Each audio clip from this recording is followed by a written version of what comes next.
Preface. This is a book about human nature and its management. The wisest students of that subject in ancient times, and perhaps of all time, were known as the Stoics. Their recommendations about how to think and live do not resemble the grim lack of feeling we associate with the word Stoic in English today. The original Stoics were philosophers and psychologists of the most ingenious kind, and also highly practical. They offered solutions to the problems of everyday life, and advice about how to overcome our irrationalities that are still relevant and helpful now. The chapters that follow explain the most useful of their teachings in 12 lessons. That was a brief statement of the book's purpose. The reader who finds it enough can proceed to Chapter 1. For those wanting a fuller account of the rationale for what follows, here is a more complete statement. 1. The body of ideas known as Stoicism contains some of the finest and most durable wisdom of any age. The Stoics were deep students of desire, fear, status, emotion, and much else that bedeviled the human race thousands of years ago, and bedevils it still. They were philosophers of a down-to-earth sort, seeking by force of their insights to free ordinary people from their sufferings and delusions. The Stoics had their limitations, of course. They held some beliefs that very few people do anymore. But in other ways, they were far ahead of their times. They said a number of the best things that anyone ever has. The teachings of the Stoics are as interesting and valuable now as when first written, maybe more so, since the passage of 2 millennia has confirmed so much of what they said. The idiocies, miseries, and other discouragements of our era tend to seem novel or modern. Hearing them described in a classical dialogue reminds us that they are nothing new. This itself was a claim of the Stoics, that the stories and problems of humanity don't change, but just put on new masks. The same can be said for the remedies. The most productive advice anyone offers nowadays, casually or in a bestseller, often amounts to a restatement or rediscovery of something the Stoics said with more economy, intelligence, and wit long ago. The reader does better by going straight to the sages. 2. The Stoicism in this book is a set of ideas developed by philosophers in ancient Greece and Rome. To repeat what was mentioned at the outset, for it cannot be said enough, Stoicism did not mean for them what the word now means to us. Stoicism usually refers in current English to suffering without complaint.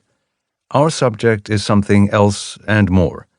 Philosophical Stoics don't do much complaining, but for them that is a small point. A Stoic would probably be glad to complain if it helped anything. Stoic also is sometimes thought to mean grim, which is likewise inaccurate. A Stoic is more likely to be distinguished by mild humor in the face of things regarded as grim by others. Or some imagine that Stoics seek to remove themselves from the world, that it is a philosophy of retreat into oneself. Again, the opposite is true. Stoics are supposed to involve themselves in public affairs. The result of all this confusion is a minor nuisance for the student of our subject. Most people don't know what Stoicism is, but they don't know that they don't know. Stoicism got its name because Zeno of Citium, circa 334 to circa 262 BC, the founder of the school, did his teaching in a public colonnade or porch, stoa, overlooking the Agora of Athens. Stoicism was known on this account as the philosophy of the porch, as opposed to the philosophy of the garden, that of Epicurus, or the philosophy of the academy, that of Plato, or the philosophy of the Lyceum, that of Aristotle, with each name referring to the place where the teachings of the school were imparted. So if Stoicism sounds too forbidding because of the word's popular meaning, you could try telling your family that you are studying the philosophy of the porch. They might like that. More probably, readers who take an interest in our subject will also have to get used to explaining that when they refer to Stoicism, they mean the old kind. 3. Many books about the Stoics already. I should say a word about why another one seemed worthwhile, and what this book does that others don't. Stoicism has come to us largely through the works of three philosophers who lived in the first 2 centuries AD: Seneca, Epictetus, and Marcus Aurelius. Seneca and Marcus Aurelius were Romans. Epictetus was Greek, but he too lived and taught for part of his life in Rome. The works they left behind tend to be miscellaneous in character. Often they consist of notes written without much order, or sorted in ways no longer meaningful to most readers. Nor are their writings cross-referenced.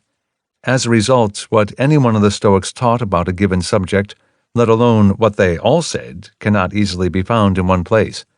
Seneca's comments on a topic might be spread over 3 letters and an essay.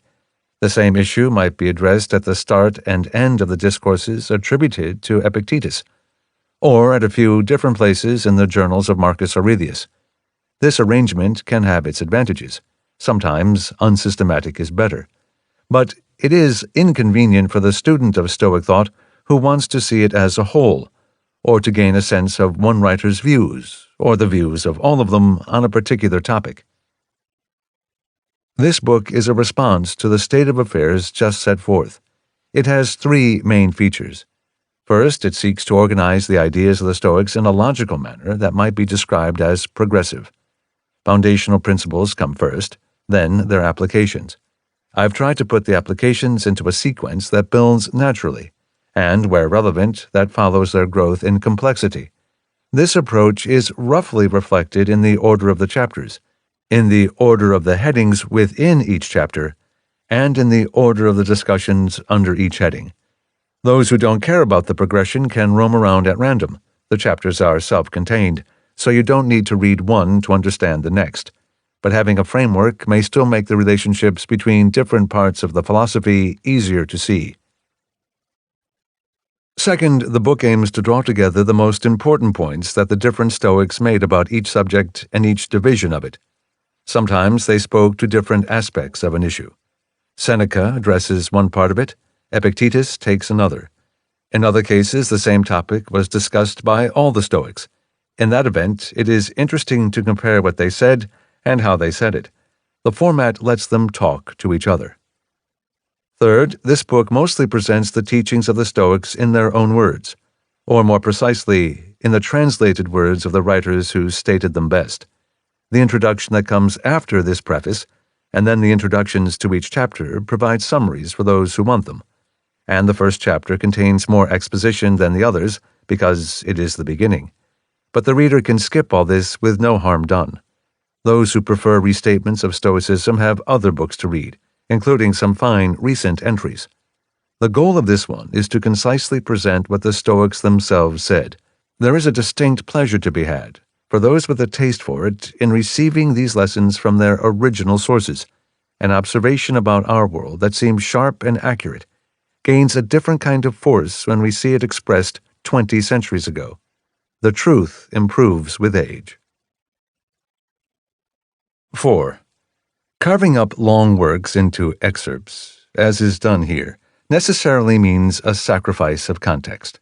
Isolated sentences from a letter that Seneca sent to Lucilius can't capture the larger purpose for which his point was offered, for example, let alone the full thrust of the letter or the place of it in the series that Seneca wrote. Nuances inevitably are lost. More generally, selecting and editing and arranging the words of different writers can't help but affect the way the reader takes their meaning. The same is true of the book's organization. It presents Stoicism under a series of headings meant to be intuitive, for us. It is not the organization that any of the Greeks or Romans would have used. In any event, none did. In short, the choices this book makes about what to include and in what order amount to an interpretation of Stoicism. That will be plain enough to anyone familiar with the primary sources. I emphasize the point for the sake of those who are not. My hope is that readers who like what follows and haven't yet read the originals will do that next. 5. This book means to offer a short course on Stoicism taught principally by the Stoics. In the living version of the class that I now and again imagine, though, we might have guest speakers as well. Montaigne, for instance, would make a lively visitor. So we also will hear from him and some others who might be regarded as intellectual descendants of the Stoics, because they were strongly and visibly influenced by them. The descendants typically depart from Stoicism on certain matters of theory, but agree on points more germane to this book. They give memorable expression to Stoic tenets and offer variations on them. Sometimes they pilfer them outright. Their writings are instructive to read for their own sake, and because they let us see Stoicism as a tradition of thought that has lived beyond its classical origins. We sometimes will hear as well from Greek and Roman writers who were not Stoics themselves, but agreed with them in ways that will interest us. It is usually the same story. Philosophers of nearby schools dispute the answers to questions about the purpose of life, or the nature of the universe, or comparably large matters. But they have some of the same views on more immediate questions, such as how to think about money, or fame, or hardship, or death. They converge as they descend. In sum, this book treats Epictetus, Seneca, and Marcus Aurelius as canonical sources. If they said it, I've been prepared to include it here, and to regard it as a Stoic teaching, whether or not it follows from anything the Greeks are thought to have said earlier. More on this in a moment. And once a proposition is so identified, the book will frequently pause to show how other writers, cousins or descendants of the Stoics, have expressed the same point, or illustrated it, or elaborated on it. The book preserves some redundancies in the writings of the Stoics and eliminates others. If different writers are shown to have said similar things, it is because their agreement is of interest. If one writer is shown to have made the same point in different ways, it is because each restatement offers a detail of possible value to the student of the idea. But those who find that they have had enough of a theme can move on to the next without penalty. 6. Stoicism originated in ancient Greece. This book nevertheless gives little attention to the early Greek Stoics. It might seem unjust as well as unfortunate to leave out Zeno, Cleanthes, Chrysippus, and other charter members of the school, while including the later writers just mentioned. The difficulty is that only fragments from the Greeks have survived. While there are texts from Galen, Cicero, Plutarch, and others that talk about what the early Stoics said, we have no extended works in which they speak for themselves. The second-hand accounts we do have are enough to allow scholars to piece together many of the earliest Stoic ideas, but the results don't fit well in a book of this type. The approach this book takes instead, in which the late Stoics are treated as canonical, is open to objection. Stoicism might better be defined by the oldest and most consistent precepts of the philosophy that we can make out, rather than by the views of writers who came later, and who have sometimes been accused of heterodoxy. In the late Stoic writings we do find some departures from what the Greeks seem to have said, or tension with it, or digressions from it. Not everything a Stoic says is Stoicism on this view, and some of the entries in this book shouldn't have qualified for inclusion because they don't hew closely enough to the core principles of the philosophy. My view is that the late Stoicism of the Romans deserves its own attention and credit. It was not as theoretically subtle and original as what the Greeks developed, no doubt, but it has other strengths. The late Stoics were more than popularizers of what the earlier ones said. They were innovators in adapting it to ordinary life.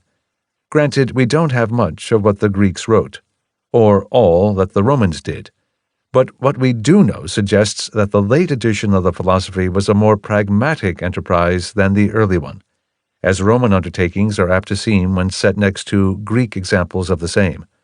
The late Stoic writings thus hold up as a separate body of work with its own advantages and choices of emphasis, and can be read with profit and without apology for however it might differ from the Greek variety. The most important example of this point should be stated directly. I include some positions of Seneca's and call them Stoic, that some would say are departures from Stoicism. Seneca's views on certain subjects, especially involving emotion, are, in my judgment, more helpful and convincing than those of other Stoics. Readers who like what he had to say should not have to be described as Senecaists or some comparable deformity. Seneca was the most prolific Stoic writer whose work has survived. I think it makes best sense to treat his teachings, even where they occasionally departed from those of the Greeks, as a version of Stoicism rather than a mix of fidelity and lapses from it. If the result must be named distinctly, let it be called Reform Stoicism or some such thing. 7. Stoicism covered many topics, so a comment is in order about which ones are discussed here and which are left out. This book is, first, about ethics. In casual current usage, ethics usually means rules about what behavior is right and wrong, particularly in how we treat other people. For philosophical purposes, though, the term also refers to larger questions about how to act and the meaning of the good life. Much of what follows belongs under that heading, though some of what the Stoics thought about ethics, including much of their theoretical apparatus, is not included.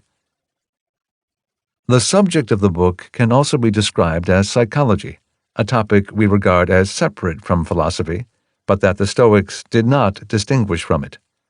Most chapters take as their topic some aspect of human irrationality and how it might be tamed.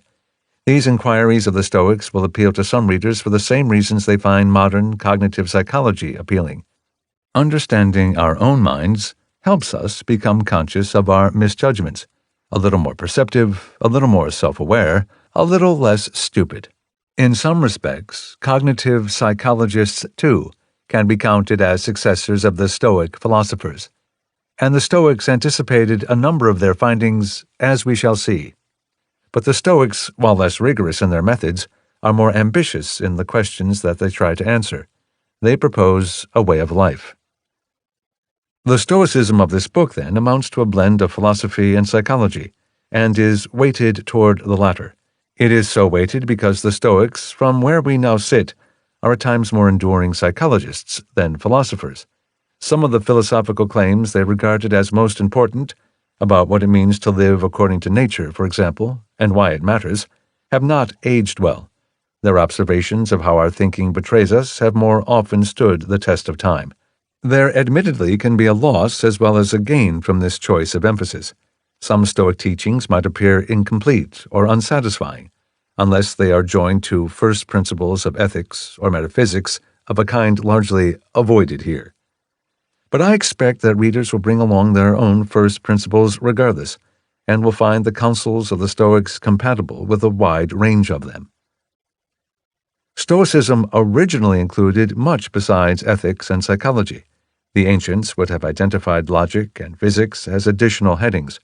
Within physics, they would put theories that we might assign to cosmology and theology, including some that, as just noted, have few subscribers left. The Stoics believed that reason infuses the universe. They saw nature as intelligent, and events as expressing the will of a benevolent providence. This book does not present any of those doctrines, or show how the ideas discussed here relate to them. They would require a volume much longer than this, and meanwhile most readers today don't believe in Stoic theology, and don't need it to learn from what else the Stoics said. Such is the argument of this book, that the writings of the Stoics have retained vitality, not because their beliefs about the cosmos still have resonance, but because their insights about human nature do. I do not mean to suggest that the Stoics have nothing worthwhile to say about the largest problems of life. On the contrary, Stoicism is rewarding in part because it addresses some of the same questions about how to live that many religions do, and sometimes reaches similar conclusions, but it gets there by observation and reason alone. Or rather, it can. The Stoics did have a theology, as I've said, but you may learn, and the temple still stands. Their analysis and advice hold up well enough without it. To put the point differently, the Stoics, when speaking in the manner shown here, will sometimes be found to arrive at the same summit as the followers of other philosophical or spiritual traditions, but they go up the mountain by a different face. Their way will be congenial to many modern readers. It is the path of logic, reflection, and knowledge of humanity. 8. The title of this book is open to more than one reading. The discussion just offered will suggest the intent behind it. I regard a practicing Stoic as someone who tries to remember the wisdom of the Stoics when dealing with life and thinking about thinking. one attracted to Stoicism not as a creed or theology, but as valuable counsel and as a form of psychological hygiene. This book, in other words, is for those more interested in the practice of Stoicism than the theory of it. Of course, I do not begrudge any others their love of the high theory of Stoicism, and they are entitled to books too, but they already have them. The title also means to suggest humility. A practicing Stoic can be considered one who is trying to learn what the Stoics had to teach and not doing it well enough to yet claim success. The book is not the proficient Stoic or the complete Stoic, but merely the practicing Stoic, which is no doubt the most that anyone should say. Are you a Stoic? No, just practicing. 9. Stoicism has been subject to many criticisms over the years, and a reader of this book should know something about them. My interest here is not so much in the technical critiques of Stoicism made by academics or rival philosophers, many of which I would concede or leave to the specialists.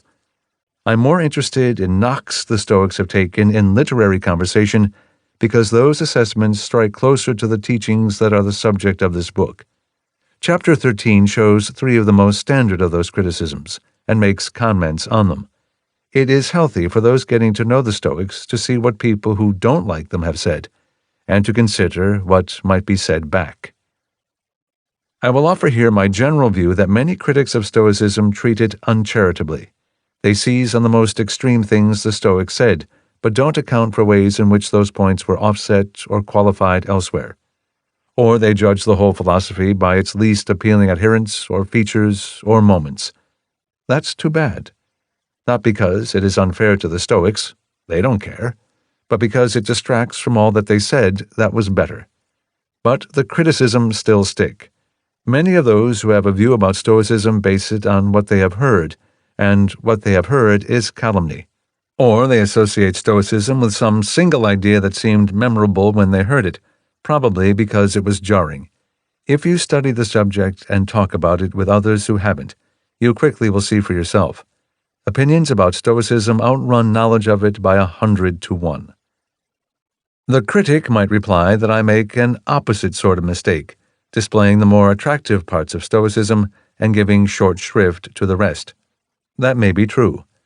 I have tried to fairly introduce, in a modest space, the applied ethics and psychology of the late Stoics. But if there are more and less reasonable versions of a teaching available, the book goes with the more reasonable one. I've sought to take the Stoics at their best and to present them that way, not for the sake of persuading anyone to think well of Stoicism, but for the sake of producing a useful book. 10. The concessions in the last few comments invite a specialist's criticism that I wish, finally, to anticipate. That this book isn't about Stoic philosophy after all. That what it contains isn't Stoicism or philosophy. It isn't Stoicism because it leaves out too much that the Stoics thought necessary. It isn't philosophy because it leaves out too much that is foundational. Maybe it's good advice, but then it's just advice. Distinctions of this kind may be boring to lay readers, but they mean something to academic scholars, and as an academic I sympathize. In view of this project's purpose, though, they are of little consequence. I have attempted to create a book for those interested in what the Stoics had to say of lasting value about the challenges of being human. If leaving out deeper precepts, or including ideas that stray from them, makes the result something other than Stoicism or other than philosophy, our subject can just be described as the practical teachings of those once known as the Stoics. I waive claims to anything more. Nobody should care much anyway about being called a Stoic or not a Stoic. There are no membership benefits that I am aware of. If we want to read our authors in the spirit in which they wrote, we do best to focus on the questions that they thought were of higher priority. They weren't principally seeking to raise the status of a philosophical school or decide who was entitled to join. They were trying to help people see more clearly, live more wisely, and bear the burdens of their lives with greater ease. Let us see how they did. Dramatis Personae. Getting acquainted with the Stoic teachers for oneself is a distinct pleasure of the study of our subject. For the benefit of those not already familiar with them, here are short introductions to the writers who will appear most often in the pages to come. 1.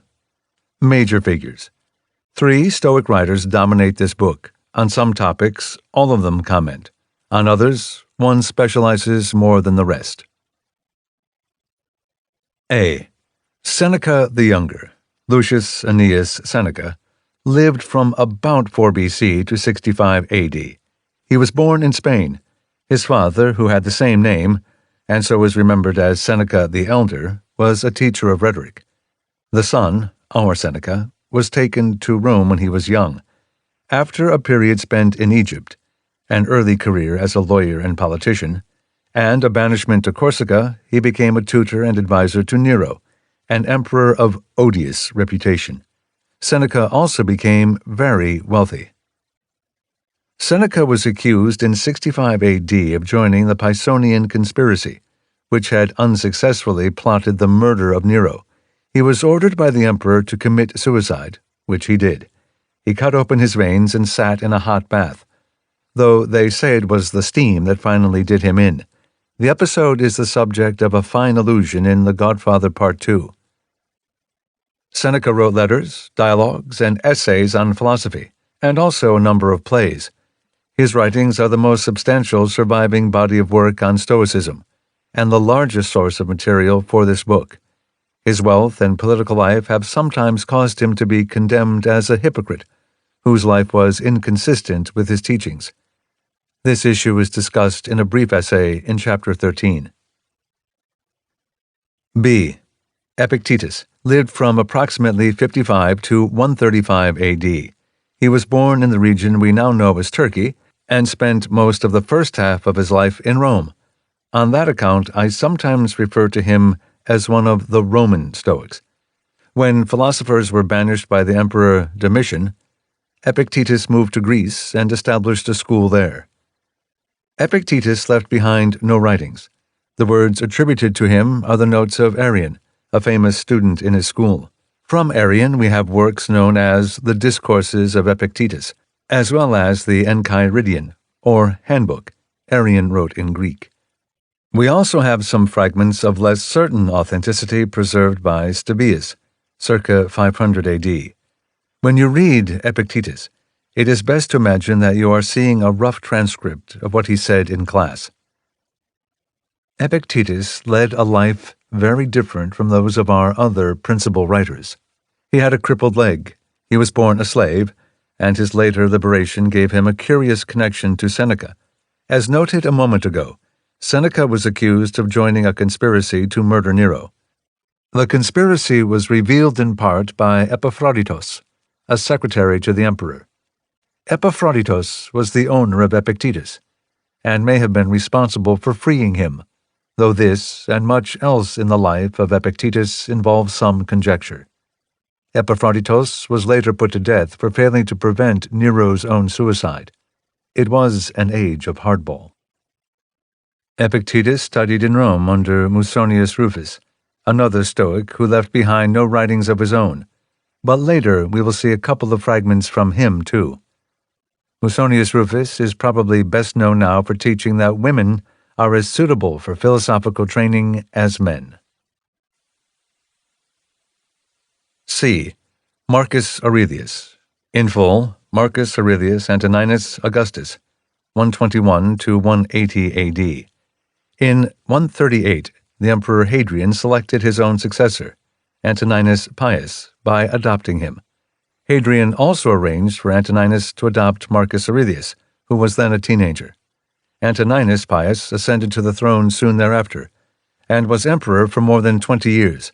Upon his death in 160, Marcus Aurelius became emperor and reigned for nearly 20 years more, for the first 8 years in partnership with his adoptive brother, Lucius Verus, and during the last few years in partnership with his son, Commodus, of whom the less said, the better.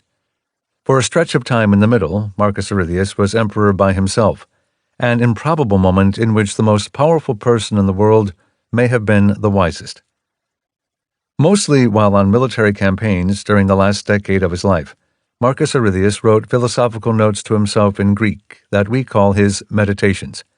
He never described himself as a Stoic in his writings, but he was a devoted student of the philosophy, and has long been treated as one of its defining authors.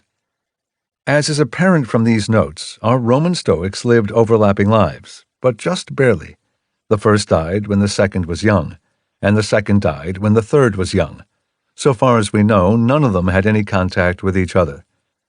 Marcus Aurelius does thank one of his Stoic teachers, Junius Rusticus, for giving him a copy of the Discourses of Epictetus, and he occasionally quotes from that work. 2. Supporting classical characters. A few other classical writers, not quite Stoics, but friends or cousins of them, will appear less regularly. A. Epicurus lived from 341 to 270 BC. He is associated, of course, with a philosophy of his own, Epicureanism. By reputation, Epicureanism and Stoicism are opposites. The first is said to be a philosophy of sensual enjoyment and indulgence, the second a philosophy of austerity. Both reputations are misleading.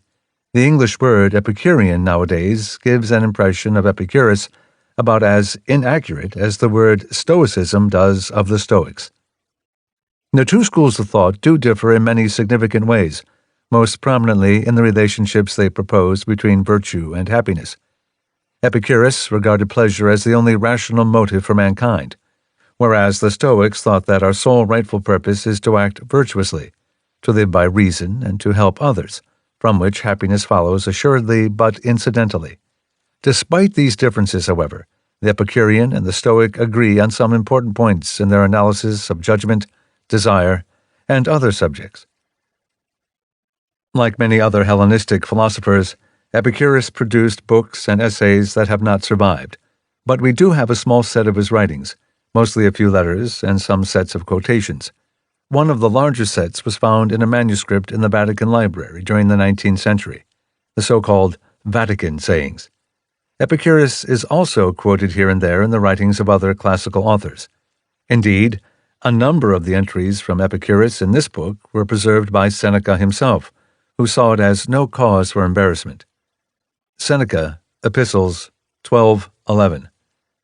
I shall continue to heap quotations from Epicurus upon you, so that all persons who swear by the words of another, and put a value upon the speaker and not upon the thing spoken, may understand that the best ideas are common property. This book will take the same liberty. B. Cicero. Marcus Tullius Cicero lived from 106 BC to 43 BC. He was one of the leading statesmen and philosophers of Rome, and the most eloquent of its orators. His life was spent largely in political activity as a lawyer, quaestor, praetor, and consul. After the assassination of Julius Caesar, he advocated the rescue of Rome as a republic. When Mark Antony secured his place as one of the dictators of the Second Triumvirate, he ordered Cicero to be executed, and mounted his head and hands in the Forum. Cicero turned to philosophical writing in the last phase of his life, though much of his aim and achievement was to preserve Greek philosophical learning. He also made contributions of his own. His philosophical books were, until recent times, among the most widely read and influential of all ancient works. The extent to which Cicero can be considered a Stoic has been subject to debate. He shared some of their positions and rejected others, but he agreed with the Stoics on many points of ethics and described Stoic principles in ways that sometimes are helpful to see. C. Plutarch. Lucius Mestrius Plutarchus, circa 45 to 120 AD, was a prolific biographer and philosopher, and the author most notably of Parallel Lives and his essays collected as Moralia. He was born in Greece and lived most of his life there, though at some point he became a citizen of Rome. He also was a priest at the Temple of Apollo at Delphi for his last 25 years. In his philosophical writings, he followed Plato and made many direct criticisms of the Stoics. He probably would not have wanted to appear in a book about them, though his feud seems mostly to have been with the earlier Greeks, and to have involved claims not at issue here. At any rate, his ethics sometimes overlapped with those found in late Stoicism, as we will see. 3. Supporting modern characters. This book sometimes offers passages from more recent writers who, as explained earlier, might be regarded as descendants of the Stoics. They can't be called Stoics themselves because they parted company on too many questions, but they all read the Stoic philosophers and all expressed Stoic views on some of the topics in this book. A. Montaigne. Michel Echem de Montaigne, 1533 to 1592, was a French lawyer, statesman, and philosopher. His essays, written over a 22-year period after he mostly withdrew from public life, popularized that format as a kind of literature. Their topics are wide-ranging and often personal. He provides a more extensive discussion of certain Stoic principles, and sometimes a more felicitous statement of them, than is found anywhere else. Montaigne was raised to speak Latin as his first language, and he retained a lifelong love of classical learning. At one point he was referred to as the French Seneca, and he openly acknowledged the debts he owed to Seneca and to Plutarch.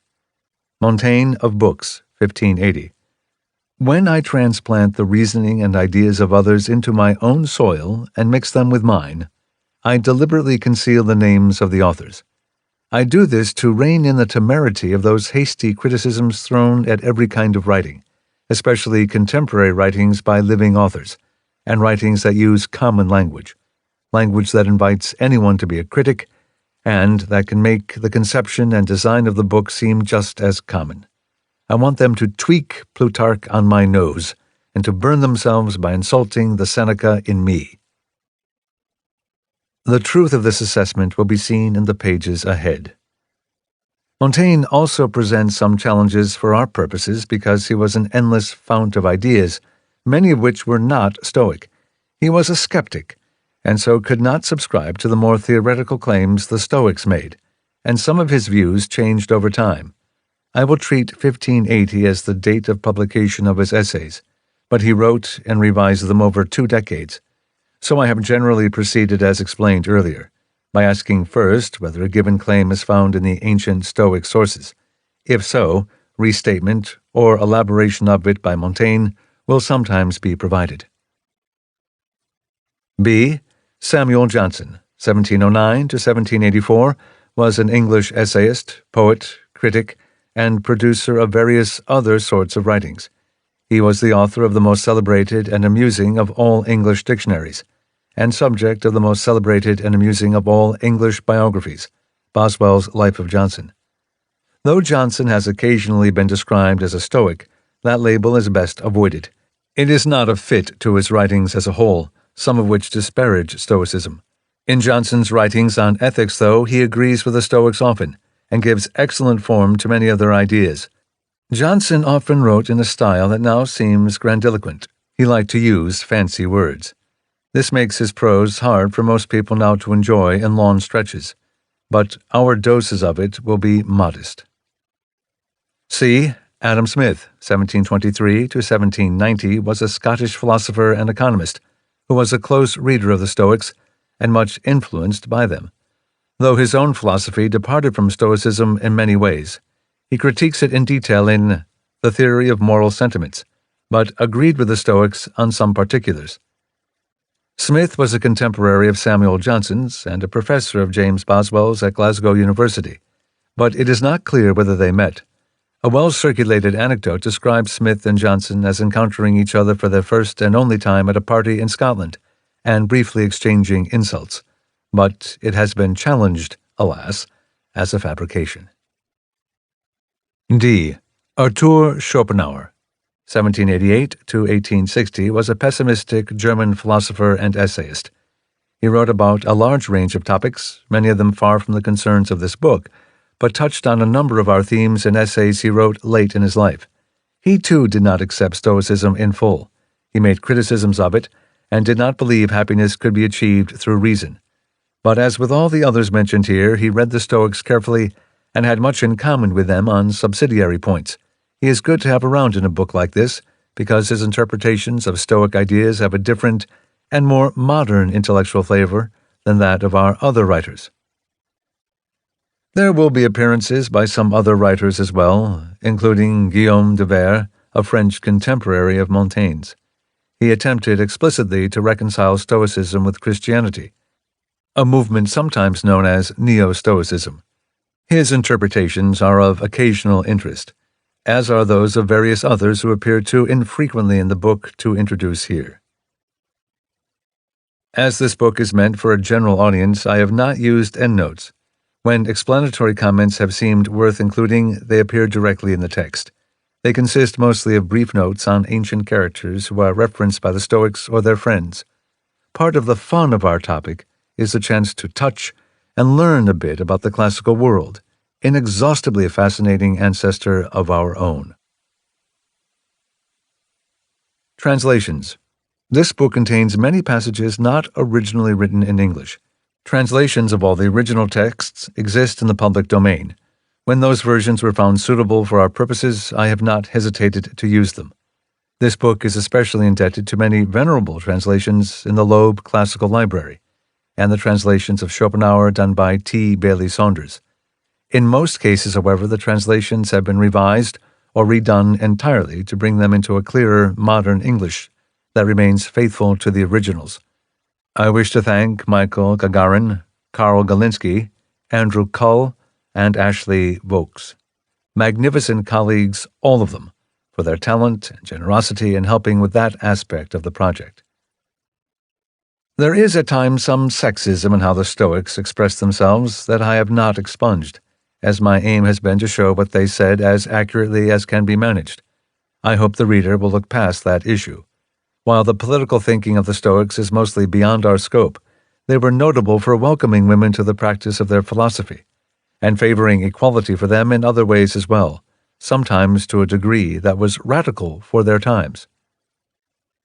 For comments on the manuscript, my thanks to the colleagues mentioned above, and to Anya Bidwell, Chelsea Bingham, Daniel Cantor, Robert Chesney, Alexandra Delp, Anne Farnsworth, Janet Farnsworth, Sam Farnsworth, David Greenwald, Aaron Gregg, Harris Kerr, Lucy Lyford, Brian Perez Dapel, Reed Powers, William Powers, Jan Razio, Christopher Roberts, Ted Skillman, and Brendan Walsh.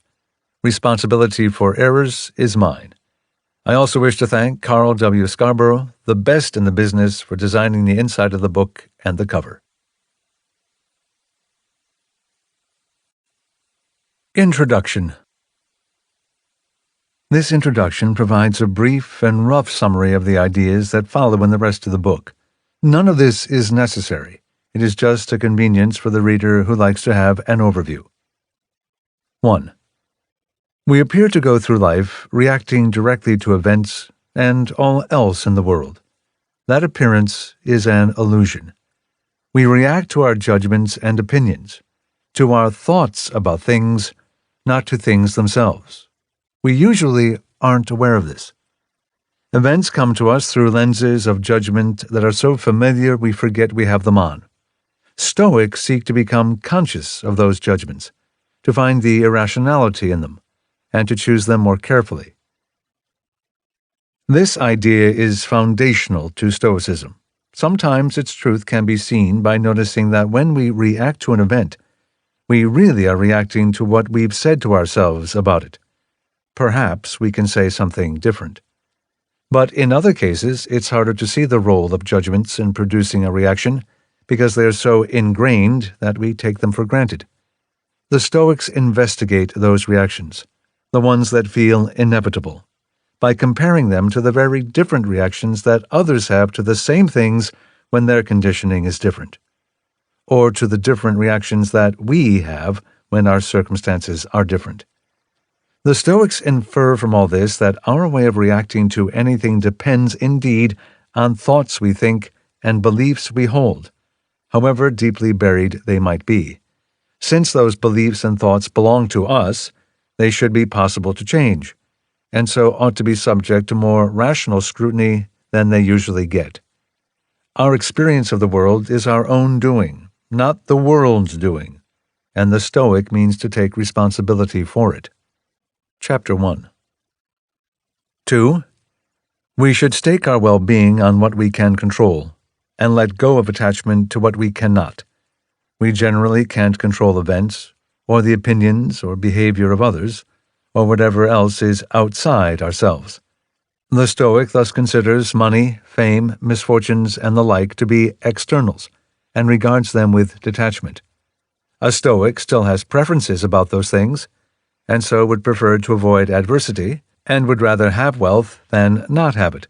But attachment to those desires or fears is considered a guarantee of anxiety, and a form of enslavement to whoever controls the objects of them. In sum, it is against Stoic policy to worry about things you can't control. What we can control, and should care about, are our own judgments and actions. Chapter 2. To put these first 2 points together, we get attached to things beyond our control, and this brings us misery. We are oblivious to features of our thinking that we can control, and that, if managed better, would bring us peace. Stoicism tries to make us conscious of this pattern and reverse it. 3. Having shown that our thoughts and judgments create our experience, the Stoics set out to change them. They use 2 kinds of strategies for the purpose, which we might describe as analytical and intuitive. The analytical side consists of rational arguments, using reason and evidence to show the futility of material desires, the needlessness of various fears, and so on. The intuitive approach consists of looking at life from perspectives that are meant to have effects similar to those produced by the arguments, but without the arguments. One just sees things from a new angle, and has a different reaction to them. Equivalently, we might say the Stoics seek to persuade with words and with pictures. To begin with the intuitive side, that is, the pictures, we all have an ordinary and automatic point of view. We peer out from inside ourselves and see the world accordingly. This angle of observation makes us captive to a long list of deceptions. The Stoic seeks freedom from them by looking at events from a standpoint less obvious, comparing things or events to the scale of the world, or of time, or seeing them as they would look from far away, or seeing your own actions through the eyes of an onlooker, or regarding what happens to yourself as you would if it happened to someone else. Stoics gain skill at viewing life from perspectives that encourage humility and virtue, and that dissolve the misjudgments we live by. Chapter 3 and elsewhere. The Stoic also works not only to overcome the fear of death, but to treat mortality as another source of perspective and inspiration. Being mindful that existence has an end puts daily life into a new and ennobling light, in much the same way as contemplation of the scale of the universe or of time. Chapter 4.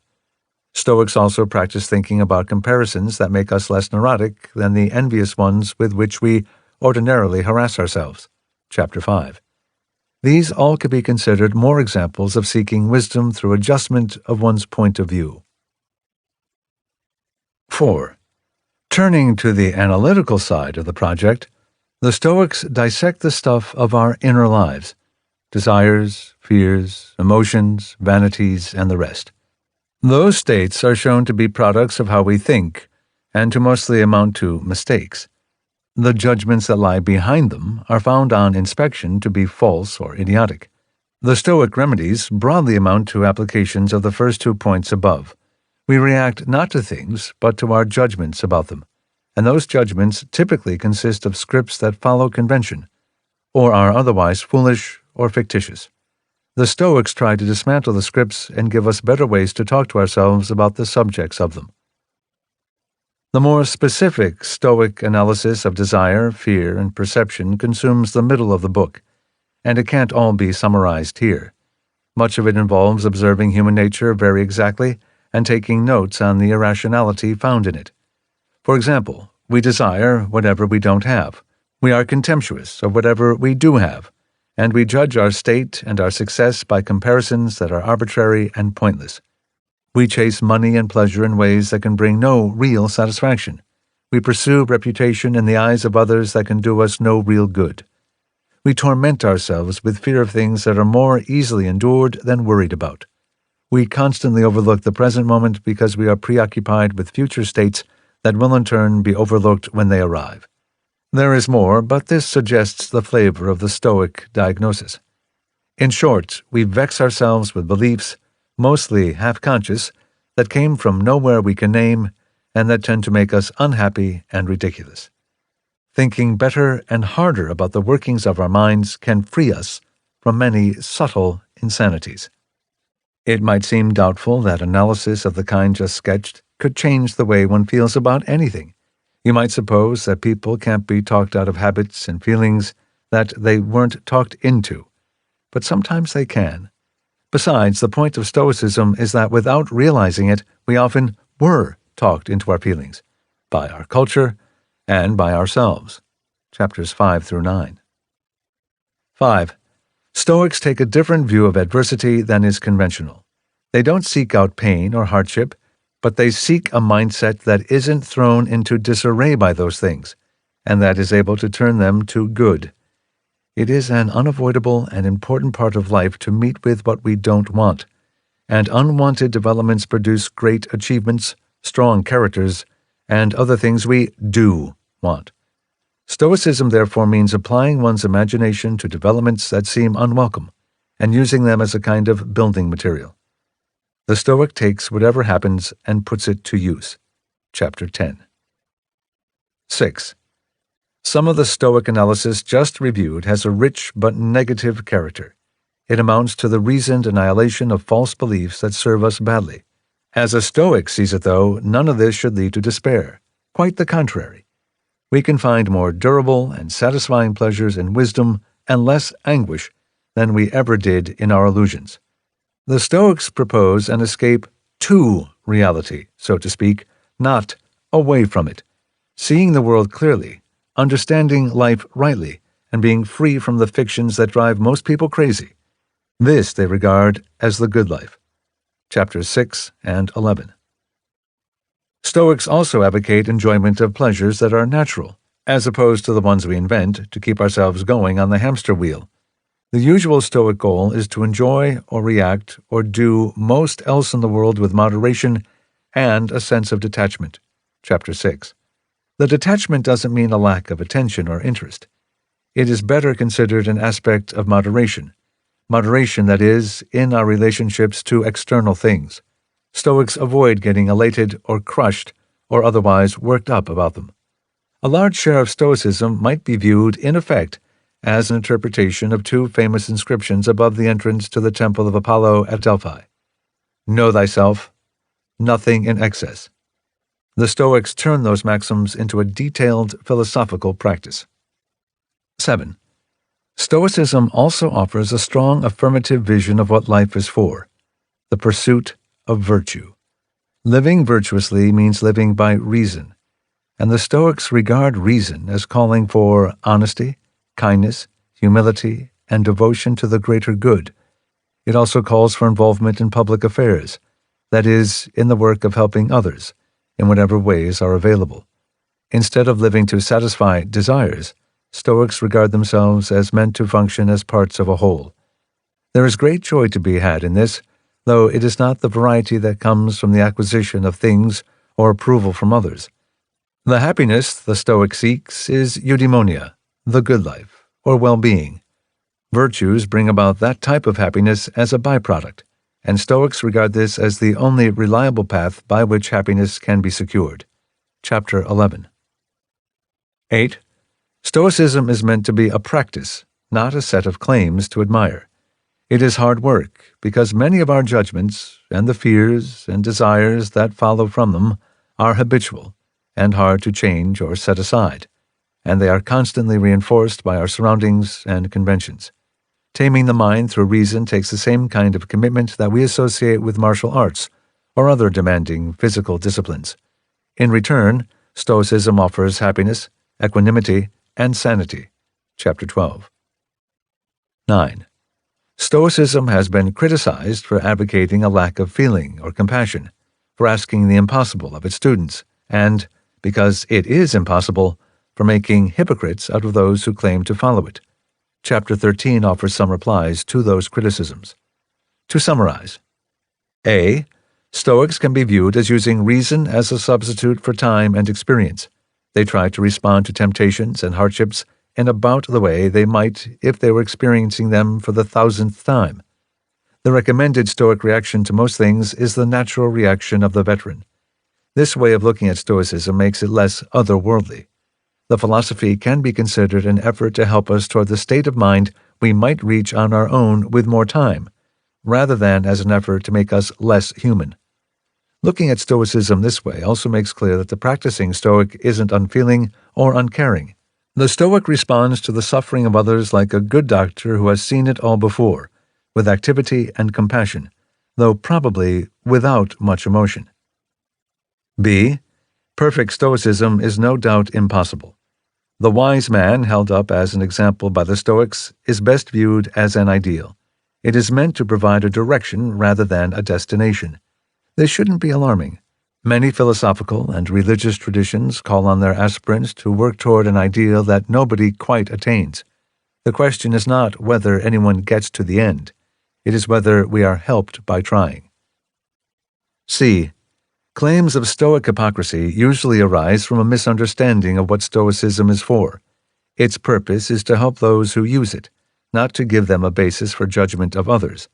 The exhortations of Stoic teachers sometimes create a different impression, but explaining Stoicism and practicing Stoicism are different activities. Stoicism may have to be taught if it is to be learned, but the practice of it involves thinking and acting, not preaching. If Stoicism inspires claims of hypocrisy against its students, the students are probably bad Stoics, not because their actions are impure, but because they are talking too much. The order of the chapters in this book mostly follows the order of the discussion above. Many discussions of Stoicism start instead with the definition and place of virtue in the philosophy. In this book, that comes later, not because it is less important than what comes earlier, but because it is, I suggest, easier to follow once one understands the Stoic view of what reason means and requires, which is a theme developed in the earlier chapters. I say this so the reader will feel free to take what follows in whatever order is of interest, and not treat the sequence of topics as an argument of the Stoics or as an argument of mine. The order is proposed as useful, not at all as essential. Chapter 1. Judgment. The first principle of practical Stoicism is this: we don't react to events. We react to our judgments about them, and the judgments are up to us. We will see the Stoics develop that idea in the pages to come, but this expression of it is typical. Marcus Aurelius, Meditations 8:47. If any external thing causes you distress, it is not the thing itself that troubles you, but your own judgment about it, and this you have the power to eliminate now. The Stoic claim, in other words, is that our pleasures, griefs, desires, and fears all involve 3 stages rather than 2, not just an event and a reaction, but an event, then a judgment or opinion about it, and then a reaction to the judgment or opinion. Our task is to notice the middle step, to understand its frequent irrationality, and to control it through the patient use of reason. This chapter starts with the noticing. Later chapters will talk about the irrationality and offer advice about control. We begin here because the point is foundational. Most of the rest of what the Stoics say depends on it. Soon we will hear from them about externals, desires, virtues, and much else.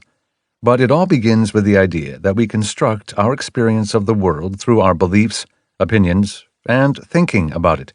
In a word, through our judgments, and that they are up to us. For many students of Stoic philosophy, this first principle starts as counterintuitive, gradually becomes convincing, and finally seems obviously true. And then the cycle may be repeated, because the mind constantly gives us an opposite impression that appears convincing in its own right. Our reactions to whatever happens usually feel direct and spontaneous. They don't seem to involve judgment at all, or at least no judgment that could ever be otherwise. The Stoics consider all this an illusion.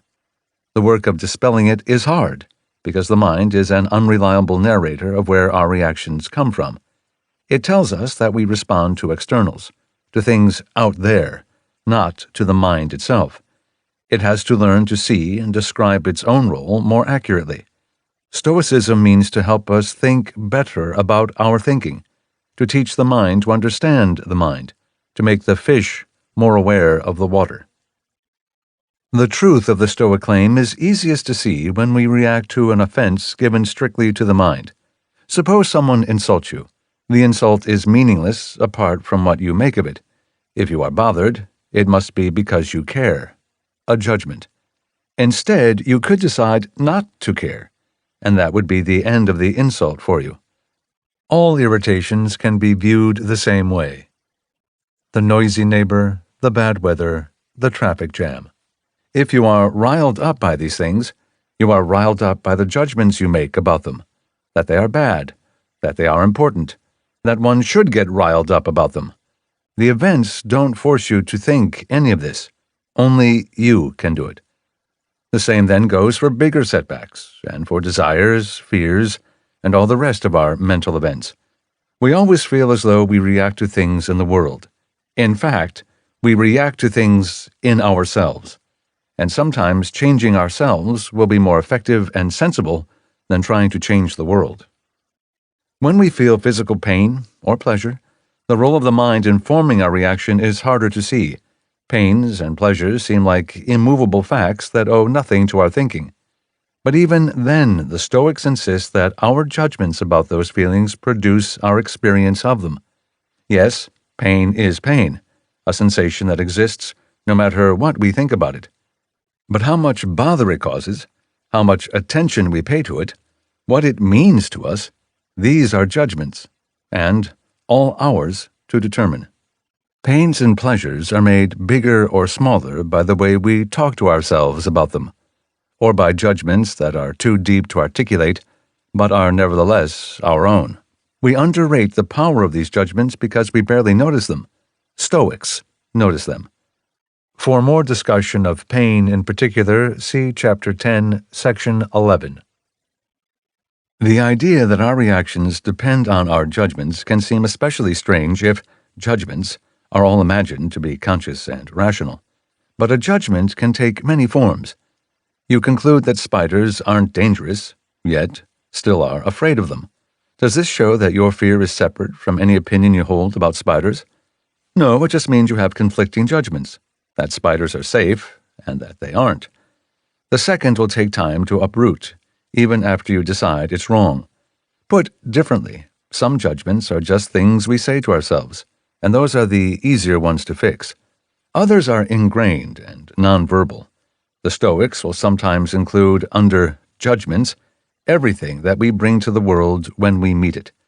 The appetite that we have or don't have that makes a plate of food look better or worse, or a lifetime of conditioning that produces the same effect.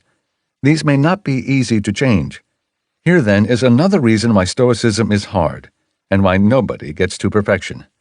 Some reactions may belong to us, and yet not quite be up to us. Or they are up to us in theory, but we don't have the psychological strength to change them. More broadly, the Stoics didn't distinguish in their thinking, as we now might, between all the forms that our judgments can take: conscious opinions, unconscious attitudes, conditioned responses, chemical predispositions, genetic tendencies, and so on. And how some of those can be changed more easily than others. They do make a few such acknowledgments.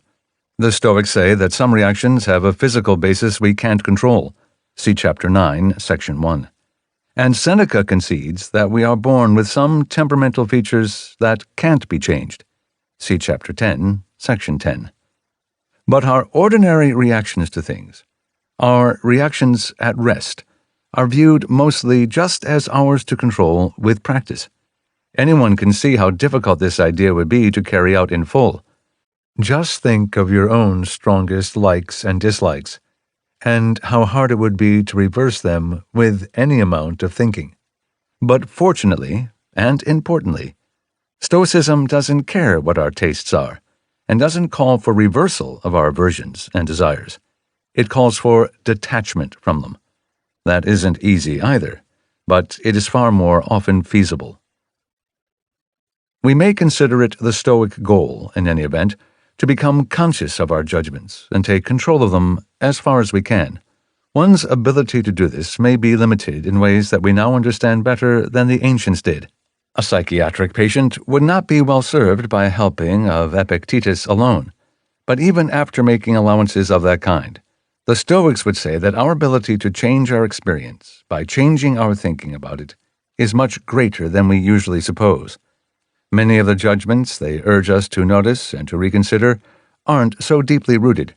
They're just habits and conventions. The Stoics don't expect these claims to be taken on faith. They support them with arguments. Sometimes they use easy examples, such as the insults already discussed. Things that anyone can see are a big deal only if we decide they are. For reactions that more stubbornly seem to be inevitable, though, the Stoics often use comparisons to make their point. They look at the different ways that people react to the same events in different circumstances, times, and places. What some people fear and can't imagine not fearing, others don't. What some are ready to die for, to others is nothing. The pain or grief that seems a brute fact to us is experienced very differently in other conditions and cultures. Evidently, our reactions aren't inevitable after all. They somehow must be our doing, and depend on judgments that we hold and thus might be able to change. 1. The general principle. Stoicism starts with the idea that our experience of the world, our reactions, fears, desires, all of it, is not produced by the world. It is produced by what the Stoics call our judgments or opinions. Seneca, Epistles 78:13. Everything depends on opinion. Ambition, luxury, greed, all look back to opinion. It is according to opinion that we suffer. Each man is as wretched as he has convinced himself he is. Cicero's expression of the Stoic thesis. Cicero, Tusculan Disputations. Grief, then, is a recent opinion of some present evil, about which it seems right to feel downcast and in low spirits. Joy is a recent opinion of a present good, in response to which it seems right to be elated. Fear is an opinion of an impending evil that seems unbearable. Lust is an opinion about a good to come, that it would be better if it were already here. How Epictetus put it. Epictetus, Discourses 3:3, 18-19. For what is weeping and wailing? Opinion. What is misfortune? Opinion. What is discord, disagreement, blame, accusation, impiety, foolishness? All these are opinions and nothing else. Epictetus, Enchiridion 5. Men are disturbed not by the things that happen, but by their opinions about those things. For example, death is nothing terrible, for if it were, it would have seemed so even to Socrates. Rather, the opinion that death is terrible, that is the terrible thing. So when we are impeded or upset or grieved, let us never blame others, but ourselves, that is, our opinions. The first line of this last passage from Epictetus was a favorite of Montaigne's. He inscribed it in Greek into one of the beams in the ceiling of his study. Montaigne, that the taste of good and evil things depends in large part on the opinion we have of them, 1580. An ancient Greek saying holds that we are tormented not by things themselves, but by the opinions that we have of them. It would be a great victory for the relief of our miserable human condition if that claim could be proven always and everywhere true. For if evils have no means of entering us except through the judgments we make of them, it would then seem to be in our power to dismiss them or turn them to good. Montaigne on Democritus and Heraclitus, 1580. Things in themselves may have their own weights, measures, and qualities, but once we take them into us, the soul forms them as she sees fit. Death is terrifying to Cicero, coveted by Cato, indifferent to Socrates. Health, conscience, authority, knowledge, riches, beauty, and their opposites all strip themselves bare when they enter us and receive a new robe of a new color from the soul. Let us therefore find no excuses in the external qualities of things. What we make of them is up to us. Our good or bad depends on no one but ourselves. Montaigne, that the taste of good and evil things depends in large part on the opinion we have of them, 1580. Comfort and poverty depend on the opinions we have of them, and riches, glory, and health have only as much beauty and pleasure as is attributed to them by their possessor. Each of us is as well or badly off as we believe. The happy are those who think they are, not those who are thought to be so by others, and in this way alone belief makes itself real and true. Or as Montaigne said elsewhere in the same essay, that which gives value to a diamond is our having purchased it, to virtue the difficulty of it, to devotion our suffering, and to medicine its bitterness. Compare Shakespeare, Hamlet 2:2. Hamlet, there is nothing either good or bad, but thinking makes it so. Schopenhauer, The Wisdom of Life, 1851. It is not what things are objectively and in themselves, but what they are for us, in our way of looking at them, that makes us happy, or the reverse. 2. Stoic practice. As stated so far, this first teaching might seem to be a way to understand the workings of the mind and where our reactions come from. It is that. But Stoicism differs from some other philosophical traditions because it is an activity, not just a theory. If we view the idea of this chapter in that way, it is an instruction to take more responsibility than usual for one's thinking, to treat how we talk to ourselves as a choice. If distress is caused by our thoughts about things, rather than by the things themselves, we should try dropping those thoughts and using new ones. That claim may sound so elementary, or perhaps so much easier said than done, as to barely be worth making at all. But it does have to be said, because treating thoughts and judgments as matters of choice is central to the practice of Stoicism, but something that many people rarely do and some never do. It is more normal to take for granted whatever ideas and opinions pass through our minds, living them out with no more scrutiny than we give to the air we breathe. Stoics try to get enough separation from those mental events to control them, to notice the irrationality that drives much of what we say to ourselves, and to replace it with something wiser. Sometimes this is indeed easier said than done, or even impossible. But sometimes, to the contrary, it is easier than it sounds. You stop saying one thing to yourself and say another instead. Later you work on judgments less verbal in form. Squashing a noxious and conventional thought is a wholesome source of Stoic satisfaction, and an ability that improves with practice. Consider some examples of our first Stoic teaching expressed this way by Marcus Aurelius, not just as an interesting idea to think about, but as a practice useful to try. Marcus Aurelius, Meditations 4:7. Take away your opinion about it, and I have been harmed is taken away. Take away I have been harmed, and the harm is taken away. Marcus Aurelius, Meditations 5:2. How easy a thing it is to push away every thought that is disturbing or out of place, and to be at once in perfect peace.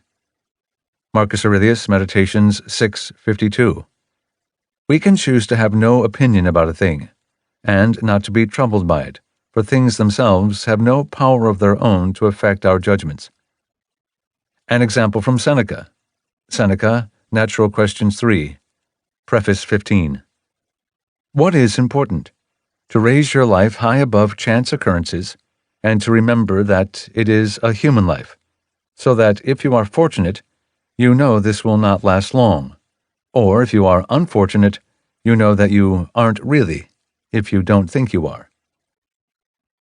There is some risk that these passages, taken in isolation, could seem to encourage a kind of vacuity. The goal of the Stoic, though, is not to empty the mind, but to clear it of foolishness and misjudgment. Learning to identify foolishness and misjudgment will be the work of the chapters to come. In the meantime, we may recall that neither of the authors just shown was seeking a placid or retiring existence, or a mind free from complexity. Each of them, in their times, was among the most powerful people on earth.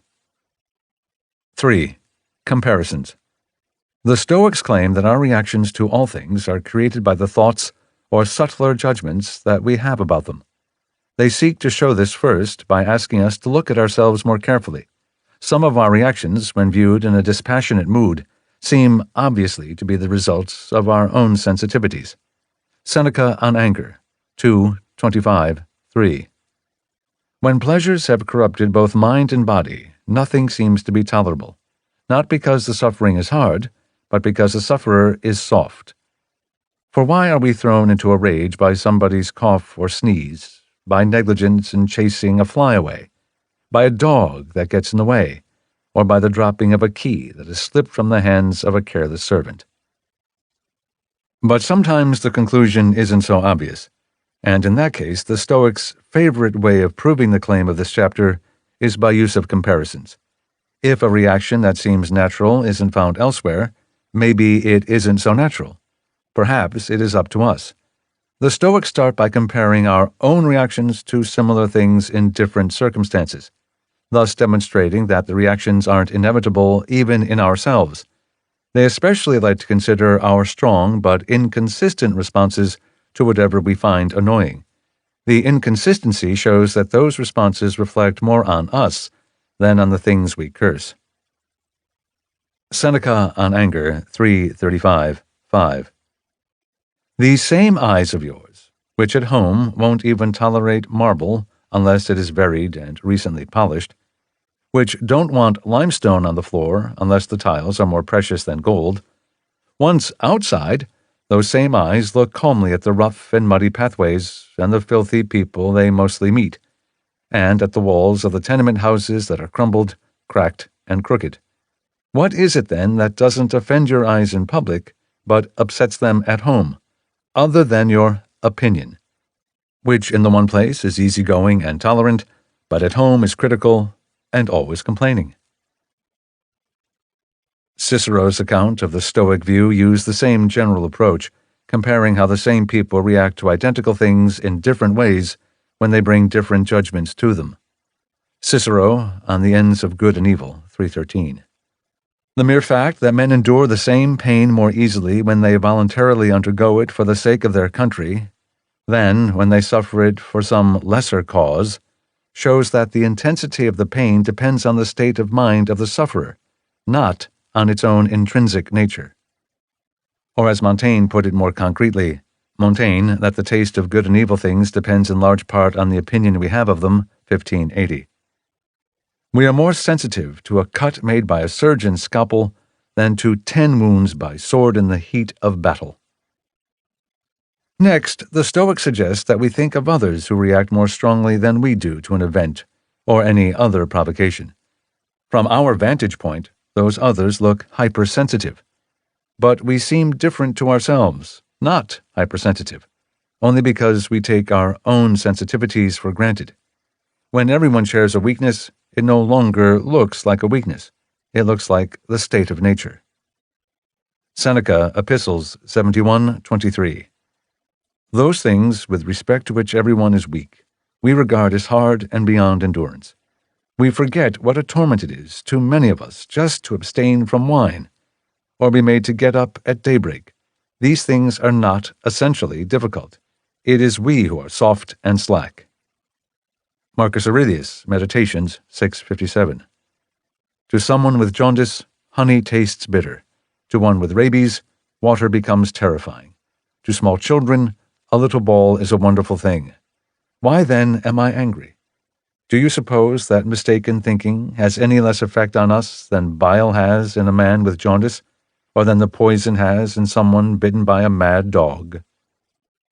Montaigne, that the taste of good and evil things depends in large part on the opinion we have of them, 1580. In the same way that studying is a torment to the lazy, so is abstinence from wine a torment to the drunkard, frugality a torment to the extravagant, and exercise a torment to the delicate and the idle. And so it is with all the rest. Things are not that difficult or painful in themselves. Our weakness and cowardice make them so. This style of thought can be applied not just to the sensitivities that others have to suffering and annoyance, but also to the behavior, and especially the extremes, to which their beliefs drive them. Beliefs that may seem strange to us, but no stranger than ours would seem to them. Montaigne, that the taste of good and evil things depends in large part on the opinion we have of them, 1580. Any opinion can seem important enough for someone to die for. The first article of the fine oath the Greeks swore and defended in their war against the Medes was that everyone would sooner exchange life for death than their own laws for those of Persia. How many people in the wars between the Turks and the Greeks accept cruel deaths rather than reject circumcision for baptism? Or think about those who react less strongly than you do to something. If you see them putting up with things that you can't, it makes your reaction seem more clearly to be your own doing. Thus, Seneca's conversation with his own pain, which he belittles by thinking of people who endure the same or worse without complaint. Seneca, Epistles 24:14. In truth, you are only pain, the same pain that is despised by that wretch who is ridden with gout, that the dyspeptic endures for his fancy foods, that a girl bears bravely in childbirth. In this passage and others, the Stoics often are shown to speak of despising pain or other externals, or as having contempt for them. In English, the words contempt and despise are often used to suggest varieties of hatred. In this book, they do not necessarily have that shading. They usually suggest viewing a thing as small, as unimportant, as something to which we should rise superior. And one can have any or all of this without the overtones of vituperation and dislike. Cicero, Tusculan Disputations 2:20. When you have seen children at Sparta, and young men at Olympia, and barbarians in the amphitheater, receive the severest wounds, and bear them in silence, will you, if some pain happens to brush against you, cry out? Will you not rather bear it with resolution and constancy, and not cry, "It's intolerable. Nature cannot bear it"? I hear what you say. Boys bear this because they are led on by the wish for glory. Others do it out of shame, many out of fear. And yet are we afraid that nature cannot bear what is borne by so many, and in such different circumstances? Montaigne, that the taste of good and evil things depends in large part on the opinion we have of them, 1580. We cope with the pains of childbirth, deemed to be great by doctors and by God himself, through our many rituals. Yet there are entire nations that make nothing of them. Never mind the Spartans. Among the Swiss women who walk among our foot soldiers, what difference does childbirth make except that, as they trot after their husbands, they carry on their backs the infants that just the day before they carried in their bellies? As these examples suggest, Stoics are known to engage in casual anthropology, sometimes very casual. The reader may not be impressed by the sophistication of their discussion of childbirth, but the important point is the spirit of these inquiries. Convention and habitation have a remarkable power to affect our judgments. What we are used to seeing others do, and what we are used to doing or feeling ourselves, can make anything seem normal or strange, inevitable or a matter of choice, and those forces tend to do their work invisibly. Once we take in a custom or habit, the judgments they produce feel as though they are strictly our own, not anything that was implanted and could be different. The spell of familiarity must be broken, and this is best done by looking at the great range of responses to the same things that have come to seem natural to people in different conditions. 4. Food. We don't need to look to Sparta or sword fights to find good topics for the types of comparisons just shown. As a case study, consider some ways the principle of this chapter can apply to food, a common subject of Stoic reflection. Reactions to what we eat feel unavoidable as we are having them, and seem to be brought about by the food rather than anything in ourselves. But those reactions often owe as much to us as they do to what is on the plate. The Stoics are close students of the appetites that produce our reactions to foods, and all else. Seneca, Epistles 123, 2-3. My baker is out of bread, but the overseer, or the steward, or my tenants all have some to offer. Bad bread, you say. Wait, it will become good. Hunger will make even that bread taste delicate and seem to be from the finest flour. For that reason, we should not eat until hunger bids us. I will wait until I can get good bread, or cease to be fussy about it. Cicero, Tusculan Disputations, 597, 99-100. Who does not see that appetite is the best sauce? When Darius, in his flight from the enemy, had drunk some water which was muddy and fouled by cadavers, he declared that he had never drunk anything more pleasant. The fact was, he had never drunk before when he was thirsty. Compare, to those who use moderation, those you see sweating and belching, being overfed like fatted oxen. Then will you perceive that they who pursue pleasure must attain it least, and that the pleasure of eating lies in having an appetite, not in being glutted. Our topic in this chapter is the role of our own judgments or opinions in producing our experience. An appetite can be considered an example of such a judgment, if judgments are understood to include all those things within us that shape our reaction to what we meet in the world. From a certain point of view, this is obvious. On the one hand, there is food, an external thing. On the other hand, there is how much we want it, a judgment of our own. Still, it might seem surprising to describe the appetite for food as a judgment in the Stoic sense, because we feel it as a physical fact. Our hunger or thirst presents itself as a sensation of the body, not as something in the mind that we might be able to change with our thinking. But the Stoic would challenge those impressions. First, our appetites often are up to us in advance. We may have trouble changing them once they exist, but we have a lot to say about whether and how they arise in the first place.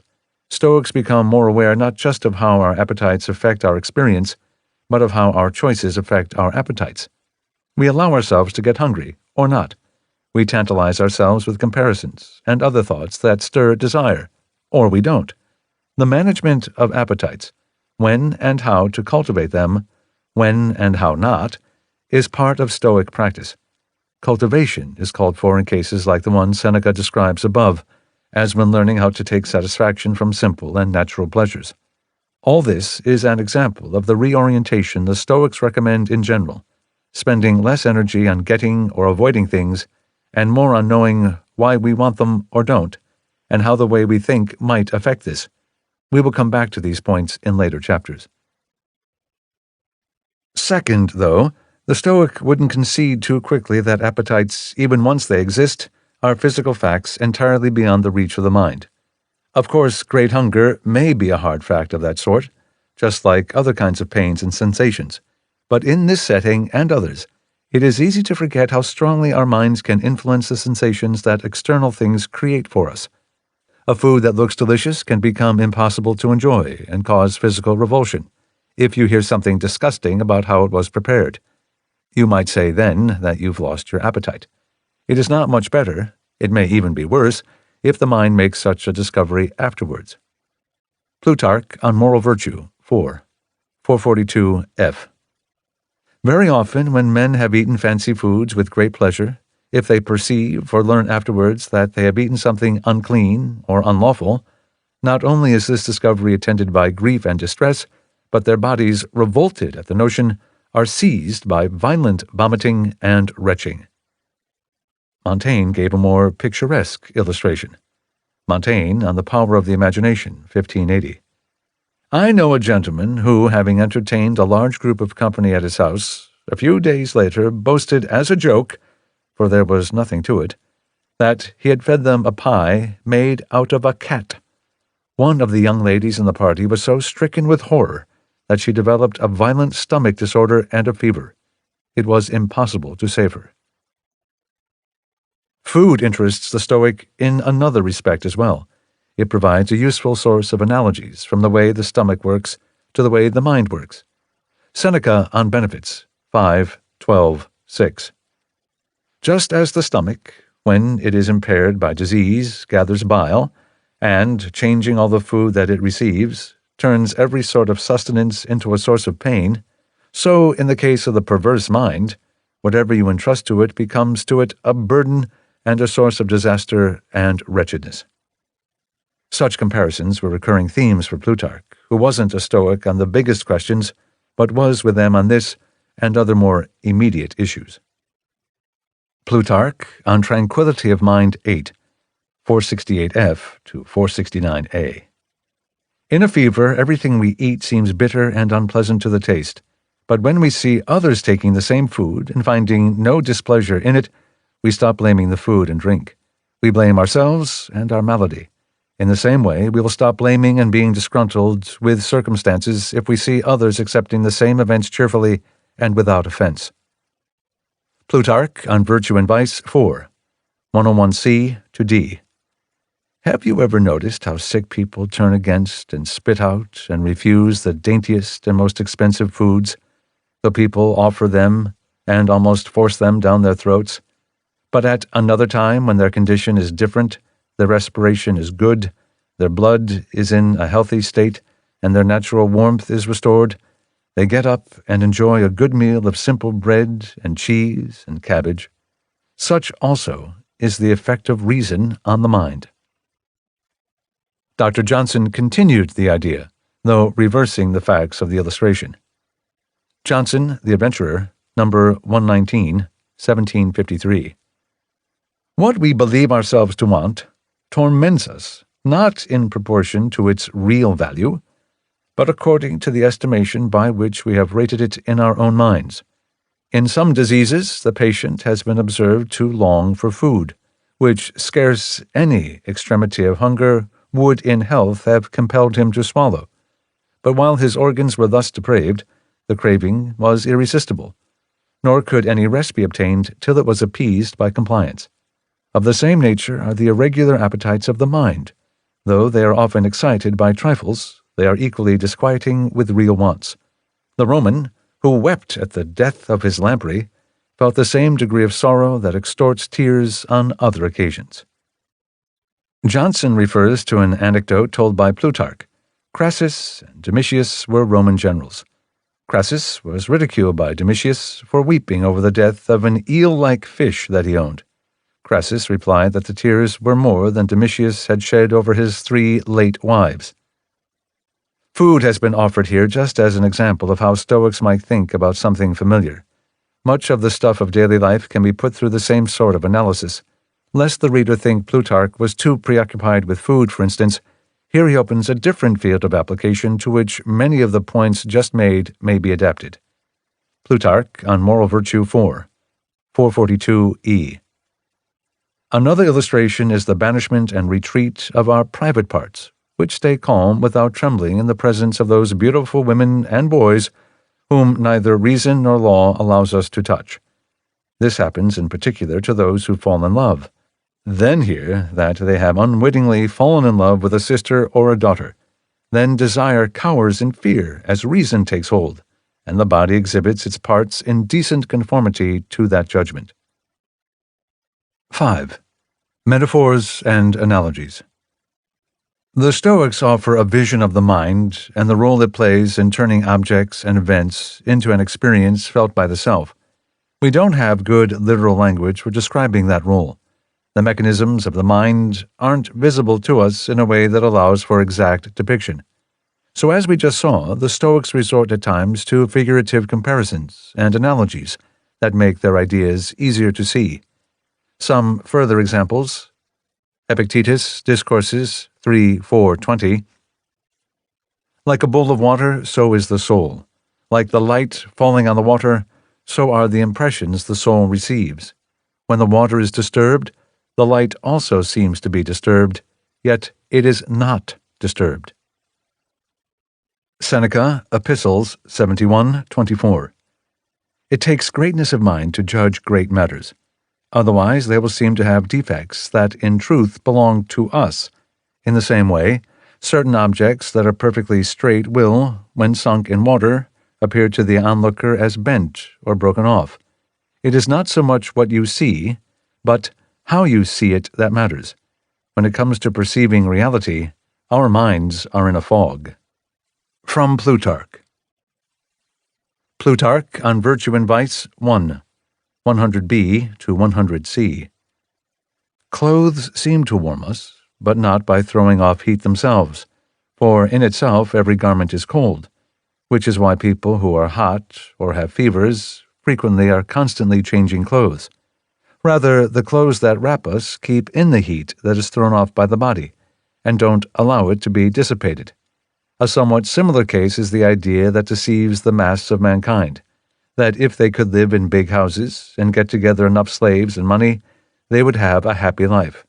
But a happy and cheerful life does not come from without. On the contrary, a man adds the pleasure and gratification to the things that surround him, his temperament being, as it were, the source of his feelings. 6. Implications. This chapter has introduced the most basic idea in the practice of Stoicism, that our reactions to all things are of our own making, even if they don't seem that way, and that we underrate our power to rid ourselves of the ones that serve us poorly. We can end the chapter with some reflections on the fundamental nature of this point. From Epictetus, Discourses 2:11-13. Behold the beginning of philosophy, perception of men's disagreement with one another, and a search for the origin of the disagreement, rejection and distrust of mere opinion, and inquiry to see whether an opinion is right or wrong, and the discovery of some standard for judgment, just as to deal with weights we discovered the balance, or for straight and crooked things the ruler. Epictetus's description, taken broadly, can indeed be viewed as an account of how Stoic philosophy came into being in general, and also of how it might begin for anyone who studies it. We see others talking or thinking or acting differently than we would, or differently than we had imagined anyone might, the disagreement to which Epictetus refers.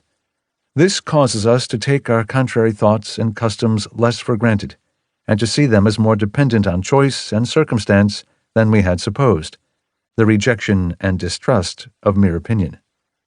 We are led to look harder at our own thinking, and to seek a more true and accurate basis for it, the acquisition of the balance and ruler. The result may not be our old opinion, or the alternative that surprised us.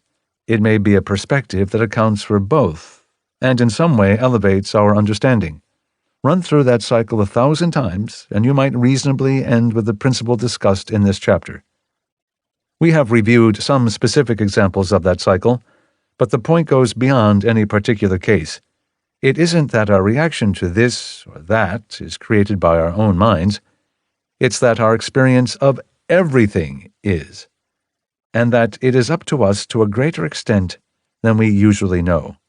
The work of philosophy is to take responsibility for our own thinking, and in so doing to liberate ourselves from the attachments and misjudgments that otherwise dictate our experience. 2 more ways to summarize the point of this chapter. Epictetus, Discourses 4:3-7. Pay attention to your impressions, watch over them without sleeping, for what you guard is no small thing. Self-respect and fidelity and self-possession, a mind free from emotion, pain, fear, disturbance, in a word, freedom. Cicero, Tusculan Disputations 4:31. It seems to me that in this whole doctrine about mental disturbances, one thing sums up the matter, that they are all in our power, that they are all taken on as a matter of judgment, that they are all voluntary. This error, then, must be uprooted, this opinion stripped away. And just as things must be made tolerable in circumstances we regard as evil, so too in good ones those things thought to be great and delightful should be taken more calmly. We can find a good closing remark for this discussion in what Cicero said to close a related discussion of his own. Cicero, Tusculan Disputations 4:38. Now that we have determined the cause of these disturbances of the mind, that they all arise from judgments based on opinion and by choice, let there be an end to this discussion. Besides, now that the boundaries of good and evil have been discovered, so far as they are discoverable by man, we ought to realize that nothing can be hoped from philosophy greater or more useful than what we have been discussing for the last 4 days. For besides instilling a proper contempt for death and making pain bearable, we have added the calming of grief, as great as any evil known to mankind. For there is one cure for grief and other ills, and it is the same. They are all matters of opinion, and taken up voluntarily because it seems right to do so. This error, as the root of all evils, philosophy promises to eradicate utterly. Let us therefore devote ourselves to its cultivation and submit to being cured. For so long as these evils possess us, not only can we not be happy, we cannot even be right in our minds. Chapter 2. Externals. A great share of Stoicism amounts to the study of externals, what they are, how we misjudge them, and the ways that they tend to enslave us. An external can be defined as something outside ourselves, or outside our power. Later chapters will talk about specific examples, such as money, fame, and calamity.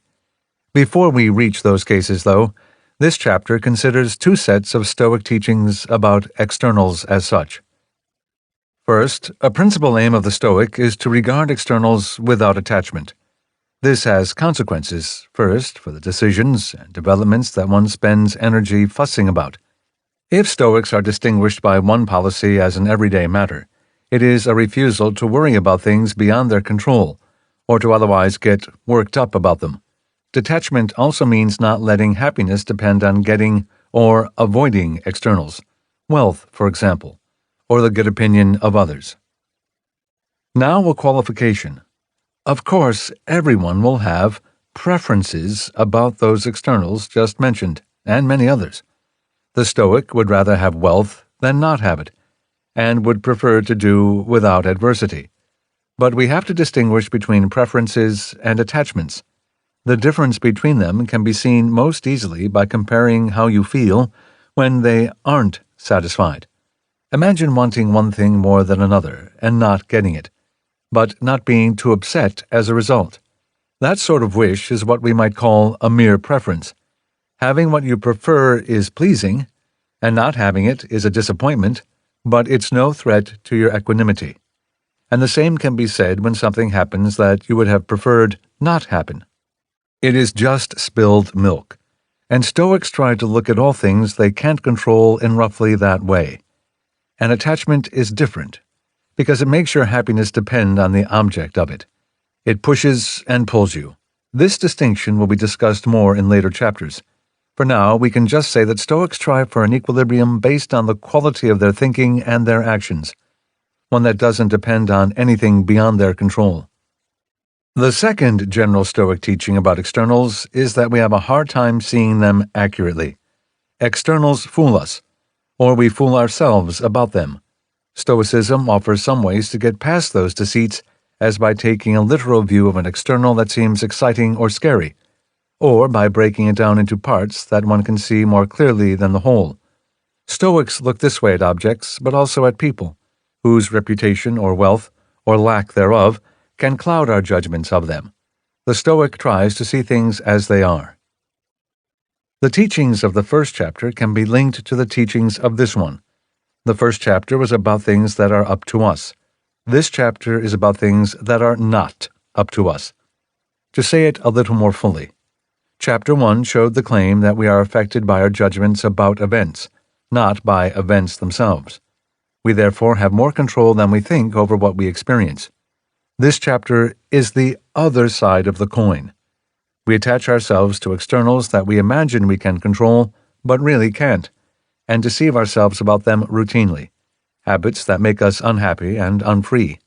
So, in effect, these first chapters suggest a reversal. We waste our energy on things that aren't up to us, and are barely conscious of the things that are up to us. Stoicism is the effort to turn that around, and to move one's center of gravity to a more useful location. 1. Things not up to us. The Stoics all have their specialties. This chapter belongs first to Epictetus, whose most constant refrain was the urgency of renouncing desires and fears that depend on externals. Epictetus, Enchiridion 1. There are things up to us and things not up to us. Things up to us are our opinions, desires, aversions, and, in short, whatever is our own doing. Things not up to us are our bodies, possessions, reputations, offices, or, in short, whatever is not our own doing. Epictetus, Discourses 4:39. There is only one road to happiness. Let this rule be at hand morning, noon, and night. Stay detached from things that are not up to you. Epictetus, Discourses 4:10:1. Man's perplexity is all about externals.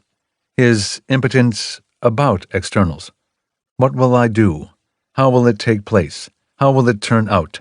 Let this not happen or that. These are all the cries of people worried about things that aren't up to them. For who says, "How can I avoid agreeing to what is false? How can I not turn away from what is true?" If there is anyone whose nature is so fine that he is anxious about those things, I'll just remind him, why are you distressed? Rest assured, it's up to you. Epictetus, Discourses 2:16:11-14.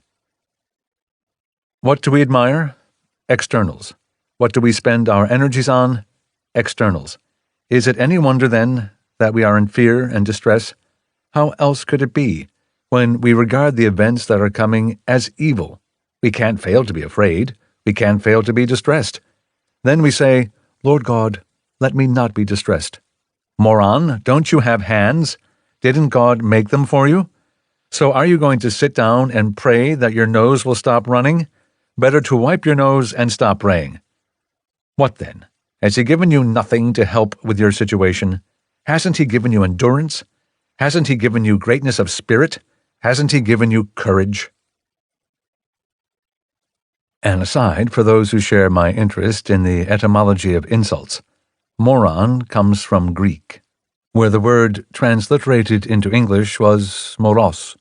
It was an adjective, but Epictetus uses it as a noun, as one might do in English by saying, "Now listen, stupid." Returning to our theme via Seneca. Seneca Epistles 23:2. A man reaches the heights if he knows what makes him joyful, if he has not made his happiness depend on things not in his power. He will be troubled and unsure of himself so long as it is the hope of anything that spurs him on, even if it is not difficult to get, and even if his hopes have never disappointed him. Marcus Aurelius Meditations 6:41. Consider those things outside your control that you regard as good or bad. When the bad things happen, or the good ones don't, you inevitably will blame the gods and hate the people responsible, or who are suspected of it. We do great injustice through our disputes about these things, but if we judge as good and bad only what is in our power, there is no occasion left to accuse God or take a fighting stance toward men. Some related comments. Montaigne, of Presumption, 1580, not being able to govern events, I govern myself, and if they will not adapt to me, I adapt to them. Johnson, The Rambler, No. 6, 1750. The fountain of content must spring up in the mind. He who has so little knowledge of human nature as to seek happiness by changing anything but his own dispositions will waste his life in fruitless efforts and multiply the griefs which he purposes to remove.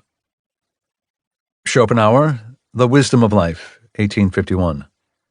The ordinary man places his life's happiness in things external to him, in property, rank, wife and children, friends, society, and the like, so that when he loses them, or finds them disappointing, the foundation of his happiness is destroyed.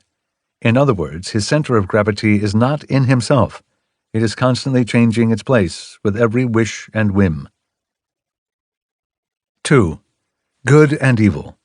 The Stoic analysis of externals implies an adjustment of what we call good and evil.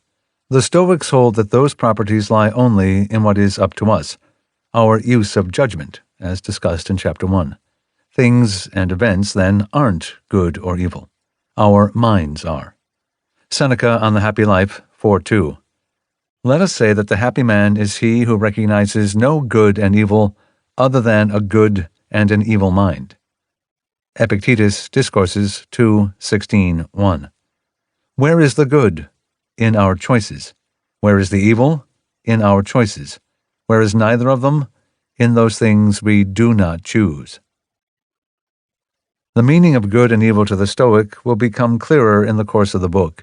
Generally, the Stoics identify the good with the rightful use of reason, which in turn leads them to a life led for the benefit of the whole, that is, for others. More immediately, it means avoiding vices such as greed, dishonesty, and excess. Those are viewed as errors that result from attachment to externals, and from treatment of externals as themselves good and evil. So dropping those attachments, in the way our authors have just suggested, is regarded by the Stoic as an essential first step toward virtue. Said differently, things in the world are, as the Stoics sometimes put it, indifferent. We turn them to good or evil with our choices. Epictetus, Discourses 3:24. Is health good and disease evil? No, you can do better than that. What then? To use health well is good, to use it badly is evil. Seneca, Epistles 82:14. We speak of a sunny room when the same room is perfectly dark at night. Day fills it with light. Night takes it away. So it is with those things we term indifferent or middle, such as riches, strength, beauty, reputation, sovereignty, or their opposites, death, exile, ill health, pain, and all the others that we find more or less terrifying. It is wickedness or virtue that gives them the name of good or evil. By itself, a lump of metal is neither hot nor cold. Thrown into the furnace, it gets hot. Put back in the water, it is cold. This position allows Seneca an answer to the old question of why bad things happen to good people. They don't. Genuinely bad things occur only in the mind, and the mind of the good person is free from them. Seneca on Providence 6:1. But why does God sometimes allow evil to befall good men? Assuredly he does not. Evil of every sort he keeps far from them. Shameful acts and crimes, evil counsel and schemes for greed, blind lust and avarice intent on another's goods. The good man himself he protects and delivers. Does anyone require of God that he should also guard the good man's luggage? No. The good man himself relieves God of this concern. He despises externals. Marcus Aurelius turned that idea around and made it a test. Nothing is good or evil if it can happen as easily to a good person as a bad one.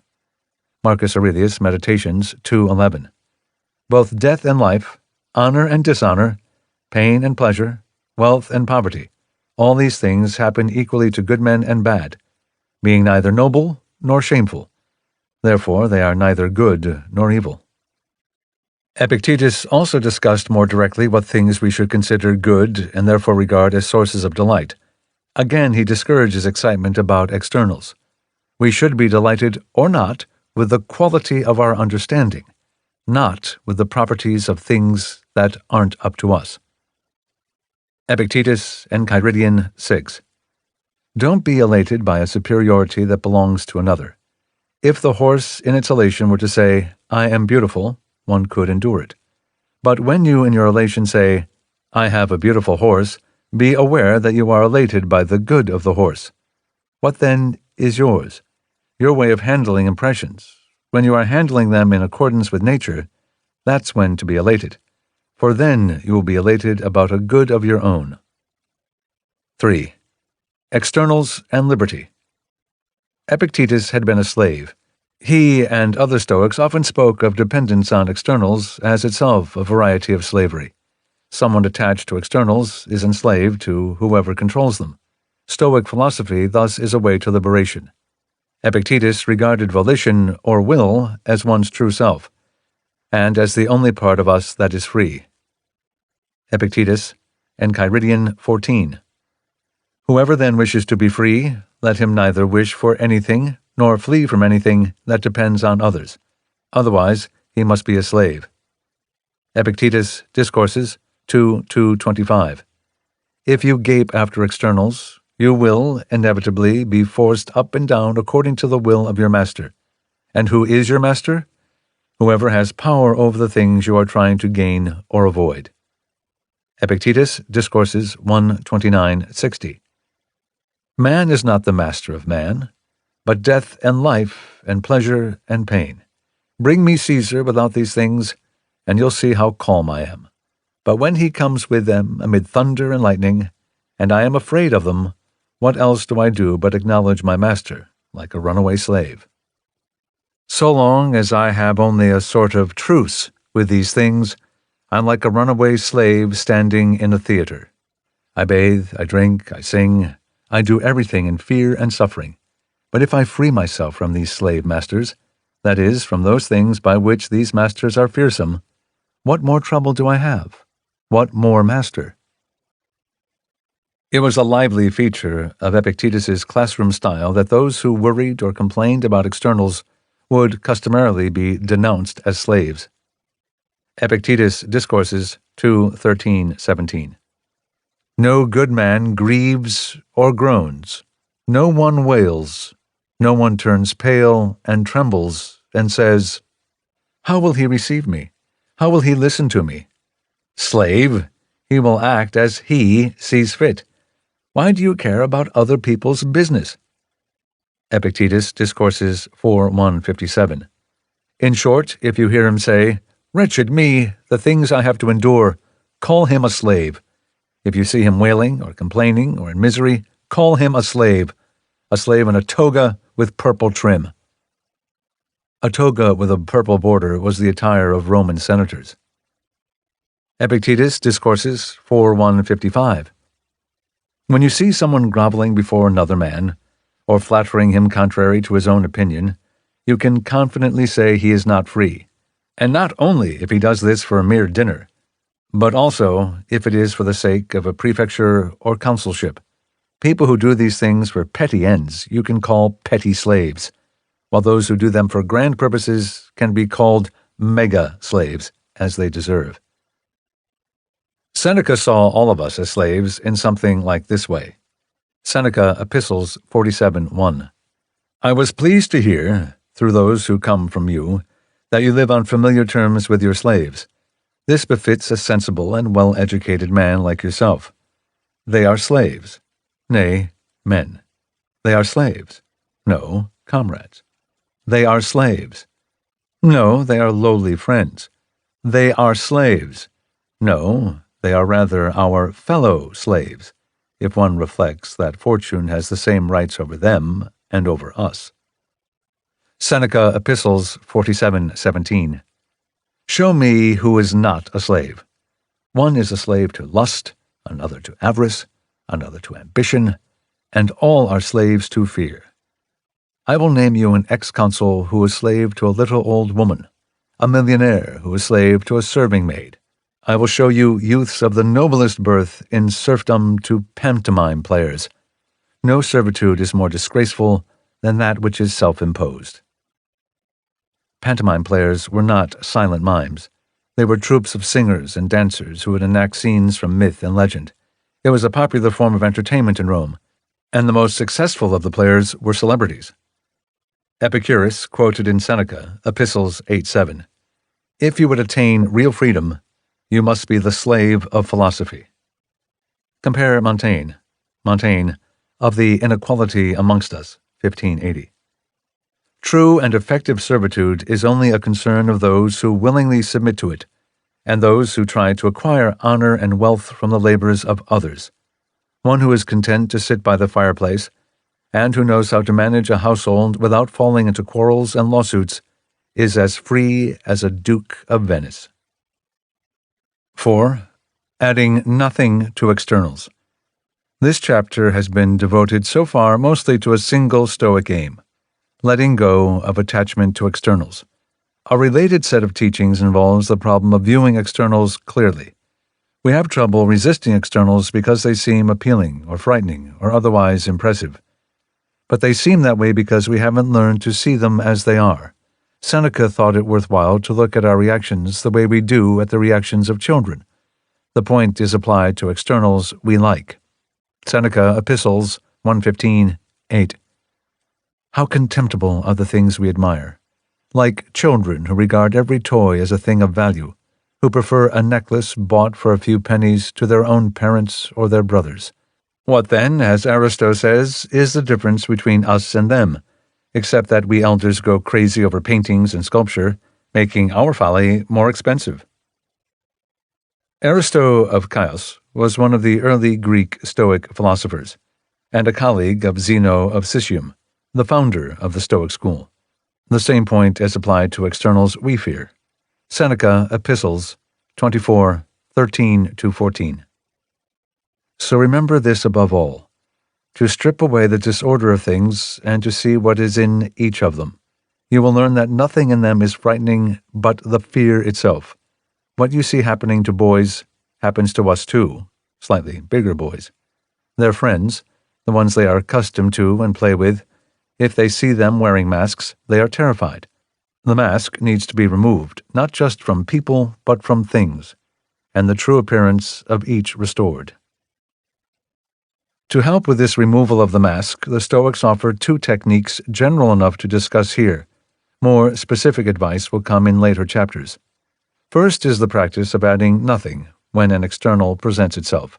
As soon as an event happens, we are quick to assign it a meaning.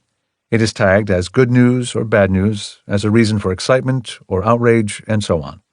Or we give it a place in a story that we tell ourselves, long-running or new. Then we react to those labels and narratives and imaginings. Stoicism regards this process as a trap. The assignments of value or meaning that we attach to things are usually half-conscious, borrowed from convention, and false or unhelpful. They nevertheless determine how we feel and what we think and do next. So the Stoics say that our thinking should be slowed down, and imagination should be viewed with distrust, not imagination in its creative capacity, but imagination as the enemy of men, the father of all terrors, as Joseph Conrad once called it. When confronted with a report, or an event, or an object, in short, the Stoic tries to just see it as it is. Any additions are made with care. Epictetus, Discourses 3:8-5. His ship is lost. What has happened? His ship is lost. He has been led off to prison. What has happened? He has been led off to prison. The notion that he fares badly, each man adds on his own. Epictetus, Discourses 1:19-19. I have a headache. Do not add, alas. I have an earache. Do not add, alas. I'm not saying that you cannot groan, but don't groan inside. Marcus Aurelius, Meditations 8:49. Say nothing more to yourself than what first appearances report. Suppose it is reported that a certain person is saying terrible things about you. This much is reported. But it is not reported that you have been hurt. I see that my child is sick. I see that much, but that he is in danger I do not see. So always stay with first appearances, and add nothing from within yourself. Nothing happens to you. Or rather, add something, but do it like someone who knows of all that happens in the world. Guillaume de Vere noted a particular snare when interpreting events, creating false metaphors to describe them, and making other kinds of alarming and misleading comparisons. De Vere, The Moral Philosophy of the Stoics, 1585. Our opinions torment us more than things themselves, and are formed by the words we use when something surprising occurs. For we call one thing by the name of another, and imagine it to be like that other thing, and the image and idea stay there in our minds. Another Stoic technique involves subtraction. It is used for externals that are already known to us, and that we have trouble seeing clearly because they are covered already with conventional meanings.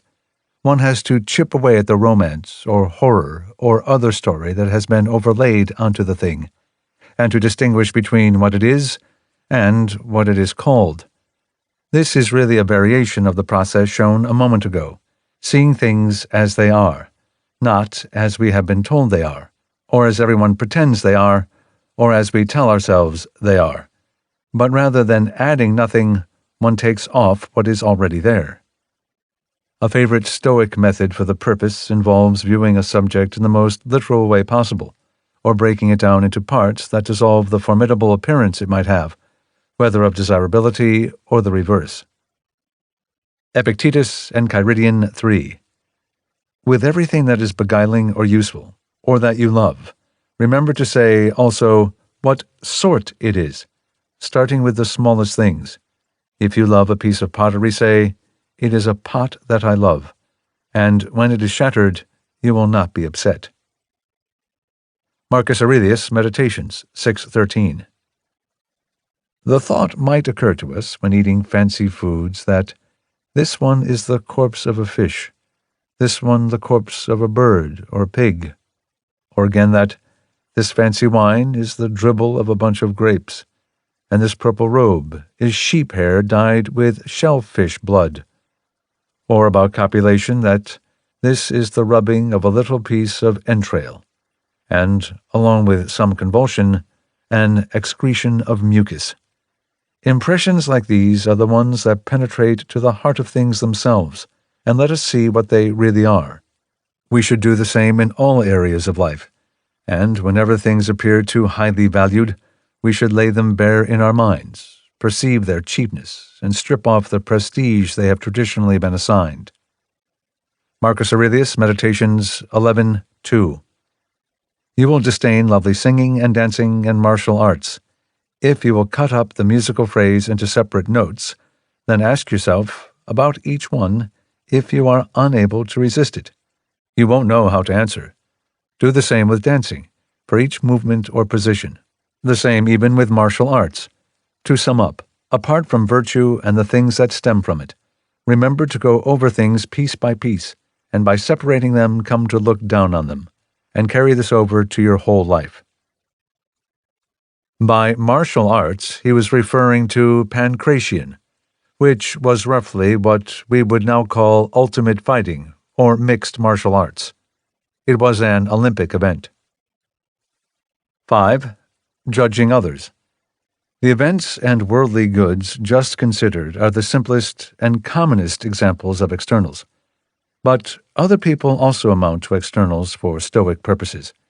We have as much trouble seeing them clearly as we do anything else. Again, Stoics try to strip away their disguises.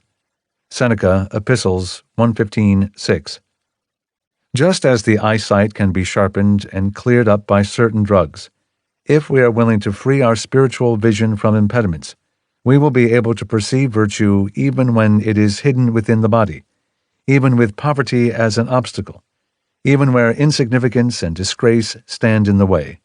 We shall see that beauty, I say, however much it may be covered in filth. Conversely, we will be able to perceive evil and the sluggishness of a wretched mind, however much the view may be blocked by gleaming riches, or however strongly a false light, here of rank and position, there of great power, beats down on the beholder. Seneca, Epistles 76:31-32.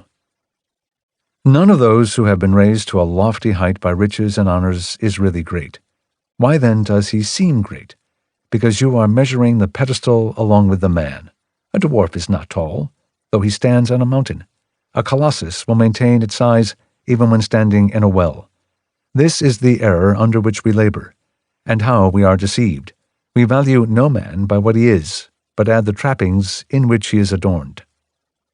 Montaigne, Of the Inequality Amongst Us, 1580. The pedestal is no part of the statue. Measure him without his stilts. Let him lay aside his wealth and his titles. Let him present himself in his undershirt. Is his body healthy, active, and able to perform its functions? What sort of soul does he have? Is it beautiful and capable, and fortunate enough to have all of its parts intact? Is the soul rich in what is its own, or rich in what it has borrowed? Has luck had nothing to do with it? Can it face the drawing of swords without flinching? Is it indifferent between a death by the expiration of breath or the slitting of the throat? Is it calm, unflustered, and content? This is what we must see. That is how the great differences between us should be judged. And the same analysis might be turned on oneself. Seneca, Epistles 80:10. Do you see that king of Scythia or Sarmatia, his head elegant with the badge of his office? If you wish to see what he amounts to, and to know his full worth, take off his headband. Much evil lurks beneath it. But why do I speak of others? If you want to take your own measure, Put aside your money, your estates, your honors, and look inside yourself. At present, you are taking the word of others for what you are. Scythia and Sarmatia were territories lying in the steppes north and east of the Black Sea. They were often at war with the Roman Empire, and their peoples were regarded by the Romans and Greeks as barbarians. We saw in the previous section that Stoics sometimes look at worldly objects in a literal way. It is a technique for seeing things as they are, and without romance or fear. The same general idea can be applied to people. Marcus Aurelius, Meditations 10:19. What are they like when they're eating, sleeping, copulating, defecating, and so on? What are they like when they're being imperious and arrogant, or angrily scolding others from some position of superiority? A little while ago they were slaves, and doing all those things just named, and soon they will be again. 6. Knowing the difference. The first question that Stoics typically ask about any apparent problem or prospect is whether it is up to them. If not, they don't agonize about it, because it wouldn't help if they did.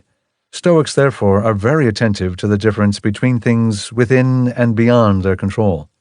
Epictetus, Enchiridion 1:5. Right from the start, then, practice saying to every harsh appearance, "You are just an appearance, and not at all what you appear." Then examine it, and test it by those rules you have, and by this first one especially, whether it has to do with things that are up to us, or things that are not up to us. And if it has to do with something not up to us, let the thought be close at hand that it is nothing to me.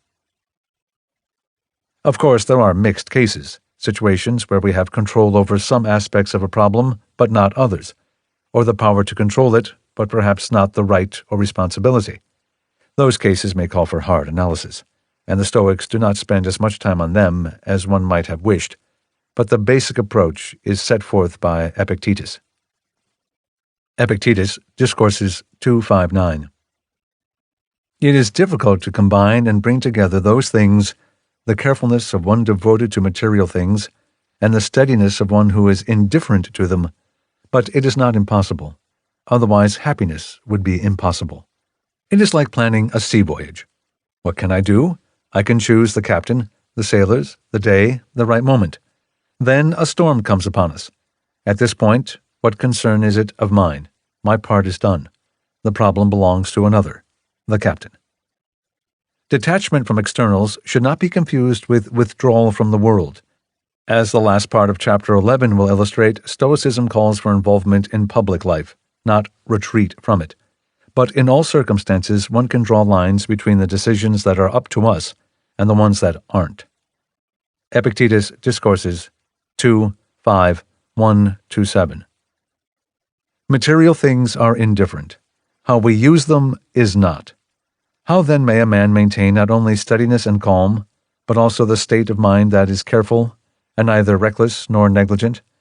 He can act like people playing a board game. The game pieces are neither good nor bad, nor are the dice. How can I know what the next throw of the dice will be? But to use the throw carefully and skillfully, this belongs to me.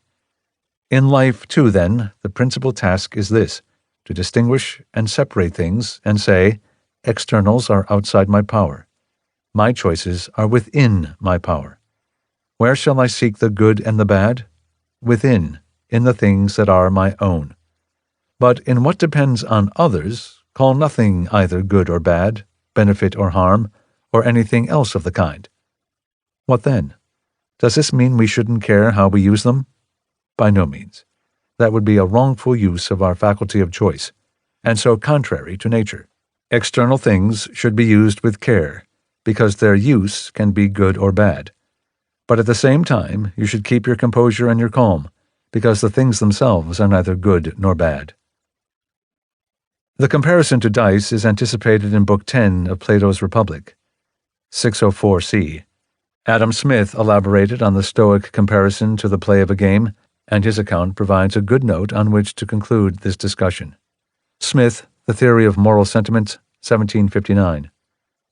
Human life the Stoics appear to have considered as a game of great skill, in which, however, there was a mixture of chance, or of what is vulgarly understood to be chance. If we placed our happiness in winning the stake, we placed it in what depended upon causes beyond our power and out of our direction. We necessarily exposed ourselves to perpetual fear and uneasiness, and frequently to grievous and mortifying disappointments. If we placed it in playing well, in playing fairly, in playing wisely and skillfully, in the propriety of our own conduct, in short, we placed it in what, by proper discipline, education, and attention, might be altogether in our own power and under our own direction. Our happiness was perfectly secure and beyond the reach of fortune.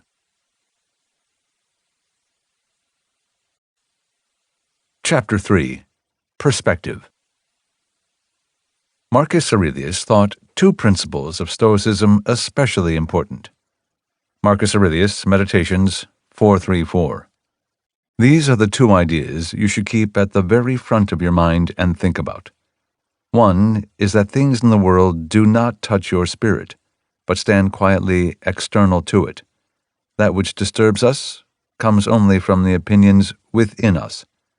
Second, everything you see changes in a moment and will soon be gone. Keep in mind always how many of these changes you have already seen. The world is constant change.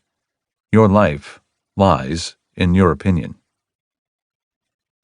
One of these points, that our experience of the world depends on our judgments or opinions about it, rather than on externals themselves, was the subject of the first two chapters. His other principle is the subject of this one. The principle might be stated as mortality or perishability, but for our purposes it will be better to speak of those as parts of a larger topic, perspective. The Stoics may be said in general to use two strategies to dissolve an illusion. One is analytical, using reason to take apart an external and show its true nature.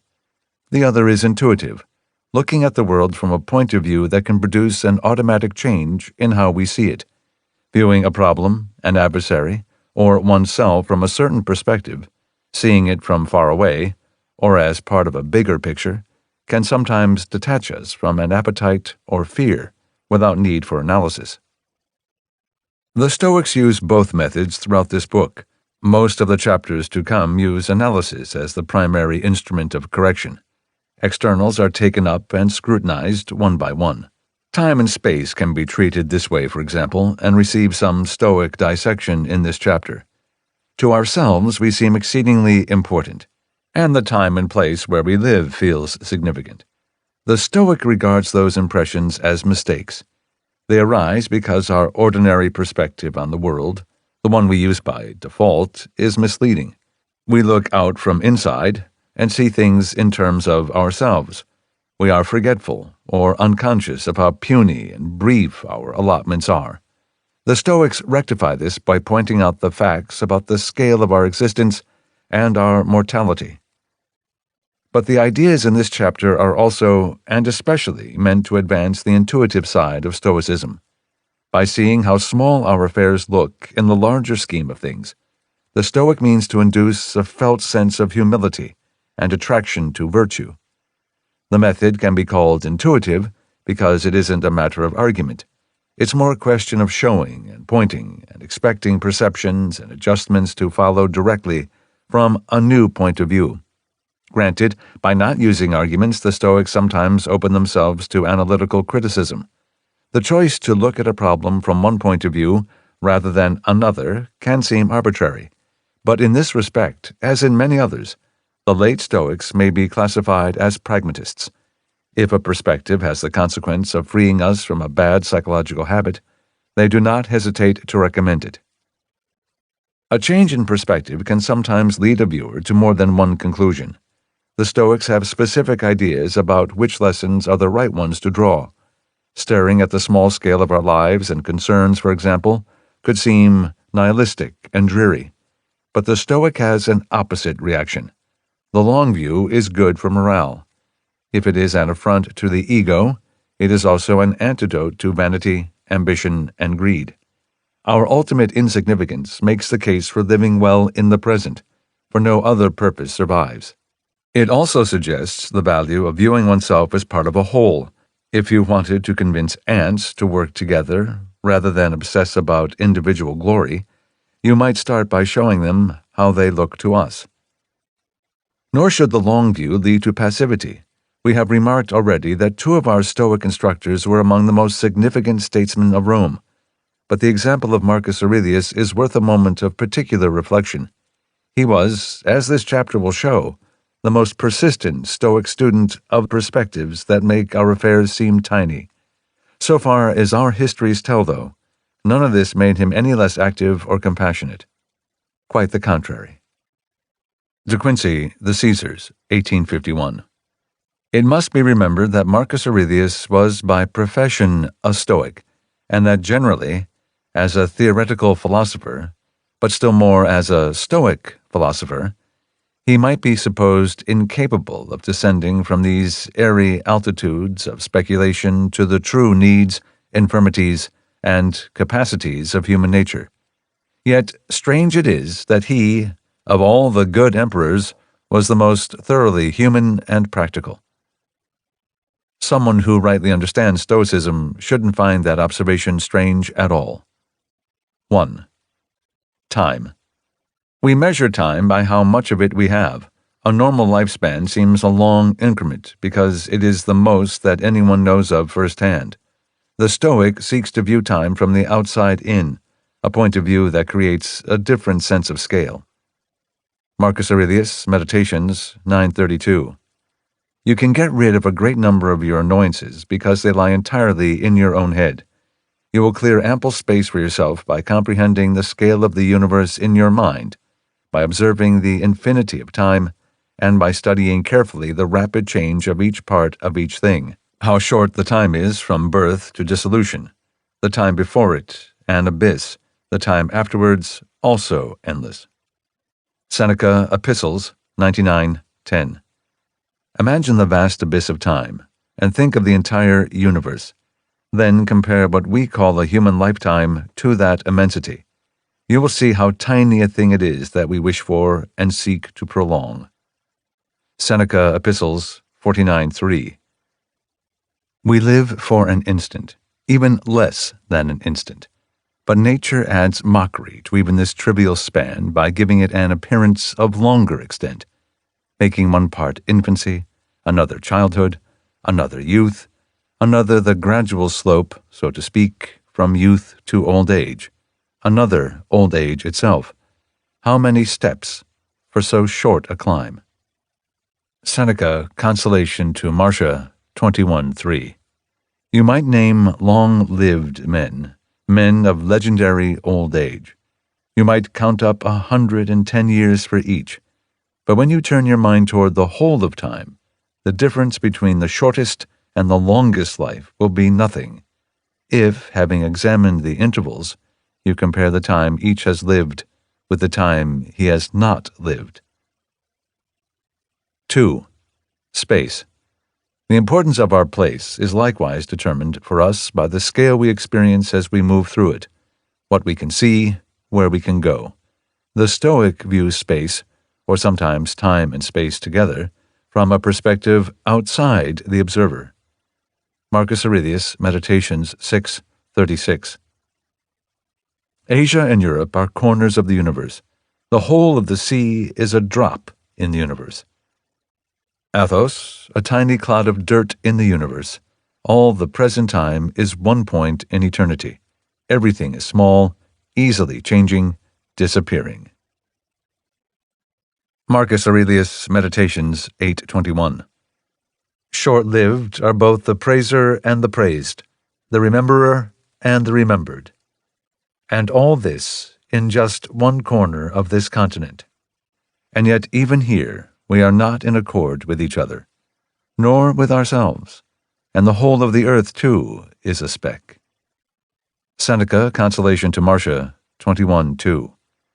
This earth, with its cities and peoples, its rivers and encircling sea, if measured by the universe, we may regard as a mere dot. Our life occupies a portion smaller than a dot, if it is compared with all of time, because the measure of eternity is greater than that of the world. The world recreates itself over and over within the bounds of time. 3. Perishability. The scale of time and space makes all human doings seem small. To this, the Stoic adds that such doings are also highly perishable. All human works, and for that matter, all works of nature, soon change and are gone. This perspective is a help toward the detachment from externals, urged in Chapter 2. Marcus Aurelius, Meditations 7:34. Consider that as the heaps of sand, piled on one another, hide the former sands, so in life the events which go before are soon covered by those which come after. Marcus Aurelius, Meditations 5:23. Think often about how quickly everything that exists, and that is coming into being, is carried away and disappears. For substance is like a river that constantly flows on. The action is constantly changing, and the causes of it operate in endless variations. Almost nothing is fixed. And next to us is the boundless abyss of what has passed by, and what is about to be, into which all things are lost. How then is he not a fool who gets worked up and carried away over these things, complaining as if they were enduring and troublesome? Marcus Aurelius, Meditations 9:28. Soon the earth will cover us all. Then the earth itself will be changed, and whatever comes next will continue to be changed endlessly. Then those things again to infinity. Someone who contemplates the successive waves of change and alteration and their speed will look down upon all mortal things. Seneca, Epistles 71:15. The sage will say just what Marcus Cato would say on thinking over his past life. The whole human race, both that which is and that which is to be, is condemned to die. As for the cities that ever held sway over the world, and those that have been the splendid ornaments of empires not their own, some day people will ask where they were. So why should I be angry or feel sorrow if I precede the fate common to all things by a tiny interval of time? That passage refers to Cato the Younger, a Stoic who had died about 40 years before Seneca was born. Cato was a famously scrupulous statesman and an opponent of Julius Caesar. When Caesar prevailed over Pompey and his forces in the Roman Civil War, Cato used a sword to take his own life rather than surrender and submit. He became part of the Stoic roster of heroes and was sometimes cited as an example of the ideal wise man. We will see further references to him later in the book. Seneca offered some more specific prophecies about the passing of human creations. Seneca, Epistles 91:11-12. The works of nature itself are under attack, so we ought to bear the destruction of cities with equilibrium. They stand but to fall. A common doom awaits them, whether by the explosion of some internal force, and blasts that are violent so long as their exit is blocked, or whether age, from which nothing is safe, will wear them down bit by bit, or whether severity of climate will drive their people away, and neglect will destroy what they have abandoned. All the ways their fate may arrive would be tedious to relate, but this one thing I know: all works of mortals are doomed to mortality. We live in the midst of things destined to die. Seneca, Consolation to Polybius 1:1-2. The seven wonders of the world, and things far more wonderful than those which, if such there be, the ambition of succeeding years has brought forth, will one day be seen leveled to the ground. So it is. Nothing is everlasting, and few things are long-lasting. Different things perish in different ways. Their endings may be varied, but whatever begins also ceases. Let him go, he who would mourn departed spirits one by one, who would weep over the ashes of Carthage and Numantia and Corinth, and any place loftier that has fallen, when even this universe, which has no place to fall, is going to perish. Let him go too, he who would complain that fate, which will one day dare so great a crime, has not spared him. The seven wonders of the world were sites featured in ancient books telling the Hellenistic traveler where to visit and what to see, such as the Colossus of Rhodes and the Hanging Gardens of Babylon. From this list that Seneca had in mind, only the Great Pyramid of Giza now survives. Carthage in modern Tunisia, Numantia in modern Spain, and Corinth in Greece were cities that Rome had destroyed during conflicts in the 2nd century BC. Seneca noted too that the forces of dissolution usually work much faster than the forces of creation. Seneca, Epistles 91:6. It would be some consolation for the feebleness of ourselves and our works if all things should perish as slowly as they come into being. But as it is, increases are of sluggish growth, but the way to ruin is rapid. A variation on our general theme from Montaigne. Montaigne, of the Education of Children, 1580. This great world, which some would say is only one species within a genus, is the mirror in which we must look to see ourselves from the right perspective. So many revolutions, so many changes in the fates of nations, teach us to see our own fate as no cause for astonishment. So many names, so many victories and conquests buried in oblivion, make it ridiculous for us to hope to immortalize our names by capturing a bunch of soldiers and some chicken coop that is remembered only for being destroyed. As a way to bring home the perishability of human lives and works, Marcus Aurelius often would review examples of those that came before and passed on. If the cases he cites are no longer vivid to us, his claim is stronger still, but of course modern illustrations can readily be devised if one wants them. Marcus Aurelius, Meditations 4:28. Expressions that used to be familiar now require explanation. In the same way, the names of people who used to be heroes now need some explanation. Camillus, Caeso, Phallacis, Leonatus, a little later Scipio, and Cato too, then also Augustus, then also Hadrian and Antoninus. For all things fade and become mere tales, and are buried soon thereafter in complete oblivion. And I'm speaking just of those who have shone in some way with great brilliance. As for the rest, they are gone and forgotten when they take their last breath. And what, after all, is even an everlasting remembrance? Completely empty. Marcus Aurelius, Meditations 4:32. Picture in your mind, as an illustration, the times of Vespasian. You will see all these things: people marrying, raising children, getting sick, dying, making war, celebrating festivals, being merchants, being farmers, flattering others, being arrogant, being suspicious, plotting, wishing for some people to die, grumbling about the present, loving, laying up treasure, setting their hearts on consulships and kingdoms. Well, the life of those people no longer exists at all. Now pass ahead to the time of Trajan. It's all the same things again, and that life too is gone. Carefully view other eras and other nations the same way, and see how many, after strenuous exertion, soon fell and were resolved into the elements. Vespasian had been Roman emperor from 69 to 79 AD, about a century before Marcus Aurelius. 4. Applications to mortality. The perspectives encouraged by the Stoics are a countermeasure against many deceptions, vices, and misjudgments, including the fear of death. That topic will be fully treated in the next chapter, but the use of our current ideas to address it can be shown briefly and generally here.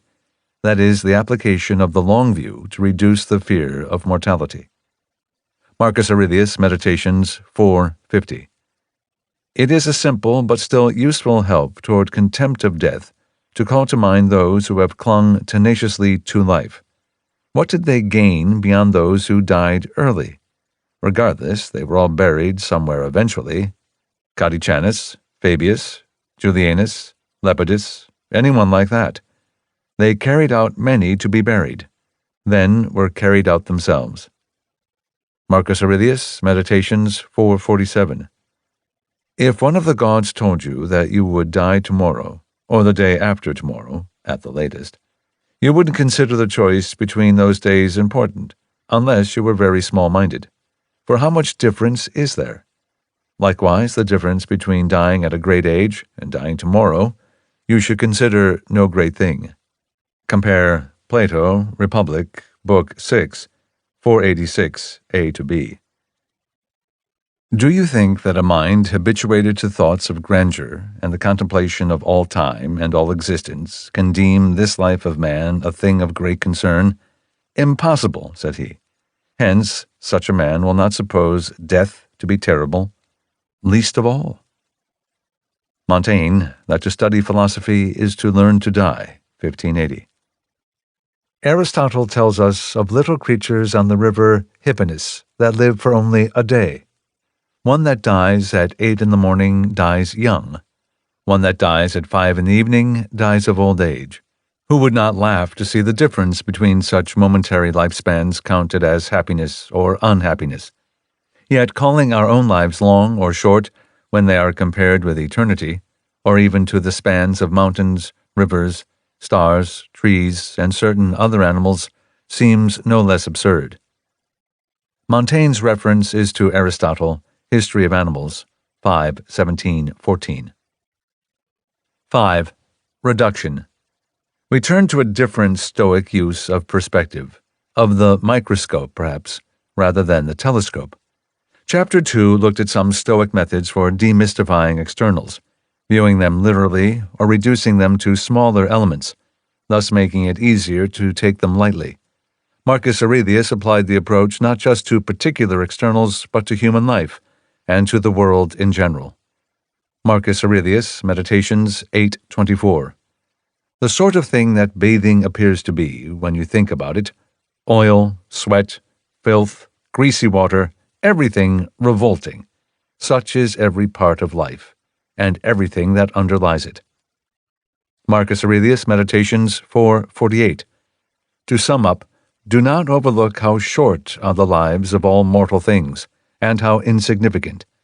Yesterday a little blob of mucus, tomorrow a mummy or ashes. Marcus Aurelius, Meditations 8:37. All this is foul smell and blood in a bag. Marcus Aurelius, Meditations 9:36. The rottenness of the matter that underlies everything, water, dust, bone, stench. Or again, as marble is only a stone in the earth, and gold and silver are only sediments, and clothing is only hair, and purple dye is only blood, and everything else is just as these are. The life breath in us is another similar thing, and changes from this to that. 6. Repetition. Another Stoic maneuver of perspective observes the sameness of things that seem novel, thereby draining them of their power to provoke attachment. Marcus Aurelius, Meditations 6:46. It is tiresome to go to the theater, or other such places, and see the same things over and over again. It makes watching them tedious. It is the same in the whole of life, for all things above and below are the same and from the same sources. How long, then? Marcus Aurelius, Meditations 7:1. So for everything that happens, keep this in mind. It is something you have seen many times before. Look up and down, in short, and you will find the same things that the histories are filled with. Ancient histories, histories of the intervening years, histories of our times, and that fill the cities and the houses of today. Nothing is new. Everything is both familiar and short-lived. Marcus Aurelius, Meditations 7:49. Carefully consider the past, the countless changes of political regimes. You can also see future events in advance. They will be of entirely the same kind, for it is impossible to depart from the pattern of what is happening now. It follows that to have observed human life for 40 years is the same as for 10,000. For what more are you going to see? Lest these perspectives seem excessively somber, Seneca, Epistles 101:9. When a steadfast mind knows that there is no difference between a day and an age, whatever the days or events that may come, then it can look out from the heights and laugh as it reflects on the succession of the ages. 7. The overhead view. Some of the perspectives considered so far can be brought home at once with an imaginative exercise, viewing humanity from a sufficiently high perspective to see it all at once. The intended effect is to help us naturally reach some of the familiar Stoic conclusions, such as the repetitive character of human life and the perishability of it. Seneca, Natural Questions 1, Preface 8. The mind cannot despise colonnades, paneled ceilings gleaming with ivory, manicured shrubbery, and streams made to approach mansions, until it goes around the entire universe and looking down upon the earth from above, an earth limited and covered mostly by sea, while even the part out of the sea is squalid or parched and frozen, says to itself, "Is this the pinpoint that is divided by sword and fire among so many nations?" Marcus Aurelius returned often to this vantage point. Marcus Aurelius, Meditations 748. This is a fine saying of Plato, that a person who is going to discuss human affairs should examine earthly things, as if looking down from somewhere above. Groups of men, armies, tilled fields, marriages, divorces, births, deaths, the noise of the law courts, the deserts, the patchwork of foreign peoples, festivals, mournings, markets, the whole mixture and the orderly arrangement of opposites. Marcus Aurelius, Meditations 930. Look down from above on the countless gatherings and countless ceremonies, and every sort of voyage in storm and calm, and the disputes between those being born, living together, and dying. Think also of the life that was lived by others long ago, and that will be lived after you, and that is being lived now in other countries. Think of how many don't know your name at all, how many will quickly forget it, how many who, perhaps praising you now, will soon be finding fault. Realize that being remembered has no value, nor does your reputation, nor anything else at all. Marcus Aurelius, Meditations 1224. If, being suddenly lifted up in midair, you should examine human affairs and their variety from above, you will look down upon them, and however often you are lifted up, you will see the same things, the same kind, their short duration, vanity, on account of these things. A similar theme is pursued in Cicero's Dream of Scipio, Cicero on the Republic, 6:19-20. Though marveling at these things, I was still turning my eyes back to earth from time to time. Then Africanus said, "I can tell that you are now contemplating man's dwelling and abode. If it appears as small to you as it really is, look always up to these celestial things, and down on those human ones. For what renown in men's mouths can you attain? What fame worth seeking?"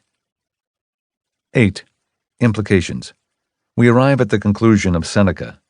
Seneca, Natural Questions 3, 1, Preface 15. We believe these affairs of ours are great because we are small. On the implications of human lowliness, Marcus Aurelius, the Stoic most preoccupied with the theme, had definite views. They were humble and benevolent. We should treat each other well and with good humor, for the things that distract us from those simple aims aren't worth worrying about. Marcus Aurelius, Meditations 5:33. The things highly valued in life are empty and rotten and trivial. We are little dogs biting each other, quarrelsome children laughing and then crying. Reputation in such a world is meaningless. What then? You graciously wait for death, for extinction, or for passage to another state. And until the time for that has arrived, what is enough? What else but to venerate and praise the gods, to do good to others, and to treat them with tolerance and restraint? And as for what is within the bounds of your body and your breath, to remember that it is neither yours nor up to you. Marcus Aurelius, Meditations 7:3. The empty pursuit of ceremony plays on the stage, men with flocks of sheep, or in herds, or fighting with spears, a bone thrown to little dogs, a crumb into the fish ponds, the hard labors of burden-bearing ants, the scurrying of panicky little mice, tiny puppets moved by strings. Among all these things you must take your place with good humor and without being haughty, understanding, however, that each man is worth just as much as the things he cares about. Progress in Stoicism, or temperamental aptitude for it, might be measured in part by one's ability to read the ideas in this chapter and come away in better humor rather than worse, and with greater purpose rather than less. Some would regard Marcus Aurelius as a notably poor motivational speaker. For the Stoic, he is among the only kind tolerable. Chapter 4. Death. Death has two kinds of significance for the Stoics. First, it may be considered an external. It is out of our control. We can accelerate death, and sometimes delay it, but its eventual arrival is not up to us. It is also the most frightening prospect the mind confronts.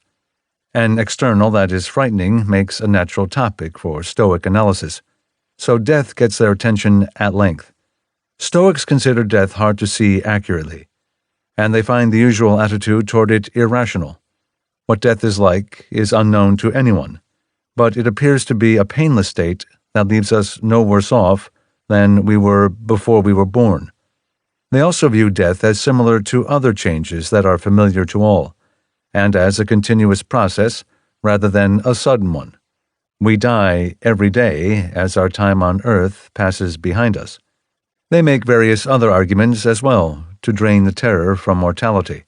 Overcoming the fear of death is considered by the Stoics to be one of the most important of all philosophical achievements, and the gain of an important liberty. But Stoicism treats death as more than just an external that needs to be laid bare. It is also a source of perspective and inspiration, a valuable aid, not just something to which we overreact. Mortality is the defining feature of our existence. Stoics want the imminence of it to inform their daily lives. The fact that we will soon be gone can induce some of the same changes in mindset as the perspectives considered in the previous chapter. Meditation on death is thus used by the Stoic to stimulate humility, fearlessness, moderation, and other virtues. 1. Fear of death. Before setting out to cure a fear or desire, the Stoics typically analyze the ordinary attitude toward it. They are especially dedicated analysts of the fear of death. Seneca, Epistles 36:8. No one doubts that death has in it something that inspires terror, so that it shocks even our souls, which nature has so molded that they love their own existence.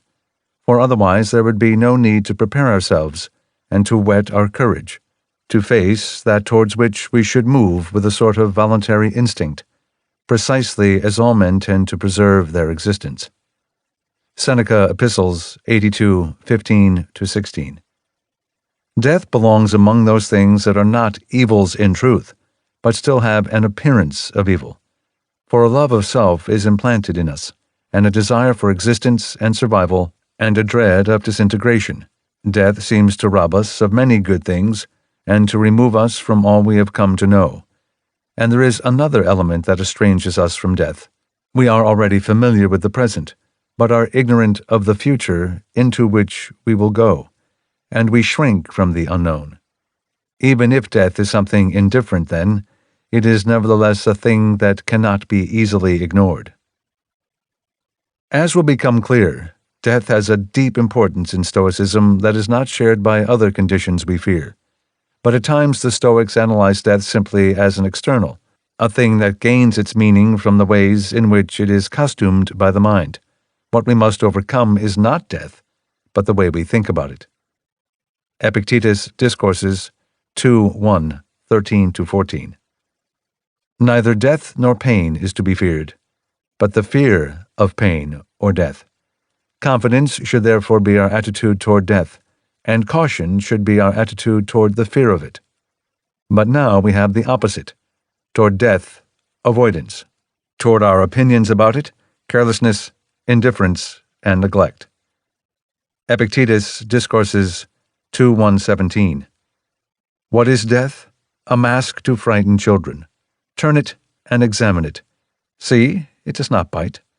The poor body must be separated from the spirit as it was before, either now or later? Why then are you troubled if it be now? For if not now, later. Seneca, Natural Questions, 6:32, 8-9. The thing itself is trifling. That we fear it is serious. Better that it happen once than that it always be threatening. Therefore, exhort yourself as much as you can, Lucilius, against the fear of death. This is the thing that makes us abject. This is what disturbs and destroys the man whose life itself it has spared. This is what magnifies all those things like earthquakes and lightning. 2. Fearlessness of death. Freedom from the fear of death is regarded by the Stoic as one of the central goals of philosophical work, from which many other liberties and goods follow. One who regards death without fear steps more lightly through life, and is free from many other fears as well. For death is the master fear that lies behind them. From Seneca Epistles 36:8. What then should he study? That which is helpful against all weapons, against every kind of foe, contempt for death. Seneca Epistles 26:10. He who has learned to die has unlearned slavery. He is above any power, and certainly beyond it. What terrors have prisons and bonds and bars for him? Seneca Epistles 4:5-6. Make life as a whole agreeable to yourself, then, by banishing all worry about it. No good thing makes its possessor happy unless his mind is prepared for its loss, and nothing is easier to let go of than that which, once gone, cannot be missed. Seneca Epistles 61:4. We must make ready for death before we make ready for life. From others. Cicero, Tusculan Disputations 1:30. The whole life of a philosopher is preparation for death. Epicurus, Letter to Menicius. A correct understanding that death is nothing to us makes the mortality of life enjoyable, not by adding to life a limitless time, but by taking away the yearning after immortality. For life has no terrors for him who has thoroughly understood that there are no terrors for him in ceasing to live. Montaigne, A Custom of the Isle of Sia, 1580. After Philip forced his way into the Peloponnesus, someone told Domintus that the Spartans would suffer greatly if they did not get back into Philip's good graces. Coward, he replied. What can people suffer who do not fear death? Agis was similarly asked how people could live in freedom, to which he replied, by holding death in contempt. Montaigne took these bits from Plutarch's Apophthegmata Laconica, Sayings of the Spartans. The passage speaks of the advance toward Sparta by Philip II of Macedon in 346 BC, or thereabouts, and the Spartans' lack of interest in conciliating him. Philip elected not to seek the conquest of Sparta. Agis was one of the many kings of Sparta by that name. 3. Correctives to fear. The Stoic approach to the fear of death is the same as to other externals. Use reason to see the thing clearly and peel away its frightening features. A. The unknown experience of death. Seneca Epistles 91:20. Does it do any harm to a good man to be smeared by unjust gossip? Then we should not let the same sort of thing do damage to death either, in our judgment. For death also has a bad reputation, but none of those who malign death have tried it. See also Plato, Apology 29a. To fear death, gentlemen, is nothing else than to think one is wise when one is not, for it is thinking one knows what one does not know. For no one knows whether death be not even the greatest of all blessings to man, but they fear it as if they knew that it is the greatest of evils. Montaigne, Use Makes Perfect, 1580. In dying, which is the greatest task we have to perform, practice is no help. We may use habit and experience to strengthen ourselves against pain, poverty, shame, and other misfortunes, but death we can try only once. We are all apprentices with respect to it. There were some in ancient days so meticulous in the use of their time that they even tried to taste and to savor the moment of their deaths. They bent their faculties of mind to discover what it was to cross over. but they never came back to tell their stories. B. The painlessness of death. Dying might be painful. So far as we know, death itself is not. Seneca, Consolation to Marcia, 19:4.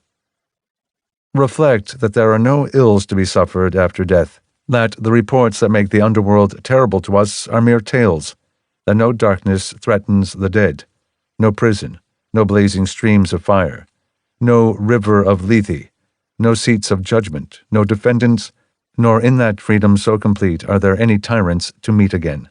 All those things are the sport of the poets, who have stirred us up with terrors that are empty. Seneca Epistles 4:3. Death is coming to you. It would be a thing to dread if it could stay, but necessarily it either doesn't come or it comes and is gone. Marcus Aurelius, Meditations 8:58. He who fears death fears either the loss of sensation or a different kind of sensation. But if you will have no sensation, you will feel nothing bad. And if you have a different kind of sensation, then you will be a different kind of living being, and will not have ceased to live. The similar view of Epicurus. Epicurus, Letter to Menicius. Accustom yourself to thinking that death is nothing to us, since every good and evil lies in perception, while death is the deprivation of perception. Something that causes no trouble when it is present causes pain to no purpose when it is merely expected. Death, the most horrible of evils, is therefore nothing to us, since so long as we exist, death is not present, and when death is present, we do not exist. As for dying itself, it doesn't usually take very long. Montaigne, A Physiognomy, 1580. It is not against death that we prepare. That is too momentary a thing. A quarter of an hour's suffering, without after effects and without damage, does not require special instruction. In truth, we prepare ourselves against the preparations for death. C. Death as transformation.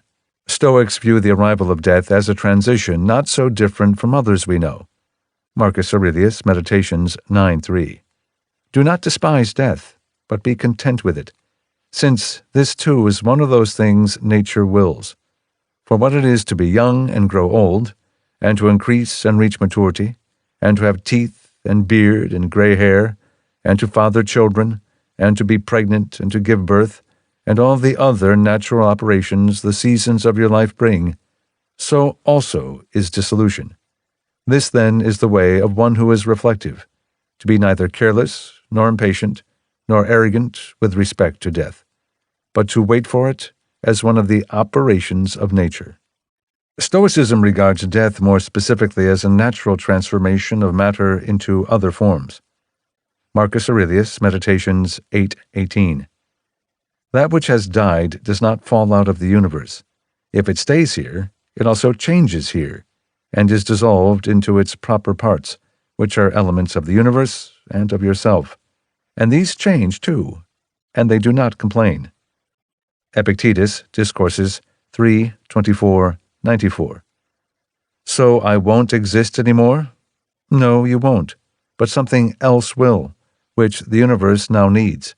For you also came into existence, not when you chose, but when the world had need of you. Marcus Aurelius, Meditations 7:23. From the essence of the universe, as if it were wax, nature molds now a little horse. And when it has broken this up, it uses the material for a little tree, then for a little man, then for something else. And each of these things exists for a very short time. But it is no hardship for a box to be broken up, just as there was none in its being fastened together. D. Comparisons to the time before birth. A classic Stoic response to death is to contemplate its similarity to our position before birth, which we have no reason to think was difficult.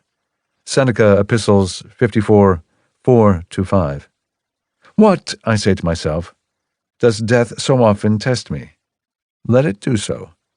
I myself have for a long time tested death. When, you ask? Before I was born? Unless I am mistaken, my dear Lucilius, we go astray in thinking that death follows, when it has both preceded and will follow. Whatever condition existed before our birth was death. For what does it matter whether you do not begin at all, or whether you end, when the result in either case is non-existence? Cicero, Tusculan Disputations 1:4. Perhaps I do not yet express what I mean, for I look upon this very circumstance, not to exist after having existed, to be very miserable. What? More so than not to have existed at all? It follows that those who are not yet born are miserable because they are not, and we ourselves, if we are to be miserable after death, were miserable before we were born. But I do not remember that I was miserable before I was born, and I should be glad to know, if your memory is better, what, if anything, you recollect of your own situation. Plutarch, Consolation to Apollonius 15, 109e to 109f. Those who have died return to the same state in which they were before they were born. Just as there was nothing either good or bad for us before we were born, so neither will there be after the end. And just as things before us were nothing to us, so neither will things after us be anything to us. Montaigne, that to study philosophy is to learn to die, 1580. How ridiculous to worry about passing into freedom from all worry. Just as our birth brought us the birth of all things, so will our death be the death of them all. And so to be sorry we will not be alive 100 years from now is as foolish as to be sorry we were not alive 100 years ago. E. Comparisons to unreasoning creatures. A recurring line of Stoic argument points to creatures with weak understanding, children, or the foolish, or animals, who avoid the fear of death and other fears that encumber the philosophical type. A kind of inspiration can be drawn from those fearless examples. A larger endowment of reason should not make the philosopher worse off than the person, or pig, who has less of it. Some of these examples involve matters other than death, but all are applicable to it. Seneca, Epistles 36:12. Infants and boys, and those who have gone mad, have no fear of death. It is most shameful if reason cannot give us the same peace of mind to which they are led by their simplicity. Seneca, Epistles 4:4. It is difficult, you say, to bring the mind to a point where it can scorn life. But do you not see that people sometimes do scorn life, and for trifling reasons? One hangs himself in front of the door of his mistress, another hurls himself from a housetop so that he will no longer have to bear the taunts of a bad-tempered master. A third, to be saved from arrest after running away, drives a sword into his vitals. Do you not suppose that virtue will be as effective as overwhelming fear? Marcus Aurelius, Meditations 5:18. The same ills befall another, and either because he does not see that they have happened, or because he would make a display of pride, he is firm and remains unharmed. It is a shame, then, that ignorance and the desire to impress should be stronger than wisdom. Montaigne, that the taste of good and evil things depends in large part on the opinion we have of them, 1580. Pyrrho the philosopher was once aboard a ship during a very great storm. To those near him who were most frightened, he pointed to a hog that was there, and that was not in the least concerned, and sought to encourage them by its example. Do we dare to say that the gift of reason, of which we speak so highly, and which we think makes us masters and kings of the rest of creation, was put into us as a source of torment? What good is knowledge if it causes us to lose the peace of mind and the calm we would enjoy without it, and leaves us in a condition worse than that of Pyrrho's hog? Pyrrho was a Greek philosopher born in the 4th century BC. He is considered the founder of the school of thought known as skepticism. F. Relief. The value of mortality. Marcus Aurelius's view of humanity gave him a reason not to fear death. The human race, seen accurately, is not the sort of company one should be too sorry to leave behind. Marcus Aurelius, Meditations 9:3-2. If you want a vulgar form of comfort that touches the heart, reconcile yourself to death by observing, above all, the things from which you will be removed, and the morals of those with whom your soul will no longer have to associate. Do not take offense at them. It is your duty, rather, to care for them, and to gently put up with them. But nevertheless remember that you will be departing from others who do not have the same opinions you do. That is the one consideration, if any, that would pull the other way and attach us to life, if we could live with those who share our opinions. But when you see how much trouble arises from the discord of all of them living together, it is enough to make you say, "Come quickly, O death, lest somehow I too forget myself." The following passage is in a similar vein.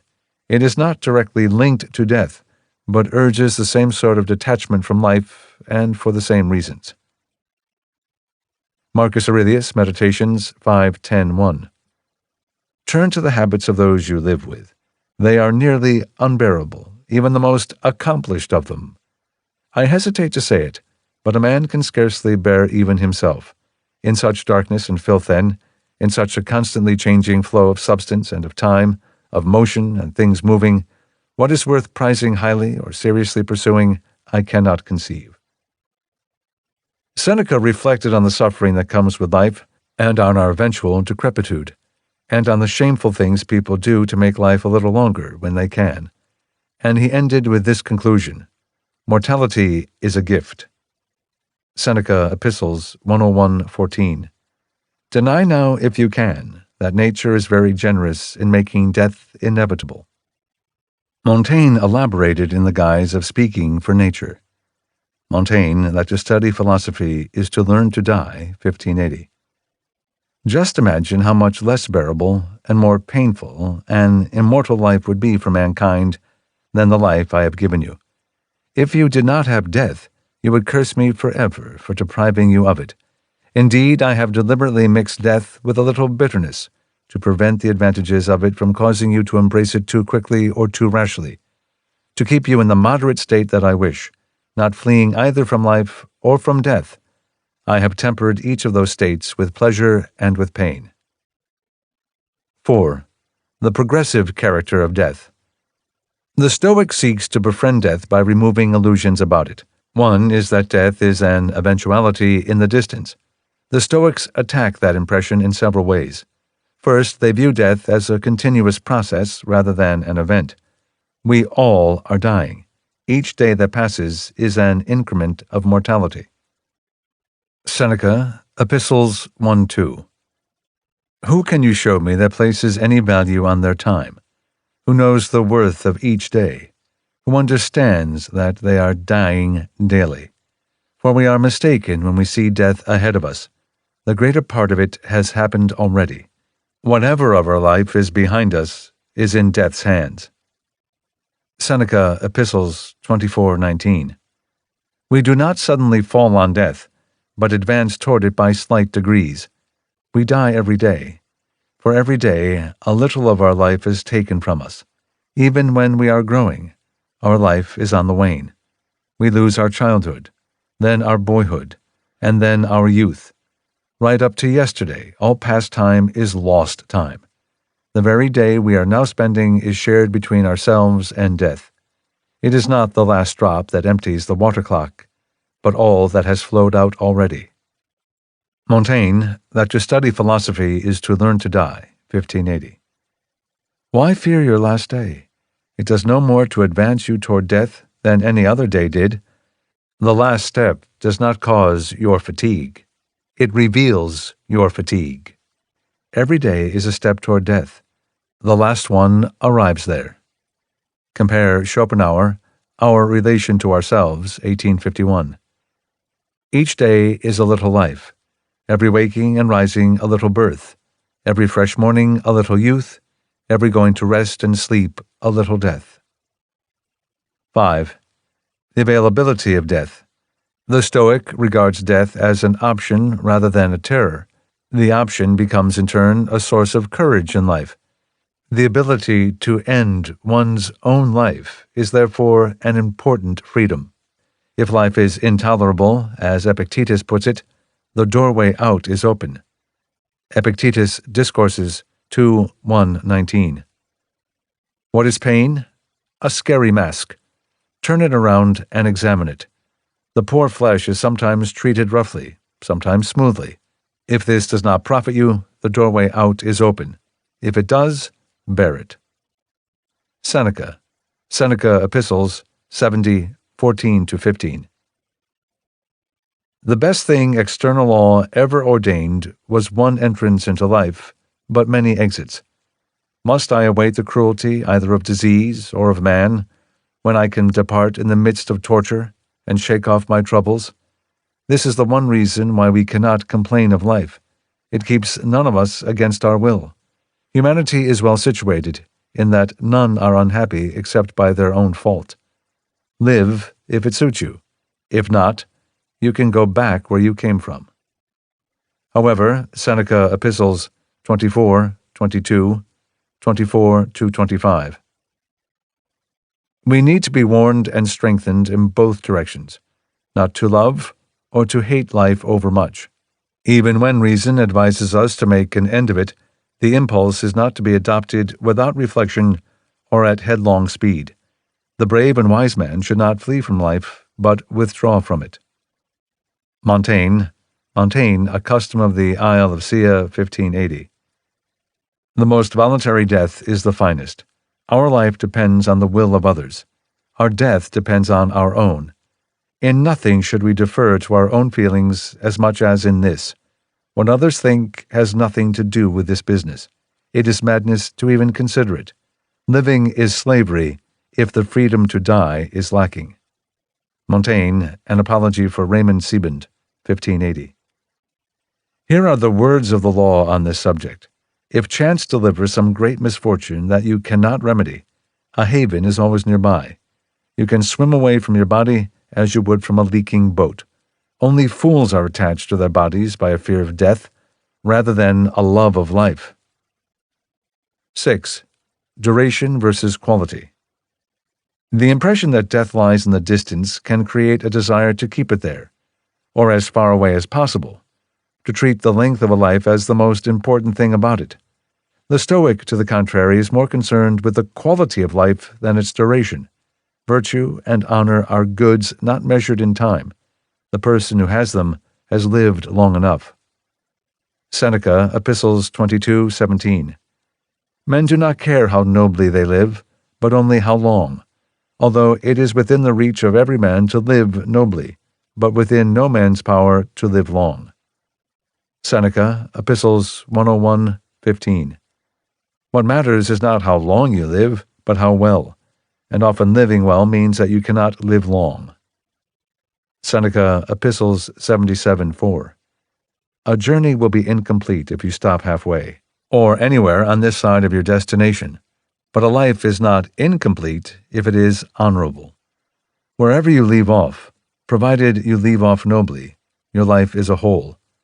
Often, it is true, one must leave off bravely, and not necessarily for momentous reasons, for neither are the reasons momentous that hold us here. Seneca, Epistles 78:26-27. One who roams through the universe will never weary of the truth. It is the false things that will bring on disgust.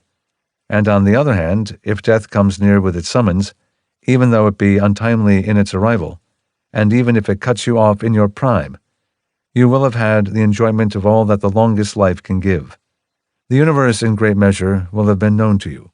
You will understand that honorable things do not depend on time for their growth, while every life must seem short to those who measure its length by pleasures that are empty, and for that reason unbounded. Seneca, Epistles 93:8.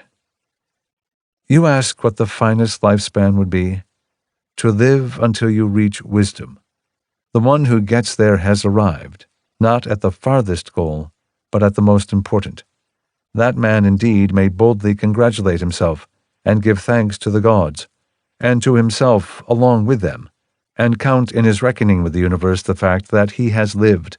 His account will be in credit. He has given it back a better life than he received. While commendation is not high on the list of Stoic aims, this comment from Plutarch is in the same spirit as those just considered. Plutarch, Letter to Apollonius 17, 3a-b. Not the longest life is the best, but the best lived. For it is not the one who has played the lyre the most, or made the most speeches, or piloted the most ships who is commended, but the one who has done these things well. To turn the point around, A life lived trivially is, in effect, short. Seneca on the Shortness of Life, 710. There is no reason for you to think anyone has lived long just because he has gray hairs or wrinkles. He has not lived long. He has existed long. For suppose you should imagine that a man had a great voyage, when in fact he was caught by a fierce storm as soon as he left harbor, was swept this way and that by strong winds from different directions, and was driven along the same path in circles. He did not make a great voyage. He was greatly tossed about. Seneca Epistles 93:11. He didn't live as long as he might have, and some books contain few lines but are admirable and useful in spite of their size. Then there are the Annals of Tanusius. You know how ponderous the book is and what people say about it. The long life of a certain sort of person is like that, a kind of Annals of Tanusius. Seneca appears to be referring to Tanusius Geminus, a historian from the 1st century BC, who evidently was long-winded, but from whom, for better or worse, very little has survived. Catullus, a Roman poet from around the same era, famously made fun of a historian from that time by referring to his writings as kakata karta, politely translated as toilet paper. One scholarly school of thought holds that Catullus was referring in a veiled way to the Annals of Tanusius, and that this is what Seneca meant when he referred with a delicate lack of specificity to what people say about that book. The party whose death is under discussion in that last passage is Metronax, a friend of Seneca's who will appear again in Chapter 7, Section 8. 7. The manner of death. Fearlessness of death is regarded by the Stoics as a great achievement, and the way one confronts death when it arrives is considered a test of that achievement and of character, perhaps the true test. Seneca Epistles 26:6. This is what I mean. Your debates and learned talks, your maxims gathered from the teachings of the wise, your cultured conversation, all these afford no proof of the real strength of your soul. Bold speech may issue even from the timid. What you have accomplished will only become evident when you draw your last breath. I accept the terms. I do not shrink from the judgment. Seneca Epistles 77:20. It is with life as with a play. What matters is not how long it is, but how good. It makes no difference at what point you stop. Leave off where you choose. Just be sure to give it a good ending. Seneca Epistles 24:9. I can show you not only brave men who have made light of the moment when the soul breathes its last, but some who, if undistinguished in other respects, matched the spirit of the bravest when it came to this one thing. Consider Scipio, Pompey's father-in-law, when he was being driven back toward Africa by headwinds, and saw his ship being seized by the enemy. He ran himself through with his sword. To the men who were asking, "Where is the commander?" he answered, "All is well with the commander." That statement made him the equal of his ancestors, and it did not allow the glory of the African Scipios, ordained by destiny, to be interrupted. It was a great deed to conquer Carthage, but a greater deed to conquer death. All is well with the commander. The Scipio to whom Seneca refers, Metellus Scipio, as he is sometimes known, was a commander who, like Cato the Younger, sided against Caesar in the Roman Civil War, and who, like Cato, took his own life at the end of it. The ancestors of Metellus Scipio that Seneca has in mind most prominently include Scipio Africanus, the Roman general who had defeated Hannibal in the Second Punic War against Carthage about 150 years earlier. Metellus was not regarded as one of the more impressive of the Scipios, very much the contrary, but he was felt to have died well. To return to our theme via Montaigne, that men are not to judge of our happiness till after death, 1580. Epaminondas asked which of the three should be held in highest esteem, Chabrias, Iphicrates, or himself, replied, "You must first see us die before deciding." The characters in the anecdote were Greek generals who fought for Athens or Thebes against Sparta in the 4th century BC. 8. Death as a universal and equalizer. The Stoic finds consolation for death in the reflection that it is a fate common to everyone. Seneca, Consolation to Polybius 1:4. We therefore will find the greatest comfort in the thought that what has befallen us was suffered by all who came before, and will be suffered by all to come. And nature has, it seems to me, made universal that which she made hardest to bear, so that the equality of our fate might console us for its cruelty. Seneca, Epistles 77:13. What multitudes doomed to death will follow you? What multitudes will accompany you? You would feel more brave, I suppose, if many thousands were to die with you. And yet there are many thousands, both humans and animals, who at this very moment, while you are irresolute about death, are breathing their last in their various ways. Death equalizes all people, which might encourage magnanimity in life. Marcus Aurelius, Meditations 6:24. When Alexander of Macedon and his mule driver died, they came to the same thing. For either they were absorbed back into the same principles that produced them, or they were scattered alike among the atoms. Seneca on Anger 3:43-1. Why are you angry with your slave, with your master, with your patron, with your client? Wait a little. Behold, death comes, which will make you equals. Seneca, Consolation to Marcia 11:2. Toward death, at different paces, moves the entire crowd that now squabbles in the forum, that looks on at the theaters, that prays in the temples, both those you love and revere and those you despise. One heap of ashes will make equal. Seneca, Epistles 91:16. We are born unequal. We die equal. I say the same thing about cities as about their inhabitants. Ardea was captured, so was Rome. The founder of human law has not distinguished us based on lineage or illustrious ancestry, except while we are alive. Ardea is an ancient town south of Rome that was once sacked by the Samnites, a group of tribes from southern Italy. By Seneca's time, it was lightly populated and best known for its malarial climate and the imperial elephants kept nearby. 9. The proximity of death. Once the fear of it is subdued, death is regarded by the Stoics as a resource, a remedy for pride, and a teacher of wisdom. They therefore pursue a kind of closeness with death, rather than distance from it.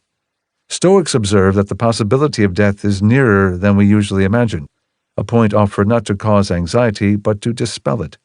Rather than a frightening thing that advances on us, death is next to us all the time. It is best accepted as a reason to live well in the time that remains. Seneca on Providence 6:8-9. The fatted bodies of bulls fall from a tiny wound, and creatures of great strength are felled by a single stroke of the human hand. No deep retreat conceals the soul. You need no knife at all to root it out, no deeply driven wound to find the vital parts. Death lies near at hand. Seneca, Epistles 4:8-9. Reflect that a bandit or an enemy can put a knife to your throat, and though he is not your master, every slave has the power of life and death over you. Therefore I declare to you, whoever scorns his own life is master of yours.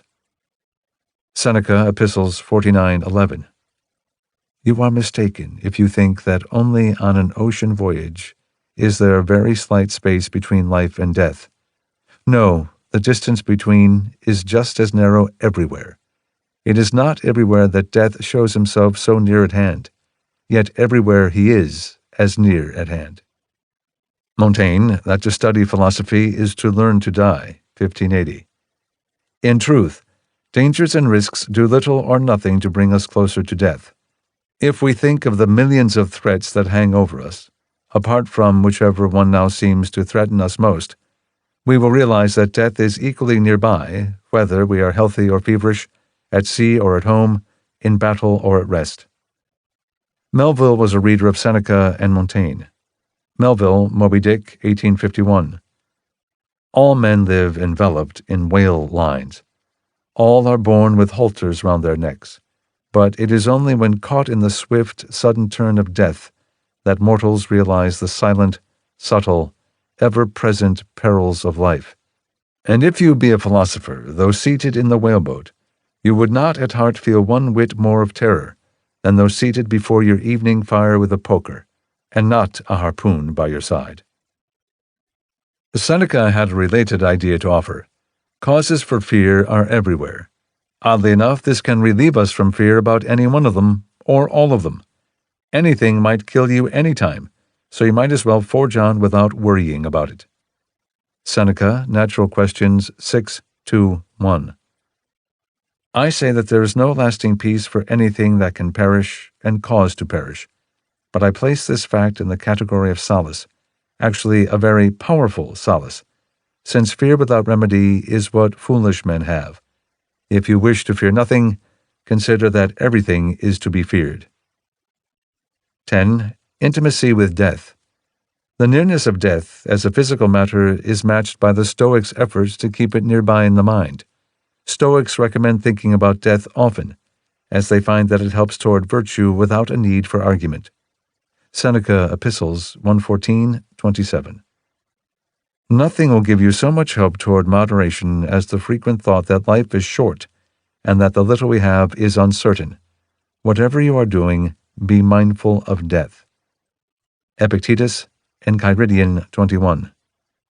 Let death and exile, and every other thing that appears dreadful, be every day before your eyes, but most of all death, and you will never harbor any low thoughts, nor have an extravagant desire for anything.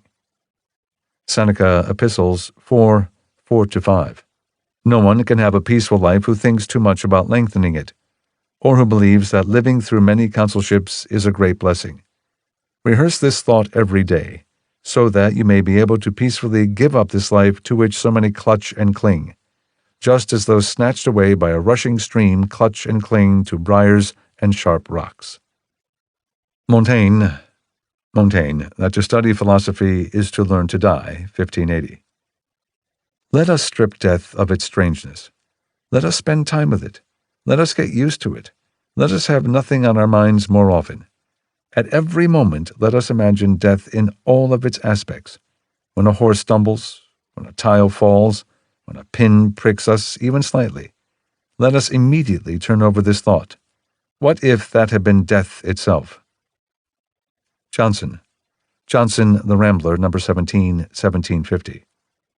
The disturbers of our happiness in this world are our desires, our griefs, and our fears, and to all these the frequent consideration of death is a certain and adequate remedy.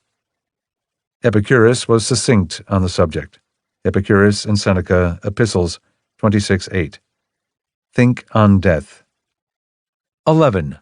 Mortality as inspiration. Reflection on death, as we have seen, is viewed by the Stoic as a way to reduce the fear of it, but also as a cause for urgency in living and a source of inspiration. Some further comments on the latter theme from Marcus Aurelius. Marcus Aurelius, Meditations 7:69. The perfection of moral character consists in this: to spend each day as if it were the last, to be neither agitated nor numb, and not to pretend. Marcus Aurelius, Meditations 7:56. Think of yourself as having died, and as having finished the life you have lived until now. The portion that is allowed to you beyond this, live out according to nature. Marcus Aurelius, Meditations 4:37. You are going to die at any minute, and yet you still are not simple and straightforward, nor do you have peace of mind, nor are you free from suspicion that you will be hurt by external things, nor are you kind to everyone, nor do you see that being wise consists solely in being just. From Seneca, Epistles 23:10. We must make it our aim to have already lived long enough. Seneca, Epistles 101, 7-8. Let us order our minds as if we had come to the end. Let us postpone nothing. Let us balance life's account every day. Seneca, Consolation to Marcia 10:4. Take as much as fortune gives, remembering that it comes with no guarantee. Snatch the pleasures your children bring. Let your children in turn find delight in you, and drain joy to the dregs without delay. Nothing is promised for this night. Nay, I have granted too long an extension, not even for this hour. We must hurry. The enemy is right behind us. Chapter 5. Desire. We saw in Chapter 1 the foundational Stoic claim that we react not to things, but to our judgments about them. It doesn't necessarily follow, though, that those judgments are wrong. Indeed, one might react to the Stoic proposition by offering to concede it without effect. If we desire or dread something, and the desire or dread arises from our thoughts about it, maybe the thoughts are right. How are we to know? Chapter 2 provided a general answer to that question. Attachment to externals is a trap, and we have seen the start of specific answers in chapters 3 and 4, which showed how the Stoics think we misjudge time, space, and death. But this chapter begins a series of closer inquiries into some more particular judgments we make about the world. The Stoics' notion that everything is opinion becomes for them a warrant to examine our usual thinking more closely, department by department, to see whether it squares with reason and with what we know of human nature. To simplify only a bit, Stoicism views most of our miseries as driven by the ways we relate to desires and fears about the future, and to pleasures and pains in the present. This chapter begins by considering desire, how it works, and how we might handle it more rationally. We have noted that the Stoic teachers each have certain specialties. For Epictetus, externals. For Marcus Aurelius, perspective. On the subject of psychology, which comes to the fore in this chapter, the great Stoic specialist is Seneca the Younger. Seneca, along with others we will see, gave early recognition to many tendencies of the mind that are relearned, often the hard way, by every generation and most individuals. That we most desire what we do not or cannot have. That the pursuit of a thing is more pleasing than the possession of it. That the possession of a good and familiarity with it tend to produce indifference or disgust. That we mismeasure the value of what we have or don't have by comparing it to our expectations or to the holdings of others. In sum, we talk to ourselves about our desires in ways that are constantly misleading. The Stoics seek to give us more accurate things to say, as well as some advice about how to avoid or outwit our irrationalities. 1. The insatiability of desires. The Stoics' first observation about desire is that getting what we want tends not to produce the satisfaction that we imagined. It makes us want more. New desires appear when other ones are spent. Our minds seem to have an appetite for desire itself, and for the illusion that fulfilling it will bring us to an endpoint. The end never arrives. Seneca, Epistles 1:18-6. Who was ever satisfied after attainment with that which loomed up large as he prayed for it? Seneca, Epistles 19:6. Why wait until there is nothing left for you to crave? That time will never come. We say that there is a succession of causes from which fate is put together. There is likewise a succession of desires. One is born from the end of another. Epictetus, Discourses 4:1-174.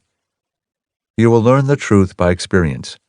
The things that people value highly and try hardest to get do them no good once they have them.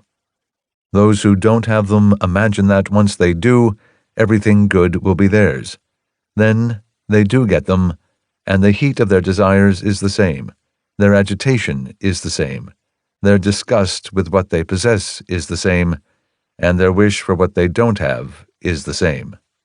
Disordered physical appetites are a frequent source of analogy to explain desires of other kinds. Seneca, Epistles 15:11. At last, then, away with all these treacherous goods, better when hoped for than when attained. If there were anything of substance in them, they eventually would bring satisfaction. As it is, they are a drink that makes you more thirsty. Epictetus, Discourses 4:9, 4-5. Don't you know how thirst works in someone with a fever? It is nothing like the thirst of a man in good health. He drinks and is no longer thirsty. The sick man is happy only for a moment, then is nauseous. He converts the drink into bile. He vomits. His stomach hurts, and then he is thirstier still.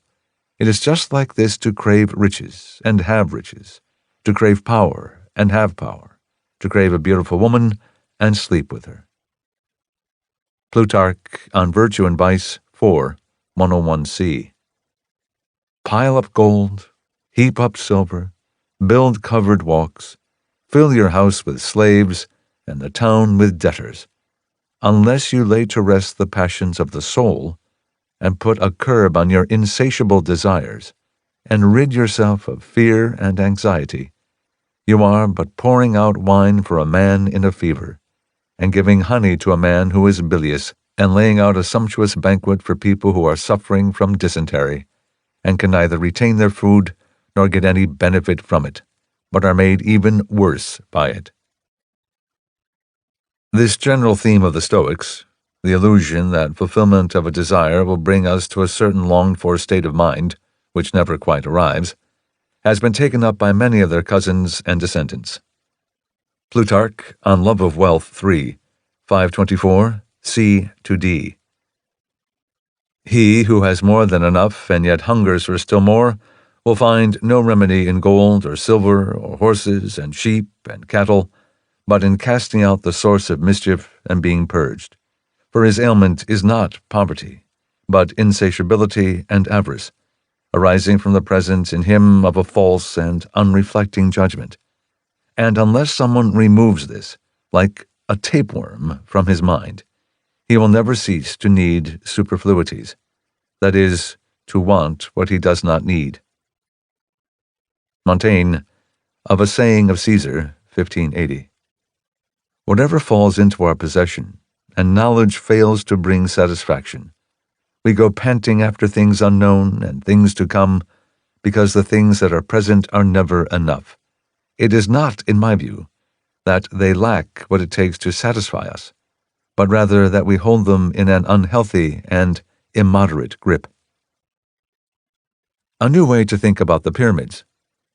Johnson, Rasselas, 1759. I consider a pyramid as a monument to the insufficiency of human enjoyments.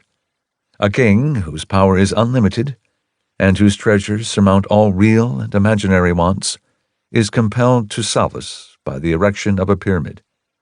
The satiety of dominion and tastelessness of pleasures, and to amuse the tediousness of declining life by seeing thousands laboring without end, and one stone for no purpose laid upon another. Whoever thou art that, not content with a moderate condition, imaginest happiness in royal magnificence, and dreamst that command or riches can feed the appetite of novelty with perpetual gratifications, survey the pyramids, and confess thy folly. Schopenhauer offered some interesting ways to explain the Stoic observation. Schopenhauer, The Wisdom of Life, 1851. When a piece of good fortune befalls us, our claims mount higher and higher, as there is nothing to regulate them. It is in this feeling of expansion that the delight of it lies, but it lasts no longer than the process itself, and when the expansion is complete, the delight ceases. We have become accustomed to the increase in our claims, and consequently indifferent to the amount of wealth which satisfies them. Schopenhauer, The Wisdom of Life, 1851. There is no absolute or definite amount of wealth which will satisfy a man. The amount is always relative, that is to say, just so much as will maintain the proportion between what he wants and what he gets. For to measure a man's happiness only by what he gets, and not also by what he expects to get, is as futile as to try and express a fraction which shall have a numerator but no denominator. A man never feels the loss of things which it never occurs to him to ask for. He is just as happy without them, whilst another, who may have 100 times as much, feels miserable because he has not got the one thing he wants. 2. Natural versus unnatural appetites. The Stoics sometimes explain bottomless desires by reference to their unnatural character. We have two kinds of appetites. Some are implanted by nature, such as hunger. These are finite and can be fully satisfied. Of course, they can recur. The satisfaction isn't permanent, but the measure of them is clear. We eat until we aren't hungry, and the same thing that was satisfying yesterday can be satisfying today. Other desires, such as the wish for status, are produced by social life, or are created by stimulating the appetite for things we don't need. Desires of this artificial kind are never quite satisfied. Their fulfillment isn't as pleasing as we imagined, and newer and bigger objects of them must always be sought. And because they aren't linked to a particular need, they have no natural stopping place. Seneca, Consolation to Helvia, 11:4. Every want that springs, not from any need, but from vice, is of a like character. However much you pile up for it will serve not to end, but to advance desire. He who keeps himself within natural limits will not feel poverty. He who exceeds them will be pursued by poverty even amid the greatest wealth. Seneca, Epistles 39, 5-6. The measure of what is necessary is what is useful, but what standard can limit the superfluous? It is for this reason that men sink themselves in pleasures, and then cannot do without them when once they have become accustomed to them. And it is for this reason they are most wretched, that they have reached such a pass, that what was once superfluous to them has become indispensable. Seneca, Epistles 16, 8-9. Let the possessions of many wealthy men be piled up together for you. Assume fortune takes you far beyond a mere private income. It covers you in gold, dresses you in purple, brings you to that stage of luxury and riches at which you hide the ground under marble floors, so that you're able not only to have wealth, but to walk on it. Add statues and paintings and whatever art has devised in the service of luxury. What you will learn from these things is to long for more. Natural desires are finite. Those born of false opinion have no place to stop. There is no terminus to what is false. When you are traveling on a road, there must be an end, but wanderings have no limit. Some good later reworkings. Montaigne, of Managing the Will, 1580. The laws of nature teach us what we legitimately need. The sages tell us that no one is poor according to nature. Everyone is poor according to opinion. They then distinguish skillfully between desires that come from nature and desires arising from our disordered imaginations. The desires that have limits come from nature. The ones that run away from us and never have an end are our own. Poverty in material things is easy to cure. Poverty of the soul, impossible. Johnson, The Idler, No. 30, 1758. The desires of man increase with his acquisitions. Every step which he advances brings something within his view, which he did not see before, and which, as soon as he sees it, he begins to want. Where necessity ends, curiosity begins, and no sooner are we supplied with everything that nature can demand than we sit down to contrive artificial appetites. This theme is pursued further in Chapter 6, Section 8. 3. Chasing versus having.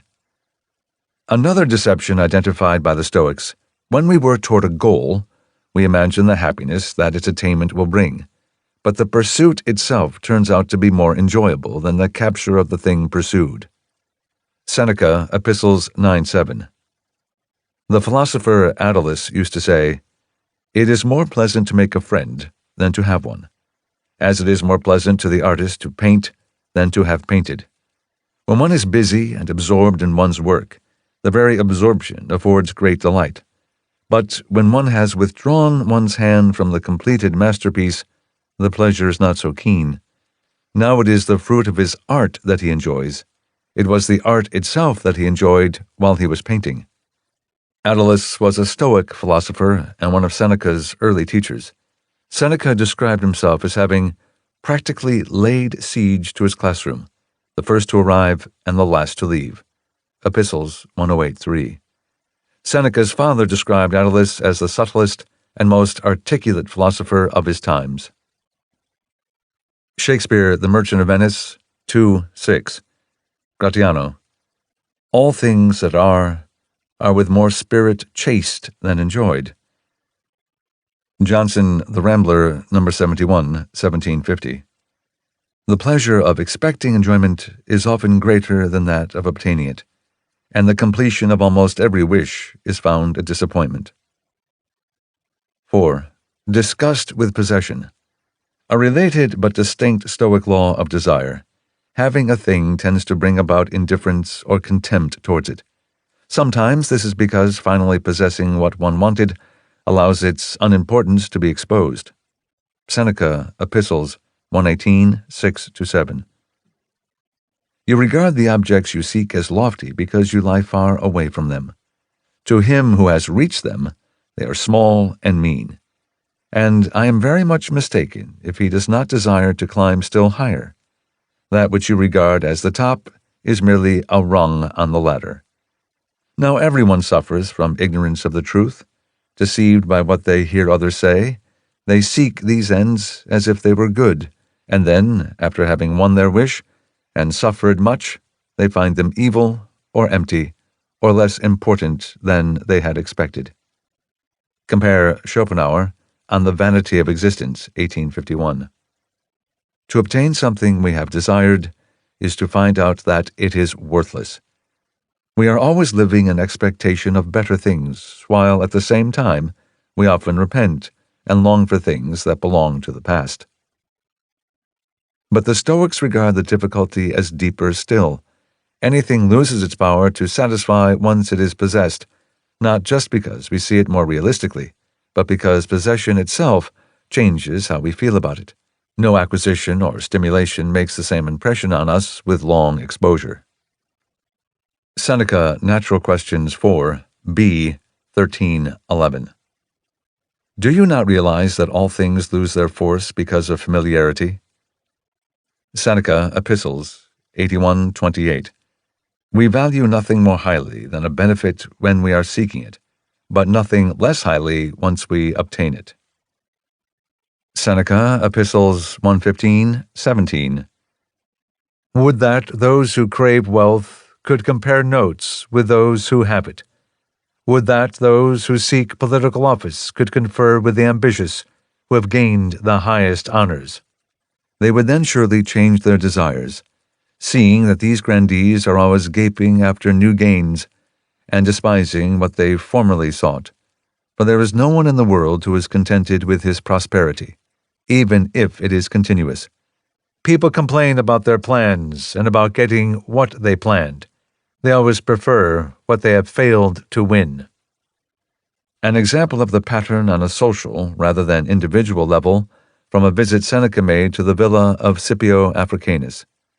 Seneca, Epistles 86:8. In Scipio's bathhouse there are tiny chinks, you cannot call them windows, cut out of the stone wall, in such a way as to admit light without weakening the fortifications. Nowadays, however, people regard baths as fit for moths, unless they have been so arranged that they receive the sun all day long through the widest openings, unless you can bathe and get a tan at the same time, unless there is a view from the tub over land and sea. So it goes. The establishments that had drawn crowds and admiration when they were first opened are avoided and accounted old-fashioned as soon as luxury has worked out some new way to outdo itself. Montaigne was a close observer of the corrosive effect that familiarity and surfeit have on our affections. Montaigne, Of Presumption, 1580. I am bothered by a defect in my soul that I dislike both for its injustice and, even more, for the trouble it causes. I try to correct it, but cannot get it out by the roots. It is that I value too lightly the things that I have, just because I have them, and overvalue things that are foreign, things that are absent, and things that don't belong to me. Possession breeds contempt for whatever we hold and control. Montaigne, Of the Inequality Amongst Us, 1580. Nothing is as distasteful and clogging as abundance. What appetite would not be repelled by seeing 300 women at its mercy, as the Grand Turk has in his seraglio? And what appetite for so-called hunting did one of his ancestors maintain for himself, who never went into the fields with fewer than 7,000 falconers? Johnson also had remarks on this theme. Johnson, The Rambler, No. 78, 1750. Corporal sensation is known to depend so much upon novelty that custom takes away from many things their power of giving pleasure or pain. Thus, a new dress becomes easy by wearing it, and the palate is reconciled by degrees to dishes which at first disgusted it. Something similar or analogous may be observed in effects produced immediately upon the mind. Nothing can strongly strike or affect us but what is rare or sudden. The most important events, when they become familiar, are no longer considered with wonder or solicitude, and that which at first filled up our whole attention and left no place for any other thought is soon thrust aside into some remote repository of the mind, and lies among other lumber of the memory, overlooked and neglected. Johnson, The Rambler, No. 207, 1752. Such is the emptiness of human enjoyment, that we are always impatient of the present. Attainment is followed by neglect, and possession by disgust. And the malicious remark of the Greek epigrammatist on marriage may be applied to every other course of life, that its 2 days of happiness are the first and the last. Johnson was probably putting a more graceful construction onto an ugly saying of Hipponax, a Greek poet from the 6th century BC. There are 2 days when a woman is a pleasure, the day one marries her, and the day one carries out her dead body.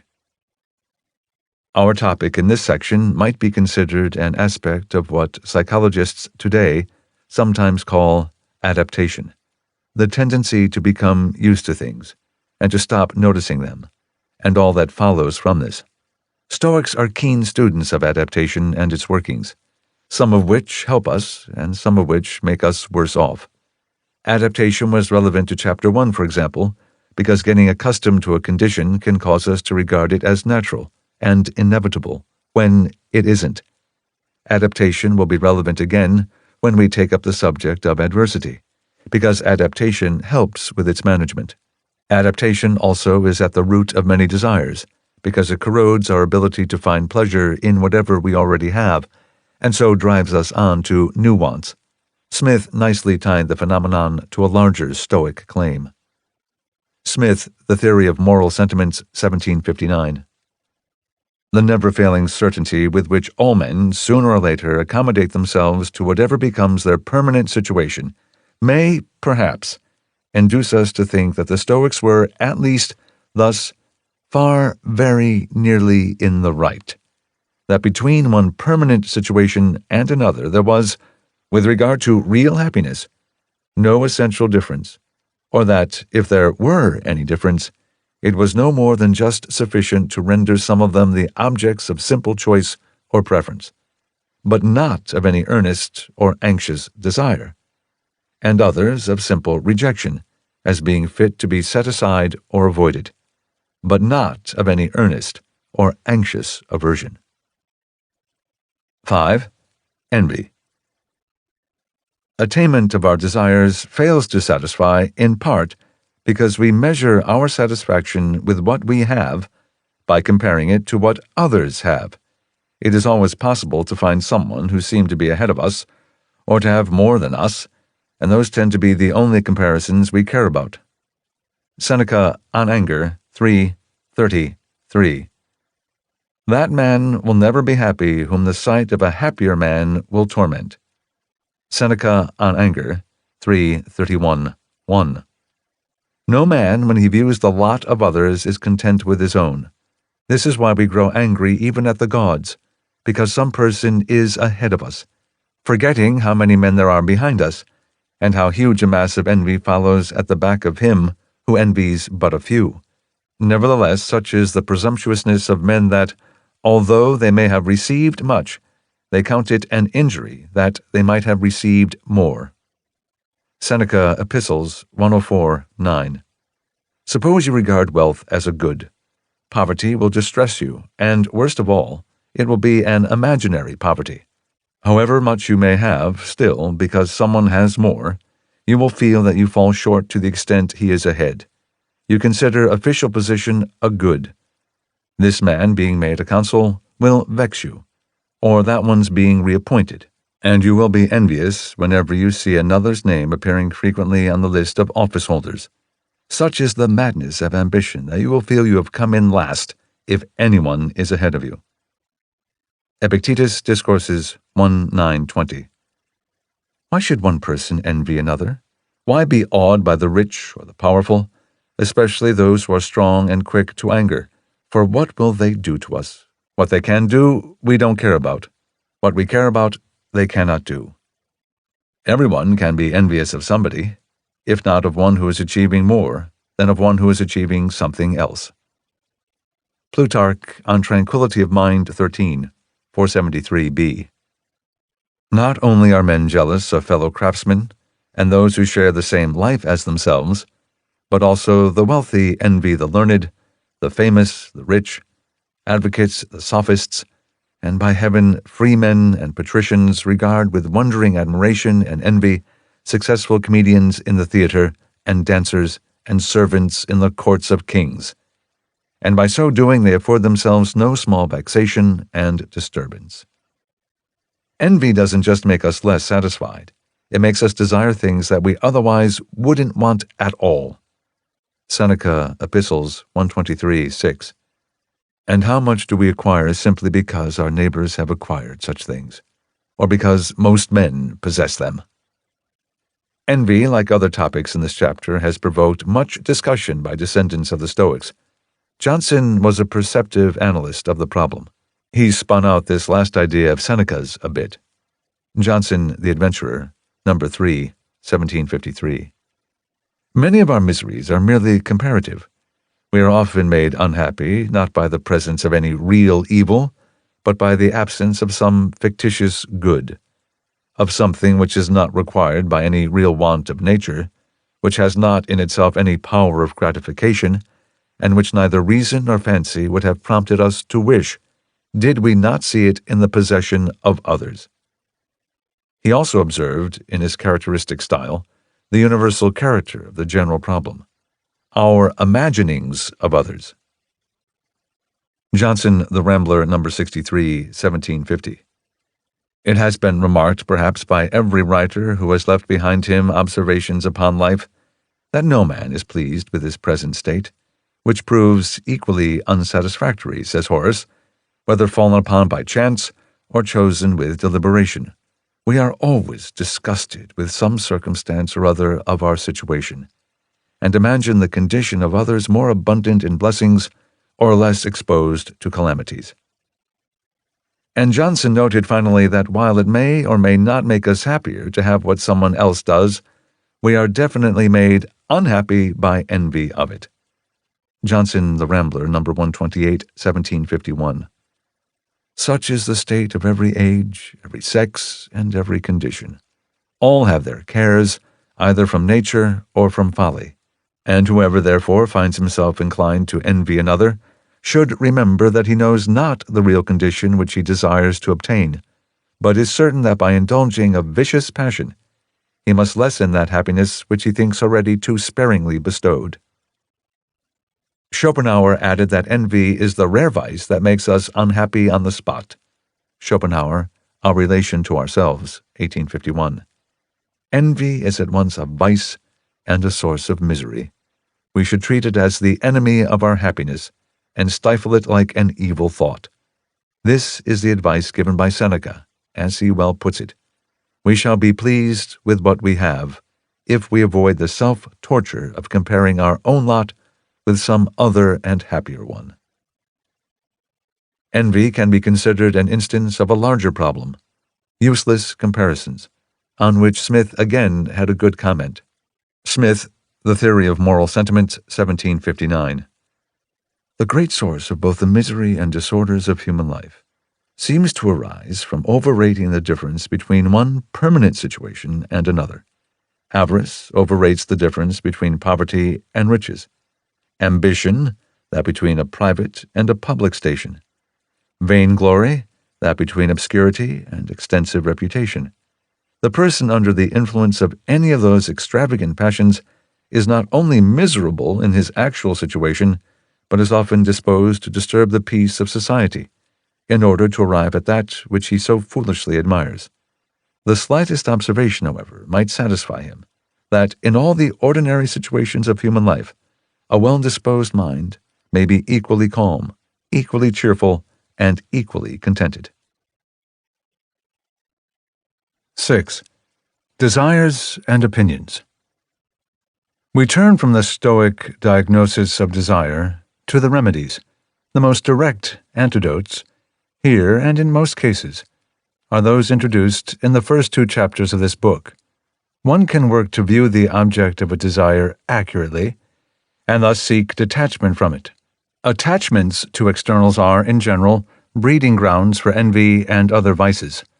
Or one can perceive a desire as just another misjudgment, and, if the talent for doing so has been developed, simply dismiss it. To restate the point, the principle of Chapter 1 treats the mind and its opinions as responsible for what we want. It follows that any desire can be satisfied, or addressed anyway, in 2 ways. One can go after the object of the desire, or one can get to work on the other half of the problem, the opinion that produces it. Solving the equation in this way, from the right-hand side rather than the left, as we might think of it, is standard Stoic procedure. Epictetus, Discourses 4:1-175. Freedom is attained not by satisfying desires, but by removing them. Seneca Epistles 123:3. No one can have whatever he wants. What he can do is not want what he doesn't have, and cheerfully enjoy what comes his way. Marcus Aurelius, Meditations 9:40. One man prays, "Help me go to bed with that woman." You pray, "Help me not to lust after going to bed with her." Another, "Help me be released from that." You, "Help me not need to be released." Another, "How shall I not lose my little son?" You, "How shall I not be afraid to lose him?" Turn your prayers this way and see what happens. Musonius Rufus, that one should disdain hardships. Wouldn't anyone admit how much better it is, instead of working hard to get possession of someone else's wife, to work hard to restrain your desires? Instead of being distressed about money, to train yourself to want little? Instead of working to become famous, to work not to thirst for fame? Instead of finding a way to hurt someone you envy, to find a way not to envy anyone? And instead of acting as a slave to false friends, as sycophants do, to suffer hardships in order to find true friends? Epicurus offered a statement of this point of which Seneca approved. Epicurus, quoted in Seneca, Epistles 21:7. If you wish to make Pythocles rich, do not add to his store of money, but subtract from his desires. Seneca liked it well enough that he thought the logic could be multiplied. Seneca Epistles 21:8. If you want to make Pythocles distinguished, don't add to his distinctions, but diminish his desires. If you want Pythocles to have endless enjoyment, don't add to his enjoyments, but diminish his desires. If you want to make Pythocles an old man, living his life to the full, don't add to his years, but diminish his desires. 7.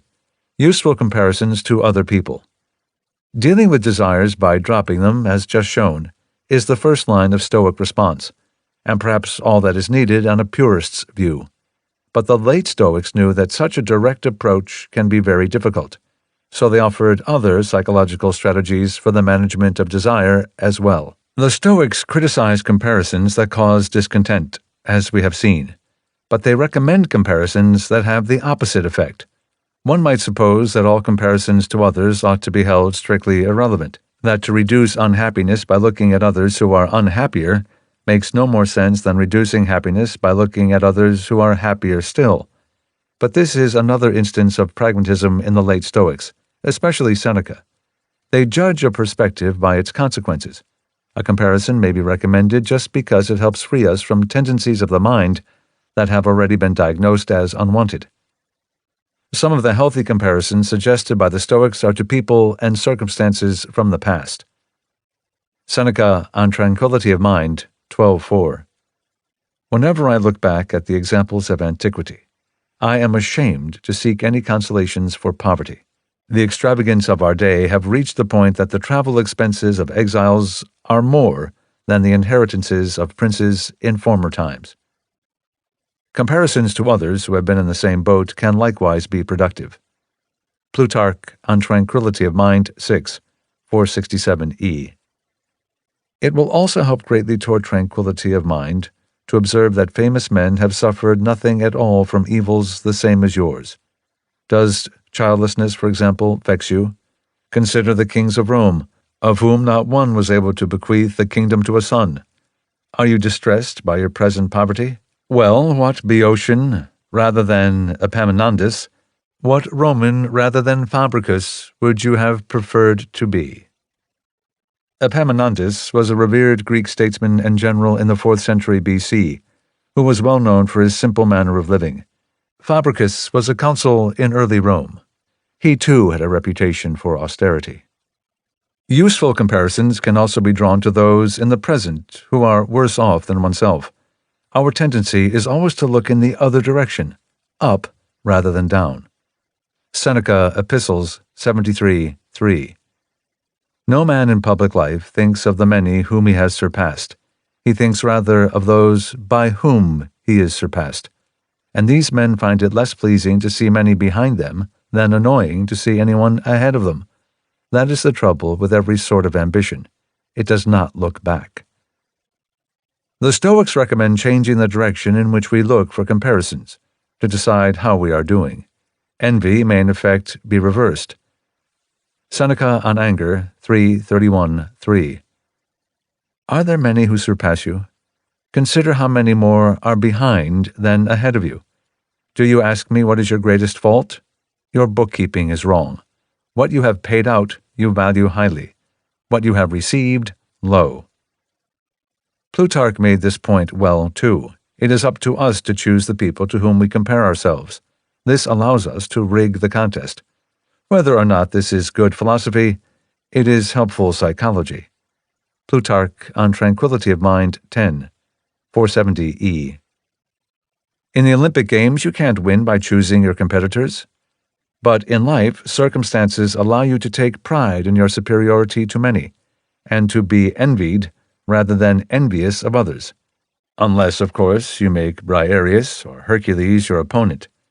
When you are marveling at the greatness of Xerxes crossing the Hellespont, as a local once did, look also at those who are digging through Mount Athos beneath the lash, and those whose ears and noses are mutilated because the bridge was broken by the current.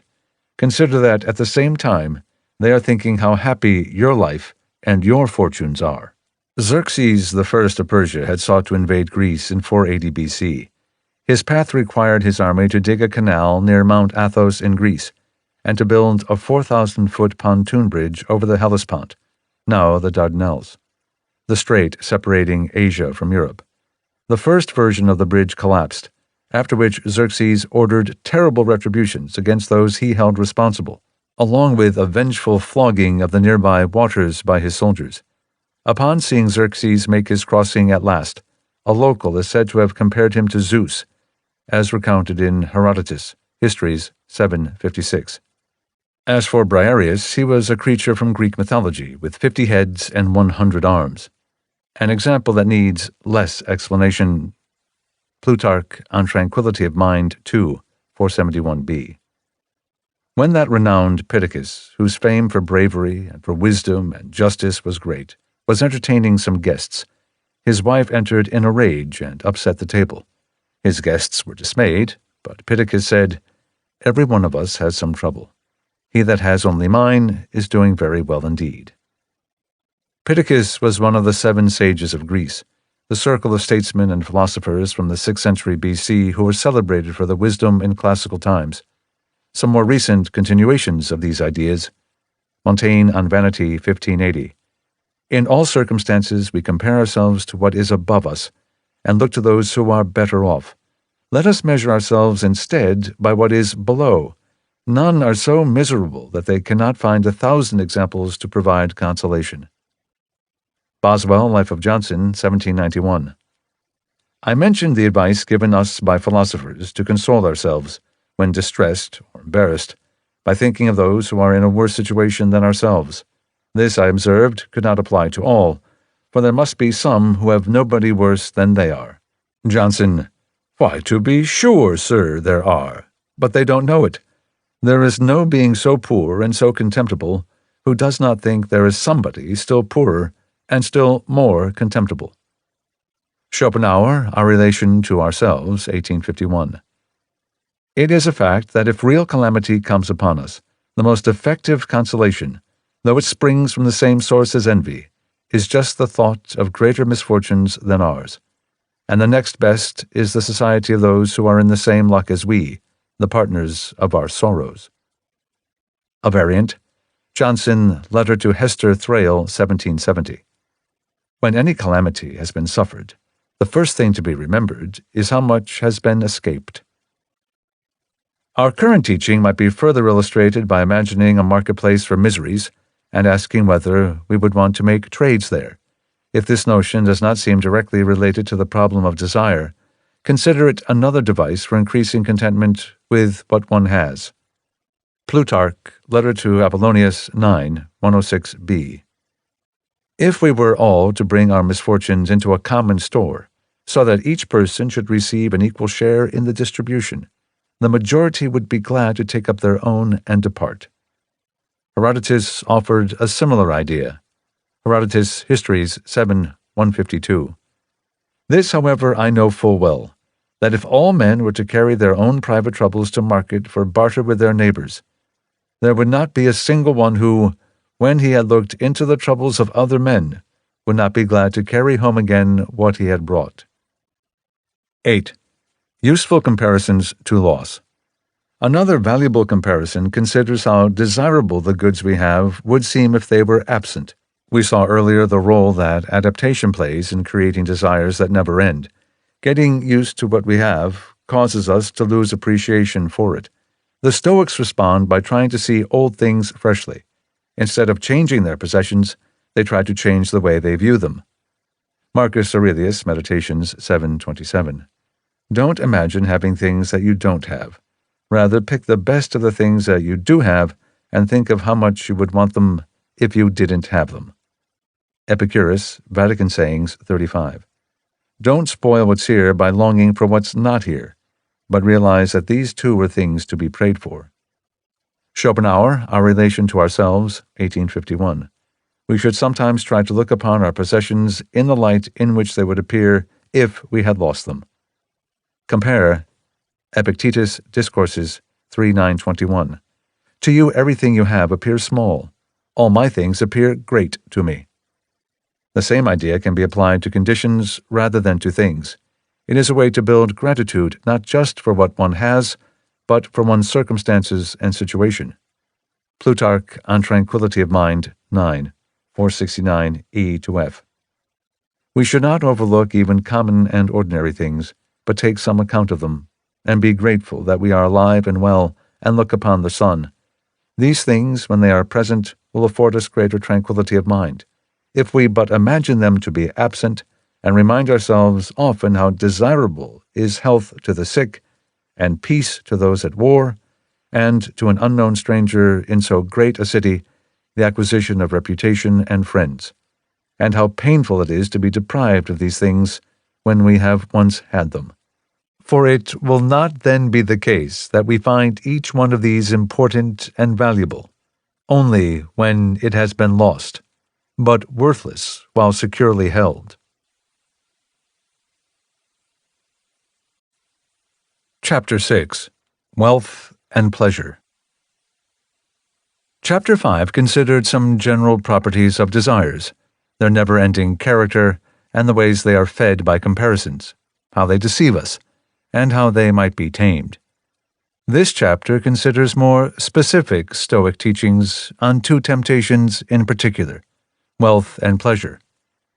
Every such temptation is accompanied by its own origins, snares, and illusions, and also by questions about whether or how it can be enjoyed in a way that is consistent with peace of mind and other Stoic aspirations. A few ideas from the previous chapter will be revisited here and applied to more particular problems. On a Stoic view, money and our fascination with it, greed, tends to make us ridiculous and to cause much misery to ourselves and to others. The Stoics hold that attachment to wealth has predictable consequences. Once we have money, we worry about keeping it, are anxious for more of it, and feel pain when it is lost. We feel a desire for more of whatever we have, and gradually value all sorts of things more highly than they are worth. These points can be applied to pleasure more generally. We overrate pleasures and underrate the cost of trying to gain them. Pleasure and pain are parts of a cycle. They go together and have to be addressed together. After considering those ideas, this chapter will turn from warnings about wealth and pleasure to ideas about the use and management of them. Stoicism suggests first that we rethink what we want, how much of it, and why. Stoics value moderation, and they don't view it as a compromise of pleasures.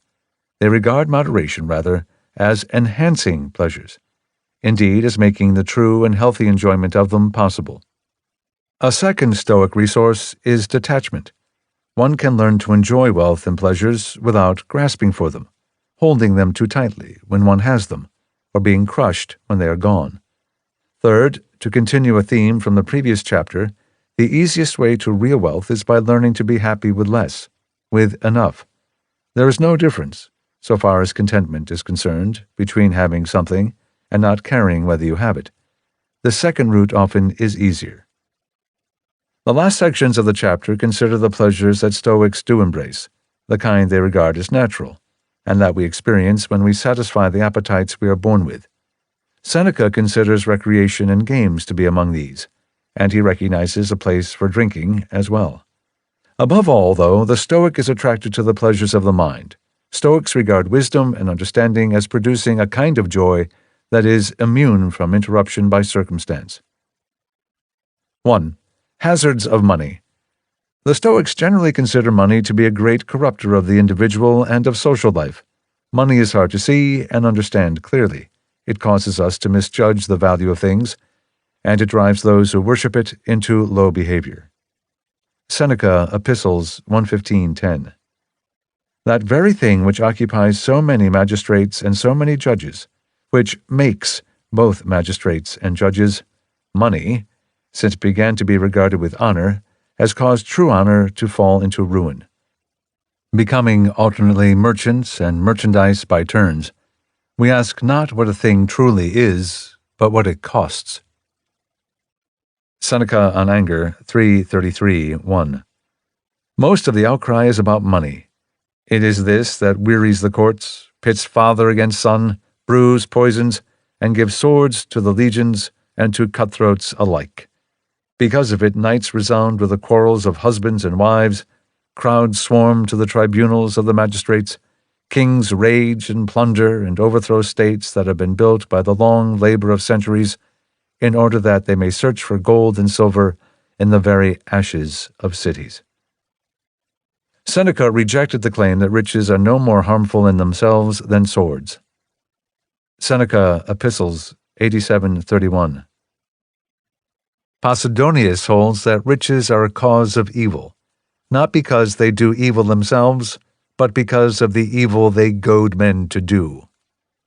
Riches puff up the spirit and beget pride.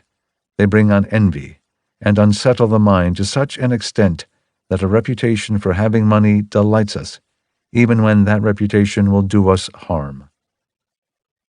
Posidonius was a Stoic philosopher of the middle period in the ancient life of the school, 2nd century BC.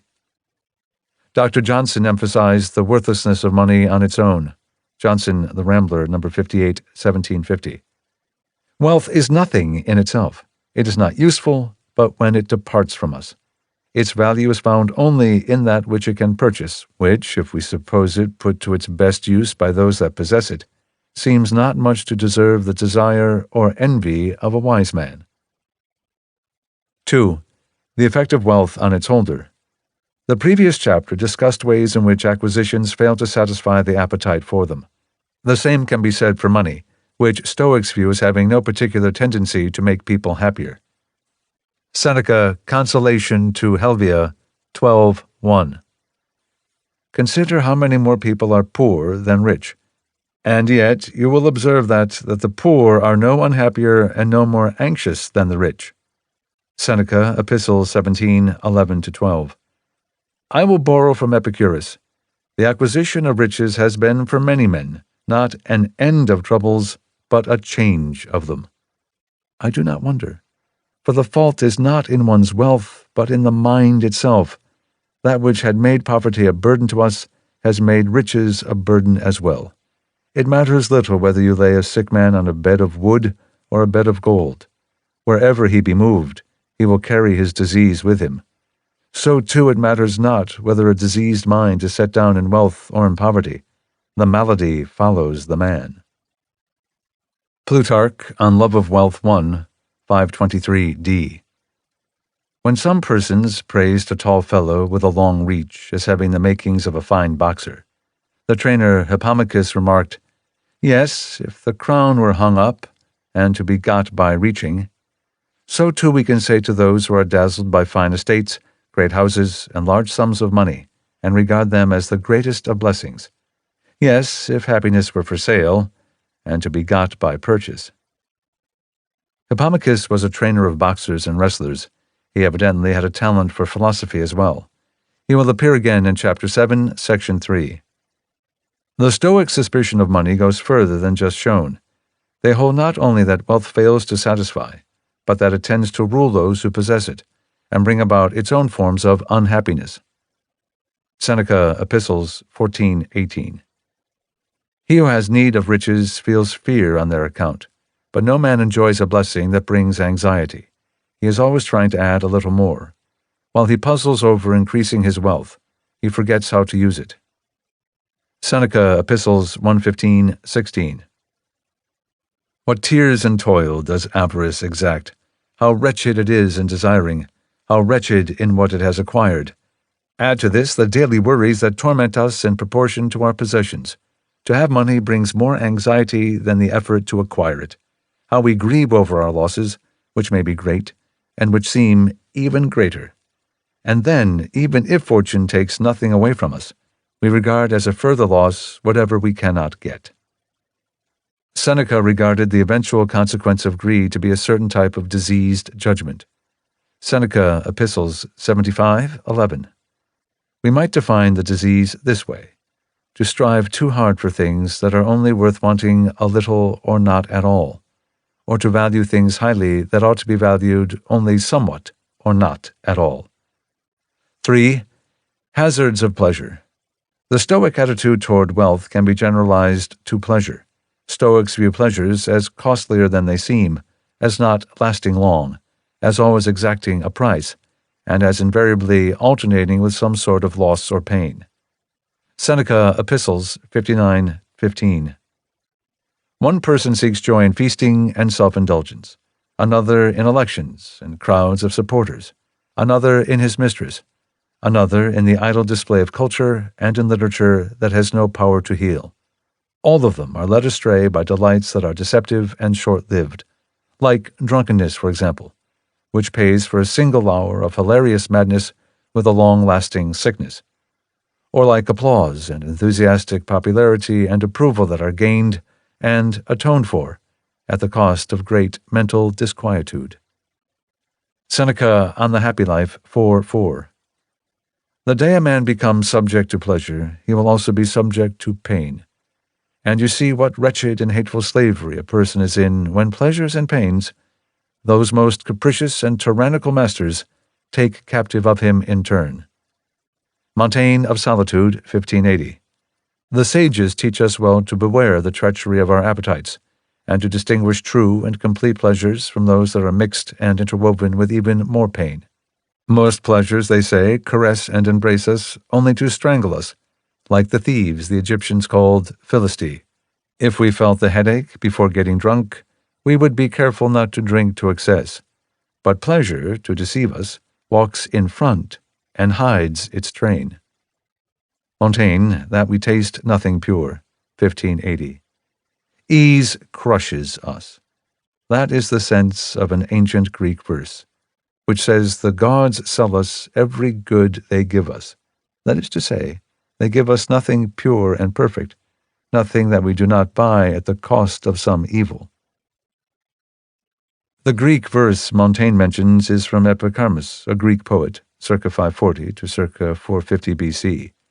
He was reputed in classical times to be a great master of drama and comedy, but very little has survived from him. The line at issue here was preserved in Xenophon's Memorabilia of Socrates, 2:1-20. Marcus Aurelius expressed the value of moderation and his skepticism of pleasures in a different way. He observed that we don't admire those who set a high value on pleasures. They are as likely to be bad people as good, and he held that we're never sorry after we have set a low value on pleasure ourselves. Marcus Aurelius, Meditations 6:34. How many pleasures have been enjoyed by robbers, patricides, tyrants? Marcus Aurelius, Meditations 8:10. No one who is good and honorable would regret having passed a pleasure by.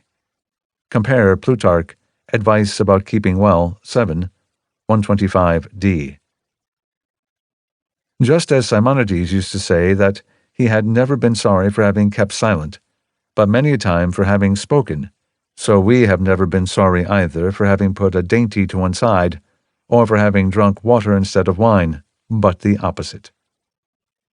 Simonides of Cius was a Greek poet, circa 556 to 468 BC. 4. Things unneeded. We turn, after our familiar pattern, from the Stoic analysis of wealth and pleasure to Stoic ideas about how to manage them. Chapter 5 introduced the Stoic idea that desires generally can be managed either by fulfilling them or decreasing them, and that the latter method is both overlooked and more effective in producing satisfaction. Here we consider the more specific application of that idea to wealth. Stoics view wealth not as an absolute state, but as a favorable relationship between what one has and what one wants. Most people devote themselves to enlarging the first, when they would do better to reduce the second. This is the classic Stoic inversion. Seneca Epistles 62:3. It is in the power of any man to despise all things, but of no man to possess all things. The shortest way to riches is to despise riches. Seneca Epistles 119, 1-2. What I will teach you is the ability to become rich as speedily as possible. How excited you are to hear the news, and rightly so. I will lead you by a shortcut to the greatest wealth. My dear Lucilius, not wanting something is just as good as having it. The important thing either way is the same: freedom from worry. The things one doesn't want or need can thus be counted as a form of wealth. Seneca comments further on them. Seneca Epistles 119:6. Do you think that these don't count as riches? Just because no man has ever been condemned to death on their account? Because no one's son or wife has ever poisoned him for their sake? Because in wartime they are not looted? Because they are idle in peace? Because it is not dangerous to possess them, or troublesome to dispose of them? Johnson's articulation of the idea. Johnson the Adventurer, number 119, 1753. Every man may grow rich by contracting his wishes, and by quiet acquiescence in what has been given him, supply the absence of more. And the converse is also true. Desires are a form of poverty. Seneca Epistles 2:6. It is not one who has little, but one who craves more, who is poor. What does it matter how much you have laid up in your safe or in your warehouse? How large are your flocks or your investments, if you covet your neighbor's property, and if you count not what you have, but what remains for you to have? Johnson the Rambler, number 163, 1751. Every man is rich or poor according to the proportion between his desires and enjoyments. Any enlargement of wishes is therefore equally destructive to happiness with a diminution of possession. And he that teaches another to long for what he never shall obtain is no less an enemy to his quiet than if he had robbed him of part of his patrimony. 5. Acceptance. A related idea, but applied more broadly. The value of accepting one's lot and what one has. Again, the Stoics often made the point with comparisons. Epictetus, fragment, Stoic, 3:491. When we are invited to a banquet, we take what is put before us. If someone should order the host to serve him fish or pastries, he would seem eccentric. But out in the world we ask the gods for things they do not give us, even though there are many things they have given us. Epictetus, Enchiridion 17. Remember that you are an actor in a play of whatever kind the producer may choose. If a short one, short. If a long one, long. If he wants you to play a beggar, see that you act even this part naturally, or a cripple, or a ruler, or an ordinary citizen. Your task is to give a good performance of the part that you are assigned. To select the part belongs to someone else. The idea applied to a lifespan. Marcus Aurelius, Meditations 6:49. You're not upset because you weigh only so many pounds, and not 300, but you are sorry that you have only so many years to live, and not more. Just as you are satisfied with how much substance has been allotted to you, be content also with the time. More literal treatments. Montaigne, of Solitude, 1580. Knowing how fleeting these ancillary comforts are, I never neglect, even while enjoying them fully, to make it my highest prayer to God, that he render me content with myself and the goods that come from within me. Smith, The Theory of Moral Sentiments, 1759. Examine the records of history. Recollect what has happened within the circle of your own experience.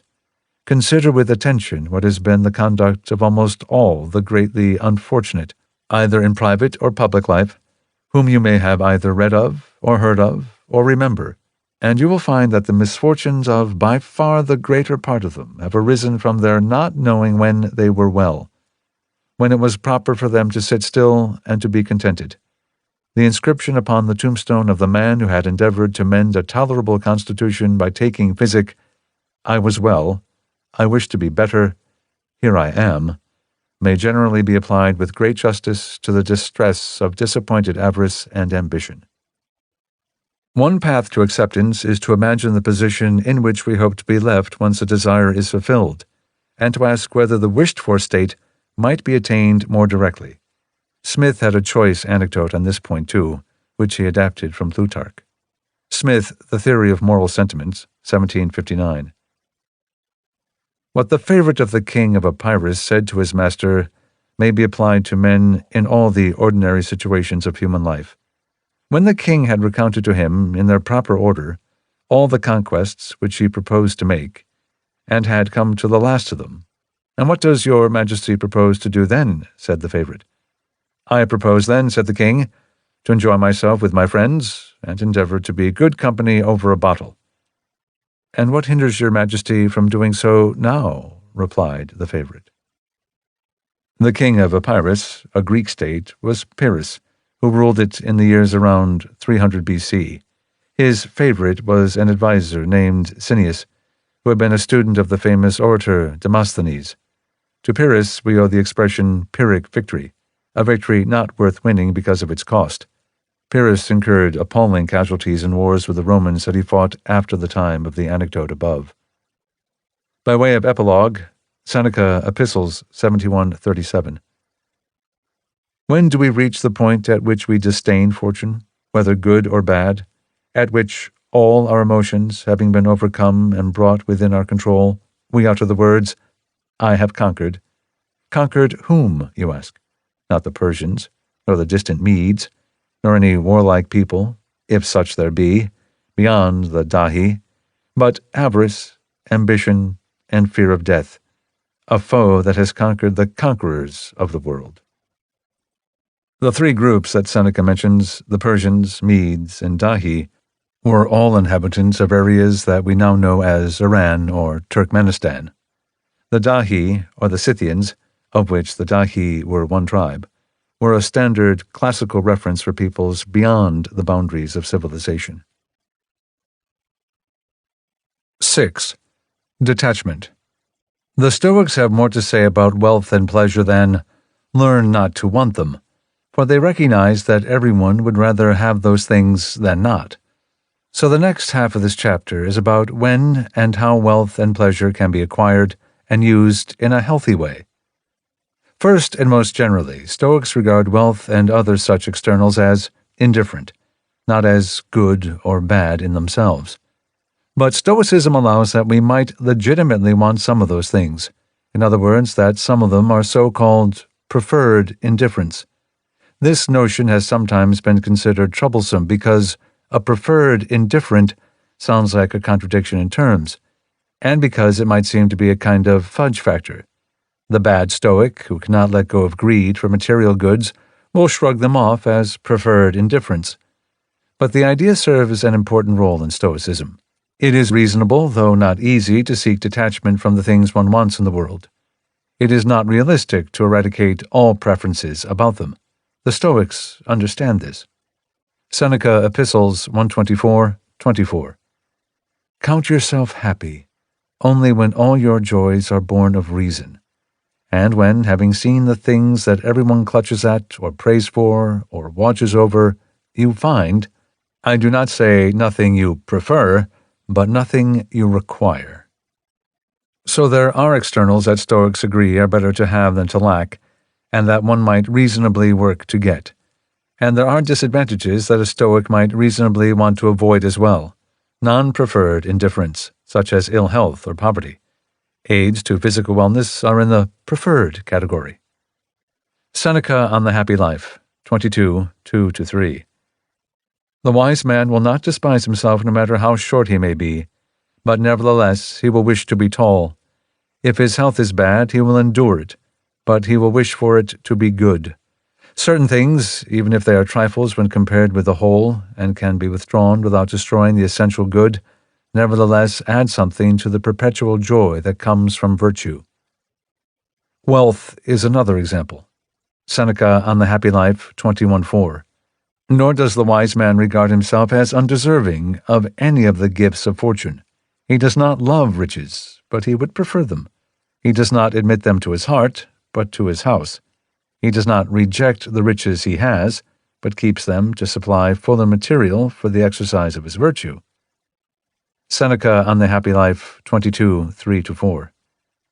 As a favorable wind sweeping him on gladdens the sailor, as a bright day and a sunny spot in the midst of winter and cold give cheer, just so riches have their influence on the wise man and bring him joy.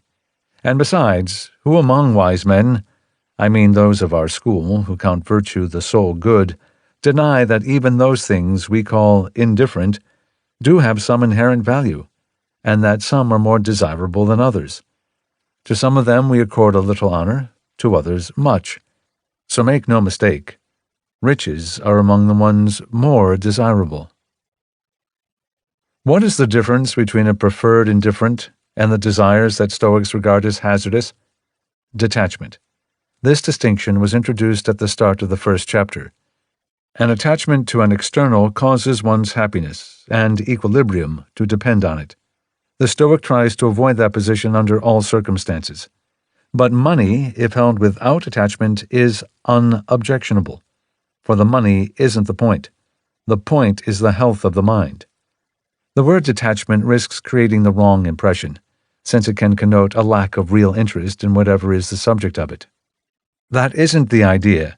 Detachment refers more to the way in which something is held, and to whether the mind has been given over to it in an excessive way. The detachment of the Stoic thus can be viewed as a kind of moderation. That is, moderation in one's relationship to externals.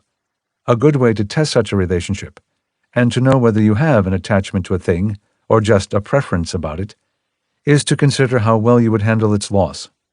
Seneca, Epistles 18:13. No one is worthy of the gods except he who has disdained riches. I do not forbid you to possess them, but I want to bring you to the point at which you possess them without fear. There is only one way to achieve this, by persuading yourself that you can live happily without them, and by regarding them as always about to depart. Seneca on the Happy Life, 21, 1-2. Why does a philosopher say that wealth is to be despised, and yet have it? And why does the philosopher declare that there is no difference between a longer and a shorter life, and then, if nothing stands in the way, prolong his years and flourish peacefully in green old age? He says those things are to be despised not in order that he not have them, but in order that he not worry about keeping them. Rehearsing the loss of a thing in the mind is one way that Stoics try to keep the right distance from it. This sort of detachment makes the subject of it both safer and easier to enjoy. Plutarch on Tranquility of Mind 16, 474 C-D. Wealth and reputation and power and public office delight most of all those who least fear their opposites. For the violent desire for each of these implants a most violent fear that they may not remain, and so renders pleasure in them weak and unstable, like a fluttering flame. Epictetus offered some similar imaginative steps for achieving detachment from pleasures. Epictetus, Enchiridion 34. When you are tempted by some apparent pleasure, guard yourself, just as with other impressions, against being carried away by it. Let the thing wait for you, and give yourself some delay. Then think about 2 times to come, the time when you will enjoy the pleasure, and the time afterwards when, having enjoyed it, you will regret it and reproach yourself. Compare this with how pleased you will be, and how you will congratulate yourself if you don't do it. Still, if it seems that the time is right to do the thing, just take care that the charm and pleasure and attraction of it do not overcome you. Compare how much better it is to know you have won this victory against it. 7. Moderation. We just saw that the detachment of the Stoic can be viewed as a form of moderation. That makes moderation itself the most natural topic to consider next, for the Stoics value it generally. Moderation is regarded by the Stoic not only as an admired virtue, but as a helpful technique. It doesn't mean less pleasure. It means the possibility of actual and lasting pleasure, a way to enjoy something without spoiling it, and without the costs and regrets that come with excess. Epictetus liked to show the value of moderation by using comparisons. Epictetus, Discourses 3:9-21. 2 children who put their hand into a narrow-necked earthen vessel and bring out figs and nuts. This happens. If they fill the hand, they cannot remove it, and then they cry. Drop a few of them, and you will get it out. Moderation for the Stoic isn't just a question of not taking too much or doing too much of something. It is an attitude of restraint. Epictetus, Enchiridion 15. Remember that in life you ought to behave as you would at a banquet. Suppose something is passed around and is across from you. Reach out your hand and take some politely. It passes by. Do not hold it back. It has not yet come to you. Do not stretch to reach it, but wait till it comes to you. Behave this way toward children, toward a wife, toward wealth, and you will eventually be a worthy fellow banqueter of the gods. But if you do not take the things set before you, and even despise them, then you will be not only a fellow banqueter of the gods, but also a fellow ruler. Seneca Epistles 88:29. Self-control restrains our desires. Some it hates and gets rid of, others it manages and restores to a healthy level, nor does it ever seek to satisfy desires for their own sake. Self-control knows that the best measure of the appetites is not how much you want to take, but how much you ought to take. Montaigne of Experience 1580. Lack of moderation is the plague of pleasure. Moderation is not the scourge of pleasure, but the seasoning of it. Seneca encouraged moderation more broadly in the Stoic way of living. Seneca Epistles 5:4-5. Just as it is a sign of extravagance to chase after delicacies, so it is madness to avoid what is customary and can be purchased at no great price. Philosophy calls for plain living, but not for penance, and we may perfectly well be plain and neat at the same time. This is the mean of which I approve. Our life should observe a happy medium between the ways of a sage and the ways of the world at large. All men should admire it, but they should understand it also. 8. Natural appetites continued. Resuming a theme from the previous chapter, we turn to Stoic ideas about which pleasures are suitable for enjoyment. The Stoics advocate, first, a life led according to nature. The meaning and sense of this instruction has been a matter of debate. The ancient Stoics regarded nature as purposeful and intelligent in ways that few would accept now. So living by the dictates of nature in that sense is no longer a helpful idea to most people. But according to nature had further meanings too, some of which have held up better. It means a life of reason, as Stoics regard reason as nature's distinctive gift to mankind. And that approach to living will appeal to many, regardless of the rationale for it. More relevant to our immediate purposes, living according to nature also means taking satisfaction from fulfillment of the desires that nature creates in us, which the Stoic would say is not hard to achieve. We saw in Chapter 5, Section 2, the idea that appetites from nature are finite, while unnatural appetites are infinite. The point has specific applications here. As a corrective to the excessive desire for money and what it can buy, Stoicism distinguishes between requirements of nature and luxuries beyond them. Seneca, Consolation to Helvia, 11, 1-2. What it has made necessary for man, nature has not made difficult. But he desires clothing of purple steeped in rich dye, embroidered in gold, and decorated with a variety of colors and designs. It is not nature's fault, but his own that he is poor. Seneca, Epistles 4:11. It is the superfluous things for which we sweat. Those are the things that wear our togas threadbare, that force us to grow old in army camps, that dash us on foreign shores. That which is enough is right at hand.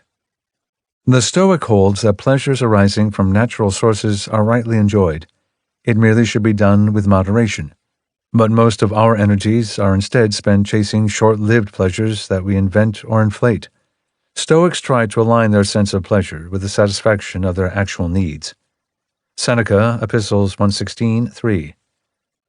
Nature has mingled pleasure with necessary things, not to cause us to seek pleasure, but to make those things that are indispensable to existence look attractive to our eyes. If pleasure claims rights of its own, it is luxury. Seneca, Epistles 1:19-2-3. I do not advise you to deny anything to nature, for nature is insistent and cannot be overcome. It demands its due. But know that whatever goes beyond those demands is something extra, not a necessity. I am thirsty. Whether I drink water that comes from the nearest pool, or water I chilled in the snow, nature does not care. Marcus Aurelius, Meditations 5:1.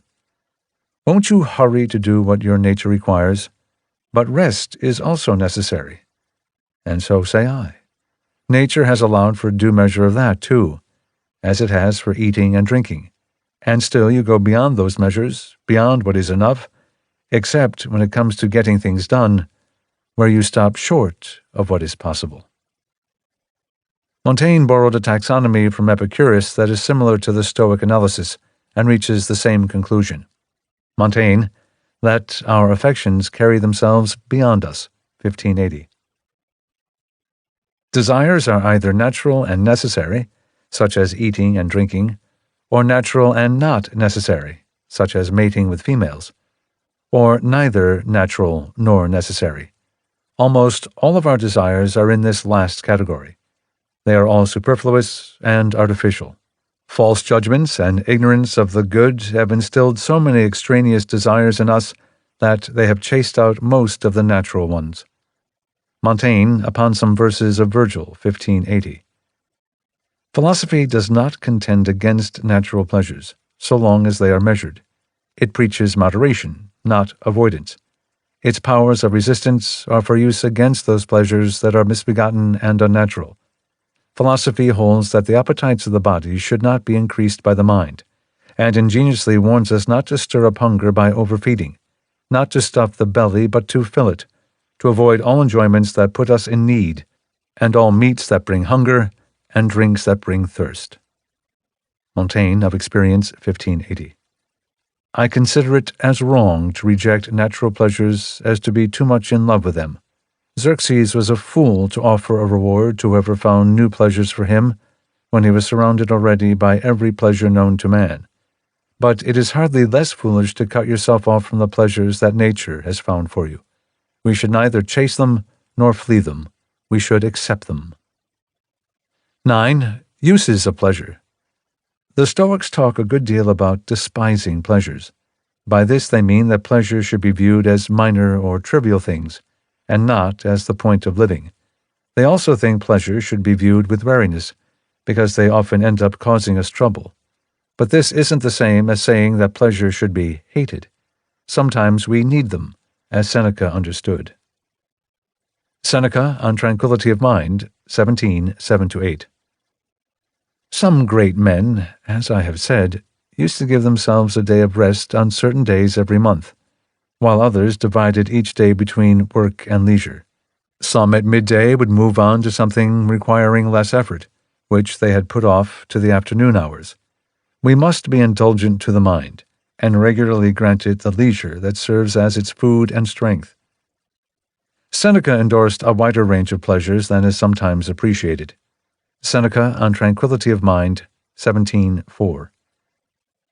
The mind must not be kept invariably at the same tension, but must be diverted to amusements. Socrates did not blush to play with little children. Cato would relax his mind with wine when it was wearied by the cares of state, and Scipio would stir his triumphal and soldierly person to the sound of music. Seneca regarded sports and play as natural pleasures as well, to be enjoyed in moderation like any others. He especially recommended them for people with certain types of temperaments, for whom those pleasures serve a valuable purpose. Stoics are supposed to be of good cheer. Some of them need to lighten up. Seneca on Anger, 2:24.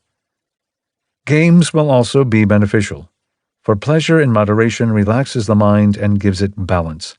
The more damp and the drier natures, and also the cold, are in no danger from anger, but they must beware the more sluggish faults, fear, moroseness, discouragement, and suspicion. And so such natures have need of encouragement and indulgence, and the summons to cheerfulness. And since certain remedies are to be employed against anger, others against sullenness, and the two faults are to be cured, not merely by different, but even by contrary methods, we shall always attack the fault that has become the stronger. Seneca acknowledged the value of wine as well, and even of occasional intoxication. Moderation in moderation, perhaps, for the freedom it gives the mind, and for the access it can provide to insight. His reasoning? Seneca on Tranquility of Mind, 17:10.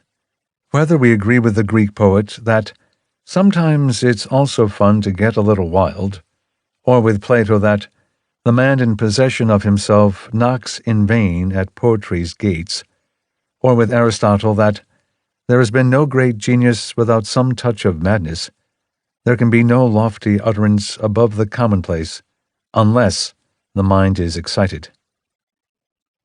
These views might not have been shared by all of Seneca's Stoic colleagues, or be perfectly consistent with some of his own positions elsewhere, as in Section 3 of this chapter. But they suggest the range of opinions that might be held by Stoics in reasonably good standing. 10. Pleasures of the mind. The Stoics give their highest endorsement to the pleasures associated with understanding and wisdom, which might be enjoyed even immoderately without fear of recoil. Stoics regard the mind as the site and the source of true happiness. Seneca, Epistles, 124:2. Those who rate pleasure as a supreme ideal hold that the good is found by the senses, but we Stoics maintain that it is found by the understanding, and we assign it to the mind. Seneca, Consolation to Helvia, 11:5. It is the mind that makes us rich. It goes with us into exile, and in the most untamed wilderness. When it has found all that the body needs to be sustained, it relishes the enjoyment of its many own goods. Epictetus, Enchiridion 41. It shows a lack of natural talent to spend much time on bodily activities, as by being excessive in exercise, excessive in eating and drinking, excessive in emptying the bowels and in copulating. These things should be done incidentally, and our attention should be devoted to the mind. The penultimate activity Epictetus mentions might seem a strange one to associate with the danger of excess, but Romans often did their eliminating in public latrines that were communal and unpartitioned, and socialized while they went about it. Perhaps there were those who got carried away and forgot about the time. In any event, real happiness for the Stoic comes from seeing the world in an accurate way, and with benevolence. The latter point has appeared before, and will be developed further in Chapter 11, but is made in this context by Marcus Aurelius. Marcus Aurelius, Meditations 8:41. As for me, I am happy, if the ruling force in my mind is sound, if I do not turn away from anyone, nor any of those things that happen to men, but can look upon all things with kindly eyes, and value everything according to its true worth. If these statements seem to be wanting in specifics about the form and complexities that the pleasures of understanding might involve, consider a more recent elaboration from Schopenhauer. Schopenhauer, The Wisdom of Life, 1851.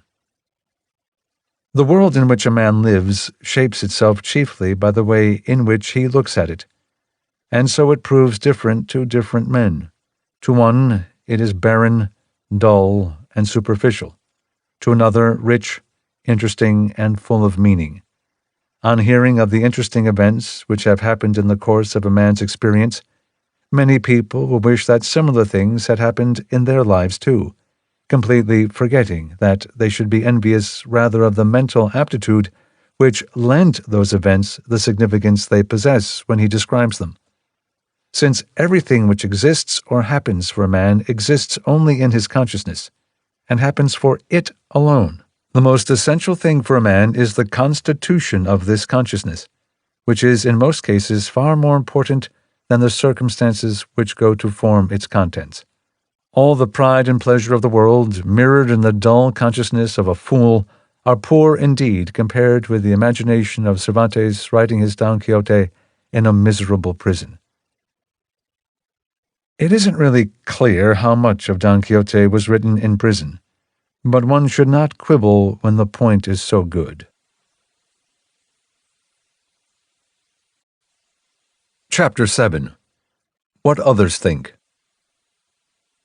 This chapter considers the Stoic way of looking at approval and criticism, that is, what others think. The approval may be the immediate kind that we call praise, or the collective type known as fame. The criticism may be insult or infamy.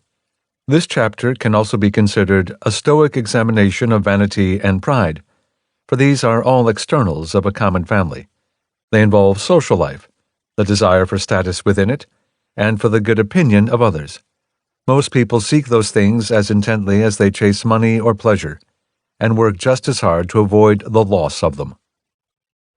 The first rule of this branch of Stoic teaching is contempt for conformity, for the opinion of the majority, for the habit of looking to others when thinking about what to prefer and how to act. The problem runs deep. A large share of what most people say, think, and do is a product of convention. Its force is hard to resist because getting in line with what others expect causes them to think well of us. Deviating from it tends to be punished swiftly by others who are more comfortable saying, doing, and enforcing what is expected. Much of Stoicism is the effort to see the truth and act on it, and to learn a noble contempt for the consequences that follow. Turning to details, then, the Stoics regard the appetite for praise as one of the mainsprings of conformity in particular, and human behavior in general. They set out to tame it.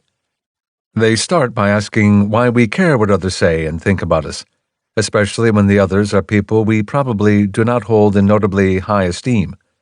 The Stoic develops a distrust for popular judgments, and a suspicion of people and things that have mass appeal. Stoicism tries instead to substitute a greater respect for one's own opinions, and practice at valuing things for what they are, rather than for what anyone else thinks about them. The other side of our topic is criticism and insult. Of course, the Stoic urges indifference to these things. They are externals we can't control. But the Stoics also offer specific ways to think about attacks and respond to them. One is to regard the contempt of others with contempt, or to regard the others themselves with contempt, or to welcome the contempt when it is earned by doing the right thing. Any of these responses is better than fearing the opinions of others, for once one goes down that road, there is no end to it. Another family of responses involves humility and forgiveness. Stoics usually can accept insults in good humor, by reflecting that any such criticism probably understates their true faults. They are comfortable enough with self-inflicted ridicule to be unconcerned when others add to it. A second recourse is to make an assessment of the criticism. If we are criticized justly, we should accept it and change, or accept it and be done. If we are criticized unjustly, the critics are mistaken and entitled to compassion. They meant well, or at least said what seemed right and best to their limited capacities. And at any rate, we all will be gone soon enough. 1. Conformity, common opinion. The Stoic regards conformity to social expectations as the source of much of our behavior and much of our imbecility. We live by imitating others, and so act out ways of life that have nothing in reason to recommend them. Convention, to be clear, is not merely irrelevant from a Stoic standpoint. It is a repository of error and engine of misjudgment, and a source of pressure that one must learn to resist. From Seneca, Seneca Epistles 123:6. Many of our troubles may be explained by the fact that we live according to a pattern, and instead of arranging our lives according to reason, are led astray by convention. Seneca on the Happy Life 1:2-3. On most journeys, some recognizable road and inquiries made of the locals prevent you from going astray. But on this one, the paths most worn and used are also the most deceptive. So nothing needs to be emphasized more than that we should not, like sheep, follow the lead of the flock in front of us, heading not where we ought to go, but where it goes. Seneca on the Constancy of the Wise Man 14:3-4. Who is not aware that nothing thought to be good or bad looks the same to the sage as it does to everyone else? He pays no mind to what others consider shameful or wretched. He does not walk with the crowd. Just as the planets make their way against the whirl of heaven, he proceeds contrary to the opinion of the world. Marcus Aurelius, Meditations 4:18. How much trouble he avoids by not looking to see what his neighbor does or thinks, by looking only to what he does himself, that it may be just and pure. That part of the good man is not to peer into the character of others, but to run straight down the line without glancing to one side or the other. Kindred observations on the dangers of living by the opinions of others. Epicurus, quoted in Seneca Epistles 29:10. I have never wished to satisfy the crowd, for what I know they do not approve, and what they approve I do not know. Montaigne on Vanity 1580. Whatever it be, whether art or nature, that has inscribed in us this condition of living by reference to others, it does us much more harm than good. We defraud ourselves out of what is actually useful to us in order to make appearances conform to common opinion. We care less about the real truth of our inner selves than about how we are known to the public. Johnson, The Adventurer, No. 119, 1753. We trifle because we see others trifle. In the same manner we catch from example the contagion of desire. We see all about us busied in pursuit of imaginary good, and begin to bustle in the same chase, lest greater activity should triumph over us. 2. The appetite for praise. As pernicious as the problem of conformity, and a driver of it, is the desire for praise from others, immediately or in the long run. We practice things that will win praise. We should practice the art of not needing it. Epictetus, Discourses 2:16-5. When the orator knows that he has written a good speech, that he has it committed to memory, and that he will deliver it well, why is he still nervous? Because he is not satisfied with this. What else does he want? He wants to be praised by the audience. About oratory, he has been instructed. About praise and blame, he has not been instructed. For when did anyone tell him the meaning of those things, what they truly involve, what praise is worth seeking, and what blame is worth avoiding? And when did he practice the use of these principles? The point on a larger scale. Marcus Aurelius, Meditations 6:16-2. What then is to be valued? The clapping of hands? No, nor should we value the clapping of tongues, for that is the praise of the masses. Montaigne of Solitude, 1580. Who does not willingly exchange health, tranquility, and life itself for reputation and glory, the most useless, worthless, and counterfeit coin that circulates among us? Johnson noted that the appetite for praise is not limited to those trying for fame. Everyone wants the good opinion of those they define as their circle or audience. Johnson, The Rambler, No. 193, 1752. Praise is so pleasing to the mind of man that it is the original motive of almost all our actions. The desire of commendation, as of everything else, is varied indeed by innumerable differences of temper, capacity, and knowledge. Some have no higher wish than for the applause of a club. Some expect the acclamations of a county, and some have hope to fill the mouths of all ages and nations with their names. Every man pants for the highest eminence within his view. None, however mean, ever sinks below the hope of being distinguished by his fellow beings, and very few have by magnanimity or piety been so raised above it as to act wholly without regard to censure or opinion. Schopenhauer, The Wisdom of Life, 1851. In all we do, almost the first thing we think about is, what will people say? And nearly half the troubles and bothers of life may be traced to our anxiety on this score. It is the anxiety which is at the bottom of all that feeling of self-importance, which is so often mortified because it is so very morbidly sensitive. 3. Contempt for the judgments of others.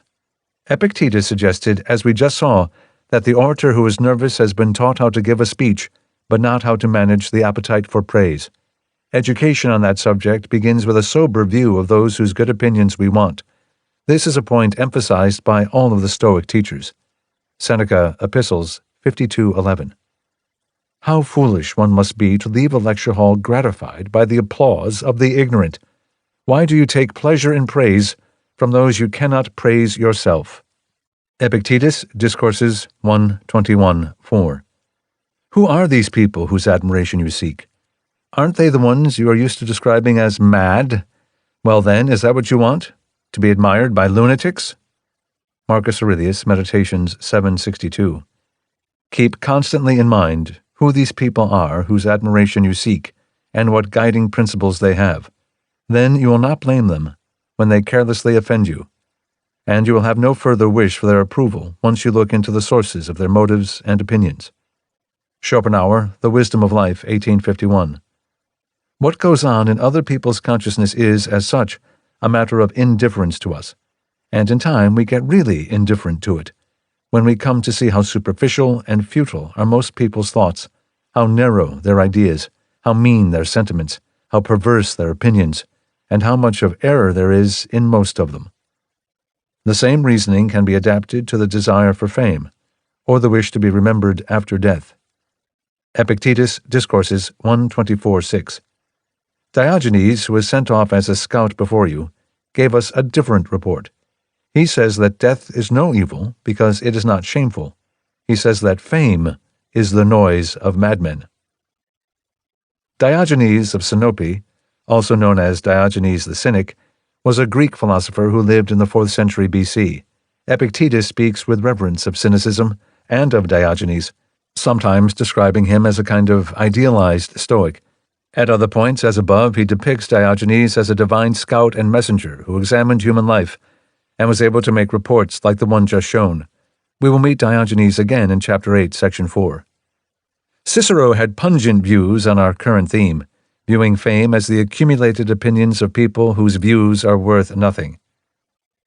Cicero, Tusculan Disputations 5:16. I pass over celebrity and popular fame, built by the consensus of knaves and fools. Cicero, Tusculan Disputations 5:36.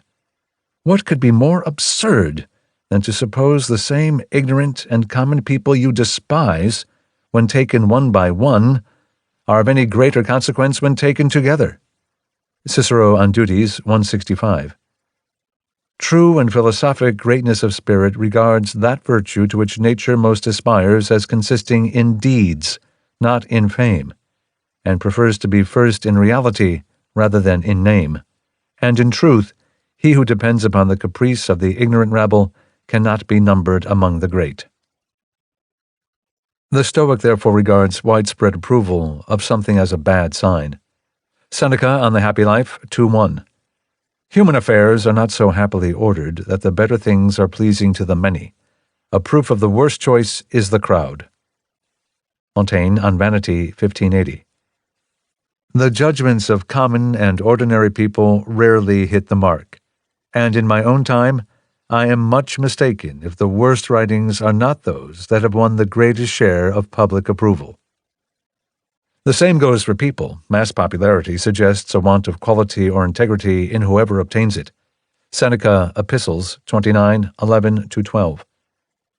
It takes trickery to cultivate popular approval. You have to make yourself like them. If I see you much acclaimed by the populace, if your entrances are greeted by the sound of cheers and applause, as we see given to actors, if the whole state, even the women and children, sing your praises, how can I help pitying you? For I know what road one must take to gain such popularity.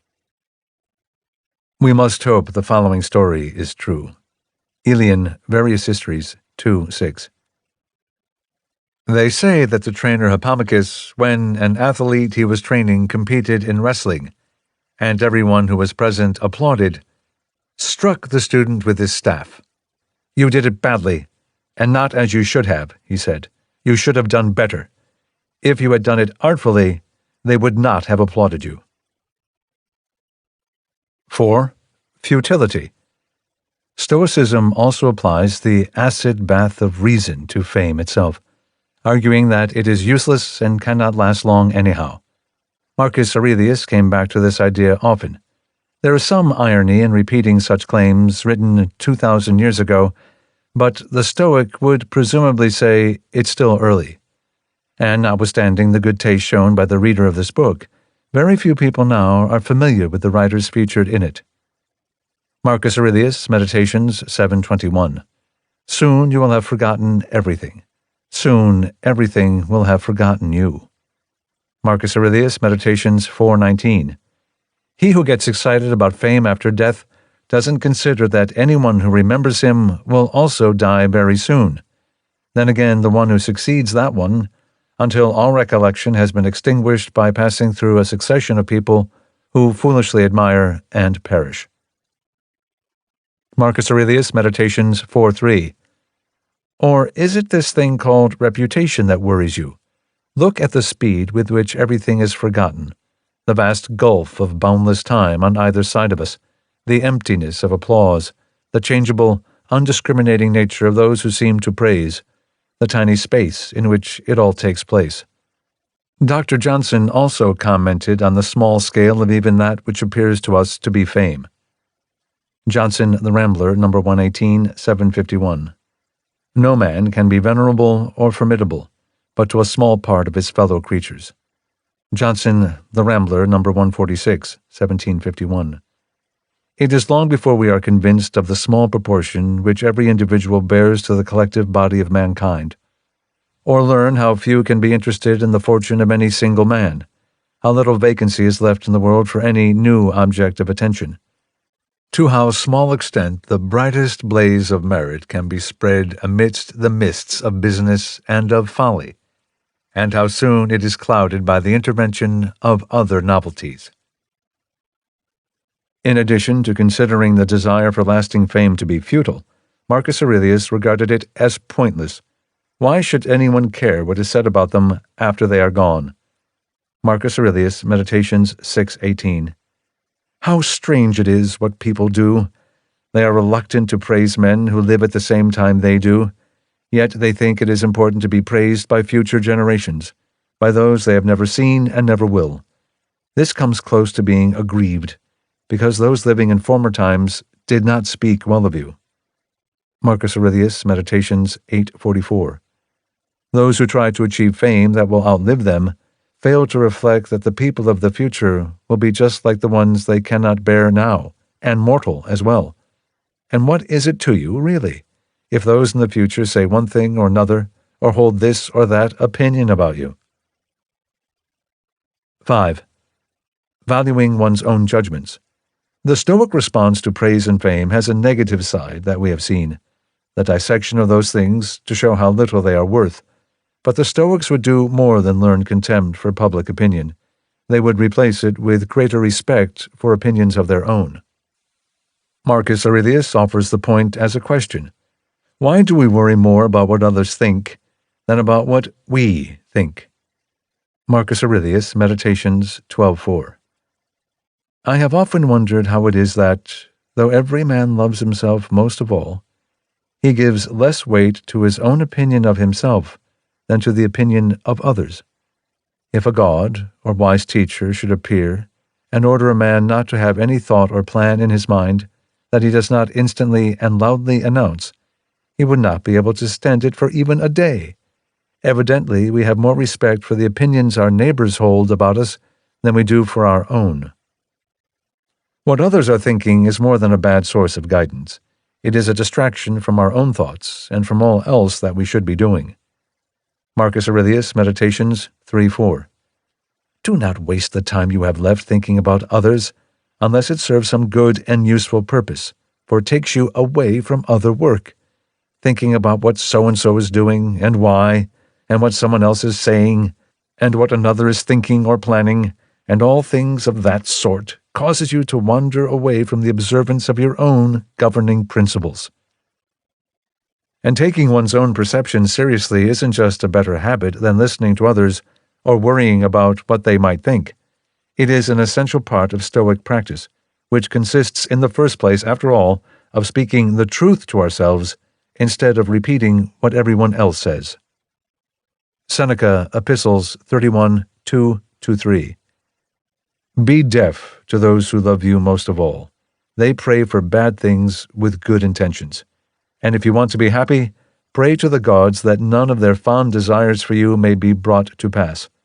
Those things they wish to have heaped upon you are not really good. There is only one good, the cause and the support of a happy life. Trust in oneself. Montaigne of Solitude, 1580. No longer be concerned with what the world says about you, but with how you talk to yourself.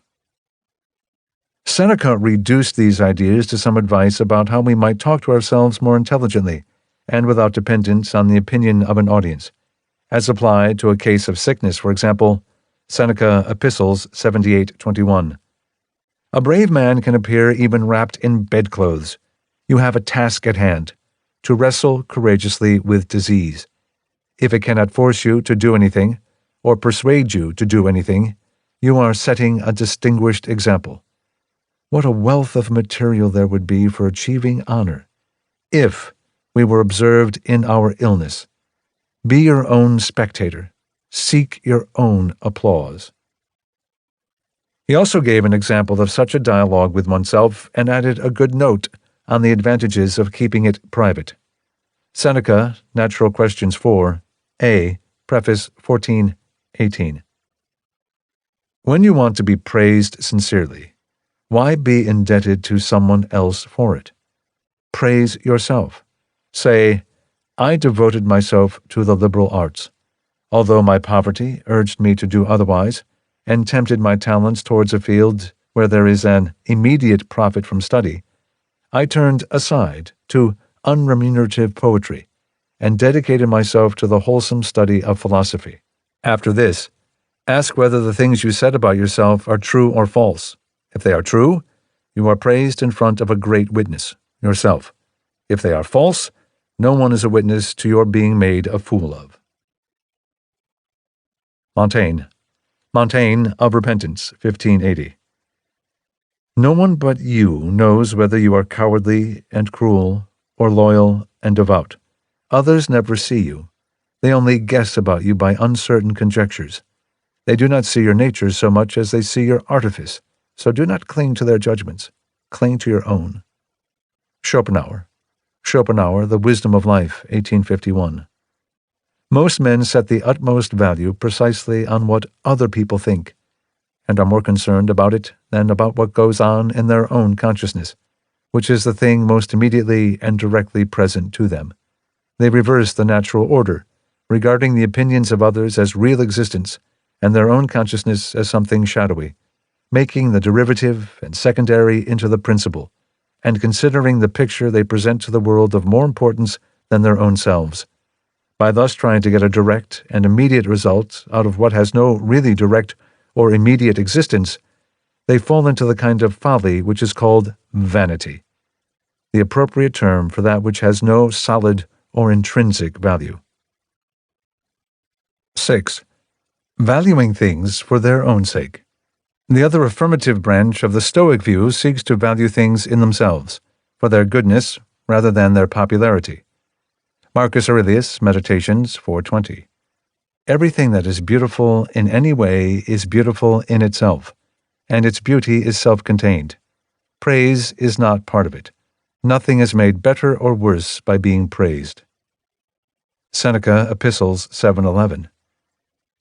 He too spoke well, whoever it was, for his identity is uncertain, who said, when asked why he took so much trouble over a piece of craftsmanship that would never reach more than a very few people, "A few is enough for me. So is one. So is none." From the descendants of the Stoics, Montaigne of Glory, 1580. It would perhaps be excusable for a painter or craftsman, or even a rhetorician or grammarian, to try to acquire a name for himself through his works, but virtuous deeds are too noble in themselves to seek any reward other than their own value, and especially to seek it in the vanity of human judgments. Schopenhauer, The Wisdom of Life, 1851. Not fame, but that which deserves to be famous, is what a man should hold in esteem. Light is not visible unless it meets with something to reflect it, and talent is sure of itself only when its fame is noised abroad. But fame is not a certain symptom of merit, because you can have the one without the other, or as Lessing nicely puts it, some people obtain fame, and others deserve it. 7. Insult and opinion. We have considered one problem associated with social life, the irrational desire for the good opinion of others. Another problem, really the other side of the same issue, involves the irrational dread of criticism and insult. Some lines of Stoic response are familiar, others are distinctive to this challenge. Among the familiar replies, we can begin with a return to principles from earlier in the book. An effective insult requires a kind of cooperation from the victim, a judgment, for example, that the insult matters. The judgment can be dropped or withheld. Seneca on the Constancy of the Wise Man, 17:4. The success of an insult depends on the sensitivity and the indignation of the victim. Epictetus, Enchiridion 20. Remember that you are insulted not by the person who strikes or abuses you, but by your opinion that these things are insulting. So whenever another provokes you, be assured that it is your own opinion that has provoked you. Epictetus, Discourses 125-28. What is it to be insulted? Stand by a stone and insult it. What will you gain? And if you listen like a stone, what will be gained by one who insults you? But if he has a stepping stone in the weakness of his victim, then he accomplishes something. 8. Contempt for contempt. As we have seen in prior chapters, the Stoics routinely offer the solution just shown in reply to any disturbance. Dismiss the opinion within you that is responsible for it. But perhaps in recognition that the simple solution can be hard to execute, the Stoics usually follow up with other or more specific strategies as well. In this case, some additional ways to think about insults. The Stoic regards the contempt of others with indifference, or contempt, or a welcoming spirit. Anything but fear will do. To begin with indifference, which is close to the dismissal seen a moment ago. Marcus Aurelius, Meditations 5:3. So long as any word or deed is true to nature, consider it worthy of you. And do not be distracted by the comments or criticisms of others. If it is the right thing to say or do, don't disparage yourself for saying or doing it. Marcus Aurelius, Meditations 11:13. Someone will disdain me. That is his concern. My concern is that I not be found doing or saying anything worthy of disdain. Epictetus, Enchiridion 50. Whatever someone might say about you, pay no attention. It is no concern of yours. The more aggressive stance, in which contempt is welcome if properly chosen or earned. Seneca Epistles 105:5. Contempt remains to be discussed. You have the measure of it under your control if you make it your own. If you are despised because you choose to be, not because you deserve to be. Seneca Epistles 76:4.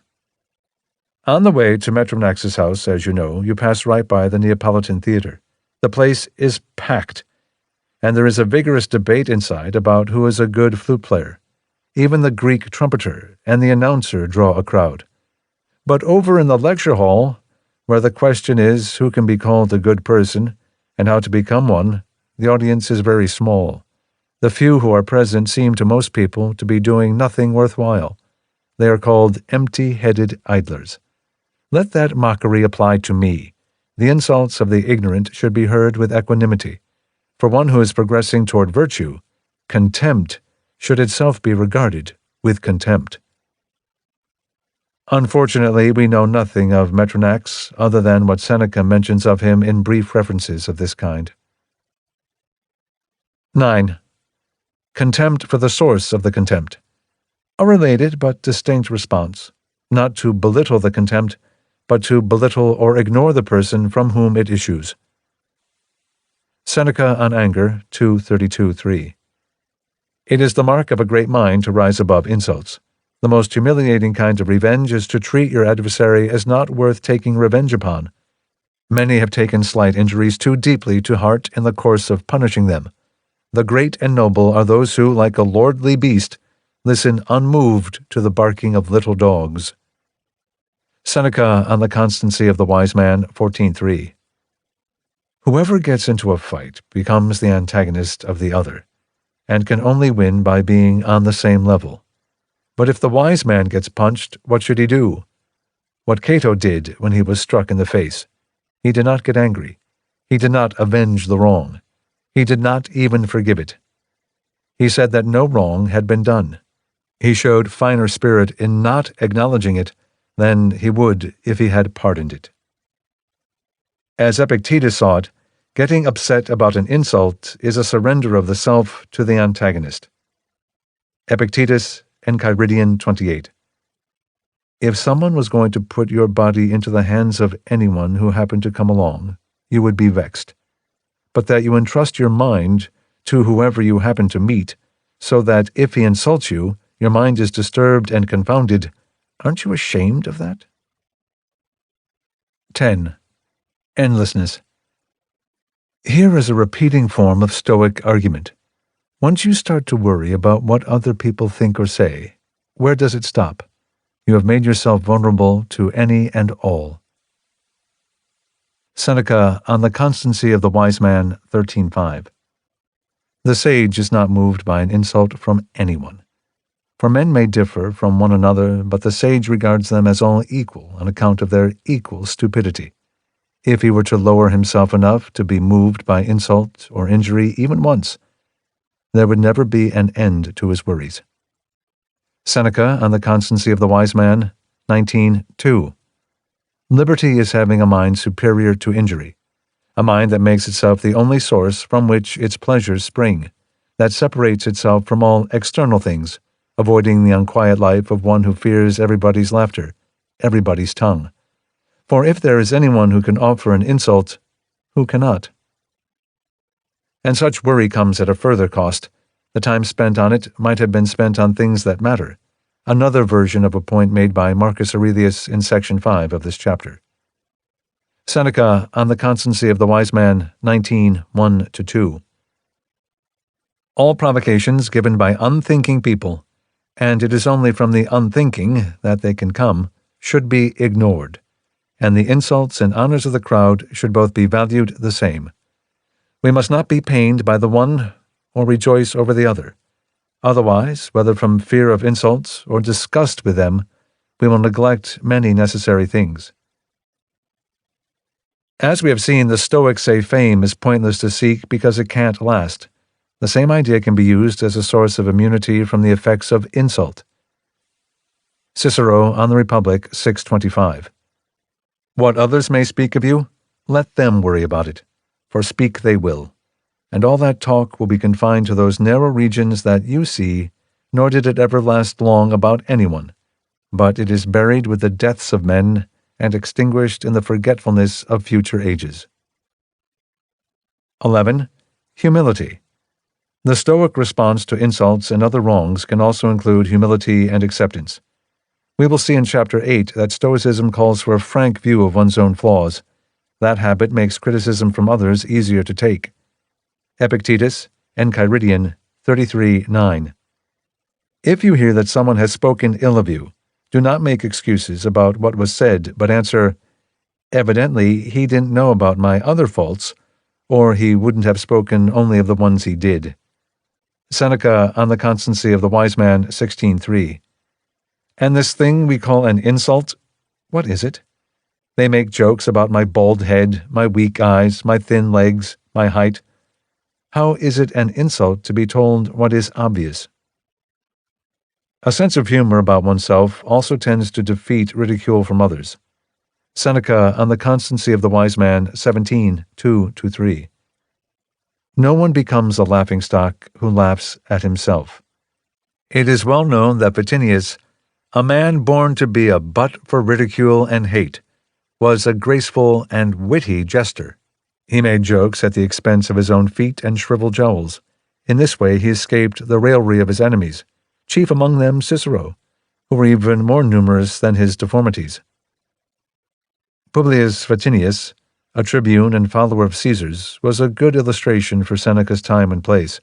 Montaigne preferred a different one for his own. Montaigne, of Presumption, 1580. The lowest walk is the safest. It is the seat of constancy.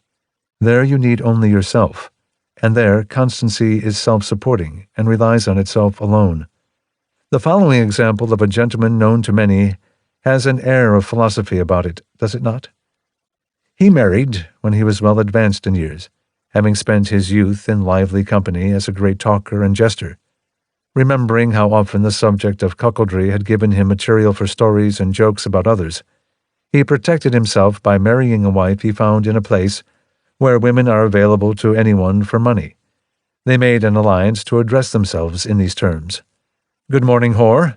Good morning, cuckold." And there was nothing he talked about more often or more openly than this plan of his when entertaining guests in his home. It curbed the private chattering of those who would mock him, and blunted the force of the insult. Stoic uses of humor to dissolve aggression are further considered in Chapter 9, Section 8. 12. Mistakes. But suppose an insult is unjust. In that case, the Stoic regards whoever delivered it not as a bad person, but as mistaken, and as appropriately viewed in the way we look at anyone who blunders, mostly as a pitiful character. Seneca on the Constancy of the Wise Man, 16:3. You need not be a sage to take insults lightly, but merely someone of sense, one who might say, "Do I deserve these things that happen to me? If I deserve them, there is no insult. It is justice. If I don't deserve them, let the one who does the injustice blush. Stoics compare those who commit wrongs or mistakes, or who otherwise have bad judgment, to people with diminished physical capacities. We tend to be forgiving of such impairments. Why shouldn't we have the same attitude toward those who insult us, or otherwise do wrong because their understandings are defective? Seneca on Anger 2:10:1. Mistakes are nothing to get angry about. What now? Should we be angry with those whose footsteps falter in the dark? With the deaf when they don't listen to orders? With children because, neglecting a proper attention to their duties, they watch the games and silly jokes of their fellows? Do you want to be angry with those who are weary because they are sick and growing old? Epictetus, Discourses 1:18, 5-7. So this robber, this adulterer, shouldn't they have been destroyed? Not at all, but rather ask this. This man who has been misled and deceived about the most important things, who has been blinded, not in his vision, the ability to distinguish white from black, but in his judgment, the ability to distinguish good from evil. Shouldn't we destroy him? If you put it this way, you will see how inhumane your question is. It is like saying, this blind man, shouldn't he be destroyed? This deaf mute? Montaigne, of the Art of Conference. Why is it that we are not stirred up when we meet someone whose body is disfigured or disabled, yet cannot tolerate a deformed mind without being enraged? Such vicious severity reflects more on the critic than on the defect. Or indeed, the one who gives an insult or does some other form of wrong may be infirm in some ways that are common to all of us. Seneca on Anger 2:10:1-2. Among the other misfortunes of humanity there is this one too, a darkness of our minds, not so much a compulsion to go wrong as a desire to do so. Lest you be angry with men individually, you must pardon mankind as a whole. You must grant indulgence to the human race. Seneca on Anger 2:10:4. On an individual soldier, a general severity may be unleashed, but pardon is unavoidable when the whole army deserts. What takes away the wise man's anger? The multitude of wrongdoers. He knows how unjust and how dangerous it is to be angry with vice that is widespread. A last perspective. If you receive an insult that is wrongful, you may consider it to have been directed at someone else, the person you were thought to be. It was a case of mistaken identity. This was Joseph Addison's interpretation of the Stoic stance in a paraphrase of Epictetus that he devised. Addison, The Spectator, number 355, 1712. Does a man reproach thee for being proud or ill-natured, envious or conceited, ignorant or detracting? Consider with thyself whether his reproaches are true. If they are not, consider that thou art not the person whom he reproaches, but that he reviles an imaginary being, and perhaps loves what thou really art, though he hates what thou appearest to be. If his reproaches are true, if thou art the envious, ill-natured man he takes thee for, give thyself another turn, become mild, affable, and obliging, and his reproaches of thee naturally cease. His reproaches may indeed continue, but thou art no longer the person whom he reproaches. Compare these anecdotes that Montaigne relates, which he borrows and condenses from the writings of Plutarch and Diogenes Laertius. Montaigne upon some verses of Virgil, 1580. When Archelaus, king of Macedonia, was walking along the street, someone dumped water on him. The king's attendant said that he should punish the man. Ah, but he did not dump the water on me, the king replied, but on the man he thought I was. When Socrates was told that people spoke ill of him, he said, Not at all. There is nothing in me of what they say. 13. Empathy and forgiveness. Beyond viewing antagonists as disabled by bad judgment, the Stoic meets them with empathy. This starts with the idea that those who give offense are seeking to do right by their own lights. Nobody wants to be wrong. Marcus Aurelius, Meditations 763. Every soul is deprived of truth against its will, and is likewise deprived against its will of justice, self-control, kindness, and everything of the kind. It is necessary to keep this in mind always, because it will make you milder toward everyone else. The philosopher he quotes is Plato in the Sophist, 228c, or perhaps Epictetus, who once quoted that passage from Plato. Epictetus himself, Epictetus, Enchiridion 42. Whenever someone does you a wrong, or speaks ill of you, remember that he is doing what he thinks is proper. He can't possibly be guided by what appears right to you, but only by what appears right to him. So if he sees things wrongly, he is the one who is hurt, because he is the one who has been deceived. Starting from this reasoning, you will be mild toward whoever insults you. Say each time, "So it seemed to him." The Stoic tries more specifically to understand what thoughts caused another to offer an insult or attack, and to be generous in interpreting them and in responding. Maybe you and your adversary are not so different. Marcus Aurelius, Meditations 7:26.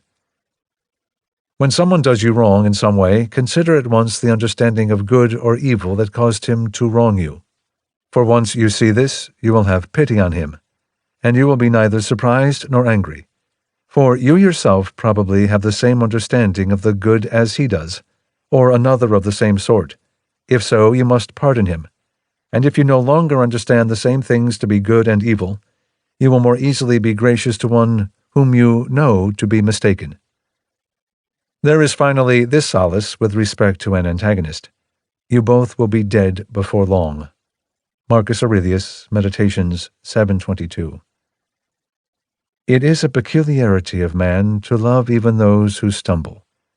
This happens when it occurs to you that they are kinsmen, that they do wrong through ignorance and without intent, that in a little while you will both have died, and above all, that he has done you no harm, for he has not made your ruling faculty any worse than it was before. Seneca on Anger, 3:43, 2-3. At the morning shows, in the arena, we sometimes see a fight between a bull and a bear tied together. After they have roughed each other up, there's someone waiting to finish them off. We do the same thing. We provoke someone tied to us, though a speedy end hangs over both the victor and the vanquished. Let us rather spend what little time remains in peace and calm. Let our corpse be hateful to no one. The cry of fire in the neighborhood has often broken up a fight. The arrival of a wild beast has separated a bandit from a traveler. There's no time to struggle with lesser evils once a greater threat appears. Why do we concern ourselves with conflict and plotting?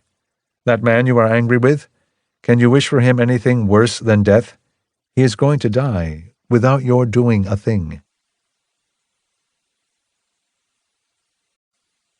Chapter 8. Valuation. This chapter is about another set of misjudgments we commit at our own expense: undervaluing the present, undervaluing time generally, undervaluing other intangible goods, overvaluing ourselves, and misjudging others by seeing our flaws in them. The treatment of these problems next to one another isn't inevitable. The second half of this chapter has little enough to do with the first, but the topics all involve mistakes of the mind that, unlike most of the errors the Stoics talk about in this book, do not involve desire, or fear, or pleasure, or pain. Each is a kind of misjudgment about value. Some teachings of the Stoics are found in other traditions as well. This chapter shows some prominent examples. One of them is appreciation of the present. The Stoics mean to correct our preoccupation with the past and future. They regard the time we pour into memories, hopes, and fears to be mostly ill-spent, though not always, as we shall see. They also regard us as unconscious of the value of time generally. We give it away lightly, and waste it with less alarm than we waste money, though time is more valuable in the end. The Stoics' analysis of time resembles their more general view of intangible costs and benefits, which this chapter will consider as well. We overrate money and undervalue time, just as we overrate material goods and the approval of others, while undervaluing the gains we get by foregoing them. Stoics look at many things that way. When something bad seems to happen, it often has quiet compensations. Exciting opportunities, to the contrary, tend to be costlier than they first seem once their consequences, visible and not, have all been noticed and weighed. Grasping all this helps the Stoic toward an even keel in both circumstances. Our errors of valuation continue with respect to ourselves and others. We overlook faults in ourselves, but find them easily in those around us. Recognizing this is an encouragement to forgiveness. What another has done that annoys you is probably no worse than what you have done on another day. But the point is also subtler. We condemn in others precisely what we detest but cannot see in ourselves. We project our faults onto them. So the Stoic works hard for self-knowledge and makes unhesitant confessions of weakness.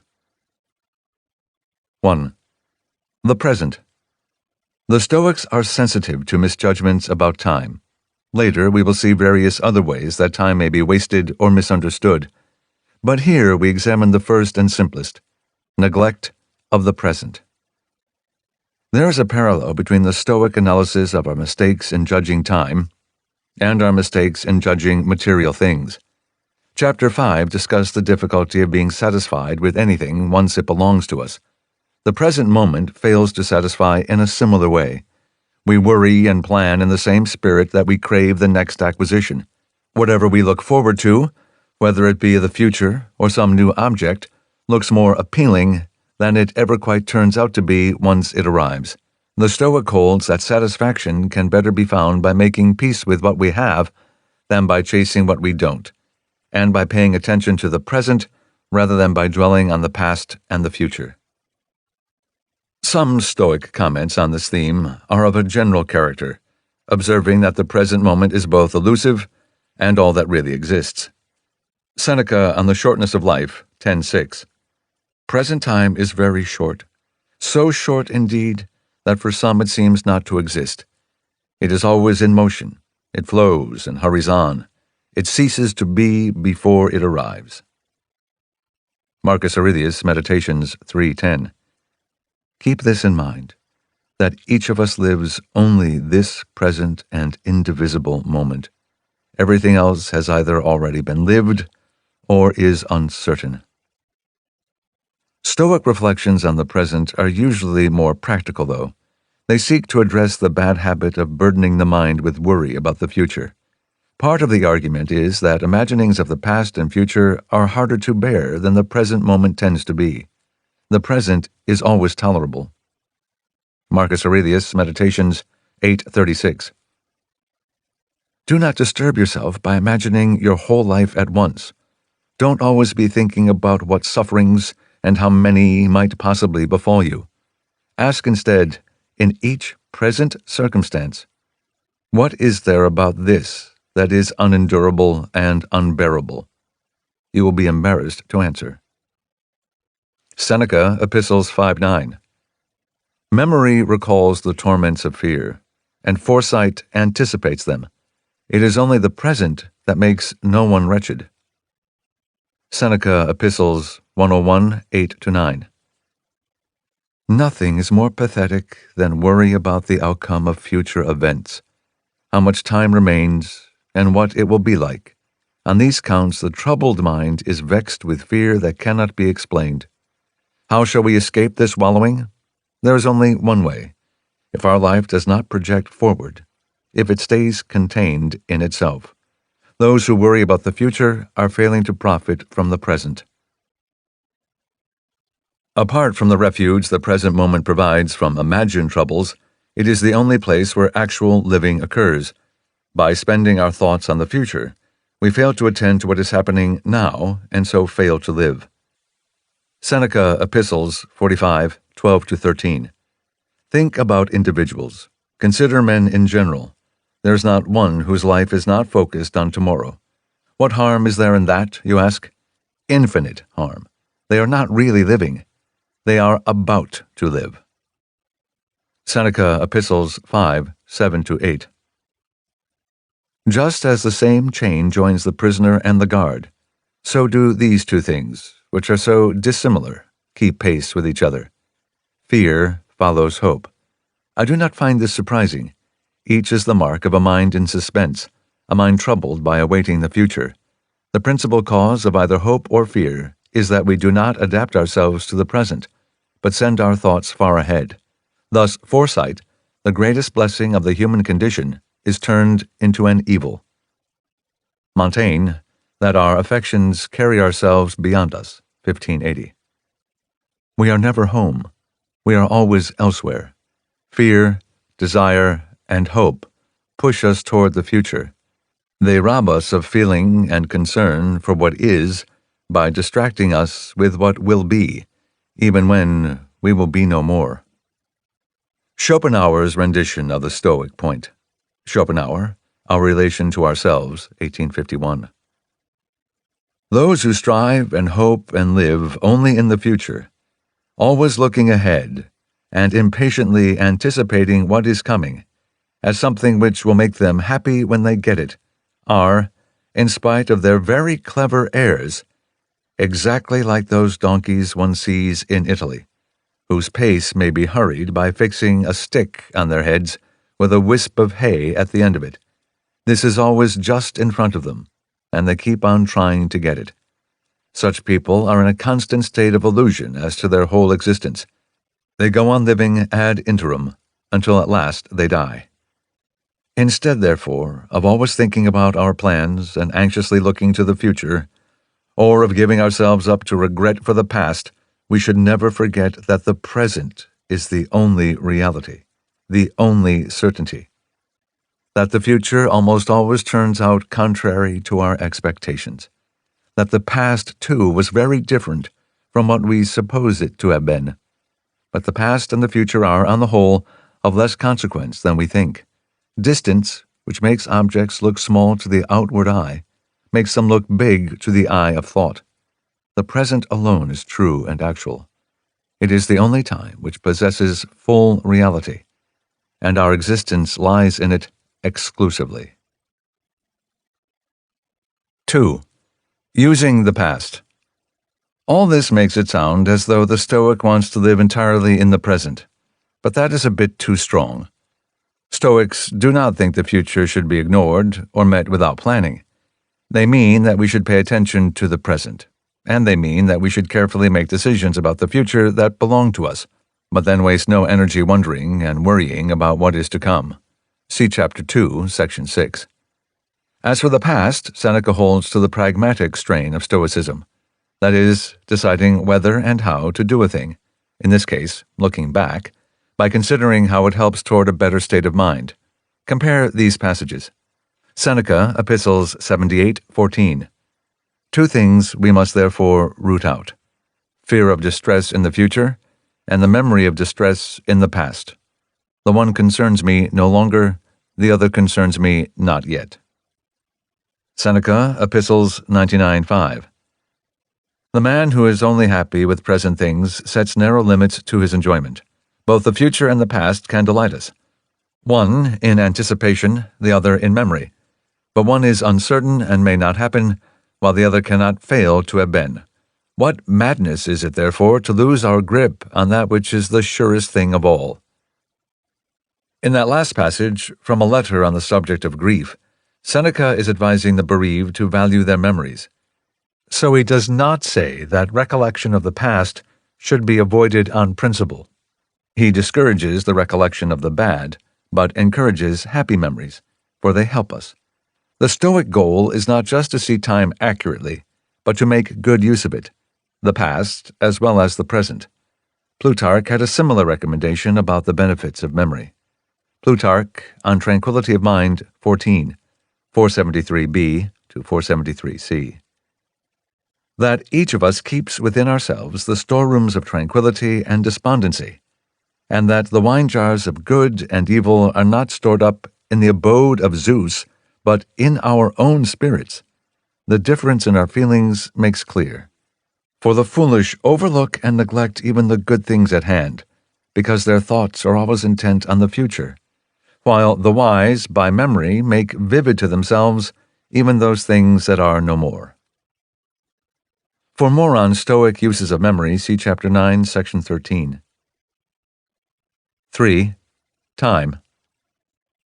On a Stoic view, we fail to see the significance not only of the present moment, but of time in general. Seneca thought that most of us are barely conscious of its passage. Seneca Epistles 49, 2-3. It was just a moment ago that I sat as a lad in the school of the philosopher Stoic. Just a moment ago that I began to argue cases in the courts. Just a moment ago that I lost the desire to argue them. Just a moment ago that I lost the ability. The swiftness of time is infinite, something that appears more clearly to people looking backwards. It escapes the notice of those focused on the present. So gentle is the passage of its headlong flight. Do you ask the reason?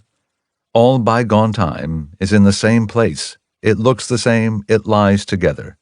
Everything falls into the same abyss. Stoic was a philosopher originally from Alexandria, and, along with Attalus, another of Seneca's early teachers. He was an instructor in the school of Sextius, which blended Stoic and Pythagorean thought. Seneca on the Shortness of Life, 9:5. Even as conversation or reading or deep thought on some subject beguiles travelers, and they find that they have reached the end of their journey before realizing that they were approaching it, just so with this unceasing and most swift journey of life, which we make at the same pace, whether waking or sleeping. Those who are preoccupied become aware of it only at the end. Inattention to time leads to waste of it.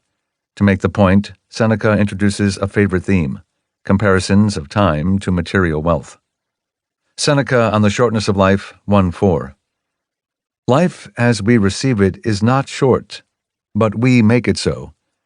Nor do we have any lack of it, but we are wasteful of it. Just as great and princely wealth is scattered in a moment when it comes into the hands of a bad owner, while wealth, however limited, if it is entrusted to a good guardian, increases with use. So our life is amply long for him who orders it properly. Johnson's Variation. Johnson, The Rambler, No. 108, 1751. An Italian philosopher expressed in his motto that time was his estate, an estate indeed which will produce nothing without cultivation, but will always abundantly repay the labors of industry, and satisfy the most extensive desires, if no part of it be suffered to lie waste by negligence, to be overrun with noxious plants, or laid out for show rather than for use. The Italian philosopher Johnson mentions was Girolamo Cardano, 1501 to 1576, who had the phrase Johnson mentions, tempus ager meus, inscribed over the door to his library. Seneca viewed time as the most valuable thing we own, really the only thing, yet we guard it with none of the care we apply to our property. To lose some cash is alarming to anyone. To lose some time is alarming to few. Seneca on the Shortness of Life, 3:1. None will be found willing to distribute their money to others. But among how many others do each of us distribute our lives? Men are tight-fisted in guarding their fortunes, but extravagant when it comes to wasting time, the one thing about which it is right to be greedy. Seneca Epistles 42:7.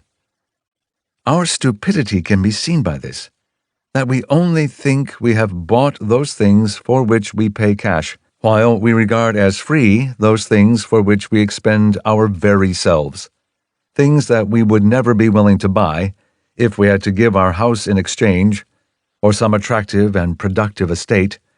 We are fully prepared to attain at the cost of anxiety, danger, lost honor, lost freedom, and lost time, for we treat nothing as cheaper than ourselves.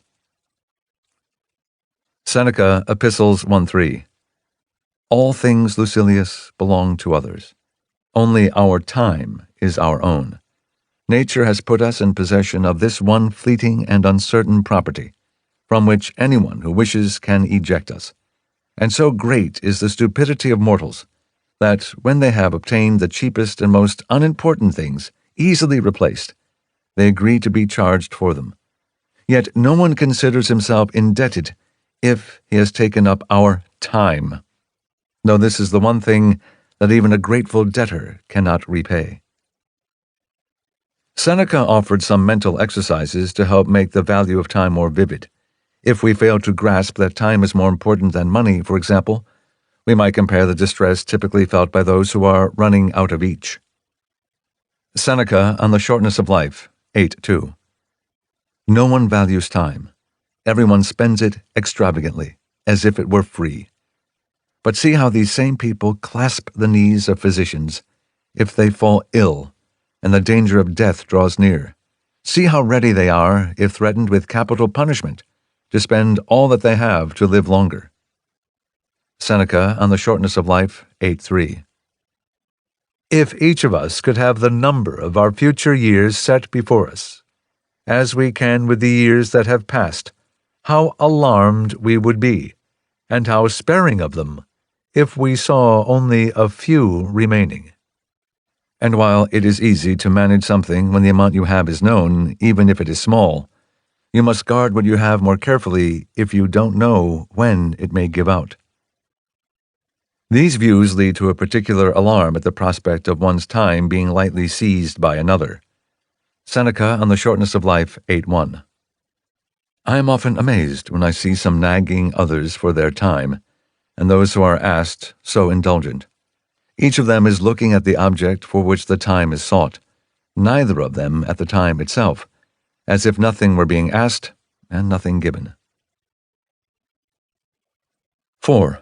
Invisible prices, intangible benefits.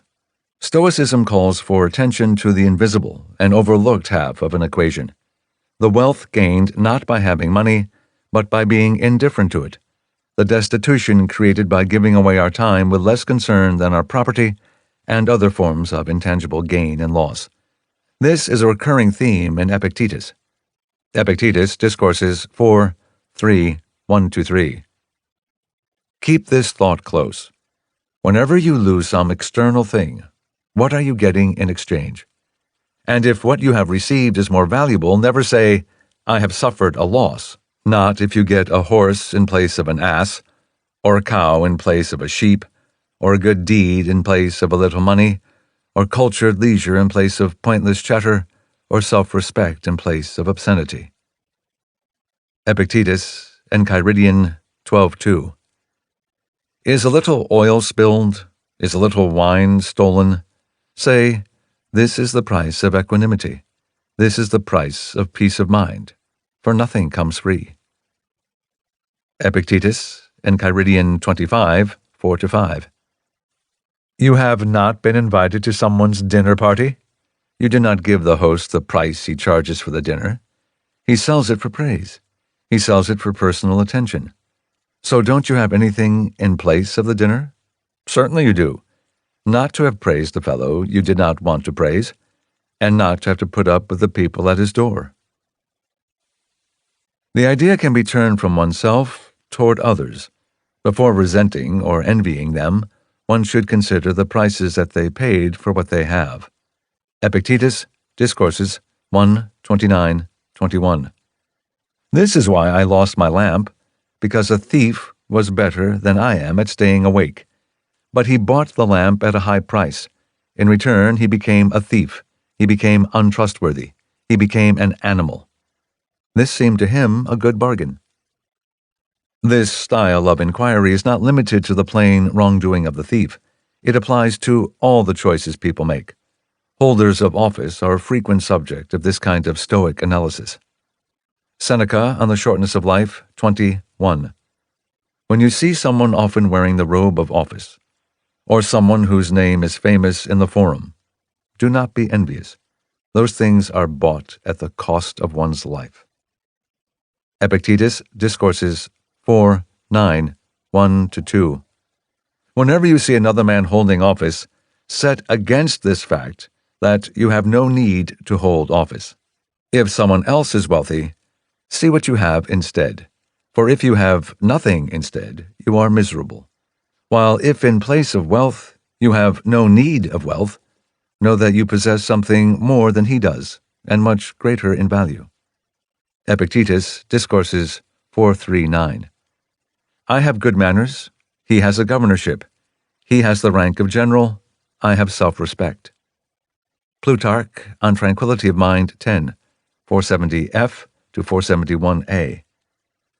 So whenever we hear someone say that our affairs are insignificant and woefully minor because we are not consuls or governors, we may reply, our affairs are splendid, and our life is enviable.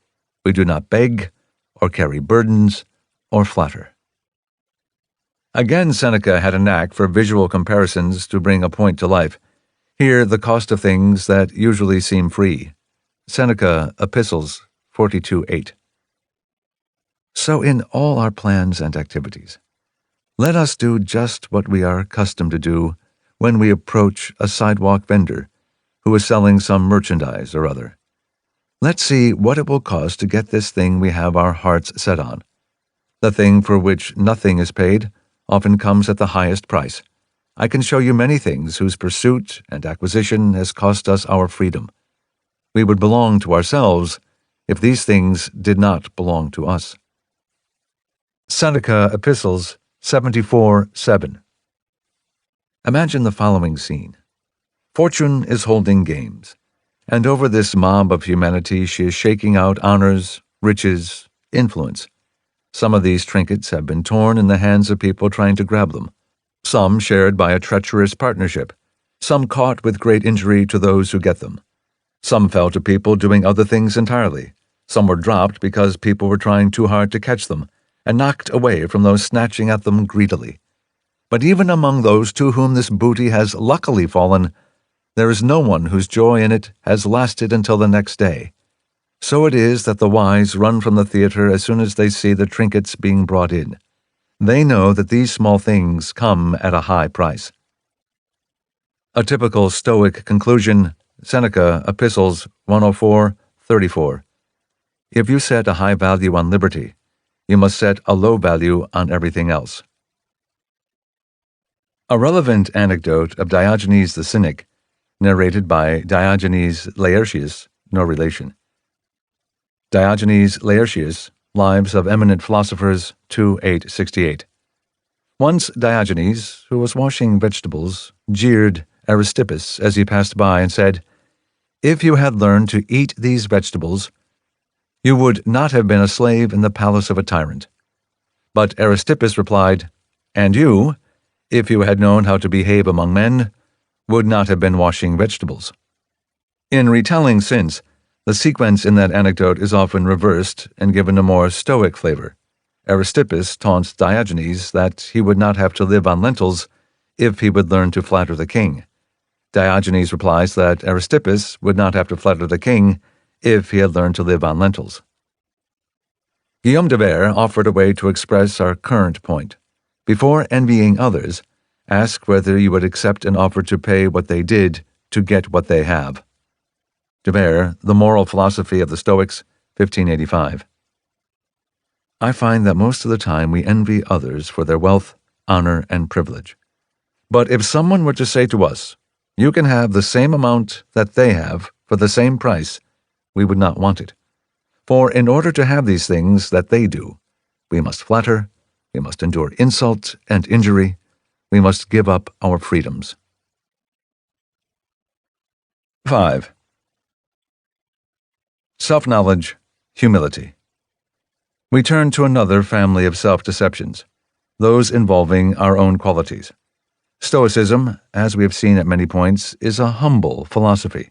It starts with candid assessment of one's own flaws and foolishness. As the Stoic sees it, a confession of weakness is not weakness, it is the way to wisdom. Epictetus, Discourses 2:11-1. The beginning of philosophy, at least for those who take hold of it in the right way, and through the front door, is an awareness of one's own weakness and incapacity when it comes to the most important things. Epicurus expressed the same idea as a maxim. Epicurus in Seneca, Epistles 28:9. The knowledge of error is the beginning of deliverance. Seneca turned the point into a method, prosecution of the self by the self. Seneca, Epistles 28:9-10. He who does not know he is at fault does not wish to be corrected. You must catch yourself in the wrong before you can do better. Some people boast of their faults when they count their vices as if they were virtues. Do you think they intend any remedy? Therefore, establish your own guilt as far as you can. Investigate yourself. Play the part of the prosecutor, then of the judge, only then of the advocate. Offend yourself sometimes. Johnson's version of self-prosecution. Johnson, The Rambler, No. 114, 1751.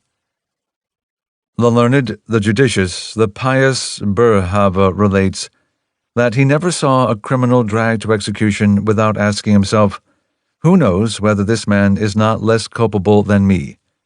On the days when the prisons of the city are emptied into the grave, let every spectator of the dreadful procession put the same question to his own heart. For who can congratulate himself upon a life passed without some act more mischievous to the peace or prosperity of others than the theft of a piece of money? Herman Boerhaave, 1668 to 1738, was a Dutch scientist and philosopher, and is often considered a founder of modern medicine. 6. Love of self. Against the efforts at self-examination just endorsed, Stoics identify a countervailing force, love of oneself. We humans habitually overrate ourselves and overlook or excuse our own shortcomings. Seneca on Anger, 2:28-8. The faults of others we keep before our eyes, our own behind our back. Montaigne of Drunkenness, 1580. Every man overrates the offense of his companions, but extenuates his own. Johnson, The Rambler, No. 155, 1751. No weakness of the human mind has more frequently incurred animadversion than the negligence with which men overlook their own faults, however flagrant, and the easiness with which they pardon them, however frequently repeated. These tendencies can be reduced to more particular mistakes they cause us to commit, such as making self-serving excuses and assignments of blame. Seneca, Epistles 50:3-4. None of us recognizes that we ourselves are greedy or covetous, but while the blind at least ask for a guide, we wander around without one, saying, "I'm not ambitious, but there's no other way to live in Rome. I'm not extravagant, but the city itself requires a significant outlay. It's not my fault that I'm irritable, that I haven't yet decided on a settled way of life. That's just my youth." Why do we fool ourselves? Our evil is not on the outside. It is within us. It is seated in our vitals. And it is that much harder to attain health when we do not know we are sick. Or using double standards. Seneca on Anger, 2:31-3. Why then are we upset by the wrongs done to us by our enemies? Because we did not expect them, or at least not wrongs so serious. This is the result of undue love of self. We think we should remain untouched even by our enemies. Each of us has within himself the royal mindset, license for what he does, but not for what is done to him. Seneca on Anger, 3:12-3. Let us put ourselves in the place of the person with whom we are angry. From that point of view, we see that our anger comes from an unwarranted opinion of ourselves. We are unwilling to bear what we ourselves would have been willing to inflict. Or being susceptible to flattery. Seneca, Epistles 59:11. Our principal hindrance is that we are so easily satisfied with ourselves. If we come across someone who says that we are good men, that we are wise, that we are upright, we acknowledge the accuracy of the description. We are not content with moderate praise. Whatever shameless flattery heaps upon us, we accept as our due. We agree with those who maintain that we are the best and wisest of all, though we know they are greatly given to lying. Schopenhauer, The Wisdom of Life, 1851. If you stroke a cat, it will purr, and, as inevitably, if you praise a man, a sweet expression of delight will appear on his face, and even though the praise is a palpable lie, it will be welcome, if the matter is one on which he prides himself. On the stubbornness of the tendency. Seneca, Epistles 53:8. Why does no one confess his faults? Because he is still in their power. You tell your dreams when you are awake. To confess your faults is the mark of a sound mind. Montaigne made a similar point about why it is so hard to catch our own misjudgments. Our limited capacities prevent us from perceiving our limited capacities. Montaigne, Of Presumption, 1580. It is commonly said that good sense is the gift nature has distributed most fairly among us, for there is no one who is unsatisfied with the share he has been allotted. And isn't that reasonable enough? For whoever saw beyond this would see beyond his sight.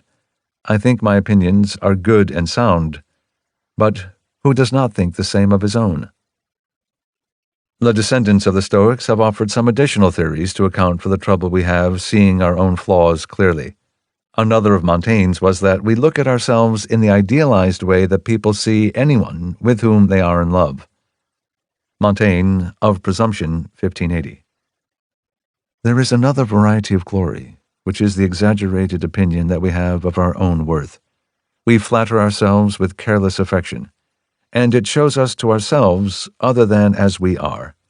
It is like the passionate love that lends beauty and grace to whatever subject it embraces, and makes those who are caught up in it, by their disturbed and disordered judgments, regard what they love as other and more perfect than it is.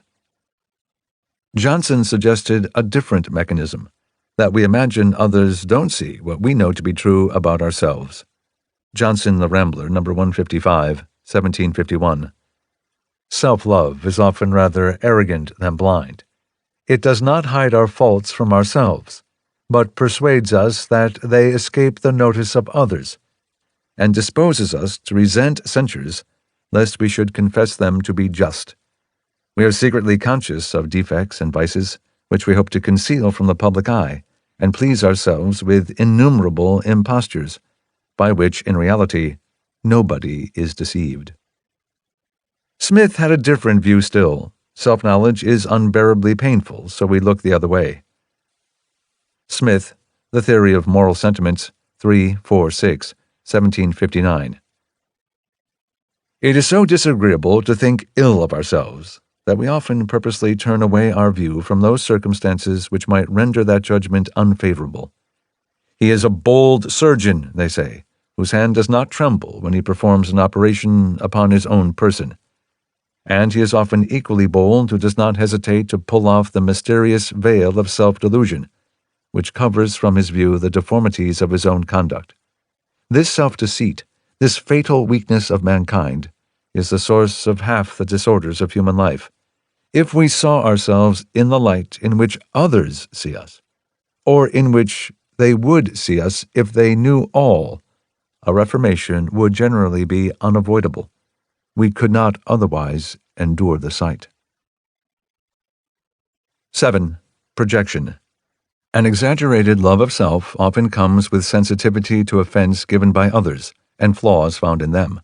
The Stoics have a particular interest in one feature of this last tendency, the inclination to fault others for what is at least as objectionable in ourselves.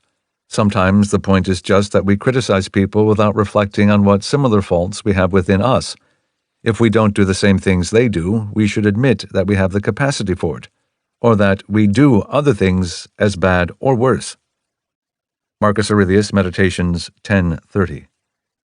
Whenever you take offense at someone else's fault, turn immediately to find the fault most similar in yourself, such as attachment to money, or pleasure, or reputation, or whatever it might be. In seeing this, you will quickly forget your anger. It will occur to you that he was forced to act that way, for what else could he do? Seneca on Anger 2:28-6.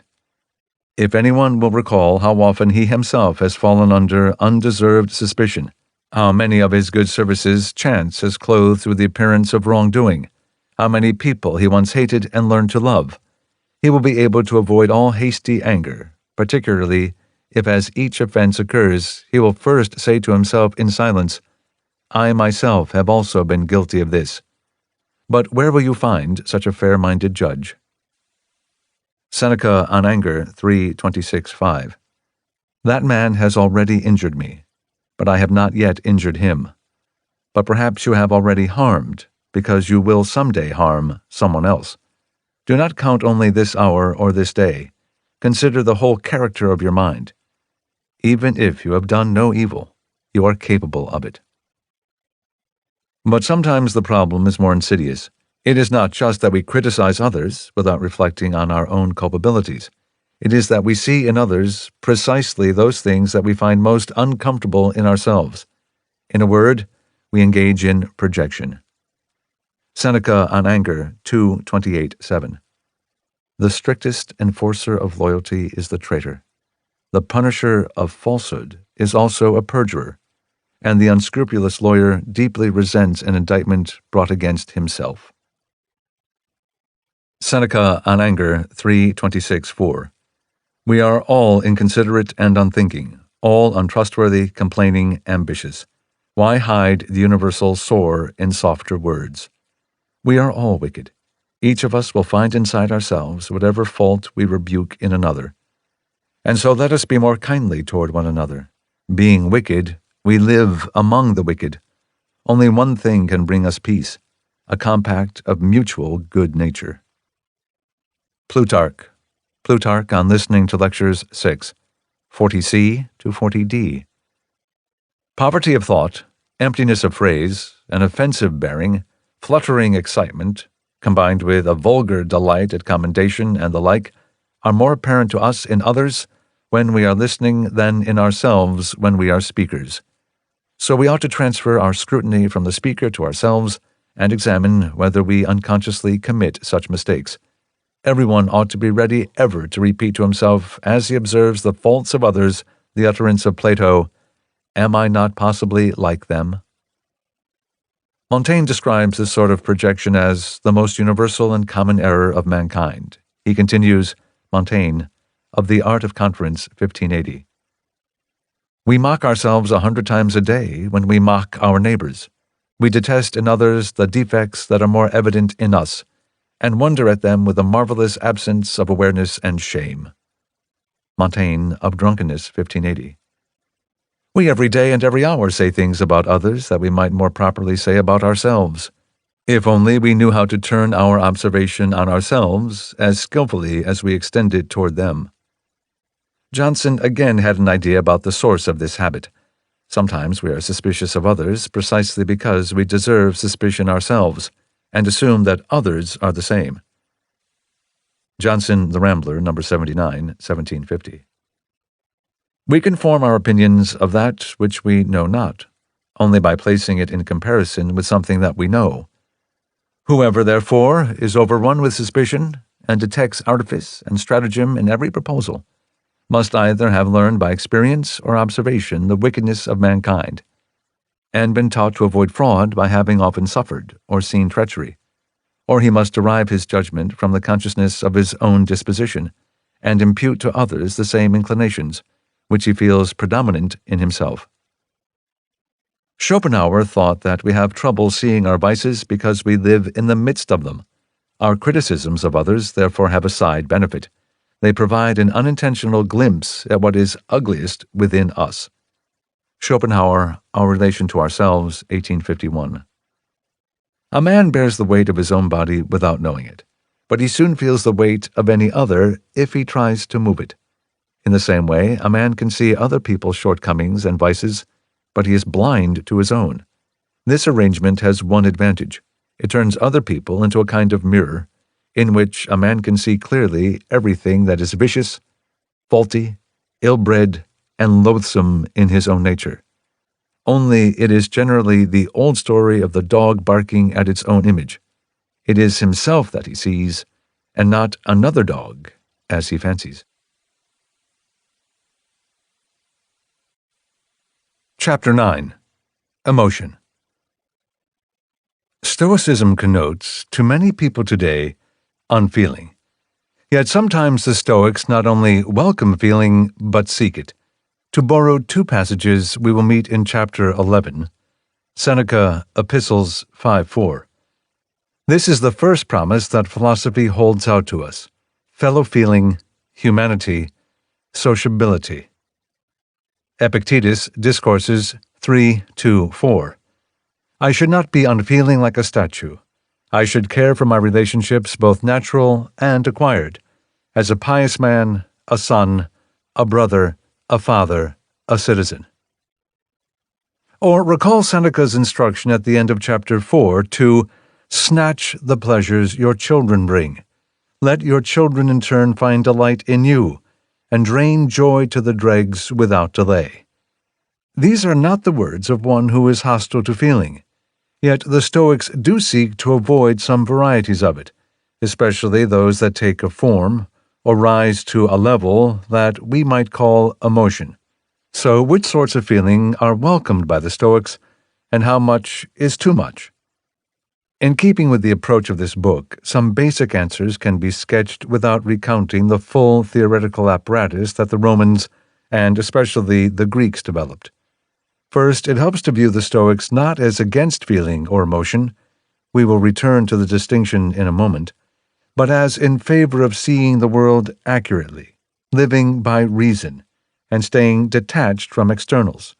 Feelings and emotions, any inner states, are unwanted to the extent that they interfere with those aims. Sometimes they do. Someone who is furiously angry is probably not making clear judgments, and an ill-advised attachment is probably the basis of the fury. The fellow feeling Seneca endorses above is different, because it does not unseat reason, and does not involve an illusion or an attachment to any external. Those are the best measures of whether a feeling is more than a Stoic would welcome. Has the happiness of whoever has the feeling come to depend on the subject of it? Does the feeling blur the vision, causing the holder of it to make misjudgments? If these questions can be answered in the negative, there is no need to disparage a state of feeling or any similar state on Stoic grounds. It is useful to have simple words to refer to the distinction just explained between a state of inner upheaval that involves attachment to externals or that threatens the priority of reason, and a state that doesn't have those properties. We do not have ready-made English terms for that difference. For the sake of convenience, I will sometimes refer to the first state as an emotion and the second as a mere feeling. There are modern definitions of emotion and feeling to which this usage does not conform. I don't mean to controvert those other definitions or create confusion about them. The words are only used here as rough placeholders for the practical difference sketched above, which is important to the Stoics. Next, the Stoics, at least the late ones, this chapter belongs mostly to Seneca, are more realistic than their reputation sometimes suggests. Seneca does not begrudge surges of feeling, tears, trembling, lusts, so long as reason is able to get them under control. They are considered physical impulses, and he accepts that grief is inevitable after a loss. He dismisses doubts on that point as quickly as any non-Stoic would. The Stoic's aim, as he sees it, is to avoid making natural grief worse by talking to ourselves unhelpfully about it, and taking our cues from convention. These are humane counsels. If they would cause some to say that Seneca was an insufficiently pure Stoic, let us be content with the philosophy in its impure form. An essay in Chapter 13 provides some further discussion of these themes. It suggests that the Stoic tries to respond to events in a manner similar to what would be expected of anyone after long experience with them. The kind of response you might have after encountering the occasion for it 1,000 times. The result is not an uncaring or unfeeling attitude, though it will probably not involve much emotion. It is the posture of the veteran. This chapter starts with some Stoic analysis of emotions in general, then turns to 3 of them in particular: fear, anger, and grief. Stoicism offers ways of coping with all 3, and those methods can be carried over easily enough to emotions of other kinds. 1. Inevitabilities.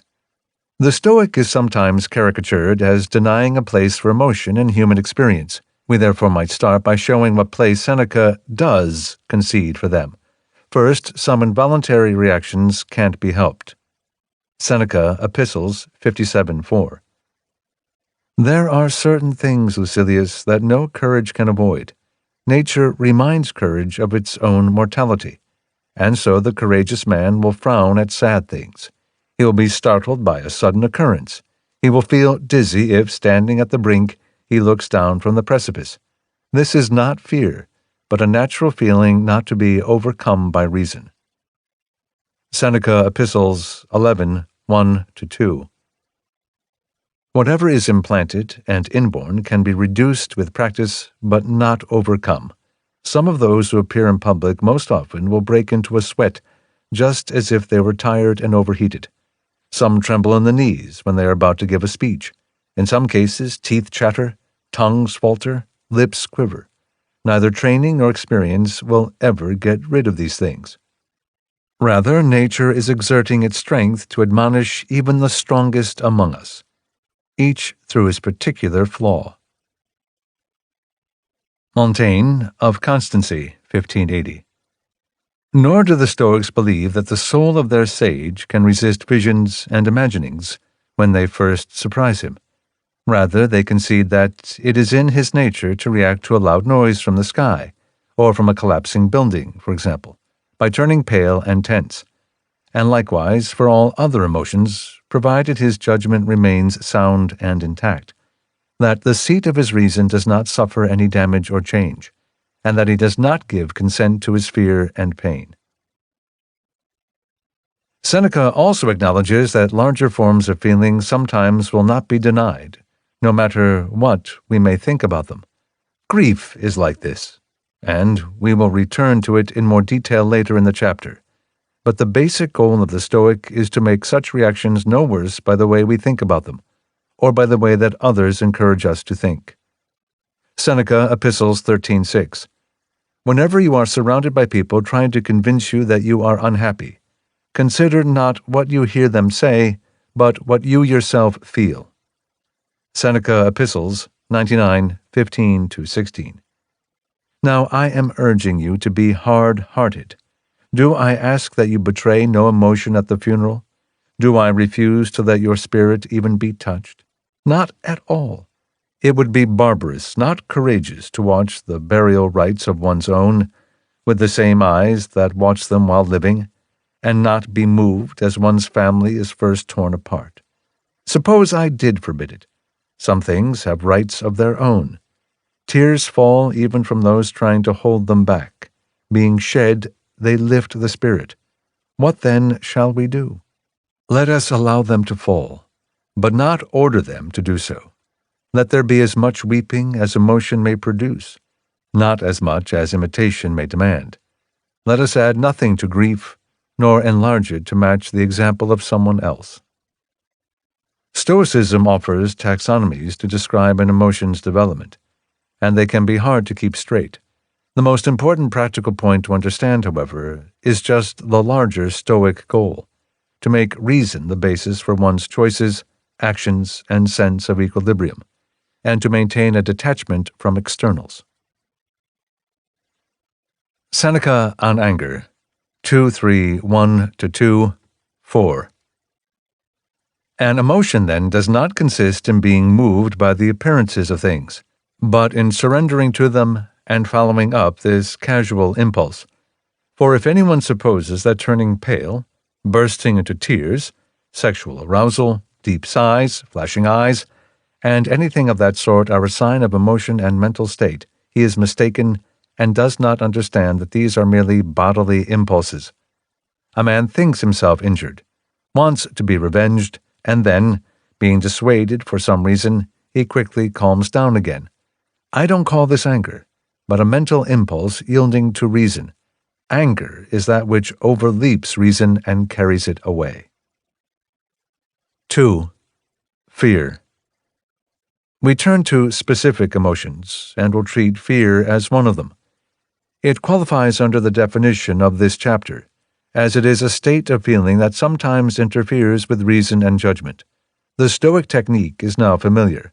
Identify the foolishness in a certain state of mind or way of reacting to the world, then suggest rational ways to reform it.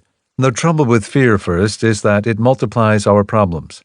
If something will be bad when it arrives later, we increase its effects when we pull them into the present by fearing them. Why suffer twice? Seneca Epistles 74:32-34. If foolishness fears some evil, it is burdened by the anticipation of it. just as if the evil had already come. What it fears lest it suffers already through fear. What then is more insane than to be tortured by things yet to be, not to save your strength for actual suffering, but to summon and accelerate your wretchedness? You should put it off if you cannot be rid of it. And fear does more than bring misfortunes forward. It tends to overdraw them. Seneca Epistles 13:4-5. There are more things, Lucilius, that frighten us than affect us. We suffer more often in conjecture than in reality. We magnify our sorrow, or we imagine it, or we get ahead of it. In addition to causing us to endure twice, or many times, what might have been endured once, fear spoils the enjoyment of the present. The pain of whatever is coming is not here yet, so we can't feel it unless we impose it on ourselves by thinking about it. As discussed in the previous chapter, meanwhile, what is here is probably bearable. Seneca Epistles 98:6. It is ruinous when a mind is worried about the future, wretched before its wretchedness begins, anxious that it may forever hold on to the things that bring it pleasure. For such a mind will never be at rest, and in awaiting the future it loses sight of what it might have enjoyed in the present. The fear of losing a thing is as bad as regret at having lost it. Seneca Epistles 74:34. Bygone things and things yet to be are both absent. We feel neither of them, and there is no pain except from what you feel. Fear also makes us worse off by causing us to think and do foolish and cowardly things. Epictetus Discourses 2:1-8. Well, then we act like a deer. When they are frightened and flee the feathers that the hunters are waving at them, where do they turn? Toward what place of safety do they retreat? Into the nets. They are destroyed by confusing what should be regarded with fear with what might be regarded with confidence. Montaigne recounted a long series of similar disasters involving people whose fears drove them into error and disgrace. His conclusion, Montaigne of Fear, 1580. What I fear the most is fear. Finally, fear and other emotions tend to accumulate once they get going. That is why Seneca is a skeptic about the possibility of indulging emotions moderately. Seneca Epistles 85:9.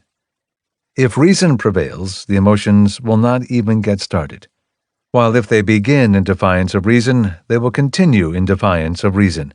It is easier to stop their beginnings than to control them once they gather force. This moderation is therefore deceptive and useless. We should regard it in the same light as if someone should recommend being moderately insane or moderately sick. Stoicism thus regards fear as akin to a sickness or form of enslavement. The conquest of it is a great priority for the philosopher. Seneca Epistles 13:13. Even when there is nothing wrong, nor anything sure to go wrong in the future, most mortals exist in a fever of anxiety. Epictetus Discourses 2:1-24. No one who is afraid or distressed or troubled is free, and whoever is released from distress and fear and trouble is in the same way released from slavery. 3. Antidotes to fear. Rational scrutiny. From a Stoic perspective, fears are opinions about what is to come. Those opinions can be reduced to a series of things that the fearful person must believe, even if they aren't conscious or articulate.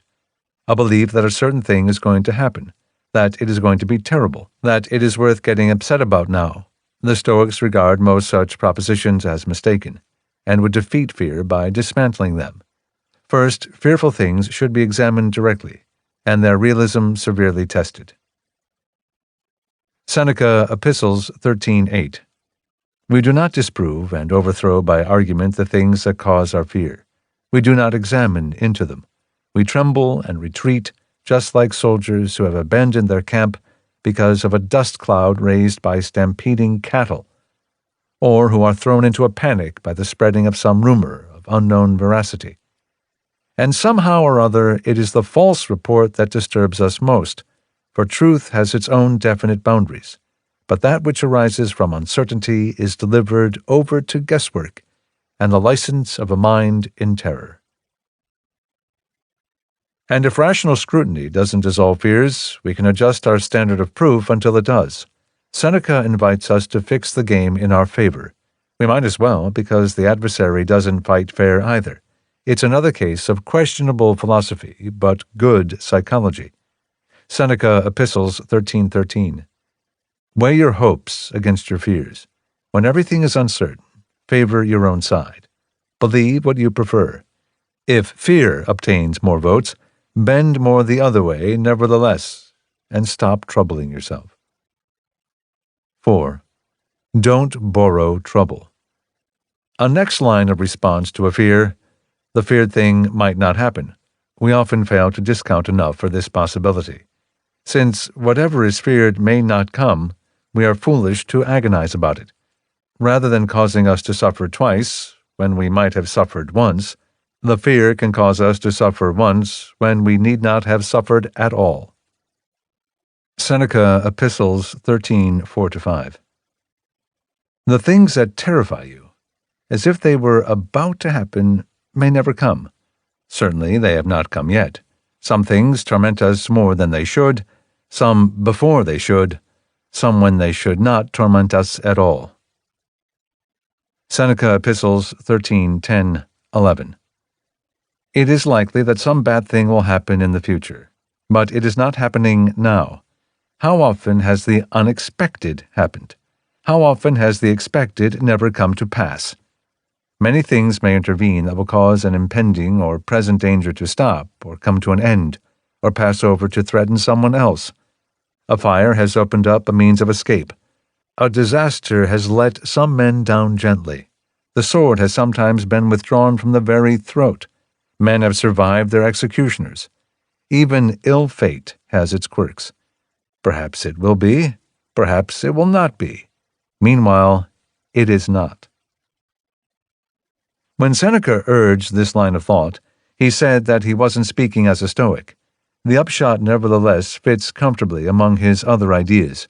Still, it is one of the points in this book that the purist may regard as a teaching of a Stoic, rather than as a Stoic teaching. Schopenhauer, Our Relation to Ourselves, 1851. Only those evils which are sure to come at a definite date have any right to disturb us. And how few there are which fulfill this description. For evils are of two kinds. Either they are possible only, at most probable, or they are inevitable. Even in the case of evils, which are sure to happen, the time at which they will happen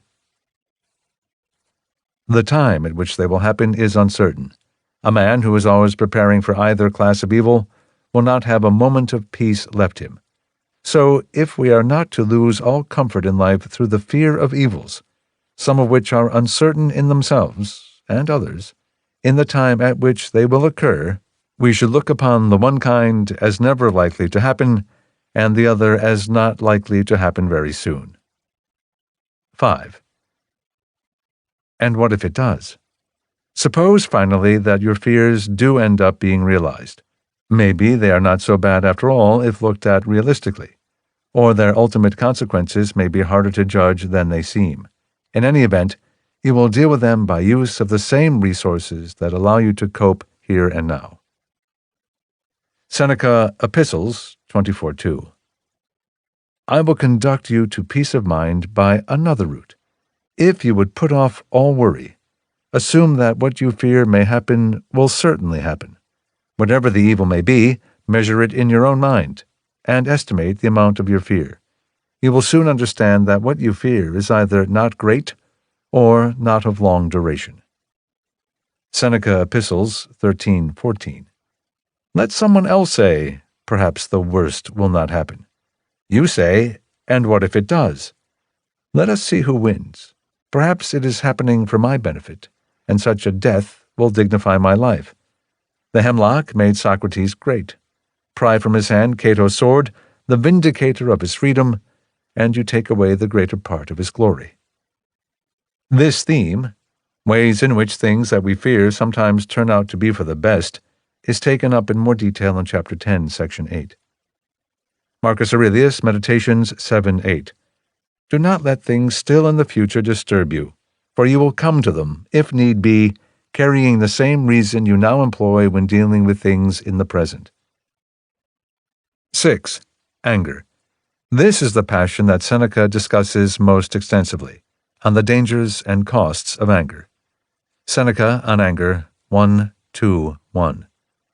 If you will look at the effects of anger, and at the harm it has done, no plague has been more costly to mankind. You will see slaughters and poisonings, the mutual vileness of litigants, the downfall of cities, and the destruction of entire nations. Princes sold into slavery at auction, houses put to the torch, fires not confined within city walls, but vast stretches of countryside aglow with enemy flame. Seneca on Anger 1:18:2. Reason considers nothing but the question at issue. Anger is moved by trifling things that lie outside the case: an overconfident demeanor, a voice too loud, unrestrained speech, over-refined attire, over-solicitous advocacy, popularity with the public. Anger is inflamed by all of them. Many times it will condemn the accused because it hates his lawyer. Even if the truth is piled up before its very eyes, it loves error and upholds it. It refuses to be convinced and counts persistence in what is wrongly begun to be more honorable than penitence. Seneca Epistles 18:15. Great anger ends in madness, and therefore anger is to be avoided, for the sake not of moderation, but of sanity. Anger may have been of special interest to Seneca because its destructive potential was on such lavish display during his times. He writes, for example, of the wrath of Vedius Pallio. When angry with his slaves, Vedius fed them to his lampreys, a species of toothed, eel-like, blood-sucking fish that was a popular delicacy in Rome. We met them in passing in Chapter 5. The Emperor Augustus was a guest when one of Vedius's slaves was ordered to be killed in this way for breaking a crystal cup. According to Seneca, Augustus ordered that the slave's life be spared, and that Vedius's other cups be broken in front of him. Seneca, if he were here to do so, might cite the decline in the incidence of this sort of problem as some further evidence that the extent and expression of our anger are up to us. 7. Anger as opinion. Anger provides, indeed, a good example of the necessary role of opinion or judgment in forming an emotion. Though anger may take on a life of its own, it begins and is supported by beliefs we hold about the subject of it. One can see this by thinking of any real case of anger, and observing how the emotion tends to change or vanish if it is found to have been based on mistaken beliefs. You think that your goods have been carelessly damaged. They turn out to have been someone else's. You thought something bad was done to you on purpose. You discover that it was an honest mistake. The feelings follow the facts, or rather, your thoughts about the facts. The Stoic views all cases of anger as open to this kind of analysis. Even if the factual details that support the anger aren't wrong in the ways just described, the anger still has to depend on other beliefs too that are certainly mistaken from a Stoic standpoint, such as a belief that the subject is worth getting angry about. Seneca on Anger 2:1-3. There can be no doubt that anger is aroused by the impression that we have been wronged. The question, however, is whether anger follows immediately from that impression and springs up without assistance from the mind, or whether it is aroused only with the mind's cooperation. Our opinion is that it ventures nothing by itself, but acts only with the approval of the mind. For to form the impression of having received an injury and to want to avenge it, and then to couple together the two propositions that one ought not to have been wronged and that one ought to be avenged, this is not a mere impulse of the mind acting without our volition. So a first Stoic remedy for anger, as for other such problems, is a return to Chapter 1. Recognize it as an opinion and let it go. Seneca Epistles 96:1. Still you are indignant and complain, and you don't understand that in all the evils to which you refer, there is really only one, that you are indignant and complain. Seneca Epistles 123, 1. Nothing is heavy if we take it lightly. Nothing need provoke anger if one does not add one's anger to it. Marcus Aurelius, Meditations 11:18. It is not what men do that disturbs us, for those acts are matters of their own control and reasoning, but our opinions of what they do. Take away those opinions, dismiss your judgment that this is something terrible, and your anger goes away as well. 8. Uses of humor. But as we have seen at various earlier points in the book, the Stoics understand that inner disturbances aren't always possible to get rid of in that way. So we have here the same pattern seen in Chapter 7, Section 8, on the handling of insults, a topic closely related to our current one. Beyond treating anger as an opinion to be dropped, the Stoics offer other remedies as well, ways to redirect the mind and substitute better ideas for unproductive ones. One such response to anger is to make light of its cause. A Stoic needs a good sense of humor. Seneca on Tranquility of Mind 15:2. We should bring ourselves to see all the vices of the crowd not as hateful but as ridiculous, and we should imitate Democritus rather than Heraclitus, for the latter, every time he went out into public, used to weep. The former used to laugh.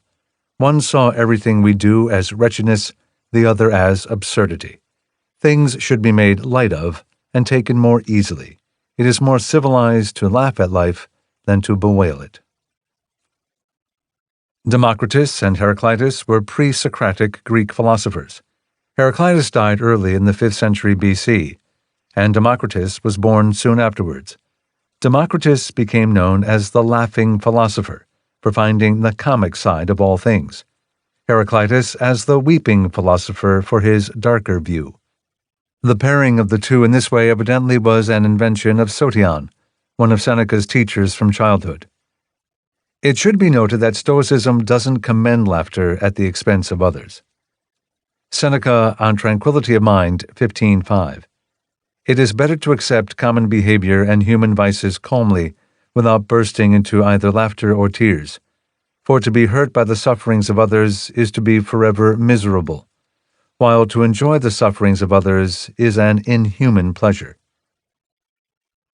It is good humor at the expense of oneself, and about the affronts one receives that is fully endorsed by the Stoic. Self-effacing humor disarms an opponent, and makes the user of it a less appealing target of attack. See Chapter 7, Section 11. Humor has other uses that the Stoics recognize as well. One who manages to be amused by an attack rises above it and diminishes the attacker. Above all, however, and most to our point, humor can cause anger to dissolve. Seneca on the Constancy of the Wise Man, 18:6. Let us look at the examples of those whose forbearance we praise, such as Socrates, who took in good humor the public jests made at his expense, seen on stage in the comedies, no less than when his wife, Xantippe, had doused him with the chamber pot. Antisthenes was taunted with the fact that his mother was a barbarian, being a Thracian. He answered that even the mother of the gods came from Mount Ida in Crete. Seneca on Anger 3:11-2. There are various ways in which anger can be checked. Many things can be turned into a game and a joke. They say that when Socrates once received a blow on the head, he merely said that it was too bad that a man could not tell when he ought to go out wearing a helmet. What matters is not how offense is given, but how it is received. Seneca on Anger 3:38-2. As Cato was arguing a case, Lentulus, that violent partisan, remembered by our fathers, gathered as much thick saliva as he could and spat right in the middle of Cato's forehead. Cato wiped off his face and said, "I'll assure everyone, Lentulus, that they're wrong when they say that you're not worth spit." This last passage involves a pun that does not translate well literally. Cato really told Lentulus that they were wrong to say he had no mouth. It was a play on words in Latin. I've sought to suggest something equivalent in English. Seneca on the consistency of the wise man, 14:1. Some are offended if a hairdresser jostles them. They see an insult in the surliness of a doorkeeper, the arrogance of an attendant, the haughtiness of a valet.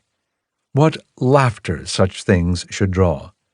With what satisfaction should your mind be filled when you contrast your own peace of mind with the unrest into which others blunder? Seneca on Anger, 3:34, 1-2.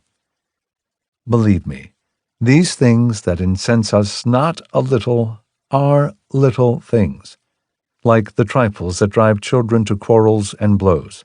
Not one of them, though we take them so tragically, is a serious matter. Not one is important. That is where your anger and madness come from, I tell you. The fact that you attach such value to trifles. 9. Uses of delay. Some simple Stoic advice. Wait before acting when angry. The first essay in Chapter 13 will suggest that Stoicism is a shortcut to the frame of mind created naturally by the passage of time. Here the point is the reverse. Those who can't maintain an even temper by philosophical effort can get there by letting some time go by. Seneca on Anger, 2:29-1. The best corrective of anger lies in delay. Ask this concession from anger at the outset, not in order that it may pardon, but in order that it may judge. Its first assaults are heavy. It will leave off if it waits. And do not try to destroy it all at once. Attacked piecemeal, it will be conquered completely. Plutarch on Controlling Anger, 2, 459f through 460a.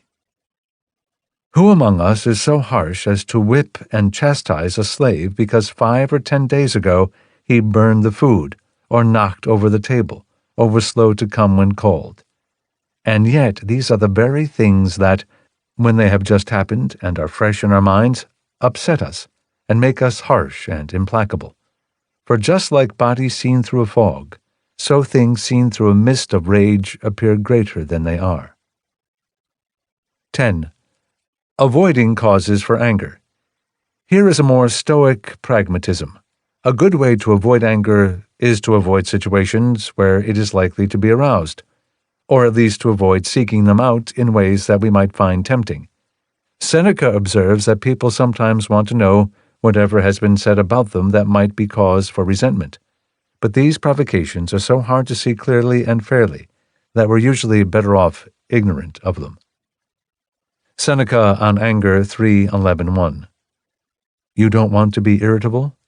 Don't be inquisitive. People who try to find out what has been said about them, who dig up malicious gossip, even if it happened in private, are only upsetting themselves. Our interpretations can make things appear to be insults, when some should be put aside, others laughed at, others forgiven. Seneca praised the self-control of this kind showed by rulers who declined to expose themselves to causes for anger. Seneca on Anger, 2:23-4. The great Julius Caesar displayed the same quality, on showing himself so merciful in victory in the Civil War. When he discovered packets of letters written to Pompey by people who probably belonged to the opposing or neutral party, he burned them.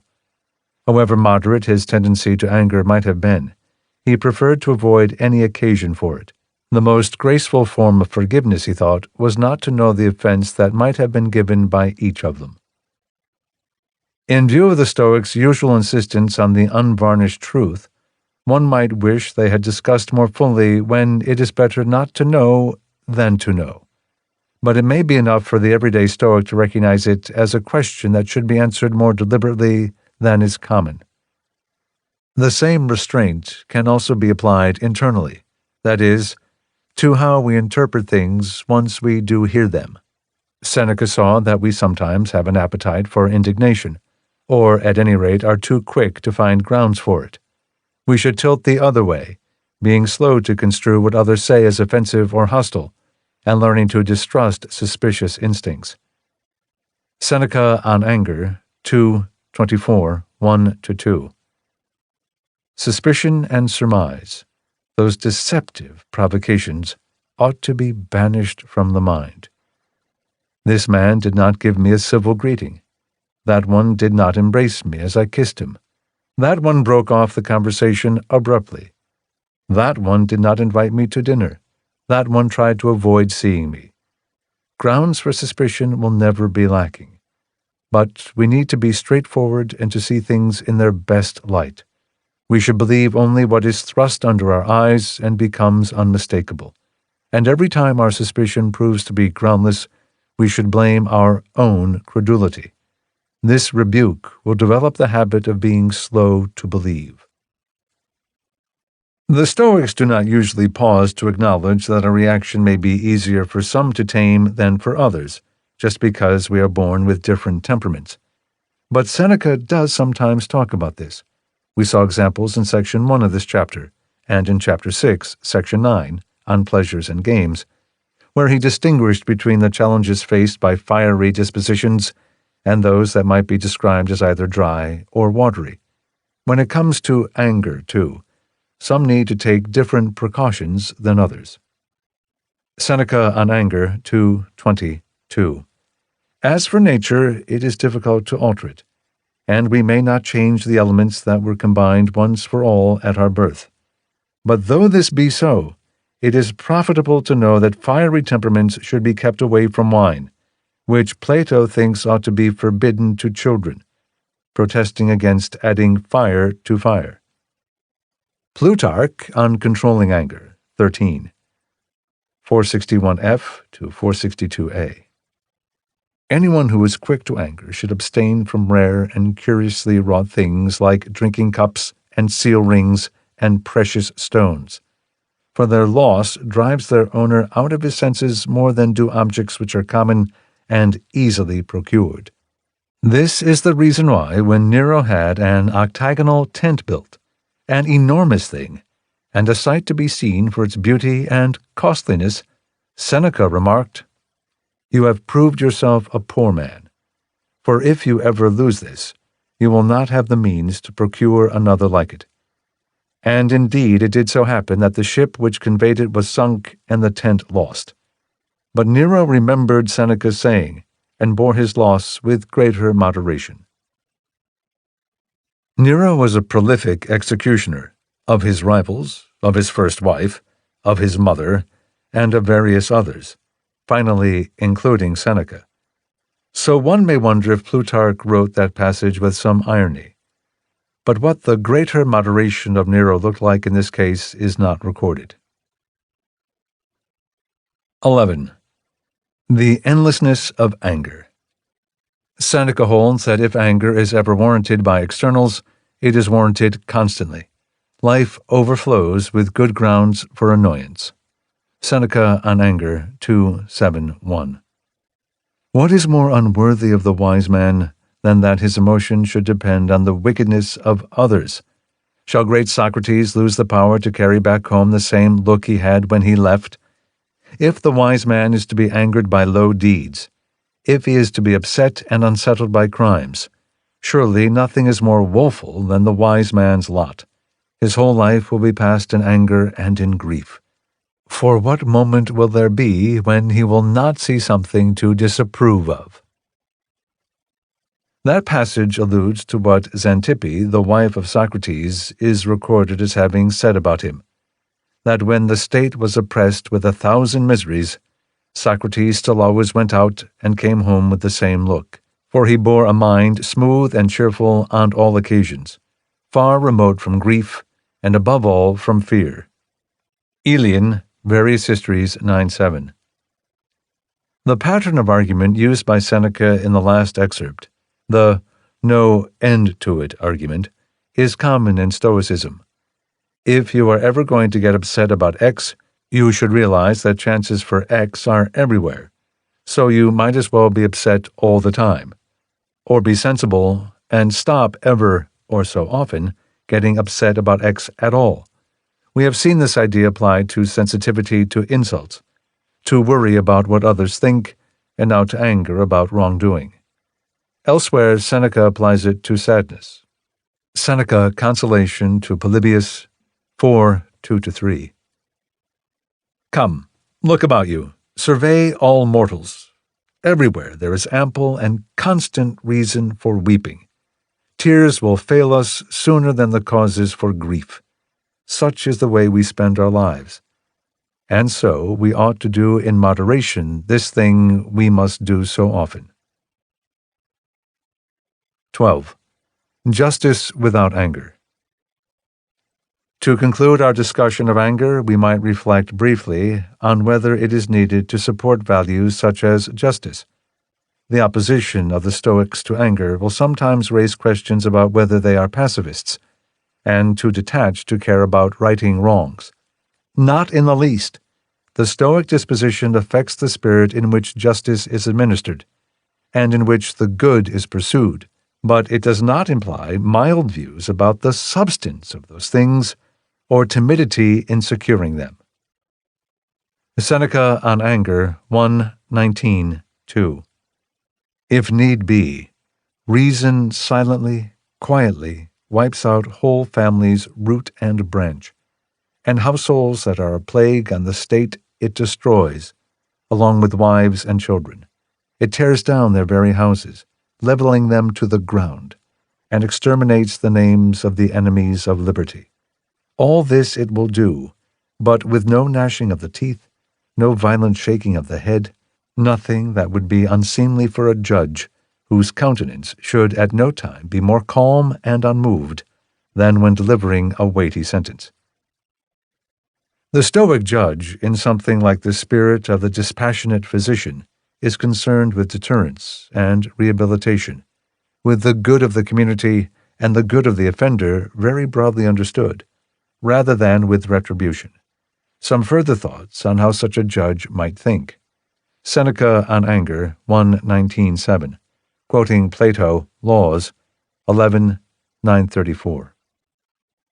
He will look to the future, not to the past, for as Plato says, a sensible person does not punish a man because he has done wrong, but in order to keep him from doing wrong. For while the past cannot be recalled, the future may be forestalled, and he will openly kill those whom he wishes to have serve as examples of the wickedness that is slow to yield, not so much that they themselves may be destroyed, as that their destruction may deter others.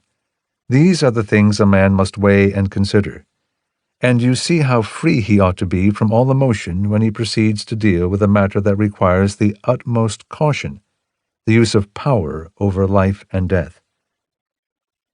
The Stoic sees honor in fighting to the death for a good cause, and takes a perspective broad enough to identify virtue on both sides of a conflict. Seneca Epistles 66:13. Great is Scipio, who lays siege to Numantia, and constrains and compels the hands of an enemy, whom he could not conquer, to resort to their own destruction. Great also are the souls of the defenders, men who know that, as long as the path to death lies open, the blockade is not complete, men who breathe their last in the arms of liberty. Numantia, also mentioned in chapter 4, was a city in Spain that was besieged by the Romans in 134 BC. The siege lasted for 13 months, at the end of which the inhabitants killed themselves rather than surrender. For readers wishing to keep their Scipio straight, the one referenced here is Scipio Aemilianus, adoptive grandson of Scipio Africanus, the Roman general who had defeated Hannibal about 60 years earlier. Neither is to be confused with Metellus Scipio, encountered in chapter 4, section 7. As these passages show, Stoic detachment does not imply a shortage of engagement with the world or reluctance to act in it. The detachment of the Stoic is a technique for preserving one's equilibrium and seeing the world accurately. The requirements of justice are a separate matter, and one very important to the Stoics. Choices about how to spend one's time and energy are likewise a separate issue, one on which the Stoic advice is exactly the opposite of withdrawal. See chapter 11 for more on those points. These excerpts, and the longer discussions from which they come, can still raise additional questions. How exactly do Stoics, with all their detachment, find the will or motivation to fight hard and successfully for things, to give them their all, so to speak, without caring too much about them, or, perhaps to say it better, without caring about them the wrong way. One possibility is that they cheat on their stoicism a bit, and sometimes become more invested in externals than they say they should. We see glimpses of this from time to time in Seneca, but more satisfying answers are available as well. The good Stoic, while regarding any particular case with detachment, may have a strong commitment to ideals that allow the case to nevertheless be treated as urgent. The best doctors care intensely about their patients and will fight hard to help any one of them. They do give it their all. But those same doctors tend not to get emotional about it, and are able to move on from any individual failure quickly enough. They have to. This approximate mindset, with its combination of commitment and detachment, is one way to think about the balance to which Stoics aspire more generally. We will come back to this line of thought in Chapter 13. 13. Grief. The greatest challenge to the Stoic approach to emotion has probably been the unavoidability of grief over a loss. A fairly uncompromising view of the subject is suggested in the accounts of the early Stoics given by later authors. Seneca's view of grief is more measured. He acknowledges that no one can avoid grieving on some occasions, and he does not describe this as a mistake. He claims rather that natural grief creates a risk of excess when we feed it and urge it on with our thoughts. A. Grief and Opinion. Seneca, Consolation to Marcia 7:1. But surely to grieve for one's relatives is natural. Who denies it, so long as it is in proper measure? Merely the parting, let alone the loss of those dearest to us, brings an unavoidable sting and a tightness even to the stoutest heart. But expectation adds something more to our grief than nature has commanded. Seneca Epistles 99:18-19. When the news of a bitter death first hits us, when we are holding the body that is about to pass from our embrace into the flames, a natural compulsion wrings out our tears. The breath of life, struck by the blow of grief, shakes the whole body and likewise the eyes, from which it presses out and discharges the adjoining moisture. Such tears, being forced out, fall against our will. Tears of a different kind escape when we recall the memory of those we have lost. These we allow, but the former overcome us. Seneca Epistles 99:27. What we teach is honorable, that when emotion has wrung some tears from us and has, so to speak, stopped frothing, the mind is not to be given over to grief. Seneca was careful to distinguish his position from others that he considered less reasonable. He was probably talking here about other Stoics. Seneca, Consolation to Polybius 18:5-6. I well know that there are those whose wisdom is harsh rather than brave, who deny that the wise man will ever grieve. But these people, it seems to me, can never have run into this sort of misfortune. If they had, fortune would have knocked their proud philosophy out of them and forced them to admit the truth even against their will. Reason will have accomplished enough if it removes from grief only what is both excessive and superfluous. That reason should not allow grief to exist at all is neither to be hoped nor desired. Rather, let reason establish a measure that will copy neither indifference nor madness, and will keep us in the state that is the mark of an affectionate and not an unbalanced mind. Let your tears flow, but let them also cease. Let deepest sighs be drawn from your breast, but let those, too, come to an end. So rule your mind that you can win approval both from wise men and from brothers. Seneca's writing on these themes was informed by experience. When he was in his 40s, he had a son who died early. The passage just shown appears to have been written a few years later. B. Grief and Mastery. Seneca offered views on the process of overcoming grief. He thought it was appropriate to have the feeling for a while, to reckon with it, and then to reason it to the ground. This is preferable to dealing with grief by distracting ourselves or just waiting until it wears off. Seneca, Consolation to Helvia 16:1.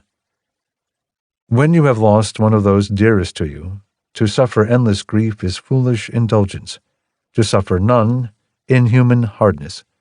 The best middle course between devotion and reason is to feel a sense of loss and to subdue it. Seneca, Consolation to Helvia 17:1-2.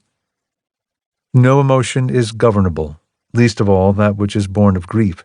It is wild and stubbornly resists every remedy. Sometimes we want to conceal it and to choke back our sobs, yet tears pour down the face despite its assumed composure. Sometimes we occupy the mind with games or gladiators, but amid the very sights meant to divert it, some slight reminder of grief makes the mind break down. Therefore, it is better to conquer sorrow than to trick it. For sorrow that has been deceived, and diverted by pleasures and engagements, rises again, and from this very respite gathers strength for its raging. But the grief that has yielded to reason is settled forever. Seneca, Epistles 63:12. I know that what I am about to add is very trite, but I am not going to omit it just because everyone says it. If grief is not brought to an end by the use of your judgment, it is brought to an end by the passage of time. Yet the basest remedy for grief, for a person of sense, is to become tired of it. I would rather you abandon your grief than have your grief abandon you. You should stop doing soon that which, even if you wish, you cannot do for long. C. Grief and futility. The Stoics speak of conquering grief with reason. Some of the reasoning they offer for the purpose is found in Chapter 4 of this book on death, but they also offer ideas specifically about grief and its reduction. One of them is that grief does no good for its subject, nor perhaps for anyone else. Marcus Aurelius, Meditations 8:37. Does Panthea or Pergamus now sit by the tomb of Verus? Does Chaereas or Diotimus sit by the tomb of Hadrian? Ridiculous. Well, suppose they did sit there. Would the dead be aware of it? And if the dead were aware of it, would they be pleased? Passages like this make their point whether or not one knows who the author is talking about, but nevertheless, Verus was the adoptive brother of Marcus Aurelius, and they were co-emperors until Verus died in 169. Panthea was Verus's mistress. Hadrian was an earlier emperor, one of those known as the 5 good emperors, along with Marcus Aurelius himself. The others he mentions are unknown. Seneca, Consolation to Polybius 2:1. And it will help you too, not a little, if you reflect that your grief can accomplish nothing, either for the one whose loss you mourn or for yourself, for you will not want to prolong what is useless. Seneca, Consolation to Polybius 5:1-2. No one is less pleased by your grief than the person to whom it seems to be offered. Either he does not want you to suffer, or he does not know that you do. So your supposed duty has no point. If he for whom it is performed is unaware of it, it is useless. If he is aware of it, he does not like it. I may say boldly that there is no one in the whole wide world who takes the slightest pleasure in your tears. Cicero, Tusculan Disputations 3:27. Is there anything more effective in overcoming sorrow than realizing that it does no good and is pointless to take up? D. Grief and memory. The Stoic also finds solace for grief in memories, which Seneca regards as things with an ongoing existence. Memories live securely in the world of all that has been, which need not be so different as existing in the present. They can have much value to us. Seneca, Epistles 99:4-5. Believe me, a great part of those we have loved remains with us, even if some accident has taken them away. Bygone time belongs to us, nor is anything stored more securely than what has been. We are ungrateful for what we have already received because of our hope for what is yet to be, as if whatever is to be, if it comes to us at all, will not quickly pass over to what has already been. Seneca, Epistles 63, 6-7. If we believe our friend Attalus, thinking of friends who are alive and well is like enjoying honey and cake. The remembrance of friends who have died delights us, but with a certain bitterness. Yet who will deny that sour things, with a touch of sharpness, can also whet the appetite? I don't agree. Thinking of my deceased friends is sweet and pleasant to me. I had them as if I was going to lose them. I have lost them as if I have them still. For more on the Stoic treatment of memory, see Chapter 8, Section 2. 14. Limitations. This chapter has sought to present the late Stoic teachings on emotion in a practical way, but I want to end by briefly noting some complexities that this discussion has avoided, and that some readers may wish to pursue separately. The early Greek Stoics took a hardline view of emotion along the lines discussed in Section 8 of this chapter. They held that every emotion amounts to a judgment. A person experiencing an emotion is agreeing to a proposition such as, "This is something to be enraged about," and the agreement is a mistake because it involves attachment to an external, namely whatever the object of the emotion might be. Seneca relaxed that approach a bit, as we have seen, but the basic idea is still present in all forms of Stoicism. It is a theory, especially in its strict form, that has been criticized on many grounds. Infants and animals seem to be capable of anger and fear, for example, but the Greek Stoic view makes it hard to understand how such creatures could have any emotions at all, for they lack the mental capacity to form propositions or assent to them. There have been efforts to save the Stoic theory from this problem by revising it a bit. The late Stoics, at least, knew that the judgments we hold can be ingrained and nonverbal, as noted in Chapter 1. Maybe animals and infants, too, can be viewed as making nonverbal evaluations of events that produce their emotions. The analysis of these and related questions by modern philosophers has been extensive and complex, and the thinking of the Greek Stoics about emotion is itself quite involved. It includes an elaborate taxonomy of the emotions and claims about where they each come from. None of that can be done justice in this space, but those who wish to pursue these avenues of Stoic theory can start by consulting the recent scholarly work of Martha Nussbaum and Margaret Graver, which discusses it all in detail. Chapter 10. Adversity. Stoics avoid adversity in the ways that anyone of sense would, but sometimes it comes regardless. And then the Stoic goal is to see adversity rightly and not let one's peace of mind be destroyed by its arrival. Indeed, the aim of the Stoic is something more, to accept reversal without shock, and to make it grist for the creation of greater things. Nobody wants hardship in any particular case, but it is a necessary element in the formation of worthy people and worthy achievements that, in the long run, we do want. Stoics seek the value in whatever happens. Adversity resembles death in this respect. It is both an external that we misjudge and a resource that might be put to use. On a Stoic view, we don't like adversity. That's mostly what it means for something to be adversity, for the same reason that we misjudge many other externals.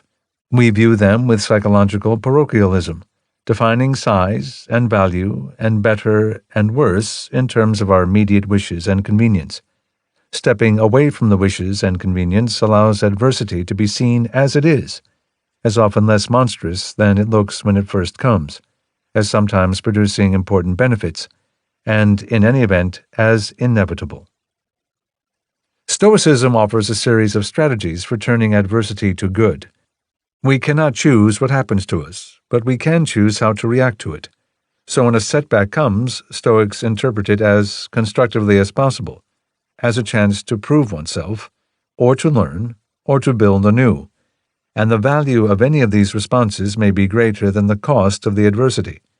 Stoics also have a modest opinion of their ability to predict future events, so they are slow to assume that an apparently unwelcome development will be for the worse in the long run.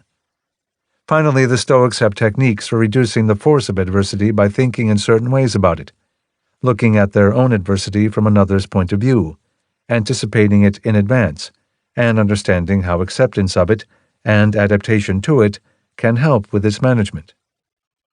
1. Preferences.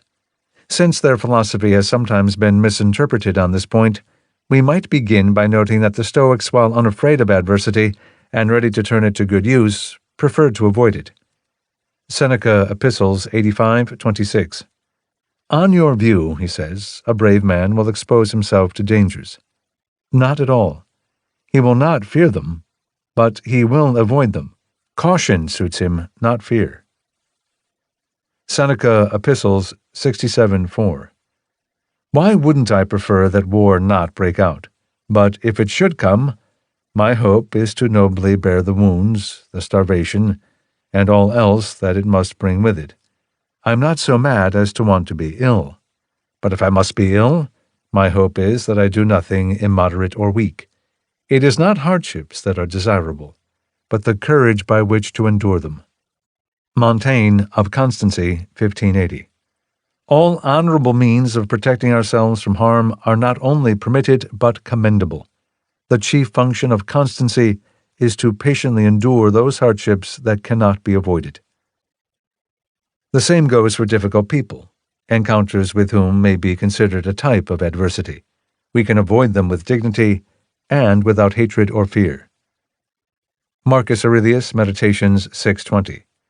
Suppose someone in the ring has scratched you with his fingernails and butt you with his head, thus causing you some hurt. We don't mark him down as bad. We don't take offense. We don't suspect him later of plotting against us. We are merely on our guard, not treating him as an enemy or with suspicion, but with friendly avoidance.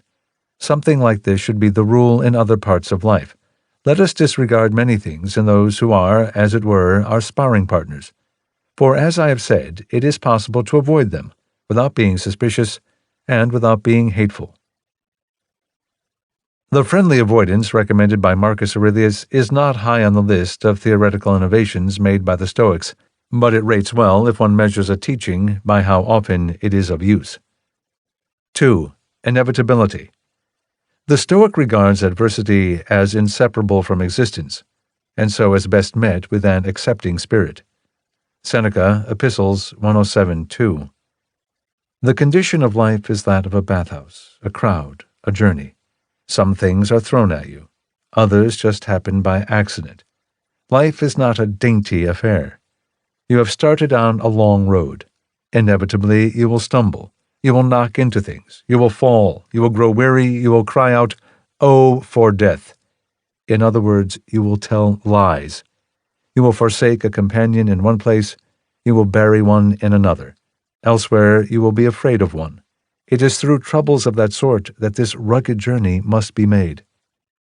Marcus Aurelius used a different analogy, a comparison between the mind that receives adversity and other parts of the body that accept and process what comes to them. Marcus Aurelius, Meditations 10:35. A healthy eye should see all there is to see, not say, "I want to see green things," for that is a sign that the eyes are diseased. And healthy hearing and a healthy sense of smell should be ready for all that there is to be heard and smelled. So too a healthy mind should be ready for whatever may come to pass. The mind that says, "Let my children be safe," and "Let everyone praise whatever I may do," is an eye that seeks green things, or teeth that seek out only what is tender. Montaigne offered yet another comparison. The variety of things that we experience, welcome and not, may be likened to the elements of music. Montaigne of Experience, 1580. We must learn to put up with what we cannot avoid. Our life, like the harmony of the world, is composed of contrary things, of diverse tones, sweet and harsh, sharp and flat, sprightly and solemn. The musician who only loved some of them, what would he be able to do? He has to know how to make use of them all, and be able to mix them together. We must do the same with the good and the bad, which are of the same substance as our lives. These views of adversity, as an unavoidable part of life and inseparable from the good, have some other implications for how we think and talk.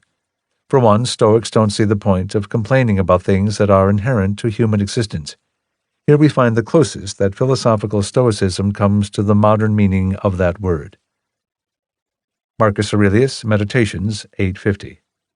This cucumber is bitter. Throw it away. There are brambles in the road. Turn aside. That's enough.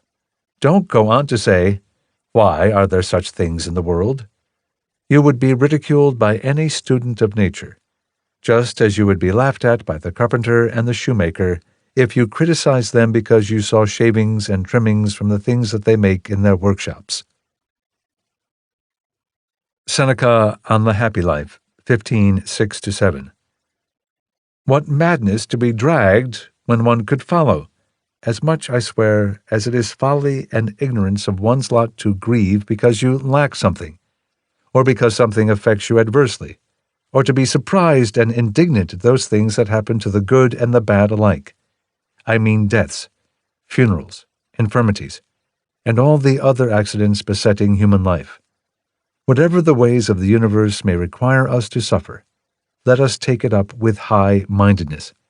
This is the oath by which we are bound, to bear with the human condition, and not to be disturbed by what we do not have the power to avoid. Nor are Stoics much interested in blame. Epictetus, Enchiridion 5. It is the act of an ill-instructed man to blame others for his own bad condition. It is the act of one who has begun to be instructed to lay the blame on himself, and of one whose instruction is complete to blame neither another nor himself. Stoics think the ills that come with life should be accepted by considering their potential in advance, before they happen to anyone in particular. They are, after all, potential hazards faced by everyone. We do not encounter the same misfortunes, but we often are equal in the risks to which we are subject as mortals. Seneca, Epistles 107:6.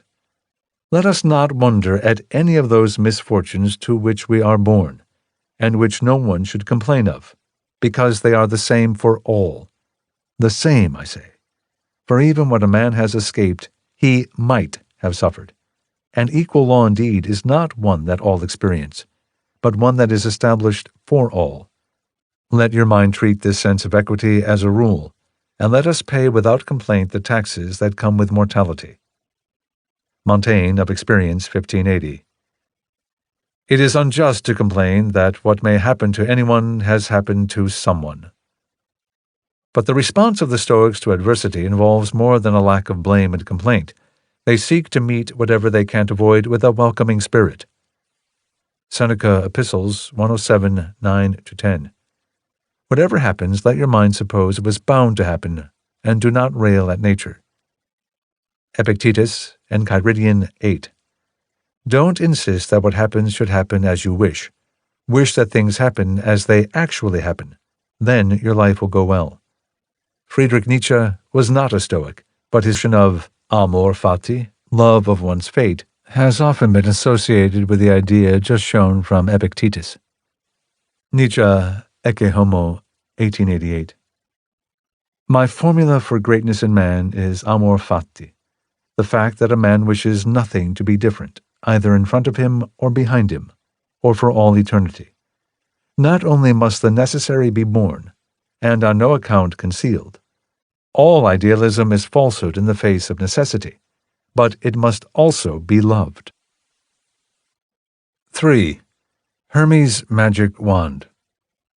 Stoics view adversity, or developments contrary to one's wishes, as misjudged in various ways we can now consider.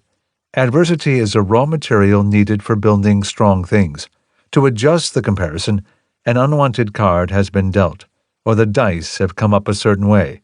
The Stoic goal is to avoid even the feeling of, oh no, wherever possible on these occasions, and to replace it with sentiments closer to, now what? Or, let's see what can be done with this. The work of life is to turn whatever happens to constructive ends. That is the most important Stoic idea about adversity, and a theme to which all of its authors contribute, often with metaphors. Epictetus adapted for Stoic use the caduceus, or wand, that Hermes was said to use to perform feats of magic, but the alchemy the Stoic has in mind turns adversity into advantage. Epictetus, Discourses 3:20-12.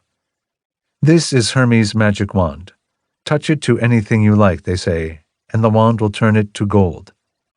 Not so. Bring anything you like, rather, and I'll make it something good. Bring disease, bring death, bring poverty, bring insults, bring punishment for high crimes. All these things will be made beneficial by Hermes' magic wand. The obstacle in the path, Marcus Aurelius, Meditations 5:20. The mind turns around every hindrance to its activity and converts it to further its purpose. The impediment to action becomes part of the action. The obstacle in our way becomes the way forward. The fire that consumes setbacks and burns more strongly, Marcus Aurelius, Meditations 4:1. The power within that rules us, when it is aligned with nature, is so made as to adapt itself easily to whatever happens, and to whatever is possible. It needs no particular material. It advances its purpose as circumstance allows. Whatever is placed in its way, it makes into material for itself, as when fire overcomes the things that are thrown onto it, by which a little flame would have been put out. The strong fire quickly appropriates and consumes anything heaped on top, and from this the flames rise still higher. The sculptor who works with whatever materials are at hand, Seneca, Epistles 85:40. Do you think that the wise man is burdened by evils? He makes use of them. It was not only from ivory that Phidias knew how to make statues. He made them also from bronze. If you had given him marble, or some still lesser material, he would have carved the best statue that could be made of it.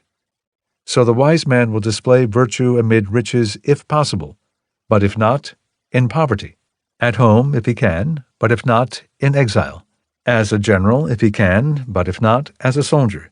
In sound health, if he can, but if not, then in weakness. Whatever fortune he is dealt, he will make of it something remarkable. The animal tamer, Seneca, Epistles 85:41. There are some animal tamers who compel even the wildest beasts, and the most terrifying, to submit to man. Not satisfied with eliminating their ferocity, they pacify them to the point that they might be roommates. The lion master puts his hand in the animal's mouth. The keeper kisses his tiger. The tiny Ethiopian commands the elephant to kneel down and walk the tightrope. In the same way, the sage is a skillful master of misfortune. Pain, want, disgrace, prison, exile are frightful anywhere, but when they come to the wise man, they are tamed. Bees. Plutarch on Tranquility of Mind, 5, 467b to 467c. Those who are without skill and sense as to how they should live, like sick people whose bodies can endure neither heat nor cold, are elated by good fortune and depressed by adversity. And they are greatly disturbed by both, or rather by themselves in both, and not less in those circumstances called good. But men of sense, just as bees extract honey from thyme, the most pungent and the driest of plants, often in like manner draw from the most unfavorable circumstances something which suits them and is useful. More literal expressions of the point are of course possible as well. Plutarch on Virtue and Vice 4, 101d to e. By the aid of philosophy you will live not unpleasantly, for you will learn to extract pleasure from all places and things. Wealth will make you happy, because it will enable you to benefit many, and poverty, as you will then have few things to worry about, and glory, as it will make you honored, and obscurity, for you will then be safe from envy. Seneca also notes the value of humor, a recurrent and underappreciated Stoic theme. Sometimes the force of unwanted events can be turned to good by viewing them with a sense of comedy. Seneca on Tranquility of Mind, 10:1. In any sort of life you will find amusements, recreations, and pleasures, if you are willing to make light of evils, rather than treat them as hateful. 4. Equipment. The Stoics consider us equipped to manage whatever adversity life may devise for us. Marcus Aurelius, Meditations 5:18. Nothing happens to anyone that he is not formed by nature to bear. Seneca, Epistles 90:16. Nature did not want us to be harassed. Whatever it requires of us, it has equipped us for. Epictetus, Enchiridion 10. Whatever happens to you, remember to turn to yourself and ask what power you have for dealing with it. If you see a good-looking boy or woman, you'll find that the power for such things is self-control. If hard labor is at hand, you will find endurance. If abusive language, you will find patience. And if you make this a habit, the appearances of things will not carry you away with them. 5. Adversity as proving ground. Turning to more specific ways in which adversity may be converted to good, it may be a chance to prove oneself. Setbacks show what we are really capable of doing. Seneca on Providence 5:10. Fire tests gold, misfortune brave men. Seneca's way of expressing this idea, ignis aurum probat, miseria fortes viros, became well known, but the substance of it was a proverb of long standing. It appears also in Ecclesiasticus 2:5, part of the Biblical Apocrypha. Seneca Epistles 67:14. In this connection, our friend Demetrius comes to mind. An untroubled life, in which fortune makes no inroads, he calls a dead sea. To have nothing to stir you and rouse you to action, no attack by which to try the strength of your spirit, merely to lie in unshaken idleness, this is not to be tranquil. It is to be stranded in a windless calm. In De Bello Gallico, Caesar had once turned the phrase Malacia a tranquillitas, describing the sea. It meant dead calm and stillness. Seneca played on this by saying at the end of this last passage, "This is not tranquillitas, this is malacia." Malacia also had the meaning in Greek of moral softness. As for Demetrius, he was a Cynic philosopher and a friend of Seneca's. There was no windless calm for him. He was banished from Rome with other philosophers in 71 AD. Another analogy. We should welcome adversity in the same way we welcome an adversary in a game. Seneca on Providence 2:4. Without an adversary, virtue shrivels. We see how great and how powerful it really is, only when it shows by endurance what it is capable of. Be assured that good men should act likewise. They should not shrink from hardships and difficulties, nor complain against fate. We should make the best of whatever happens and turn it to good. Seneca on Providence 4:2-3. You are a great man, but how do I know it if fortune gives you no opportunity to show your worth? You have entered the Olympic Games, but you are the only contestant. You gain the crown, not the victory. I congratulate you not as a brave man, but as I would someone who had obtained a consulship or praetorship. You're getting quite famous. Likewise, I might say to a good man, if no harder circumstance has given him the chance to show his strength of mind, I judge you unfortunate because you have never been unfortunate. You have passed through life without an antagonist. No one will know what you can do, not even you yourself. Johnson the Adventurer, No. 3, 1753. To strive with difficulties and to conquer them is the highest human felicity. The next is to strive and deserve to conquer. But he whose life has passed without a contest, and who can boast neither success nor merit, can survey himself only as a useless filler of existence, and if he is content with his own character, must owe his satisfaction to insensibility.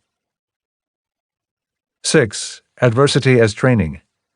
Adversity may be viewed as training, or as a chance to learn. No one is likely to accomplish anything great who doesn't know how to work with setbacks.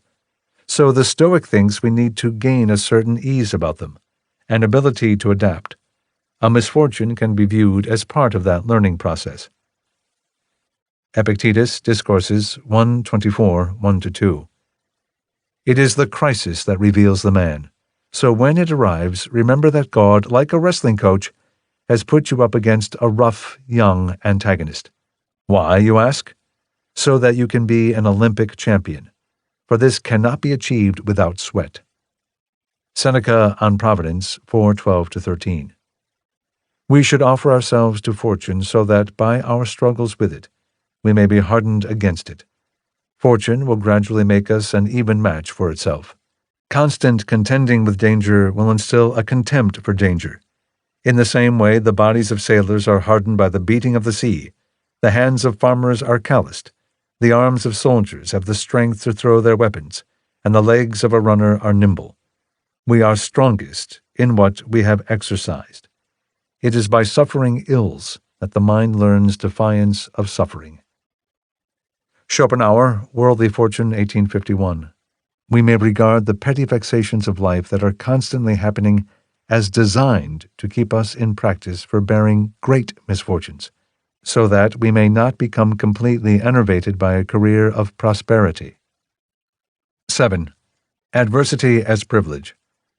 Or adversity may be viewed as a kind of honor or good fortune, because only some would be asked or able to rise to the occasion. Seneca on Providence 5:4.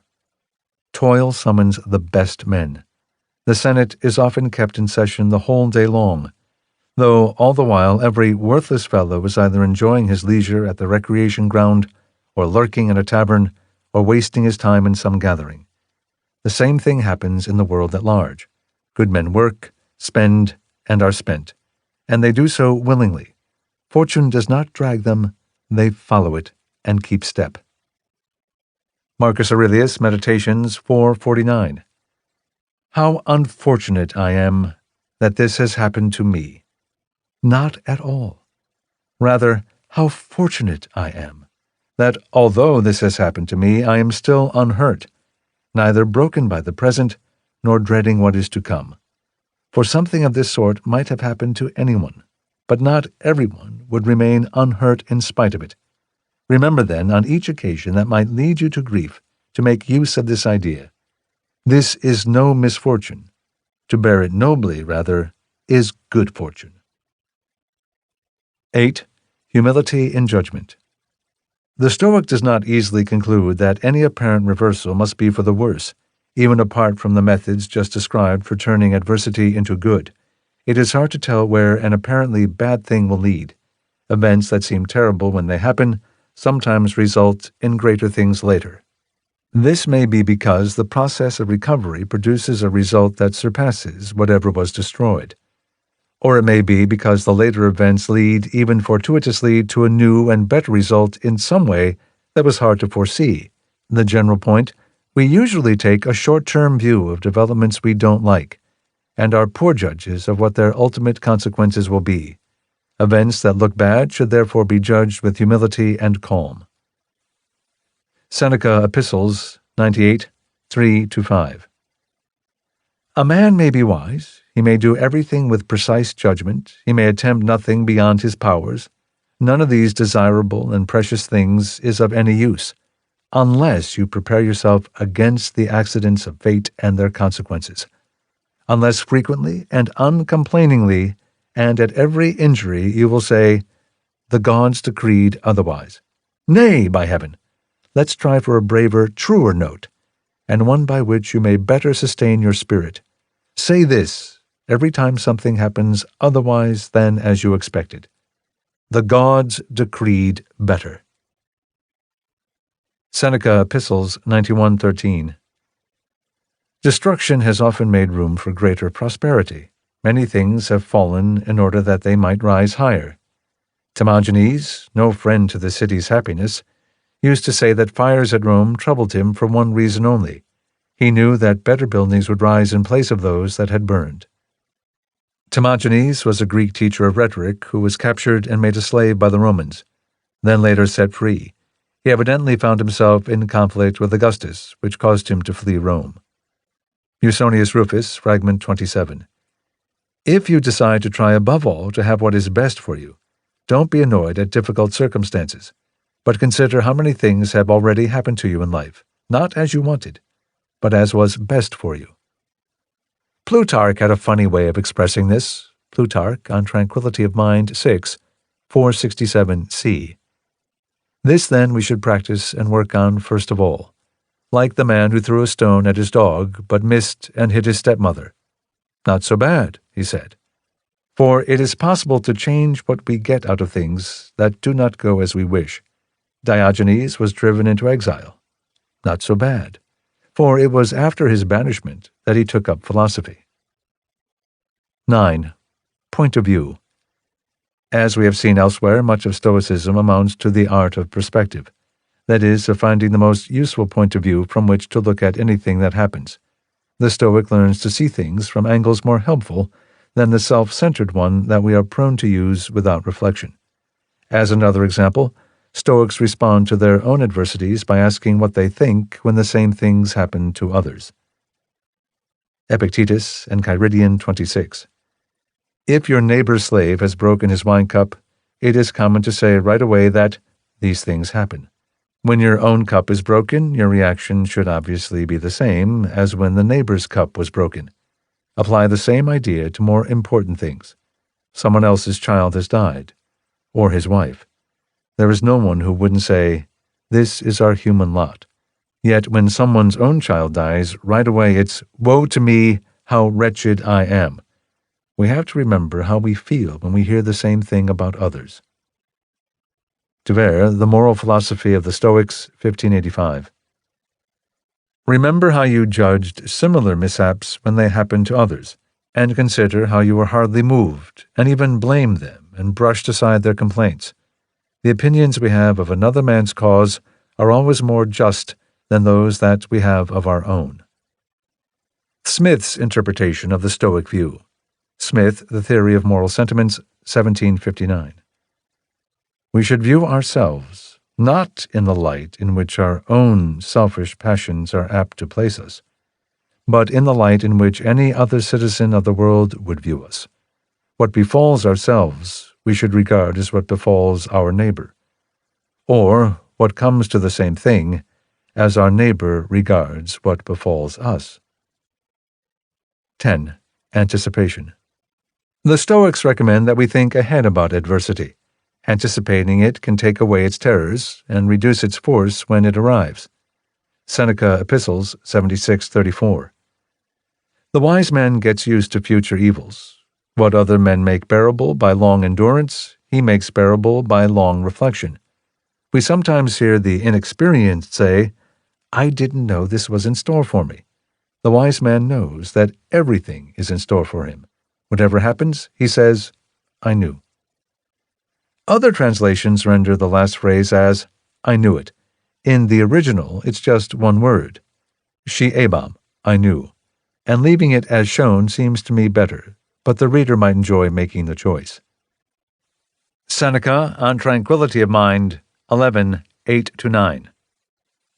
What can happen to one can happen to any, if a man will let this sink into his inmost heart, and if he will look on all the evils besetting other people, of which there is daily an immense supply, in this light, as if there is nothing to stop them from finding him too, he will arm himself long before he is attacked.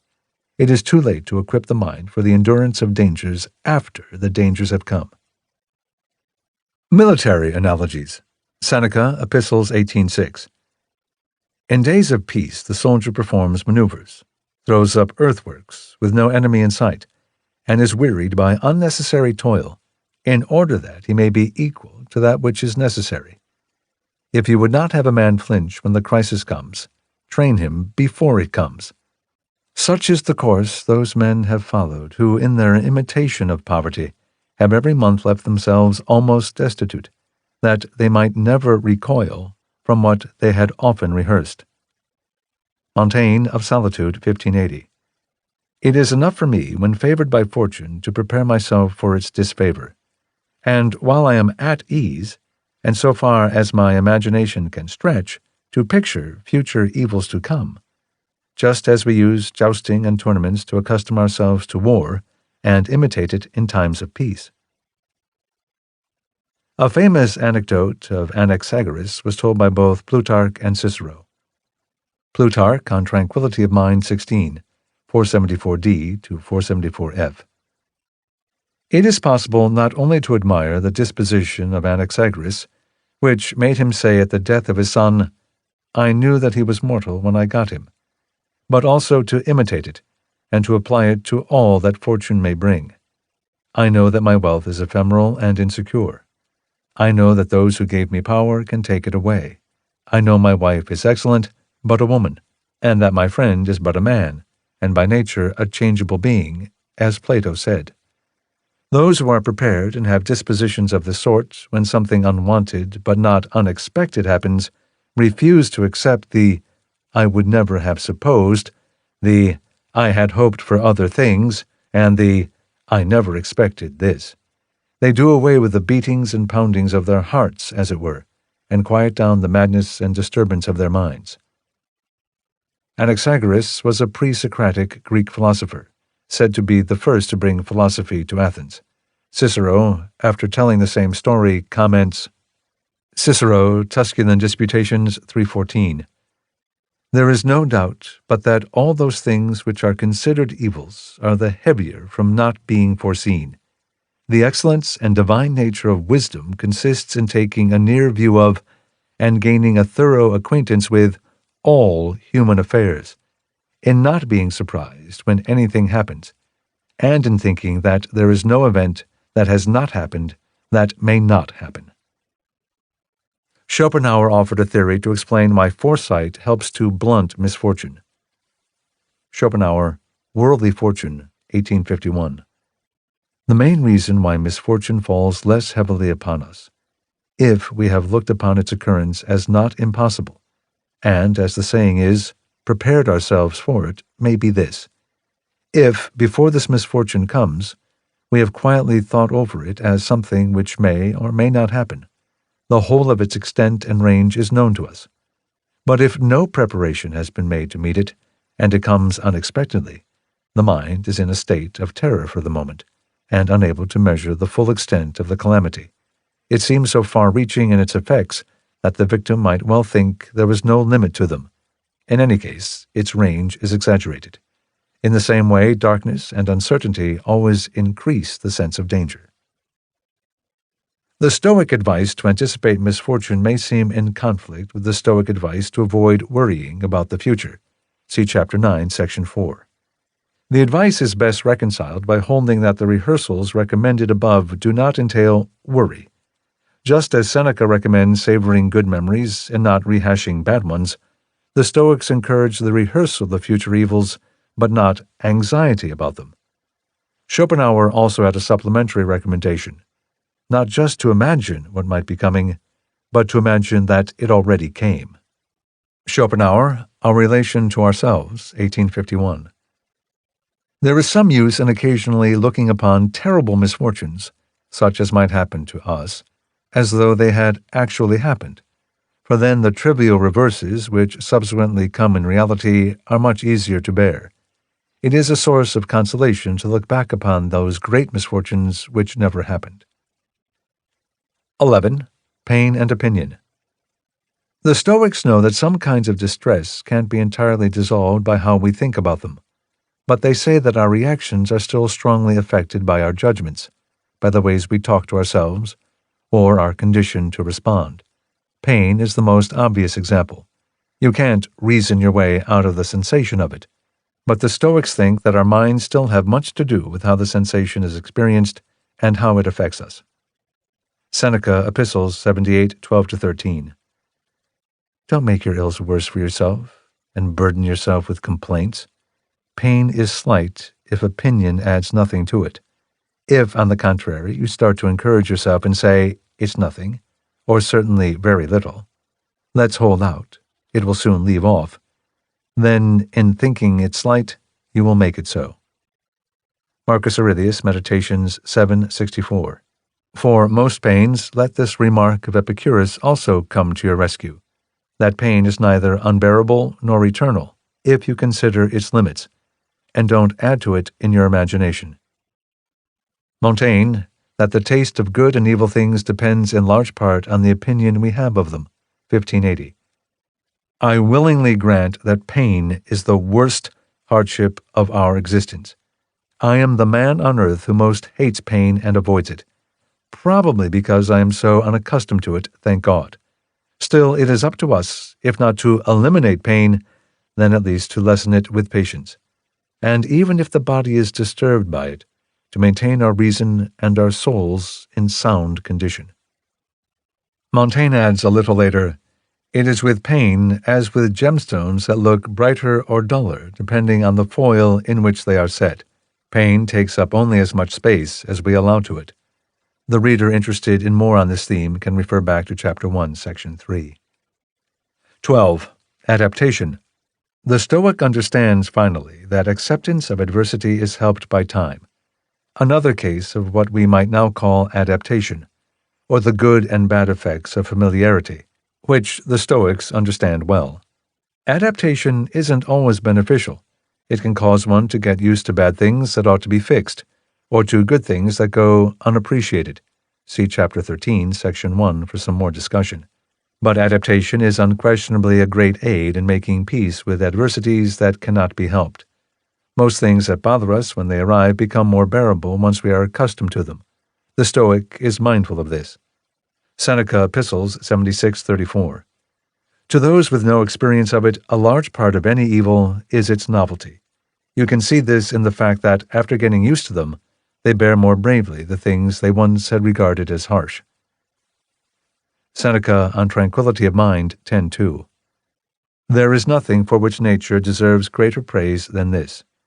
Knowing the hardships to which we were born, it invented habit as a salve to disasters. We quickly accustom ourselves to even the severest misfortunes. No one could withstand adversity if its persistence were felt with all the same force as its first blow. Chapter 11. Virtue. Much of Stoicism involves stripping externals of illusion and gaining detachment from them. But of course, Stoicism has an affirmative side as well, which many would regard as its most central and important idea, the pursuit of virtue. This topic could have come at the start of the book. It appears here instead because the Stoic meaning of virtue follows in part from lessons that by now we have considered. Virtue is the natural result of an accurate use of reason. Reason is the distinct gift that sets humanity apart from animals, so the purpose of human life must be found there. Earlier chapters have shown us much of what reason means to the Stoics. For one thing, and most relevant here, it should cause us to accurately see our individual insignificance, a theme of Chapter 3. And from this we might infer our corresponding place in the world, which is to function faithfully as parts of a whole. Stoics regard virtue as sufficient to produce happiness on all occasions, and also as necessary for it. The happiness centrally valued by the Stoic is eudaimonia, or well-being, the good life, rather than the good mood. But the Stoic believes that virtue gives rise to joy, and to peace of mind as well. Virtue produces these good consequences as side effects. The primary mission of the Stoics, in other words, is to be helpful to others and serve the greater good, and they don't do this to make themselves happy. They do it because it is the right and natural way to live, but doing it in that spirit, as it turns out, makes them happy. The Stoics, as we have seen, have various ways of advancing their views and making them persuasive. They attempt to base their ideas about virtue mostly on logic. The Greeks in particular sought to establish their ethical conclusions by a coherent system of deductions. They held that nature commands us to live in obedience to reason, and designed us to gravitate toward virtue. These often are viewed as among the less enduring arguments the Stoics made. That is partly because their view of nature as rational and providential is now shared by few. Critics have also complained of circularity in some of what the Stoics said.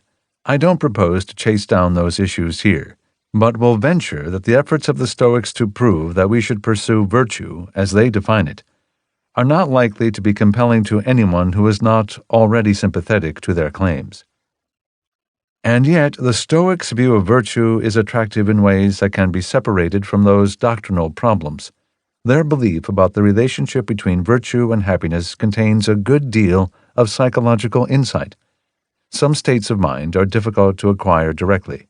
They come about only as byproducts of effort applied in other directions. Many have found that happiness is this way. Efforts to acquire it by direct pursuit don't work well. Happiness has to be found while looking for something else. This is a point often rediscovered in modern times with much fanfare. The something else proposed by the Stoic consists primarily of a dedication to reason and a commitment to others, to service, to justice, to helping in the ways one can. These are appealing values to live by, whether or not they are accompanied by a logical guarantee of their correctness. They also may be found a dependable path to happiness, or a more reliable one than any other. But recall that putting happiness aside just in order to find it later is cheating. Happiness is not supposed to be the Stoic goal, not even covertly. The Stoic view, rather, is that one should embrace virtue for its own sake, and that doing so is necessary to get the good side effects of it. The interested reader can reflect and experiment. This chapter, consistent with the rest of the book, and, much as in Chapter 9 on emotion, does not attempt to set forth the theoretical framework and taxonomy of virtue that the early Stoics developed. It shows in outline form, rather, the applied teachings of the late Stoics on the meaning of virtue, the benefits of pursuing it, and the value and cultivation of a few virtues in particular: honesty, consistency, and kindness. We also will see the importance that the Stoics assign to involvement in public affairs and to being of service to others. 1. Definitions. The Stoics view virtue first as the use of sound reasoning and judgment. Seneca, Epistles 66:32. Virtue is nothing else than right reason. Seneca, Epistles 71:32. This may be taught quickly and in a few words. Virtue is the only good, or at least there is no good without virtue. Virtue itself is situated in our nobler part, that is, the rational part. And what will this virtue be? True and steadfast judgment. From this will spring the impulses of the mind. By this, every external appearance that stirs such an impulse will be reduced to transparency. Sound reasoning and judgment will in turn produce some specific qualities or virtues that the Stoic seeks, many of which have been discussed in earlier chapters. Marcus Aurelius, Meditations 5:5. They're not going to admire you for your quick-wittedness. So be it. Still, there are many other qualities about which you don't have to say, "I just wasn't born with it." So show them those qualities that are entirely up to you: sincerity, dignity, endurance of hardship, not pleasure-seeking, not complaining of your lot, needing little, kindness and generosity, being modest, not chattering idly, but high-minded. Don't you see how many you could display immediately, having no excuse on account of lack of natural capacity or aptitude, yet you still willingly fall short? Examples of the virtues that Marcus Aurelius valued can also be found in thanks he gives to others, such as his grateful entry about Claudius Maximus, a Roman consul, judge, and Stoic philosopher, who had been one of his teachers. Marcus Aurelius, Meditations 1:15. From Maximus I learned self-government, and not to be led aside by anything, and cheerfulness in all circumstances, as well as in illness, and a just mixture in the moral character of sweetness and dignity, and to do what was set before me without complaining. He had also the art of being humorous in an agreeable way. Seneca saw the value of studying the liberal arts, among which he counted literature, music, and mathematics. There is a note about this in Chapter 7, Section 5. But he said they were all less important than philosophy because none of them taught its students the meaning of virtue. His exposition of the point provides an inventory of many virtues valued by the Stoics. Seneca, Epistles 88:29-30. Bravery is a scorner of things which inspire fear. It looks down upon, challenges, and crushes the powers of terror, and all that would drive our freedom under the yoke. Loyalty is the holiest good in the human heart. It is forced into betrayal by no constraint, and it is bribed by no rewards. Kindliness forbids you to be overbearing towards your associates. and it forbids you to be grasping. In words and in deeds and in feelings, it shows itself gentle and courteous to all men. Do liberal studies teach a man such character as this? No, no more than they teach simplicity, moderation, and self-restraint. 2. Benefits of virtue. Stoics regard virtue as the only source of true eudaimonia, a word that sometimes is translated as happiness, but, as noted at the start of the chapter, means something closer to well-being or the good life. Virtue gives rise to it as a side effect, and brings about pleasure and joy as well. Epictetus Discourses 1:4-3.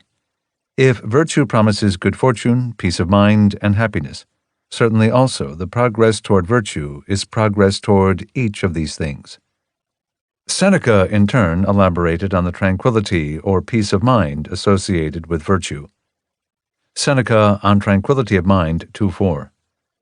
What we want to discover, then, is how the mind may always maintain an even and favorable course, may be well disposed toward itself, may be happy in contemplating its own condition, and may have this happiness without interruption. How it can stay calmly in that position, never carrying itself off and never cast down. This will be peace of mind. Seneca Epistles 59:16. Here is the result of wisdom, a constant and unvarying kind of joy. The mind of the wise man is like the heavens beyond the moon. The sky up there is always clear. This joy is produced only by a consciousness of the virtues. Marcus Aurelius, Meditations 8:1. You know from experience how far you have wandered without finding the good life anywhere, not in logic, not in wealth, not in fame, not in pleasure. Nowhere. Where is it found then? In doing what human nature wishes. How is that done? By having principles that govern your impulses and actions. What principles? Those concerned with what is good and evil. That there is nothing good for man except what makes him just, moderate, brave, and free, and nothing evil except that which produces the opposite.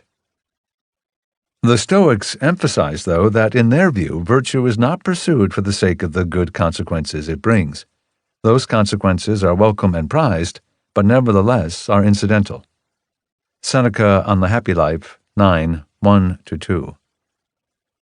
But you too cultivate virtue, he replies, only because you hope to gain some pleasure from it. First of all, even though virtue will assure pleasure, it is not on account of pleasure that virtue is pursued. It is not pleasure that it assures, but pleasure as well. Nor does virtue exert itself for pleasure, but its effort, though it aims at something else, achieves this too. Thus pleasure is not the reward or cause of virtue, but the byproduct of it. Compare the general conclusion of John Stuart Mill, which he thought was an accurate account of how most people work. Mill, Autobiography, 1873.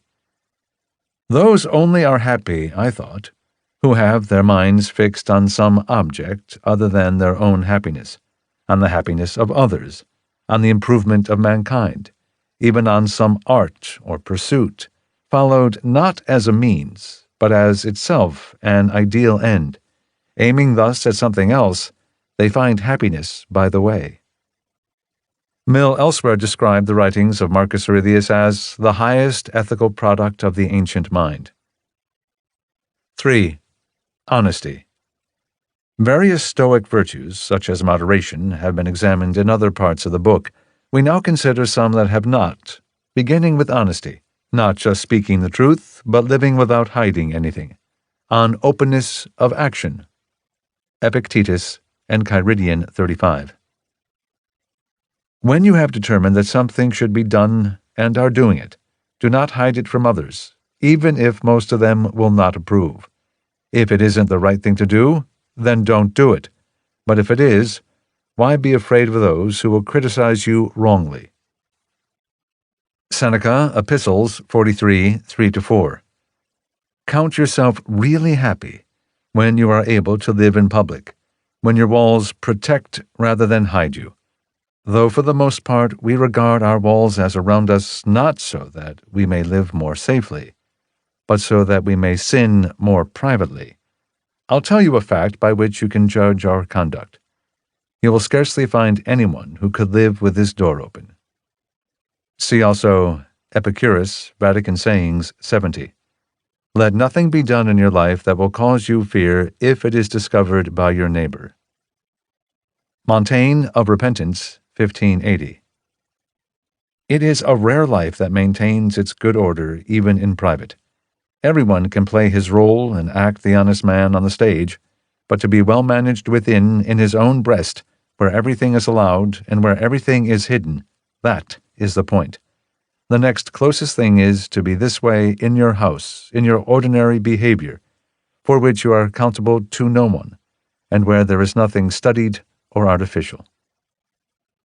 On openness of mind, or keeping to thoughts that one wouldn't be embarrassed to admit.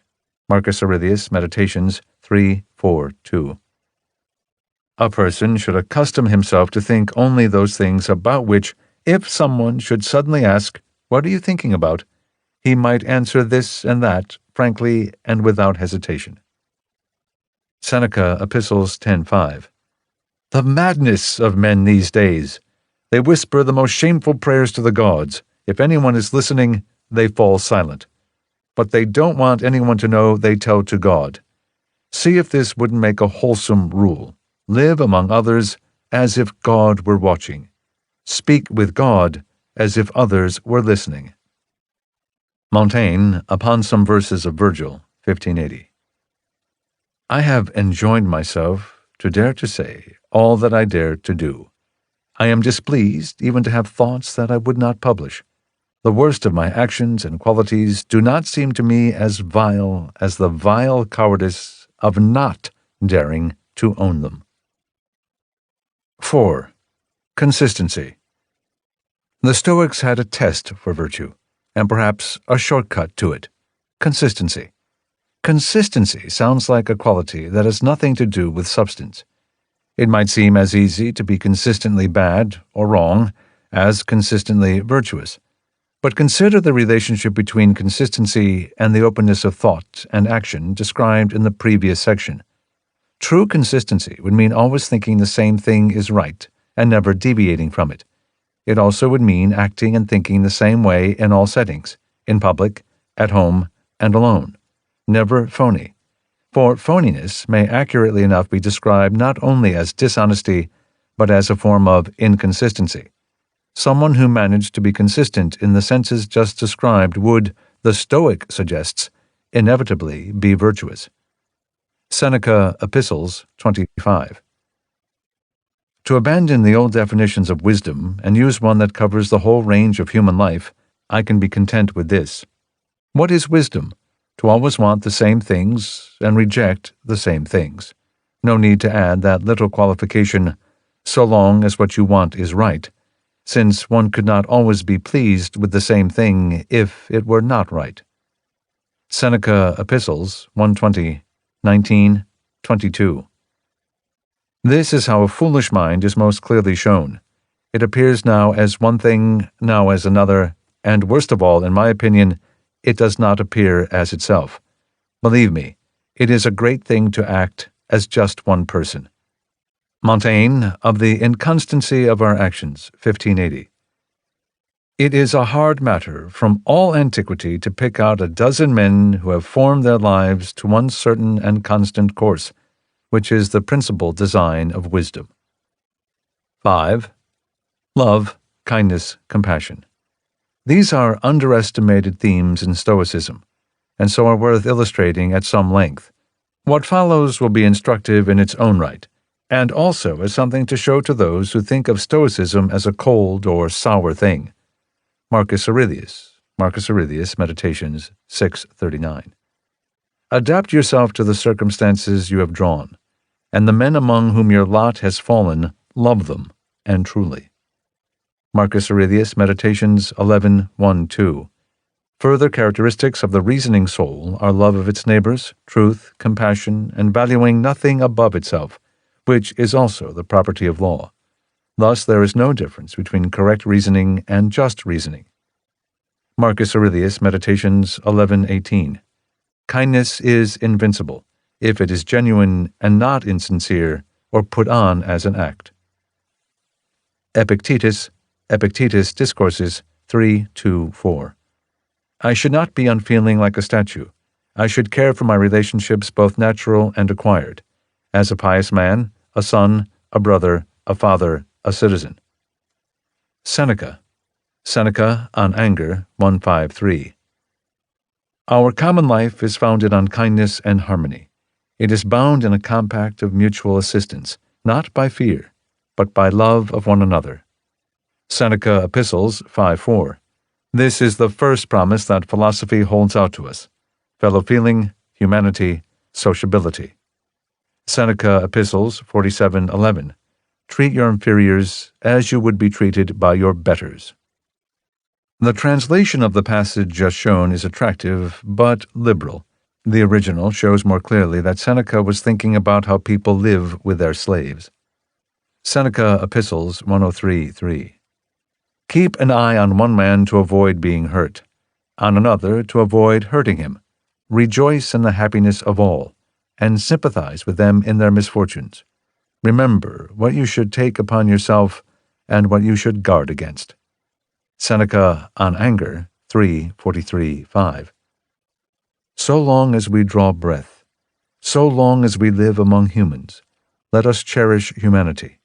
Let us not cause fear to anyone, nor danger. Let us rise above losses, outrages, conflicts, and taunts. Let us bear our short-lived ills with magnanimity. Seneca Epistles 115:3.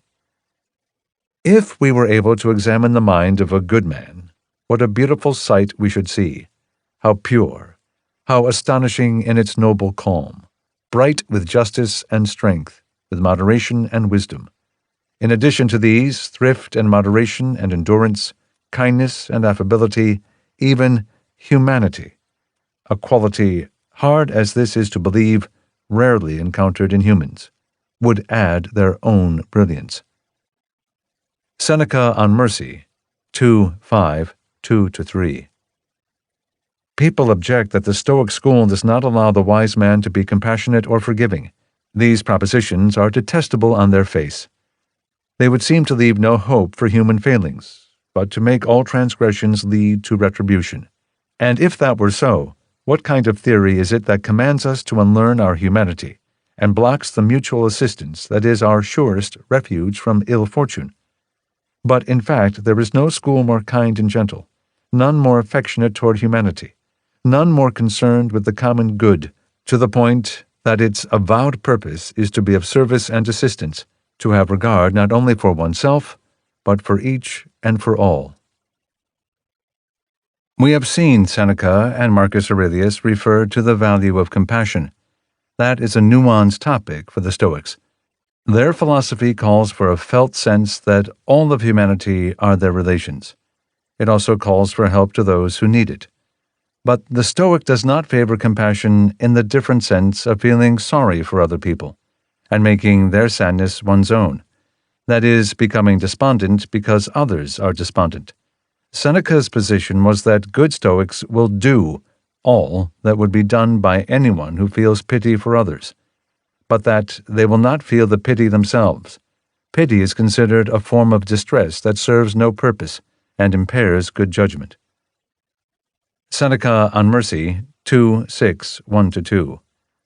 Sorrow is not suited to seeing things accurately, to understanding how to get things done, to avoiding dangers, or to knowing what is just. So the wise man will not indulge in pity, because there cannot be pity without mental suffering. All else that those who feel pity are inclined to do, he will do gladly, and with an elevated spirit. He will bring relief to another's tears, but will not add his own. To the shipwrecked man he will give a hand. He will give shelter to the exile and charity to those in need. In Chapter 13, we will see a similar sentiment from Epictetus. In the meantime, Montesquieu's conclusions. Montesquieu, The Spirit of Laws, 1748. Never were any principles more worthy of human nature, and more proper to form the good man than those of the Stoics. And if I could for a moment cease to think that I am a Christian, I should not be able to hinder myself from ranking the destruction of the sect of Zeno among the misfortunes that have befallen the human race. It carried to excess only those things in which there is true greatness, the contempt of pleasure and of pain. It was this sect alone that made citizens, this alone that made great men, this alone great emperors. While the Stoics looked upon riches, human grandeur, grief, disquietudes, and pleasures as vanity, they were entirely employed in laboring for the happiness of mankind, and in exercising the duties of society. It seems as if they regarded that sacred spirit, which they believed to dwell within them, as a kind of favorable providence watchful over the human race. Born for society, they all believed that it was their destiny to labor for it. With so much the less fatigue, their rewards were all within themselves. Happy by their philosophy alone, it seemed as if only the happiness of others could increase theirs. 6. Interdependence and service. The Stoic regards human lives as interdependent, and finds in this a source of duty, affection, and solace. Seneca Epistles 48:2. Nor can anyone live happily who has only himself in view, who turns everything to his own advantage. You ought to live for the other fellow, if you want to live for yourself. Seneca Epistles 95:51-53, quoting Terence, the self-tormentor. Why should I list everything that is to be done and to be avoided, when I can give you the duties of mankind in a rule of few words? All this that you see, including both the divine and the human, is one. We are limbs of one body. Nature made us kin, since she gave birth to us from the same substance and to the same ends. She put into us love of one another and made us social beings. She constructed fairness and justice. According to her dispensation, it is more wretched to harm than to be harmed. In obedience to her command, let our hands be ready where help is needed. Let that famous line be in your heart and in your mouth. I am human. I consider nothing human foreign to me. Let us hold things in common. That is how we are made. Our society is just like an archway of stones, which would fall if they did not block each other. It is held up in the same way. Epictetus, Discourses 2:5, 25-26. What are you? A man. If you look at yourself in isolation, it is natural to live to old age, to be rich, to be healthy. But if you look at yourself as one person, and as part of a given whole, for the sake of the whole, your turn may come to be sick, or to run risks on a sea voyage, or to be in need, perhaps to be put to death. This interdependence has significance for how we live and spend our time. The Stoics understand themselves to have a duty of service to others, including a duty to participate in public life. Cicero's rendition of the Stoic view, Cicero on the Ends of Good and Evil 3:20. Since we see that man is designed by nature to safeguard and protect his fellows, it follows from this natural disposition that the wise man should desire to engage in politics and government, and also to live in accordance with nature by taking to himself a wife and desiring to have children with her. Even the passion of love, when pure, is not thought incompatible with the character of the Stoic sage. Seneca had a pithier version of what is expected from the Stoics, those in the sect of Zeno, as Montesquieu called them. Seneca on Leisure 2:2. Epicurus says, the sage will not engage in public affairs unless he must. Zeno says, the sage will engage in public affairs unless he cannot. That translation is again a bit free, this time to keep the two halves of it parallel, which is irresistible. But what is meant by public affairs? Not just politics, but helping others on whatever scale is available, large or small. Seneca on Leisure 3:5. It is, of course, required of a man that he should benefit his fellow men, many, if he can, if not a few. If not a few, those who are nearest. If not these, himself. For when he renders himself useful to others, he engages in public affairs. The Stoics also take a broad view of what it means to benefit others. Philosophizing counts, and they have a broad understanding, too, of the relevant others they are bound to serve. They did not view those in their immediate communities or their country as the only ones who matter. Everyone does. Epictetus, Discourses 1:9-1. When asked what country you are from, do not say, I am Athenian, or I am from Corinth. Say, like Socrates, I am a citizen of the world. Epictetus, Discourses 2:5-26. For what is a man? A part of a state, first of one that consists of gods and of men, then of the state to which you more immediately belong, which is a miniature of the universal state. Seneca on Leisure 4:1. Let us grasp that there are two commonwealths, the one, a vast and truly common state, which embraces alike gods and men, in which we look neither to this corner of earth nor to that, but measure the bounds of our citizenship by the path of the sun. The other, the one to which we have been assigned by the accident of birth. Some yield service to both commonwealths at the same time, to the greater and to the lesser. Some only to the lesser, some only to the greater. Chapter 12. Learning. Stoics are students not just of Stoic doctrine, but of the process of learning how to practice it.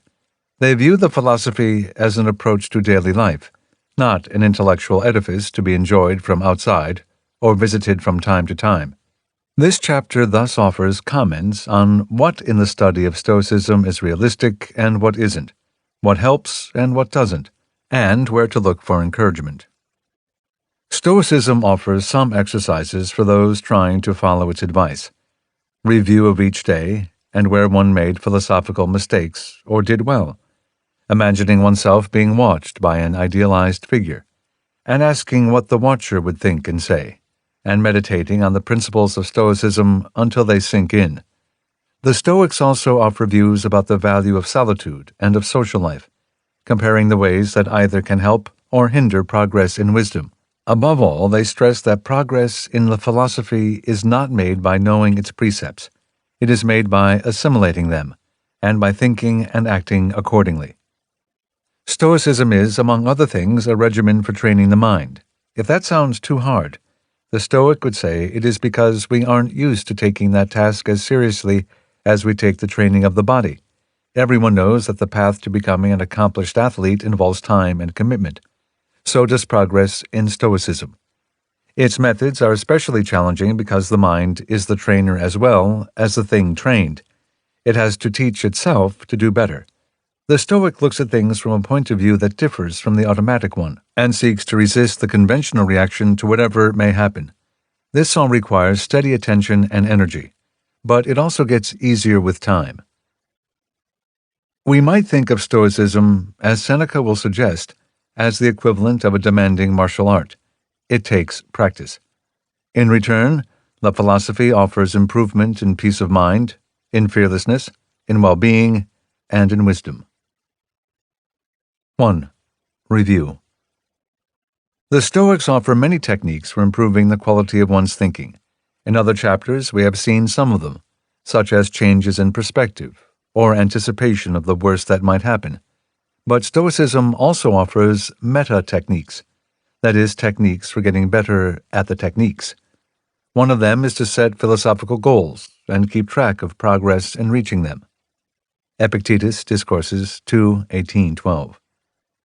If you wish not to be quick to anger, don't feed your habit. Don't throw it fodder on which to grow. As a first step, keep quiet, and count the days on which you didn't get angry. I used to get angry every day, then every other day, then every third, then every fourth. If you can quit for 30 days, make a sacrifice to God, for the habit is loosened at first, then totally destroyed. A similar suggestion is nightly review of how the day went from a Stoic standpoint. Seneca on Anger 3:36, 1-3. The mind should be summoned every day to render an accounting. Sextius used to do this. At the end of the day, when he had withdrawn to his nightly rest, he would interrogate his own mind. Which of your wrongs did you correct today? Which fault did you resist? In what way are you better? Anger will leave off and be more moderate, if it knows that it must each day come before a judge. Is there anything finer than this habit of searching through the entire day? When the light has been removed, and my wife, long aware of my habit, has become silent, I scan the whole of my day and retrace all my deeds and words.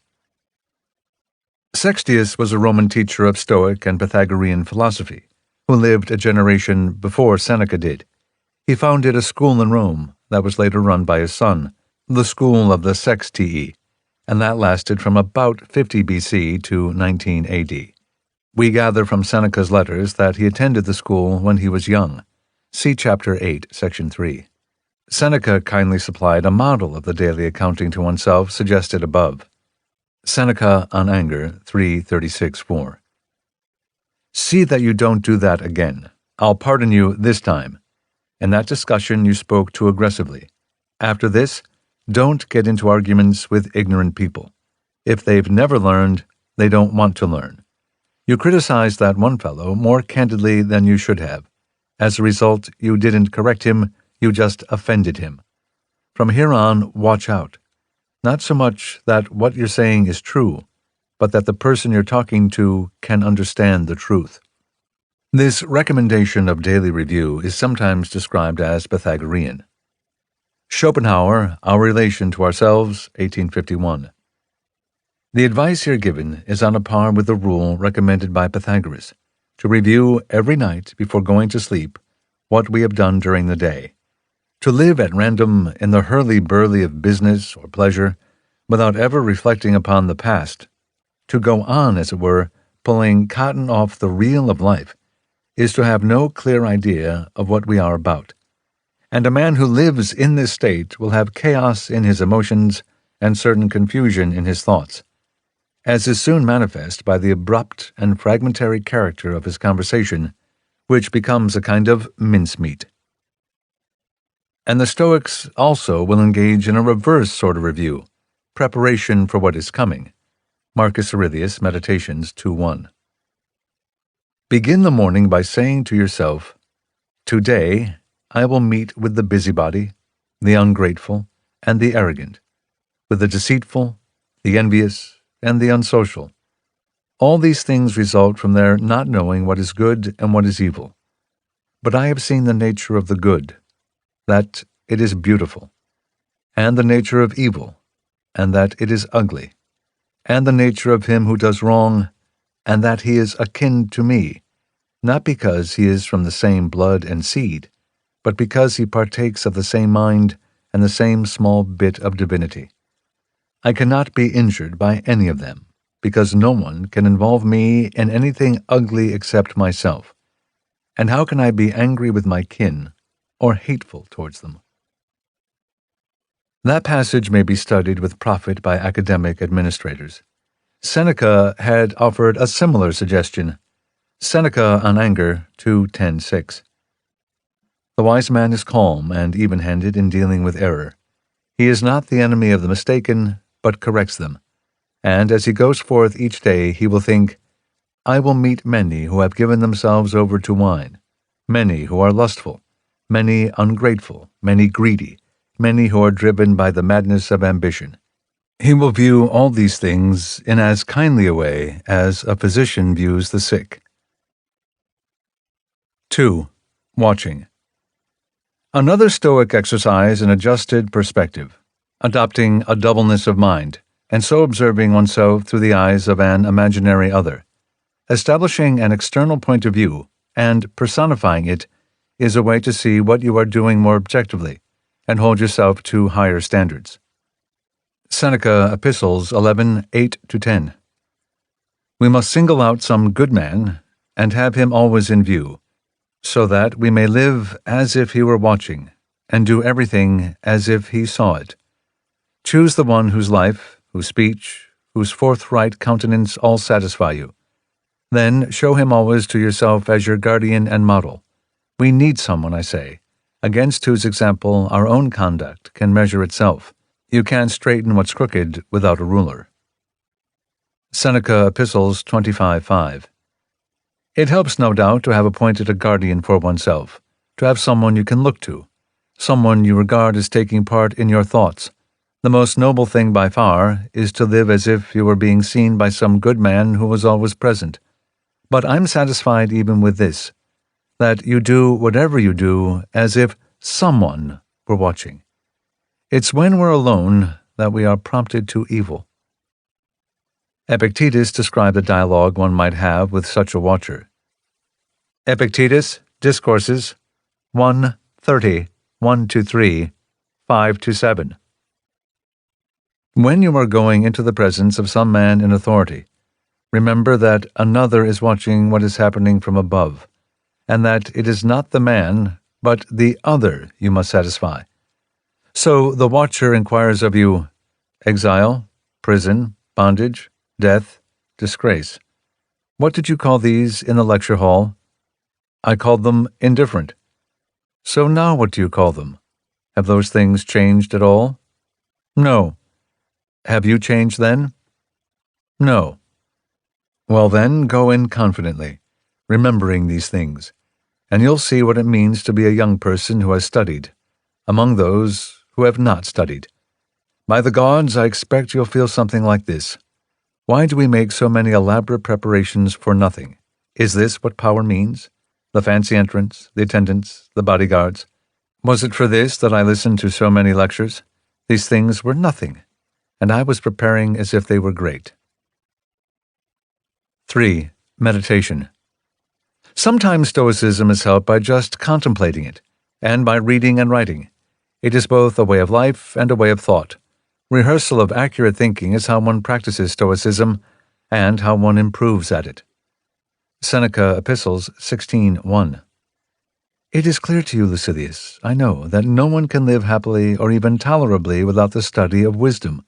Wisdom, when achieved, produces a happy life. Wisdom only begun still makes life bearable. But this idea must be strengthened and driven deeper by daily study. It is harder to stick to the resolutions you have already made than to make noble new ones.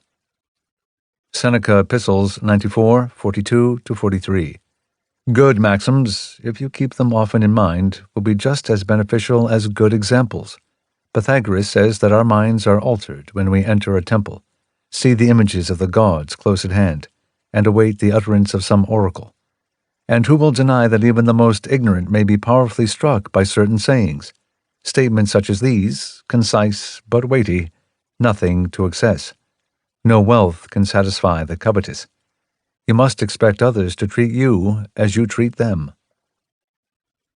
Marcus Aurelius, Meditations 5:16. The character of those things you often think about will be the character of your understanding, for the mind is dyed by its thoughts. Dip it, therefore, in a succession of thoughts such as these. For instance, that where it is possible to live, it is also possible to live well. Epictetus, Discourses 1:1-22. I must die. So must I also die regretting something? I must be put in chains. Must I also be wailing about something? I must be banished. Does anyone prevent me from leaving with a smile, cheerful and easygoing? Reveal your secrets. I don't speak. This much is up to me. Then I will put you in chains. Man, what are you saying? Me? You can chain my leg, but Zeus himself can't overcome my will. I'll throw you in prison. My poor body, you mean? I'll cut your head off. When did I ever tell you that my neck was the only one that could not be severed? These are the things philosophers should think about, should write down daily, should use as exercise. 4. Places. The Stoics do not always take identical views of the places one goes and the company one keeps, and how choices about them bear on philosophical progress. Perhaps the answers depend on the details. Seneca acknowledged that some locations are more suitable than others for the development of wisdom. Seneca Epistles 51:2-3. Just as some clothes suit the wise and honest man better than others, and though he does not dislike any particular color, He thinks some of them inappropriate for one who has adopted the simple life. So there are places the wise man, or the one aiming at wisdom, will avoid, as not conducive to good living. Thus, if he is contemplating a retreat, he will never choose Canopus, though Canopus will not prevent anyone from being virtuous, and certainly not Baiae, which has become a den of vice. Canopus was a city of the coast of Egypt. Baiae was a town in the southwest part of modern-day Italy, near Naples. Both were ancient resort areas famous for debauchery. Notwithstanding the challenge presented by such places, the usual attitude of the Stoics is skepticism about the importance of being in one place rather than another.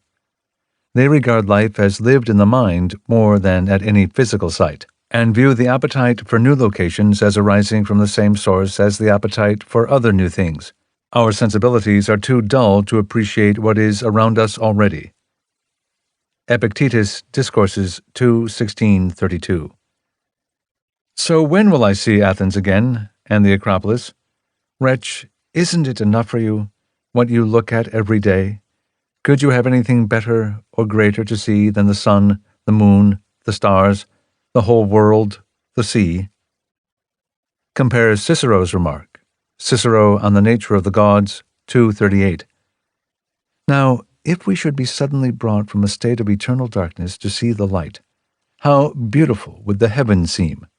But our minds have become used to it from the daily practice and habituation of our eyes, nor do we take the trouble to search into the principles of what is always in view, as if the novelty, rather than the importance, of things ought to excite us to investigate their causes. The Stoic is less interested in changes of scenery than in changes of the self, and regards the first as unlikely to be pleasing without the second. Seneca, Epistles 28:2. How can the sight of new countries give you pleasure? Getting to know cities and places. That agitation of yours turns out to be useless. Do you want to know why your running away doesn't help? You take yourself along. Your mental burden must be put down before any place will satisfy you. Horace also gave expression to this idea. They change their climate, not their disposition, who run beyond the sea. Horace, Epistles 1:11. Emerson offered a well-known expression of it too. Emerson, Self-Reliance, 1841. We owe to our first journeys the discovery that place is nothing.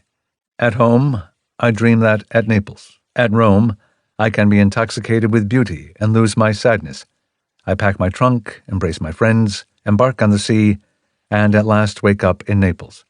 And there beside me is the stern fact, the sad self, unrelenting, identical, that I fled from. I seek the Vatican and the palaces. I affect to be intoxicated with sights and suggestions. But I am not intoxicated. My giant goes with me wherever I go. And Plutarch used a similar example as an analogy to describe superficial changes of all kinds that don't help us. Plutarch on Tranquility of Mind 3, 466b to 466c.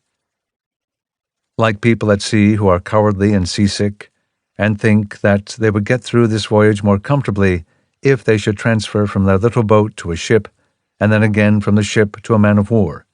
But they accomplish nothing by the changes, since they carry their nausea and cowardice along with them. In the same way, changing one's way of life for its opposite will not relieve the mind of the things that cause it grief and distress. These are ignorance of affairs, thoughtlessness, the inability and the not knowing how to make proper use of what is at hand.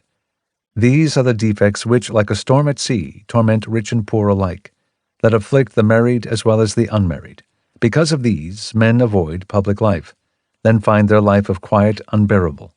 Because of these, men seek advancement at court, by which, when they have gained it, they are immediately bored. 5. Solitude. The Stoics view solitude as having similarly mixed attractions. On the value of it. Seneca, Epistles 94, 69-71. Solitude in itself does not teach integrity, nor does the countryside give lessons in moderation. But those vices whose object is show and display will subside where no witness or onlooker remains. Who puts on the purple robe when he has no one to show it to? Who serves a single dinner on a golden plate? No one is elegant just for their own benefit, or even for a few close friends. We set out the implements of our vices in proportion to the crowd there to see them. So it is. The stimulus of all our extravagance is the complicit admirer. You will cause us not to desire things if you keep us from showing them off. Ambition and luxury and lack of restraint all need a stage. You will heal them if you are kept from view. On the needlessness of solitude, Marcus Aurelius, Meditations 4:3. They seek out retreats for themselves, places in the country, seashores, the mountains, and you too are accustomed to crave such things especially.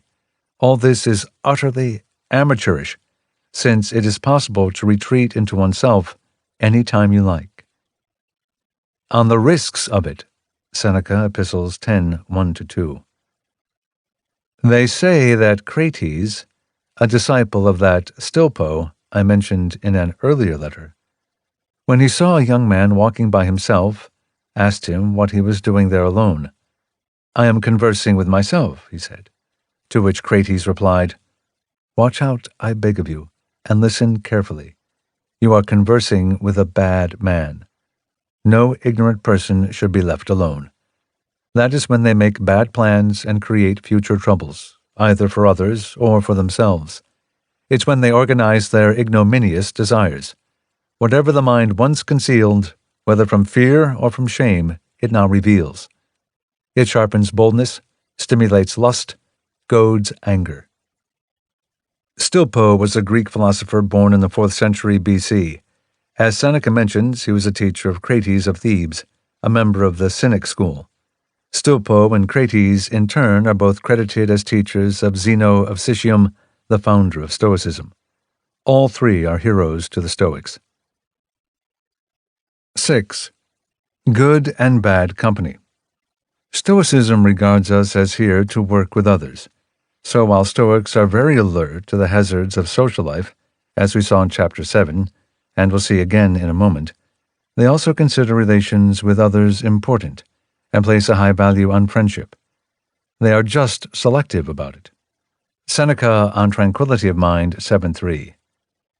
Nothing gives the mind so much pleasure as fond and faithful friendship. Seneca, Epistles 7:8. Associate with those who will improve you. Welcome those whom you yourself can improve.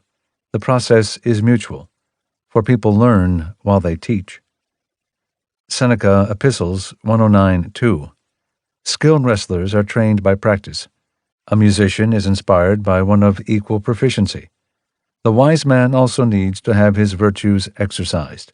Thus, in the same way that he stirs himself, he is stirred by another wise man. On the dangers of bad company, Epictetus, Discourses 3:16, 1-3. A man who frequently consorts with certain others, whether for conversation, for banquets, or just generally for good fellowship, must either become like them, or else change them along his own lines. For if you put a charcoal that has gone out next to one that is burning, either the first will extinguish the second, or the second will ignite the first. Since the danger is so great, we should enter very cautiously into social relations of this sort with laymen, and remember that it is impossible for the man who rubs up against someone covered with soot to avoid getting the benefit of some soot himself. Epictetus, Discourses 3:16-9. So until these wise thoughts have been fixed in you, and you have acquired some power to protect yourself, I advise you to be cautious about entering the arena with the uninitiated. Otherwise, whatever you have written down in the classroom will melt away day by day like wax in the sun. Seneca thought it especially important to be cautious in choosing those to whom we listen. Seneca, Epistles 123:9. Just as those who have been to a concert carry away in their heads the tunes and the charm of the songs, and just as they get in the way of thinking and won't let you concentrate on serious things, so the talk of flatterers and those who praise depravity sticks in the ears long after it is heard. It is not easy to drive the agreeable sound out of your mind. It continues and lasts, and comes back from time to time. You should therefore close your ears to evil sayings right from the start. Once they have gained an entrance and been admitted to our minds, they become more daring. Seneca also suggested that the bad people we run across in life match potentials that exist inside us. The potentials are drawn out when we spend time with their representatives in the world. Seneca Epistles 104, 20-21. Greed will cling to you so long as you are living with someone greedy and low. So will a swelled head, so long as you keep company with someone arrogant. You'll never be free of cruelty if you're sharing a tent with an executioner. The fellowship of adulterers will inflame your own lusts. If you want to be stripped of your vices, you must withdraw far from vicious exemplars. The greedy man, the seducer, the cruel one, the cheat, all capable of much harm if they should be anywhere near you, are inside you. 7. Multitudes. A problem related to the company we keep is our relationship to the social world at large, as when one goes out in public. This is an important issue for the Stoic, because the philosophy calls for engagement with public affairs, but also for resistance to popular judgments and contempt for them. The Stoic shouldn't avoid the crowd then, but has to maintain a careful relationship to it. Epictetus takes a benevolent view of massed humanity, comparing it to pleasing masses of farm animals. Epictetus, Discourses 4, 26-27. If you find yourself in a crowd, say a contest or a festival or a holiday, try to enjoy it with the others. For what could be a more agreeable sight, if you love your fellow man, than a number of them? When we see herds of horses or oxen, we are pleased. When we see a fleet of many ships, we are delighted. When we see many men, who will find it distressing? Seneca sought a moderate approach to the crowd. Sometimes this is found by alternation. Seneca on Tranquility of Mind 17:3. The two things must be combined and taken by turns, solitude and the multitude. The former will leave us with a longing for the society of others, the latter for our own, and one will be the remedy for the other. Solitude will cure our aversion to the crowd the boredom of solitude. Seneca also suggested moderation when in the crowd. There he considered it best to find a middle way that allows participation in social life, while neither succumbing to it nor hating it. Seneca Epistles 7:7-8. What do you think is going to happen to manners when they are under attack on all sides? You must either imitate or reject, yet either way is to be avoided. Don't become like the bad because there are many of them, nor hostile to the many because they are unlike you. Seneca Epistles 18:4. The bold course is to remain dry and sober when the crowd is drunk and vomiting. The alternative is more moderate, not holding yourself aloof and making yourself conspicuous, not mingling with the crowd either, but doing the same things, just not in the same way. 8. The assimilation of teachings. Stoic philosophy is meant to be absorbed rather than admired. Seneca Epistles 71:31.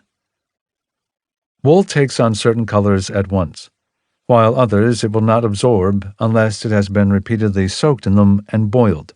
In the same way, there are other systems of thought that our minds, once they have understood them, can immediately put into practice. But the system of which I am speaking, unless it goes deep and sits for a long time, and has not just tinged the mind but dyed it, does not fulfill its promises. Students of Stoicism are therefore advised not to do a lot of talking about it. Learning should be shown, not said. Epictetus, and Kyridian 46. Never call yourself a philosopher, and don't talk much among laymen about philosophical principles, but act according to them. And if you should come upon a discussion among laymen about some philosophical principle, keep silent for the most part, for there is great danger that you will immediately vomit up what you have not digested. And when someone says to you that you know nothing, and you're not stung by the taunt, know then that you are making headway. Sheep don't throw up their grass to show the shepherd how much they have eaten. After digesting the grass inside, they bear wool and milk outside. So for you too, don't display your learning to the uninstructed. Display the actions that result from the digestion of it. Seneca Epistles 84, 7-8. Let our mind do this. Let it hide all the things it has made use of, and exhibit only what it has produced. Even if you will bear some resemblance to someone you admire, and whose influence lies deep within you, I want your resemblance to be that of a son, not a statue. A statue is a dead thing. To illustrate this idea, Plutarch created a simile that has become well known. Plutarch on Listening to Lectures 18, 48c to 48d. The mind is not like a bucket that requires filling. It is like wood that needs igniting, nothing more, to produce an impulse to discovery and a longing for the truth. Imagine that someone needing fire from his neighbors, and finding there a big blazing one, just stayed warming himself until the fire burned out. It's the same if someone who comes to another man to get his thinking does not realize that he ought to strike some light of his own and kindle his own ideas, but, delighted by what he is hearing, just sits there enchanted.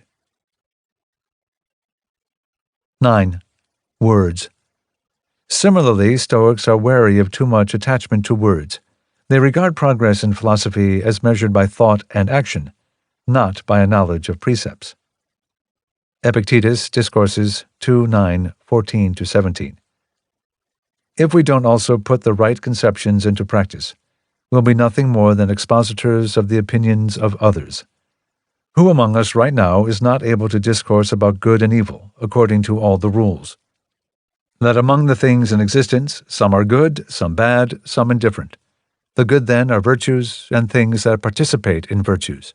The bad are the opposites. The indifferent are wealth, health, reputation. Then, if there is a loud noise while we are speaking, or if someone there laughs at us, we are thrown off the track. Philosopher, where are those things you were just talking about? The Stoics thus warn against the risk of being beguiled by verbal formulations. Seneca Epistles 33:7. That is why we give children maxims to learn by heart, because a child's mind can grasp them when it can't yet handle more. But for a grown man whose progress is definite, it is disgraceful to cling to gems of rhetoric, to prop himself up with the best-known and briefest sayings, to depend on his memory, for by now he should be relying on himself. He should make such maxims and not memorize them. Epictetus, Discourses 2:23, 40-41. It is through speech and other such forms of instruction that one must progress toward perfection, and purify one's will, and correct the faculty that makes use of impressions. And instruction in those principles calls for a certain style of presentation, and a certain vividness and variety in the way they are expressed. So some students become captivated by these things and remain stuck there, one a captive of style, another of syllogisms, another of ambiguities, another in some other roadside inn of the same kind, and there they remain and waste away as if among the sirens. A wariness of words can also affect one's taste for certain kinds of philosophizing. The Stoics highlighted in this book were impatient with theory that didn't have a concrete payoff, but the right proportion of theory was a matter of debate, not just between Stoics and others, but between different Stoics. Early Stoicism sometimes had a reputation for clever paradoxes and conceptual refinements that the Romans did not find appealing. They thought the stakes of philosophy were too high for constant abstraction and excessive subtlety. Seneca ridiculed the idea of stirring people to heroic acts with syllogisms, including Stoic syllogisms. Seneca Epistles 82, 23-24. It takes great weapons to slay great demons. Those tiny darts of yours, are you hurling them even against death? Do you fend off a lion with a needle? They are sharp, these arguments you make, but there is nothing sharper than a blade of straw. Some things are made futile and useless by their very subtlety. Seneca Epistles 117:33. The mind is accustomed to amuse rather than to heal itself, to treat philosophy as a diversion when it is a remedy. I don't know what difference there may be between wisdom and being wise. I do know that it makes no difference to me whether I know such things or not. So why do you occupy me with the terminology of wisdom, rather than its results? Make me bolder, make me calmer, make me the equal of fortune, raise me above it. In Seneca's view, the project of philosophy is to help people with their most serious problems. Seneca Epistles 48:7-8. Do you want to know what philosophy has to offer to the human race? Advice. Death calls one man, poverty stings another is tormented by wealth, someone else's or his own. This man shudders at misfortune, that one longs to escape from his own good fortune. This one men mistreat, that one the gods. Why are you devising those word games of yours? This is no time for playing around. You have been summoned to help the wretched. You have promised that you will carry aid to the shipwrecked, the captives, the sick, the needy, those whose heads are under the waiting axe. Where are you straying? What are you doing? An allied suggestion attributed to Epictetus. Epictetus, fragment, Stabius, 2:131. What does it matter to me, says Epictetus, whether the universe is composed of atoms or uncompounded substances or of fire and earth? Is it not sufficient to know the true nature of good and evil, and the proper bounds of our desires and aversions, and also of our impulses to act and not to act, and by making use of these as rules to order the affairs of our life, to bid those things that are beyond us farewell? It may very well be that these latter things are not to be comprehended by the human mind, and even if one assumes that they are perfectly comprehensible, what profit comes from comprehending them?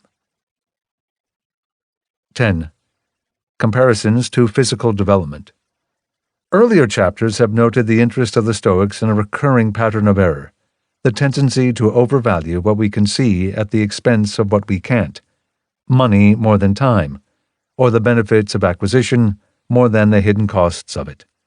Stoics look at philosophical progress the same way. If changing our habits of thought seems too hard, it is because we aren't used to bringing the kind of commitment to the task that we do to more tangible goals. So our writers compare the challenges of philosophy to the effort and hardship commonly endured for the sake of lesser causes. Seneca Epistles 17:7. Armies have put up with deprivations of every kind. They have lived on the roots of plants and have staved off hunger in ways too revolting to mention. All these things they have suffered for the sake of a kingdom. Even more wonderful, for the sake of someone else's kingdom. Who then will hesitate to put up with poverty in order to free his mind from madness? The answer, of course, is that everyone will hesitate, but the Stoic position is that none should. A related line of argument compares the labor and training demanded by Stoicism with that needed for great physical achievements. Seneca Epistles 80:2. How many men train their bodies, and how few train their minds? What crowds flock to the wrestling show? It's fake, strictly for entertainment. And what solitude surrounds the good arts? How feather-brained are the athletes whose muscles and shoulders we admire. Indeed, training the mind ought to seem easier than training the body. Seneca Epistles 80:3. While the body requires many things to be healthy, the mind grows by itself, nourishes itself, trains itself. A great deal of food and drink is necessary for athletes, and a lot of oil, not to mention a lot of work. But you can achieve virtue without equipment and free of charge. A favorite comparison for the Stoic is the training undertaken by acrobats. How much harder than this can Stoicism be? Seneca on Anger 2:12-3-5. Nothing is so difficult, so far out of reach, that the human mind cannot conquer it and make it familiar with constant practice. No emotions are so fierce and independent that they cannot be tamed by training. Whatever the mind commands itself, it obtains. People have learned to run on tightropes, to carry enormous burdens, scarcely within human capacity to support, to dive to immense depths, and stay underneath the water with no chance to breathe. There are 1,000 other instances in which persistence surmounts every obstacle, showing that nothing is difficult if the mind orders itself to endure it. Musonius Rufus, that one should disdain hardships. Acrobats face their difficult tasks without concern, and risk their very lives in performing them. Some doing somersaults over upturned swords, some walking on ropes set at a great height, some flying through the air like birds, where one false move is death. And they do all these things for miserably small pay, while we will not endure hardship for the sake of complete happiness. 11. Dedication. One should make no mistake, to practice Stoicism takes dedication. The Stoics don't view it as a hobby. Seneca, Epistles 72:3. The study of philosophy is not to be postponed until you have leisure. Everything else is to be neglected in order that we may attend to philosophy, for no amount of time is long enough for it, even though our lives be prolonged from childhood to the uttermost bounds of time allotted to man. Seneca, Epistles 59:10. How can someone learn enough to oppose his vices, if he learns only in the time he can spare from his vices? None of us goes deep. We pluck only the tips. We think a little time spent on philosophy is enough, and more than enough, for men with things to do. Seneca on the Shortness of Life, 7:3. The last occupation of the preoccupied man is living, and there is nothing that is harder to learn. The world is filled with teachers of the other arts. Boys learn some of them so well that even boys can teach them. Learning how to live takes a lifetime, and, what may surprise you more, it takes a lifetime to learn how to die. 12. Encouragement. As these last sections show, sometimes Stoics say their philosophy is hard, sometimes they say it is well within reach. They claim it takes a lifetime to learn, but that one can make progress immediately. They are, in the end, demanding optimists. We have seen the demands. Let us end with the optimism. Seneca, Epistles 50:5-6. To tell the truth, even the work is not that great, if only, as I said, we get started molding and reforming the mind before its crookedness can harden. But I don't despair even of hard cases. There is nothing that stubborn effort and close, persistent attention will not overcome. Oak can be straightened, however much it is bent. Heat unfolds curved beams. Those that grew in other shapes are fashioned into whatever our uses require. How much more easily may the mind be shaped, pliable as it is, and more yielding than any liquid. Seneca on Anger 2:13, 1-2. We suffer from diseases that are curable, and our very nature assists us, since we are born to follow the right path, if we are willing to be improved. Nor is the road to the virtues steep and rough, as some have thought. They are reached by a level path. I do not come to give you false advice. The way to the happy life is easy. Just take the first step with good auspices and the help of the gods themselves. It is much more difficult to do what you are doing now. Seneca, Epistles 104:25-26. So often I meet people who think that whatever they can't do can't be done, who say that we are always talking of things greater than human nature can bear.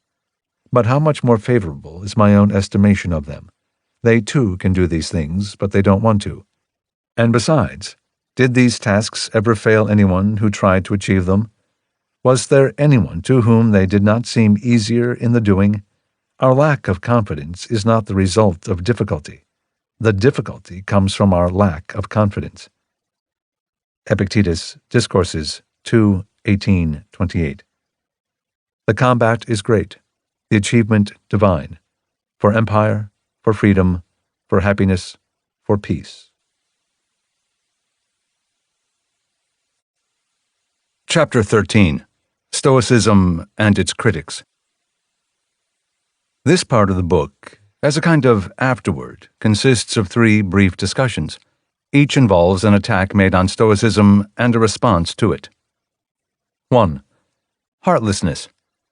Our first criticism comes in response to this advice from Epictetus. Epictetus, Enchiridion 16. When you see someone weeping in sorrow, either because his child goes abroad or his property is lost, don't let yourself get carried away by the impression that he is suffering because of those external things. Hold this thought in mind. What afflicts him is not what has happened, because it wouldn't affect someone else the same way. What afflicts him is his opinion about it.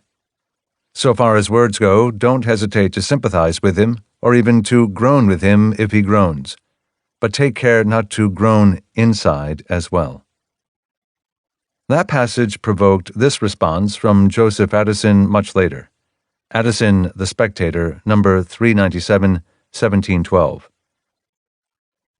As the Stoic philosophers discard all passions in general, they will not allow a wise man so much as to pity the afflictions of another. If thou seest thy friend in trouble, says Epictetus, thou mayst put on a look of sorrow, and condole with him. But take care that thy sorrow be not real. For my own part, I am of opinion, compassion does not only refine and civilize human nature, but has something in it more pleasing and agreeable than what can be met with in such an indolent happiness, such an indifference to mankind as that in which the Stoics placed their wisdom. Addison's claim epitomizes a standard criticism of the Stoics, that their philosophy is heartless and at odds with compassion. The accomplished Stoic, if such a person ever did exist, might offer words of consolation, but would feel nothing, it is said, for anyone else. The Stoic cannot care about others or about the world, because that is a form of attachment to externals. This is all a misunderstanding. The Stoics do not condemn feeling. In important ways, they endorse it.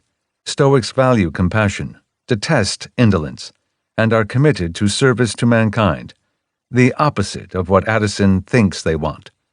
But the Stoic would unhook those commitments from inner distress over any given case. For why stop with that case? There is cause for such distress in every direction, and meanwhile it distracts from the big picture, and from anything constructive one might do about it.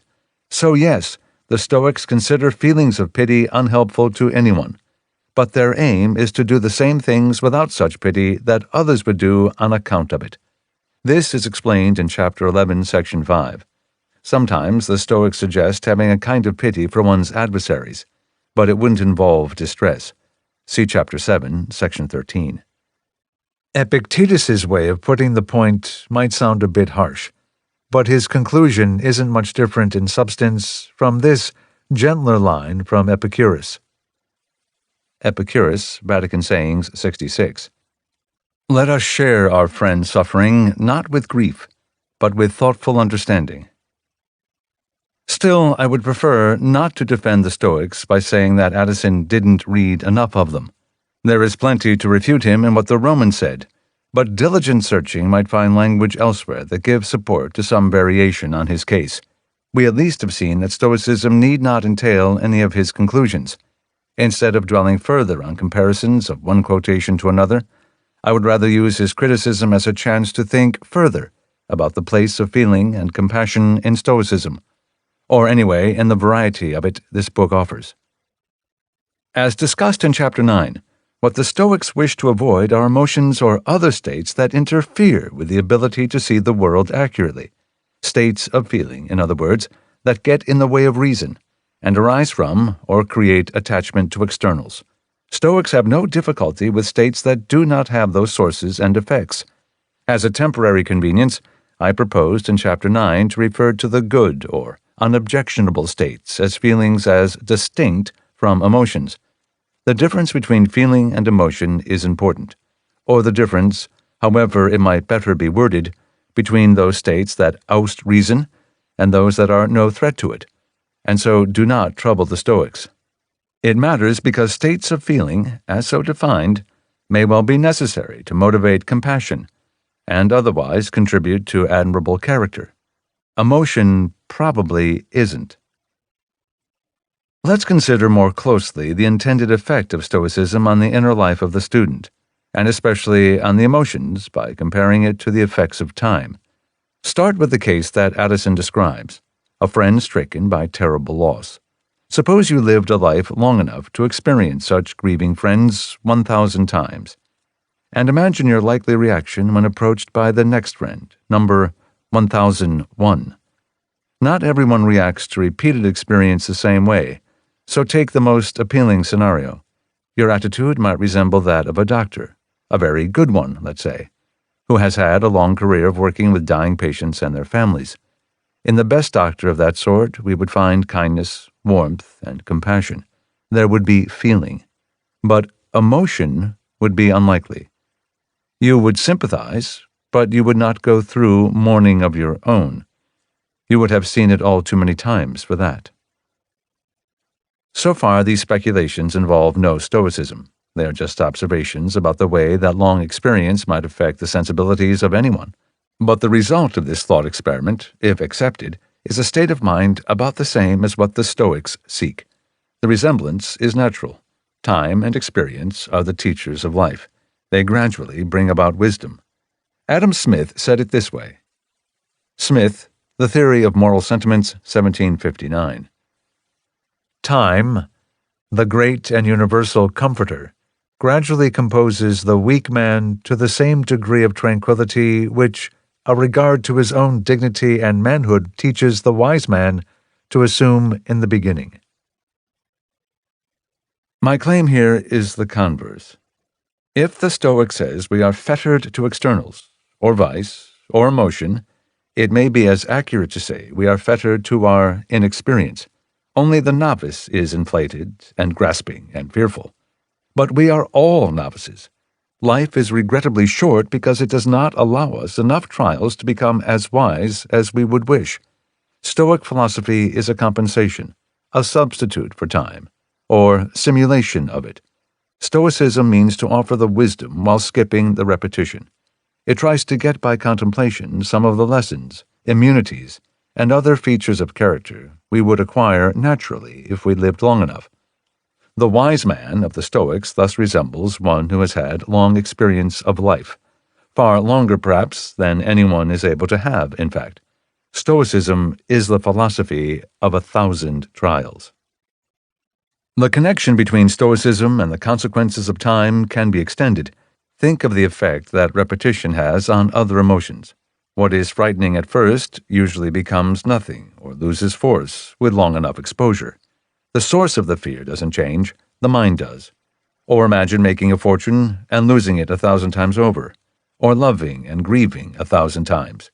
You might not stop caring about these things, and might not want to, but you would probably gain a sense of equanimity about them, and meet them with a certain detachment, with feeling, but with reason, and thus without emotion. Little would likely be left of greed and vanity, either, after so much gain and loss. Experience is humbling. Instead, you might have other types of joy, the calm kind that comes from appreciation and understanding. To return to the point, the absence of emotion prescribed by the Stoics in response to a thing is also what we would expect naturally from long enough exposure to it. Feeling and compassion can survive and even grow with long repetition and experience. Emotion does not. The sifting between emotion and feeling that comes naturally with experience resembles what the Stoic aims to achieve by the practice of philosophy. Connecting the Stoic disposition to the quality of character that arises from long experience is productive in several ways. First, it helps make the Stoic ideal less otherworldly. The long experience view allows Stoicism to be viewed as an extension of the life we know, an effort to go farther down the road of being human, not to affect godliness in the way that we will see criticized by Dryden later in this chapter. Stoicism tries to give us what we would gain with more difficulty, but naturally enough, if we had more time. Second, the experience-based view makes the goals of Stoicism more familiar and easier to understand. Everyone has had small experiences of inurement by experience, and the difference between feeling and emotion that can result. We don't need a dozen lifetimes to get the idea of it. One can compare the first experience of grief with the 10th, or the first encounter with an amusement with the 50th, or the first kiss with the 100th. These experiences need not lose their meaning, or be had without feeling. We might say instead, in the most attractive case, that the feelings at stake mature and change. But even then, such events do eventually lose their emotional charge and become no threat to reason. There are cases in which emotional nutriment is harder to come by, of course. I only mean to say that the process of it, and the qualities of the Stoic wise man, are familiar enough to most people on a modest scale. Third, the long experience view of Stoicism clarifies the Stoic ideal as admirable. In the personality formed by many trials, we find the qualities of the finished Stoic represented in an attractive way. There is nothing ugly in the type of character produced by long experience, or at least nothing necessarily so. It can be unattractive. Sometimes experience jades us and dulls our capacities. But there is nobility in it when joined with compassion. Stoicism demands this. It seeks to create not just the mind matured by many trials, but the best version of it. The doctor who has learned with the passage of much time to care well and energetically for the patient, not the doctor who is bored. Fourth, viewing Stoicism as similar to long experience can help to solve some conundrums. Sometimes the general principles of the philosophy can seem tricky to apply to particular facts. Stoics discourage the emotion of anger. But what if you are the victim of some grotesque injustice? Isn't it then right to be angry, and maybe even important, since the anger will motivate efforts to stop the injustice from happening again? One can reason through that kind of problem with precepts that this book has discussed. You might say that the Stoic cares about justice and doesn't need anger to motivate a reply to a violation of it, etc. See Chapter 9, Section 12. But our current idea offers a shortcut.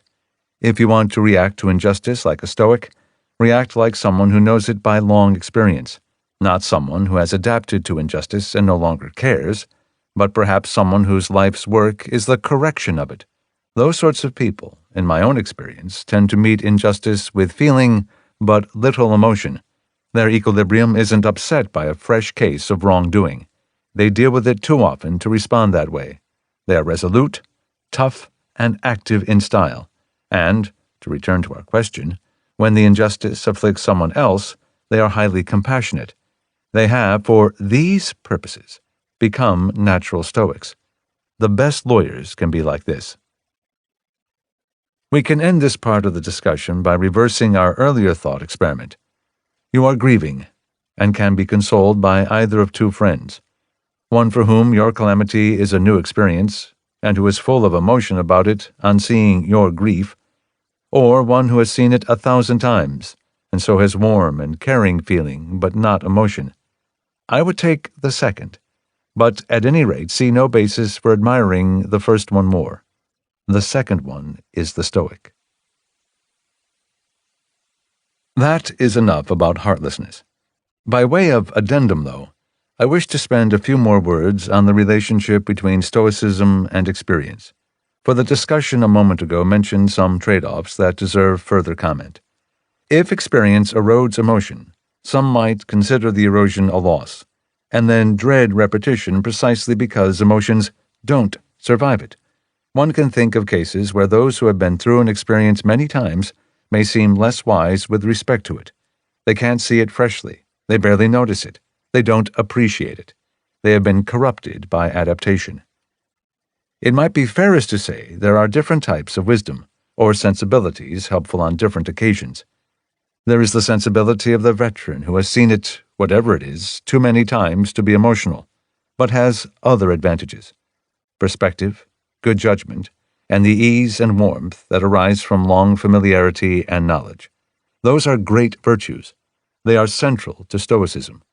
But they aren't the only ones, and aren't always the ones most wanted even by a Stoic. There is also the sensibility of the newcomer to a subject, one who has the advantages of the amateur, such as appreciation of what is at hand. These claims about the effects of experience and inexperience can be restated in terms referenced earlier in the book. The Stoic seeks the most useful perspective on all occasions. I have emphasized here that, with respect to emotion and adversity, Stoics want the kind of wisdom that we associate with long experience. But in certain settings, they seek, in effect, the attitude of the newcomer. A reminder from Chapter 12, Section 4. Epictetus, Discourses 2:16-32. When then shall I see Athens again, and the Acropolis? Wretch, are you not content with what you see daily? Have you anything better or greater to see than the sun, the moon, the stars, the whole earth, the sea?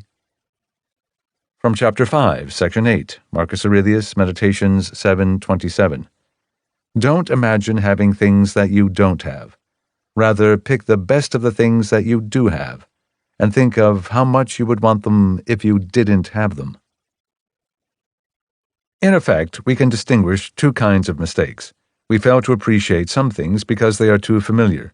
We overreact to others because they aren't familiar enough. In the first case, we suffer because we can't see old things as a first-timer would. In the second, we suffer because we can't see new things as a long-timer would. The Stoic is more concerned with the second kind of mistake than the first, but understands them both and tries to move from one point of view to another as appropriate to the situation. One can revisit many topics in this book and reinterpret them according to how much repetition of a hypothetical kind would be found in the ideal mindset for dealing with them. Acceptance and satisfaction, and therefore detachment from desire, can often be furthered by the newcomer's perspective, by learning to see familiar things as if they weren't familiar, and to touch them without calluses on our fingers. That same perspective can help us see that a convention is idiotic or unjust in ways too familiar to be commonly perceived. Emotion and adversity, and sometimes desires too, call for the opposite view, that is, for an attitude toward the subjects of those states that would be found in someone with long experience of them. When considering whatever one loves or hates, when considering any reaction to anything, it is instructive to ask how much of it is owed to the number of times one has encountered the subject, whether it be many or few. Stoicism should not be overestimated. Reflection cannot produce all the qualities of character and feeling that long experience does, nor can it reverse them, which may be harder still. But Stoicism should not be underestimated either, because reflection can help with some of this. The point may be seen in settings that do not involve emotion, as well as in those that do. When one has studied novelty and thought about it for a sufficiently long time that it loses charm, and is less likely to cause you to do foolish things, that is Stoicism, and it is to the good.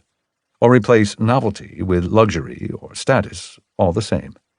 The alternative is to be taken in by novelty again and again, until it is finally drained of its charm by many hard lessons about its unimportance, maybe late in life. The sage saves the trouble. 2. Impossibility. Dryden, Don Sebastian, Dedication 1690. The ruggedness of a Stoic is only a silly affectation of being a god, to wind himself up by pulleys to an insensibility of suffering, and at the same time to give the lie to his own experience by saying he suffers not what he knows he feels. True philosophy is certainly of a more pliant nature, and more accommodated to human use. A wise man will never attempt an impossibility, and such it is to strain himself beyond the nature of his being, either to become a deity by being above suffering, or to debase himself into a stock or stone by pretending not to feel it. Dryden offers another familiar critique of Stoicism, that its teachings are impossible to carry out. To repeat the point that provokes the criticism, the Stoics say we should try to control what is up to us and avoid attachment to what is not. Our judgments and our reactions to events are up to us. The events themselves aren't. Stoics sometimes express the idea by depicting a wise man, or sapiens, who by use of these principles is free from desires and fears. No such wise man has ever been identified, and some dismiss Stoicism on this account as a philosophy that doesn't work. As in the previous section of this chapter, we can use the criticism as a chance to think about a larger question it raises. Here, about whether Stoicism might be valuable, even if its teachings cannot be perfectly followed. But as before, a word should be said first about what the Stoic teachings really require. Stoics suffer, and do not pretend otherwise, though they don't see any point in carrying on about it. What they try to do is understand the role of their own minds in the creation of their suffering, and then use that knowledge to reduce it. But the good Stoic, or in any event the type discussed in this book, takes a clear-eyed view of the human condition. Someone who likes Dryden's criticism should also like this passage about reacting to the death of a loved one. Seneca, Consolation to Polybius, 18, 5-6. I well know that there are those whose wisdom is harsh rather than brave, who deny that the wise man will ever grieve. But these people, it seems to me, can never have run into this sort of misfortune. If they had, fortune would have knocked their proud philosophy out of them, and forced them to admit the truth even against their will. This might sound like just the sort of thing that should be said against the Stoics, a blast of realism that exposes the unworkable character of their philosophy. But, in fact, those are the words of Seneca, as found in Chapter 9, Section 6 of this book, where he offers a much more realistic vision than the one Dryden attacks. His words help correct the caricature of Stoicism as a theory that asks the impossible, or of the Stoic as someone who pretends not to feel anything. The reader who has arrived at this point in the book after reading the rest will already know that the Stoics were wiser than that. Or at least some of them were. The passage from Seneca also shows, in fairness, that Stoicism doesn't always mean the same thing. The people he criticized there were probably other Stoics, and no doubt other Stoics would in turn have criticized him. As Seneca himself put it, "We Stoics are not subjects of a despot. Each of us lays claim to his own freedom." Epistles 33:4. The Stoic view of the emotions is very involved if one tries to view it as a whole, and include what we know of the views of the Greeks. It is not done justice by this book or by Dryden. Seneca's views above and in Chapter 9 can indeed be viewed as lapses from Stoicism, if the philosophy is defined in certain ways. As noted in the preface, I prefer to view the set of ideas in this book as a version of Stoicism, rather than a mix of authentic and heretical claims. But the preface also noted my lack of excitement about such arguments. So for now, I will just say that the framework offered by this book is not very open to Dryden's complaint. Still, let us now acknowledge the truth in his criticism. A perfectly Stoic existence, even if it need not mean what Dryden thought, is no doubt impossible. It would presumably amount to never being attached to externals and to living a life of continuous virtue. The greatest Stoic teachers were the first to say that they hadn't managed this, though it was not their style to say it couldn't be done by anyone. The Stoics do urge their students and themselves to try to reach the Stoic ideal, and sometimes talk as though it is possible. They merely add that it has never been done, in fact, or almost never. Seneca on Tranquility of Mind, 7:4. Nor would I advise you that you should neither follow, nor take as a follower, anyone but a wise man. For where will you find that man? The one we have been seeking for so many centuries. In place of the best, let it be the least bad. Seneca on the Constancy of the Wise Man, 7:1. There is no reason for you to say, Serenus, as your habit is, that this wise man of ours is nowhere to be found. He is not a fiction of us Stoics, a sort of phantom glory of human nature, nor is he a mere conception, the mighty semblance of a thing unreal, but a man such as we describe, we have displayed, and will display again, though perhaps only seldom, and at intervals of many lifetimes for each example.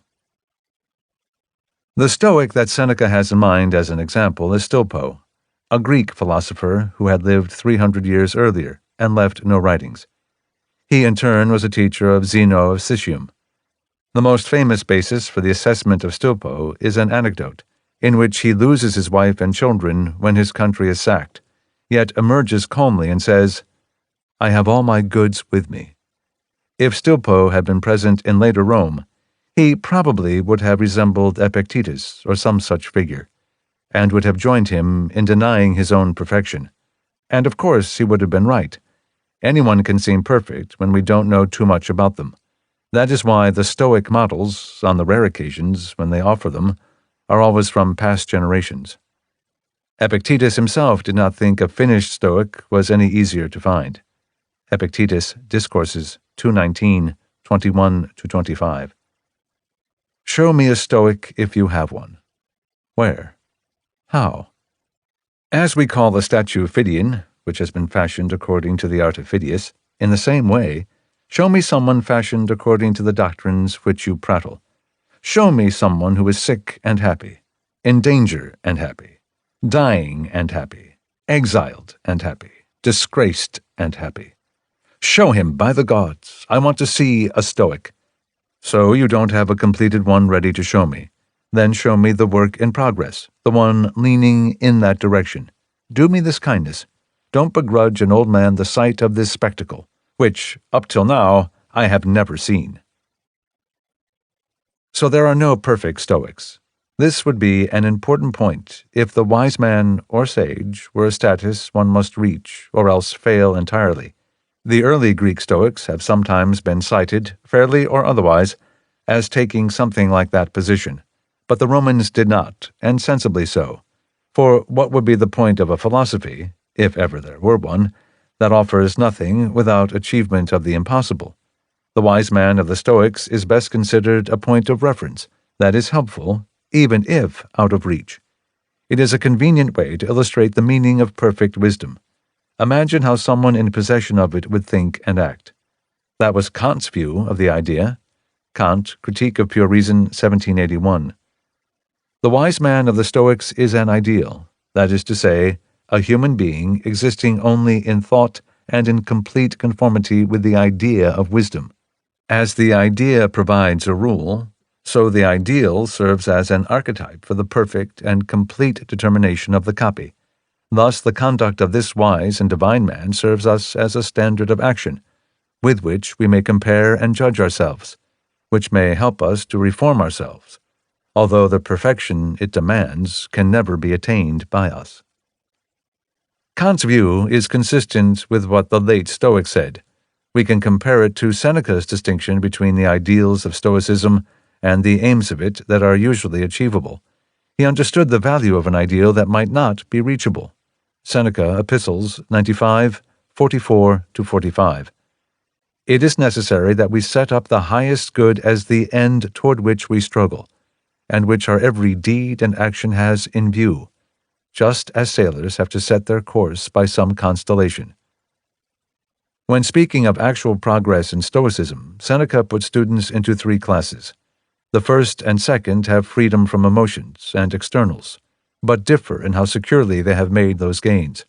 Then there is the third class, which seems to be as far as most can be expected to get.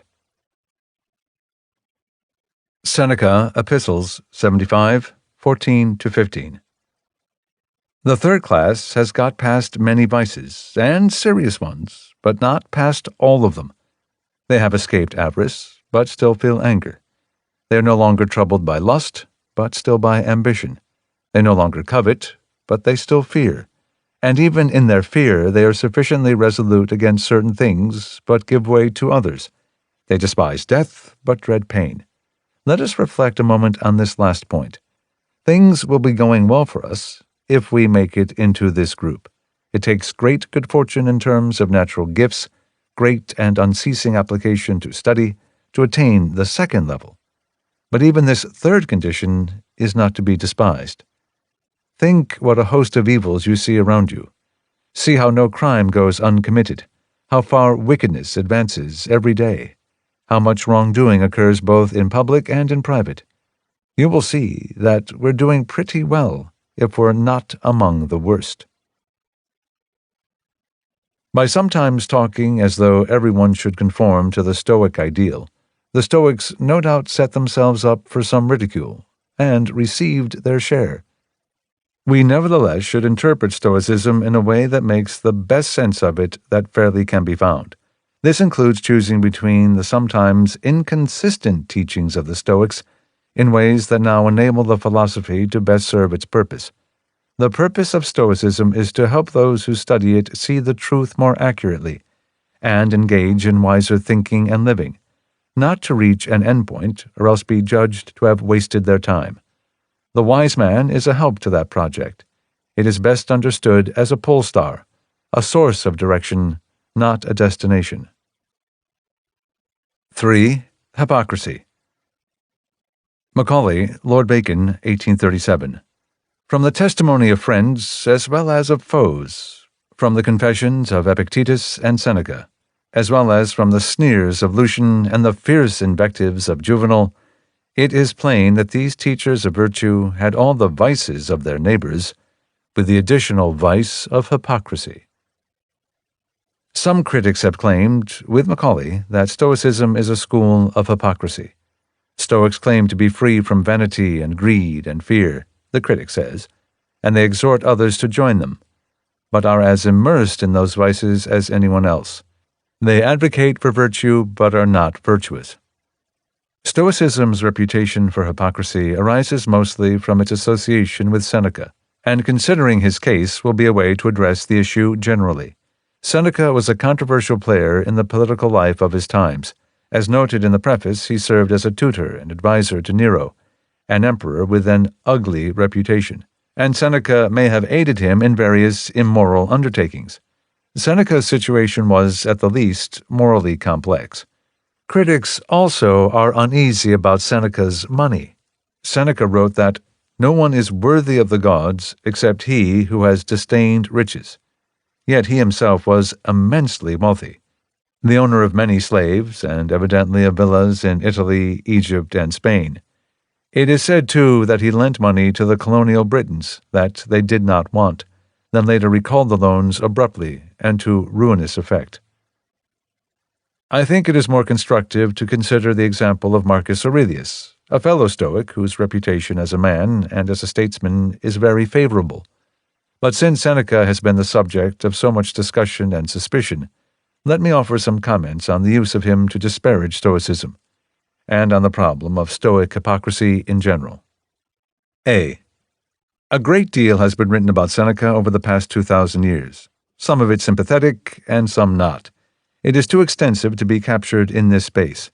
Most of what anyone thinks they know about him, though, is derived from the histories of Tacitus, Suetonius, and Cassius Dio, along with fragmentary comments from Seneca's contemporaries. The most prominent account of Seneca left from his lifetime was that of a bitter enemy, Publius Sullius Rufus, recounted in the Annals of Tacitus, 1342. But Sullius is described by Tacitus as highly disreputable in his own right. Seneca himself left behind only his philosophical writings and plays. Beyond those works we know little of what he ever said to Nero, though see the interesting item at the end of Chapter 9, Section 10, or of how he thought about the harrowing ethical position he seems to have occupied. Sometimes good people work for bad ones. Seneca might have done it for the sake of the public, or for lesser reasons. He might have made Nero worse than he otherwise would have been, or better. He might have had a hand in trying to kill Nero, or maybe not. Nero certainly thought that he did. All of this ends in speculation. Now, and for the ancient historians, Seneca had been dead 50 years when Tacitus wrote his Annals. Suetonius, who also wrote about Seneca, was a contemporary of Tacitus. Cassius Dio wrote nearly a century later. In view of the thin record, the grounds for skepticism about most judgments of Seneca are plain enough. For the sake of comparison, it has been aptly suggested that we imagine a figure from our own times being remembered and evaluated 2,000 years from now on the basis of contemporary accounts by an enemy, and later writings of 2 or 3 historians who haven't been born yet. The historians don't have any recordings of the figure himself, or access to more than a few people who ever saw or met him. By modern standards, they have only a tiny set of records in written form.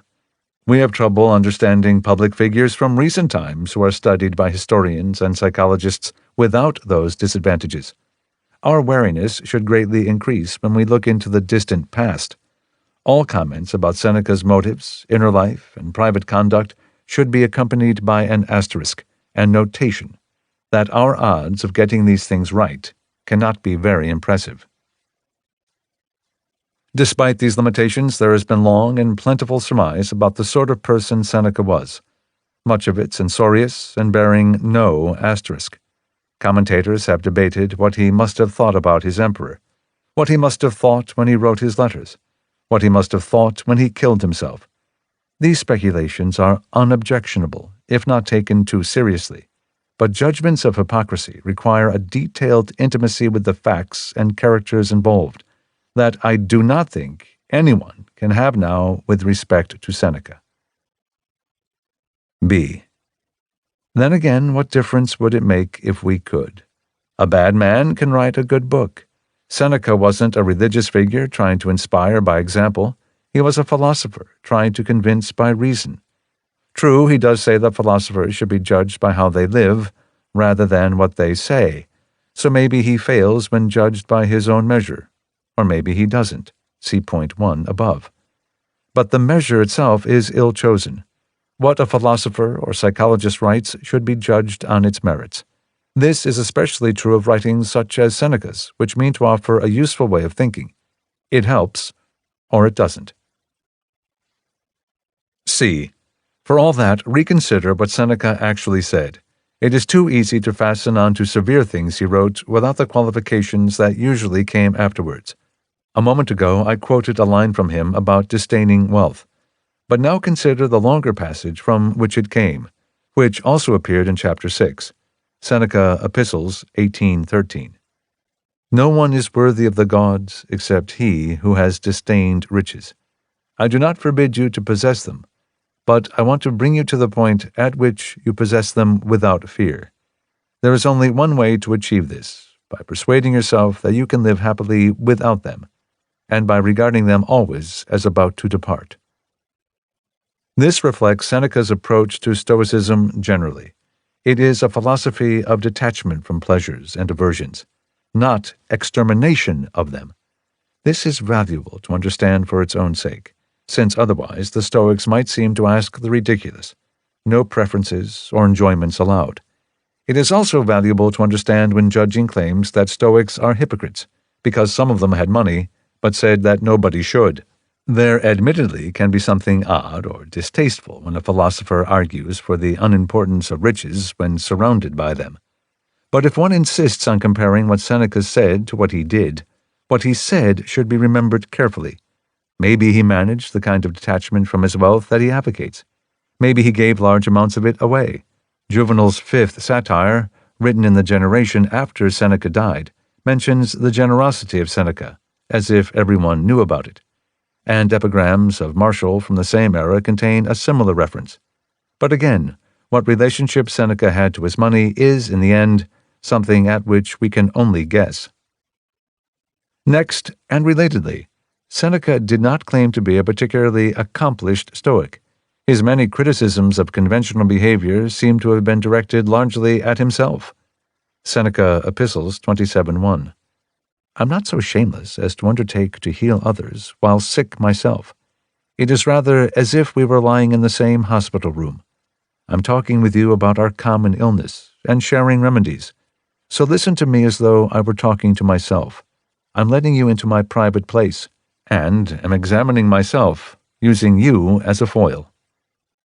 Seneca sometimes showed exasperation with the complaints we are now considering, which were made during his life as well as later. Seneca on the Happy Life, 18:1-2. You speak one way, you live another. You creatures most spiteful, hostile to all the best men. This is the same taunt they threw at Plato, at Epicurus, at Zeno. For all of them were teaching not how they themselves lived, but how they ought to live. I am speaking of virtue, not of myself. And when I denounce vices, I denounce my own first of all. As soon as I can, I'll live as I should. That last attitude is characteristic of Stoics. This book has shown many times over that their philosophy is founded on humility. Anyone who crows about being a Stoic isn't. Progress in Stoicism may be measured in part by one's awareness of failure at it, a kindred offering from Marcus Aurelius. Marcus Aurelius, Meditations 8:1. This thought, too, will help you avoid empty self-esteem. You can no longer have lived your whole life, or even your life since youth, as a philosopher. Rather, it has become obvious to many others, as well as to yourself, that you are far removed from philosophy. You have become confused, and getting a reputation as a philosopher is no longer easy for you. Your position in life is also at war with it.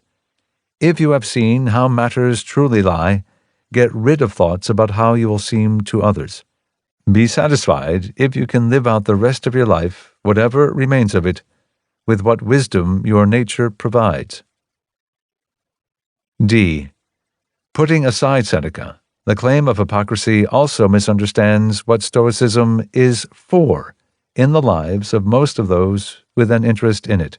The claim views Stoicism as if it were a creed to which its adherents try to make converts, or that they use as a basis for judgment of others. That would leave the Stoic open to criticism for preaching one thing but doing another. Such a vision arises understandably enough from the writings in this book. In order to teach their ideas to others, the Stoics had to offer them as instructions. But the practice of Stoicism has nothing to do with telling others how to act, or saying anything else that might be contradicted by what one does. Stoicism, at least for most who now study it, is a set of tools for thought, and a way of using them, with which some find they can help themselves. It is something to do, not something to say. E. A productive last question one might ask about Stoicism is, compared to what? Suppose, plausibly I think, that typical students of Stoicism advance only slightly toward its goals. They end up with a little less anxiety over what they can't control, and a little more patience with irritation, indignity, and misfortune. A bit more resistance to convention in their thinking, and somewhat less desire or fear directed at things undeserving of either, and so forth. In other words, they make some modest progress. There are those who get more than that from the philosophy, and some get less. But imagine that this much were a common result. Those are paltry gains compared to the attainment of sagehood, but considerable compared to a baseline without them. They are considerable, too, compared to the results of other kinds of philosophical study. How much more does any philosophy do for its students? It would be foolish to regard small improvements with contempt, when it is so rare to find any other kind. So if Stoics seek great things, but get only part way there, the discrepancy should not cause them to be thought of as hypocrites. They aimed high, fell short, and did well.